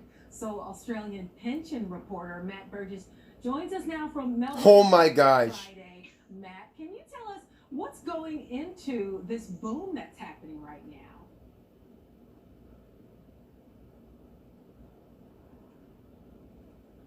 Hey Matt, do we have you? I mean, there's a few things that are going on here. Firstly, yes, hello, can you hear me? Yes. Hi. My apologies. Yeah, I mean, there's good morning from Melbourne and happy Friday. I mean, there's certainly a few things that are going on here. Firstly, we're seeing a lot of people moving into bigger houses and to more lifestyle locations like living by the beach, and that's driving a big surge in demand. And secondly, we also have central banks that are cutting interest rates to record lows, making money very, very cheap. So loans are very, very cheap to service as well. And then lastly, we also have governments that are doing absolutely everything they can to support economies throughout the recession, such as subsidizing company payroll so people will still get paid even and sending out helicopter money, such as the stimulus checks in the US. So when you add all this together, we've got house prices that are hitting record highs in New Zealand. We're up about 2% in Australia and Singapore last year, while in the US they went up a staggering 12% in the 3 months to September. And that was the fastest pace since about 2013. I wonder if this gives a false sense of security. Is this sustainable? Well, that literally is the $1 million question for house hunters, and that includes myself. So consensus is prices will continue to climb throughout 2021. As the cheap money is here to stay, there's no doubt about that. It is here to stay for at least a year, and governments will continue to spend to try and rejuvenate economies. However, there is that risk that housing markets will become overheated, which will force regulators and policymakers to step in with a bit of macro try and take a little bit of the heat out of it. So that's exactly what's happening in New Zealand at the moment. For example, with speculative property investors, they're now required to have a 30% down payment on any new dwelling that they buy. And from about, I think that's coming into March. And so that's because their housing price frenzy really saw prices rise double digits last year. Okay, that's pretty interesting what's going on there, and we'll be looking to see how that situation shakes out in New Zealand as well. Matthew Burgess, thank you so much for joining us. Home prices globally higher. I wonder what other surprises this pandemic might turn out, Scarlett. Yeah, it wasn't necessarily going to be the case because you've got these low interest rates now, and of course everyone's trying to flee cities and look for their own space and spread out a little bit given the virus. And even once the virus passes, people may have realized that they like having the extra space and not being cramped in expensive cities. Exactly. So it's more of that to come, I'm sure. But that does it right now for Quick Take this hour. You can check out the latest stories at Bloomberg.com or at Quick Take on social media. I'm Renita Young. And I'm Scarlett Booth. Have a great night.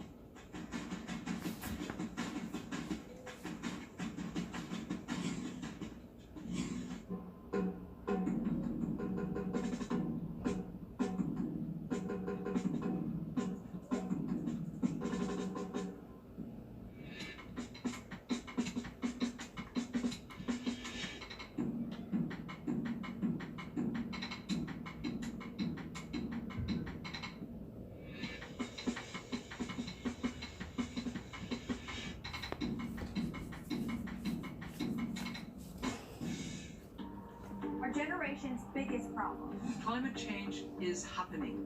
And the world's most innovative solutions. Transport, industry, buildings, electricity, all of those things. Everything you need to know about our changing environment. The politics of global warming. We can and we will deal with climate change. In the fight against climate change, Bloomberg Green has you covered.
quick take the lead. President-elect Biden is set to unveil an ambitious coronavirus action plan to control the virus and stabilize the U.S. economy.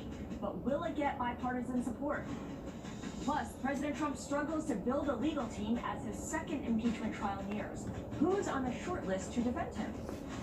Then, as COVID cases surge, Florida ramps up its vaccinations, but the shots aren't always going to the people who need them most. We'll bring you the latest on a vaccine fraud. And the NHL is back in action. The president and CEO of the Arizona Coyotes gives us the backstory on how the team is preparing for a COVID-shortened schedule. It is Thursday, January 14th. I'm Scarlett Fu in New York. And I'm Renita Young. Those stories and more coming up on Quick Take the Lead.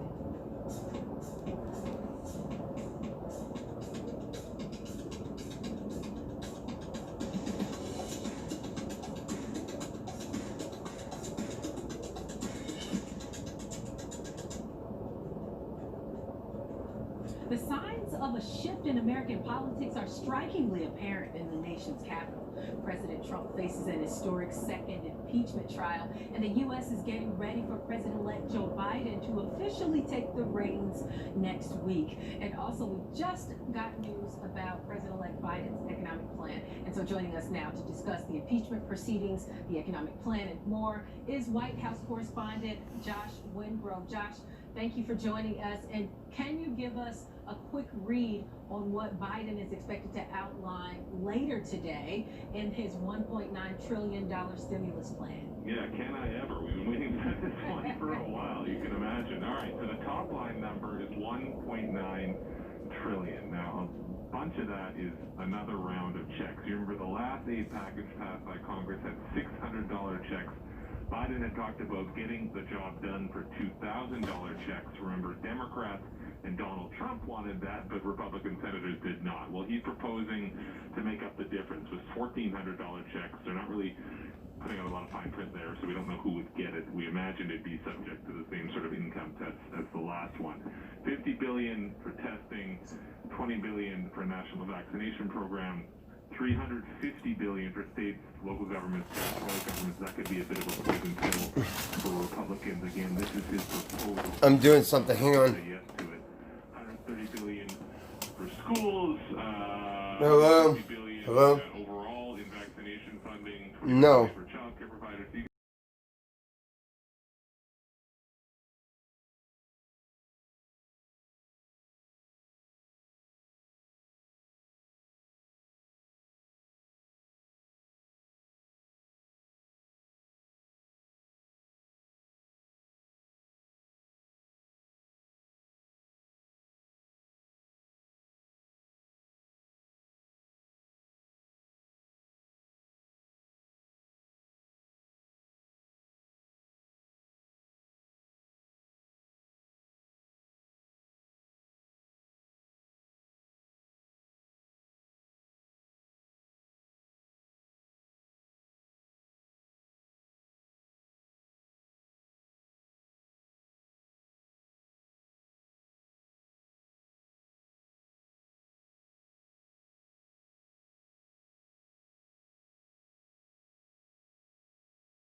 because of these cell phone cameras. And so using facial recognition as a technology, as a tool, is that enough to actually get someone arrested and convicted? No, and it shouldn't. Facial recognition is one tool in the toolkit that law enforcement has in order to investigate and prosecute these suspects.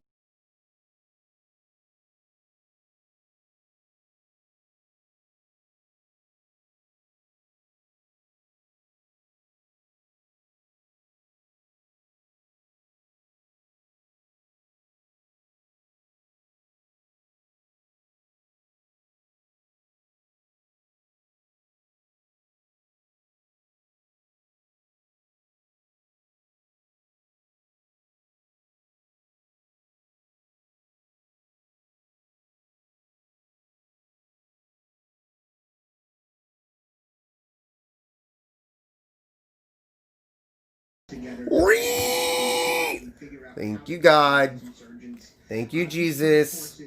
Thank you, Jesus. Who know not only how to use social media posts that are already out there, but know how to use legal process and subpoenas to reach out to Twitter and Facebook and other platforms in order to get media and videos that they might not have been aware of. It makes me wonder, though, as investigators continue to gather this information, of course, they're still gathering information about the death of Capitol Police Officer Brian Sicknick, but are they able to continue this and find out, using facial recognition, to find out if anyone was near him and who might have been involved in that particular case? Again, facial recognition is just one tool. However, there are Hi guys, I love you. and so many security videos I love my. that day. Investigators are going to be going through those videos quite some time, identifying everyone who is on the video, and then trying to figure out what charges fit the conduct and behavior they see in those videos or in the pictures that were also taken. Okay, now what are some of the things that Capitol Police, Secret Service might do to step up security around the inauguration? You know, I think you'll see use of physical barriers and fences in order to control people and where they could be. I think you'll see law enforcement and National Guard checkpoints to make sure that people. I'm doing something right now. I think there will be plenty.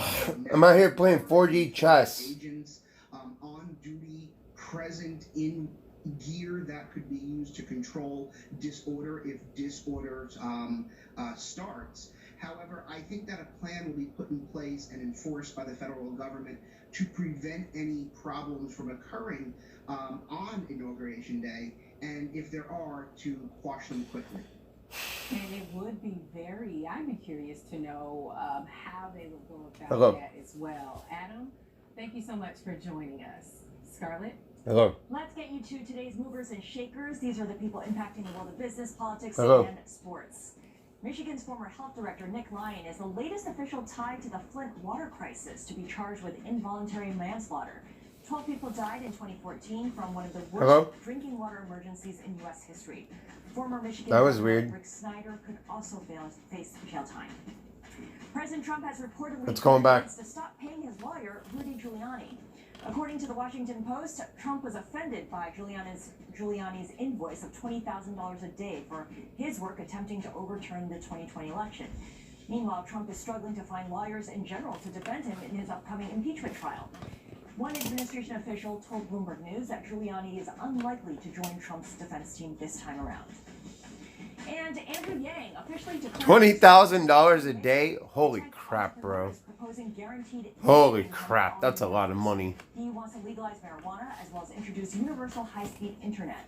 At his first public appearance as candidate today, Yang took an apparent jab at Mayor Bill de Blasio and his ongoing feud with New York Governor Andrew Cuomo. I think that less than ideal relationship between the city and the state has been holding the city back, and I'm going to undertake to improve that relationship as mayor. I'm excited. I think that, so I'm friends with Andrew's brother, Chris from CNN.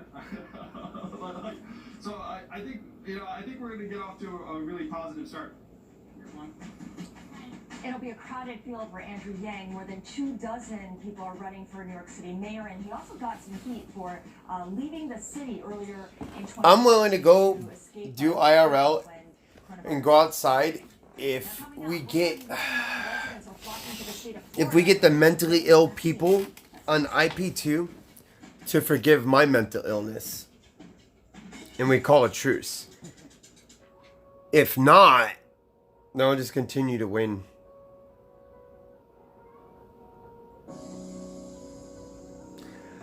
I could go get you content all over Hollywood. I have a car. I have a cute dog. I have money. But you don't want it. You don't want to support me because you want to slander me because some demonic faggot slandered me because I wouldn't do demonic shit.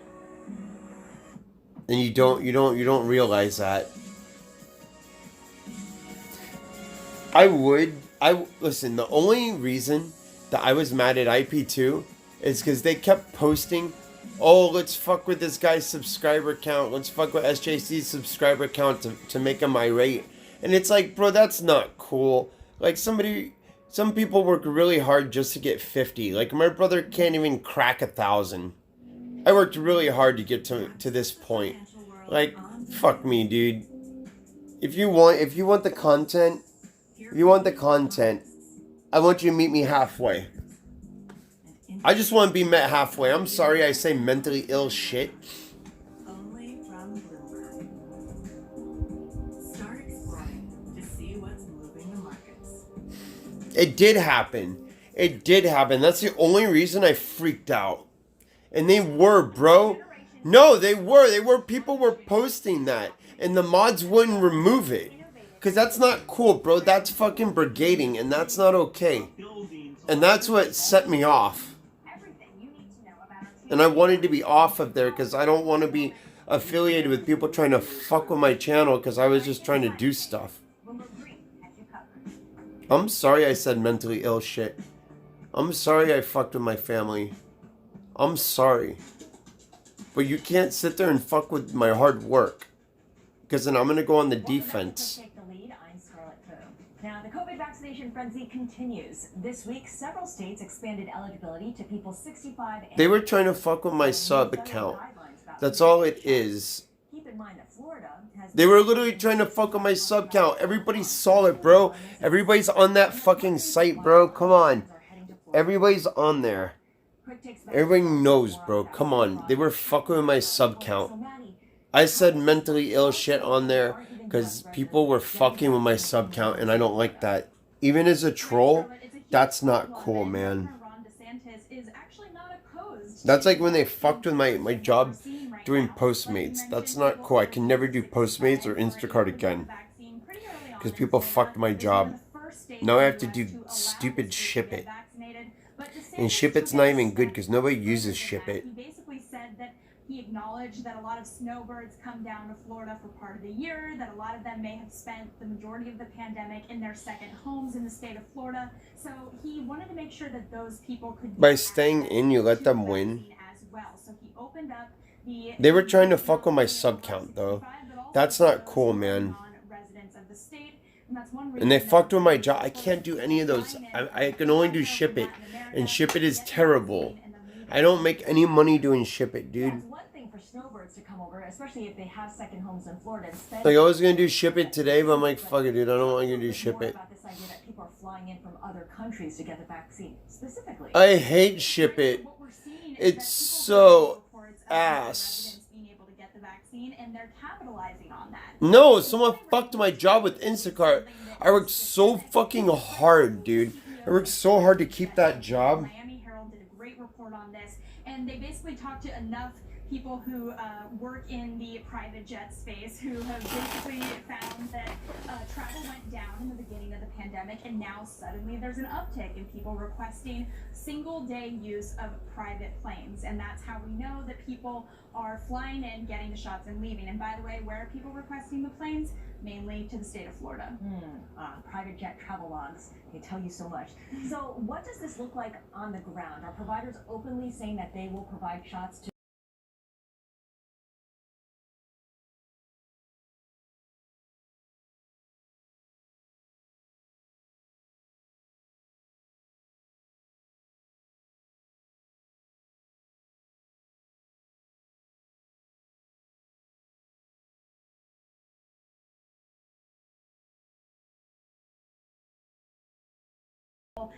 All right, I just figured something out. He's giving them the shot, and that's something we've heard from other health officials in the state as well. And one reason behind that may be the Trump administration's announcement this week that shots are going to decrease for each state that doesn't keep up the amount of vaccines they're doling out. So there is a lot of pressure to get these shots out quickly, but at the same time, there are healthcare workers, people living in nursing homes, and elderly people in the state of Florida who are getting pushed to the end of the line because of people from out of state flying in and taking up these slots. I would imagine there's a lot of people flying in from New York as well, because the contrast between New York and Florida and the way that they're administering shots is so vast. New York is really clamping down, and they're following the CDC guidelines really carefully. Has that shifted in the last week or so, Maddie? So what's really interesting is that states are kind of in a frenzy to follow the guidelines because, like you mentioned, Scarlett, the CDC had their guidelines for healthcare workers being first and people living in nursing homes. Then the Trump administration this week unveiled new guidelines about people over the age of 65 and anyone with pre-existing conditions being able to get this vaccine. And I want to dig into this number here for a moment. We're hearing that 128 million more people are eligible to get the shots following these new guidelines from the Trump administration. And what's concerning about that is that, you know, hundreds of millions of people found out they could be eligible. All those people are going to the vaccine portals, they're flooding vaccine hotlines, these sites are crashing, and then people who genuinely are eligible aren't able to get a vaccine appointment. So the logistical issues here are pretty out of control, honestly. Yeah, not a great rollout. So right now, when we talk about vaccines for COVID-19, we're talking about the Moderna and Pfizer. Can I please have help? And those are 2 shots. What about additional vaccines that are in the pipeline that people are looking at that could make... Can I please just have help? So we do have exciting news ahead from the Johnson & Johnson clinical trials. The community wants traditional IRL. I'll give you traditional IRL in exchange for nobody fucking with my channel and a truce. Nobody fucking with my subs and my channel and a truce. I'll give you all the IRL you want. I broke my fucking collarbone for the culture. Literally, give me a fucking break. Give me a fucking break, bro. I'll go give you IRL and I'll go live in my fucking car. Vaccine vials a lot easier for healthcare providers as well. And we're expecting that Johnson & Johnson will unveil their entire clinical trial data in the coming weeks and then file for use in the U.S. Right. The Trump administration wanted 20 million vaccines in effect by the end of this year, and the Biden administration has a more ambitious target, something like 100 million, right? Yes, and we actually just heard from Biden earlier today. I know you just talked about this, but he also has a lot of money going into vaccinations as well. All right, great job. Maddie Mills with the latest... I'll give you content. Our go-to on vaccines. I'm not blaming my fans. I'm blaming myself. And I'm blaming the people. And if approved by regulators, Hungary would become the first EU country to accept a Chinese vaccine. China approved the shot in December.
all Canadian division. What the fuck is a gym bunny? Up in Canada, and we're going to be just Western. What the fuck is that? And then there's Eastern and Central. What does that mean? Recently, the NHL actually sold the Navy. Wait, what does that mean, chat? Division, so we're actually going to be playing division. And the NHL What does that mean? really come up with some very innovative ideas around new revenue opportunities. So we announced decals on our helmets, for example. So we had a corporate sponsor for both our home and our away. We also had practice jersey decals that we're going to be having, and so a number of thinking outside the box revenue opportunities to try to mitigate the economic impact of this pandemic. Right, that's really interesting that you bring that up, because now this is the second time you guys have had to deal with playing less games, having less revenue, and not having, the normal gate revenue that you would from ticket sales. So how long do you think that it will take to recover from those sorts of issues that you've had to deal with? Well, obviously, we have to get past this health crisis, and I think that's the first thing. Is hopefully we're talking in the spring and the summer of the entire world really being past this pandemic due to the vaccinations and all the other. Wait, what's going on now? That are happening. So I think that's going to be the first important. Oh yeah. Thing to do.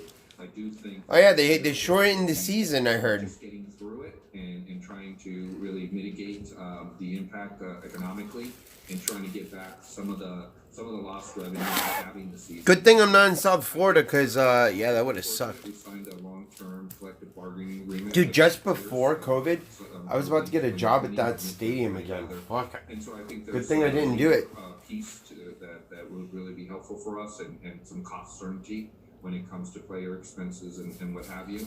And then we're obviously looking at a new national television contract, which we anticipate will definitely be something that a lot of potential partners are going to want to be involved with. Now, you guys are one of the teams that actually will have some fans attending games. Can you walk me through some of the protocols that you guys have implemented to make sure that fans are able to attend games safely? Sure. Well, yes, we're very fortunate and we're excited. We think that it hopefully will bring some normalcy to everything around us. And we, again, completely mindful of the fact that we're still living through this pandemic. We're still living through this health crisis. And that's why health and safety have been top of mind. We're going to be having initially 25% maximum, which is about 3,400 people in the facility. And there's a number of things that we have implemented. You're going to be having masks full time. And then we've really leveraged innovative tech-enabled products and services to make this a mobile and contactless environment. So we're going to put everything on our app. So your ticket, your parking, food and beverage ordering, as well as merchandise ordering. We are trying to create an experience that is still great for our fans. And then we've partnered with tech companies like Clear to create biometric data capture for health screening. So we're creating almost like a health perimeter around our arena and working with them. And then prior to this announcement, we went to a flexible spending account, which we're one of the few teams to do so. Almost like a subscription service for streaming or your gym. And it allows our season ticket members to use their proceeds for this season or next season and to be flexible as to games or whether they want to use it for food or merchandise. And so we're really trying to be accommodating and mindful while also still trying to give a great experience and with health and safety as top of mind. Well, Javier, thanks so much again for joining us, and good luck this season. Great, thank you so much for having me, and appreciate your guys' support.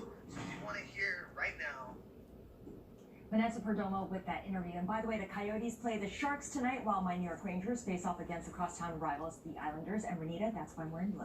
That's why you're wearing blue. Good to know. Now, former UFC champion Conor McGregor is training in Dubai, where he's set to face American Dustin Poirier in a much-anticipated rematch.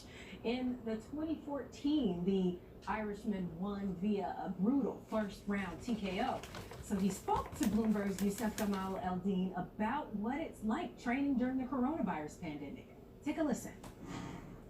I'm excited to get out and perform for the world, to entertain the people of the world. Like I said, it's a trying time this year, the past couple of years, and quite possibly the year ahead.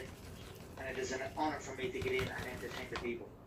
Speaking of opportunities, what do you see as the growth prospects for not just the UFC but your own brands in this part of the world? The opportunities are endless. This is an amazing part of the world. It does amazing business out here. It's a high level area. I'm down to go do IRL every day. First of all, let me start a new VOD.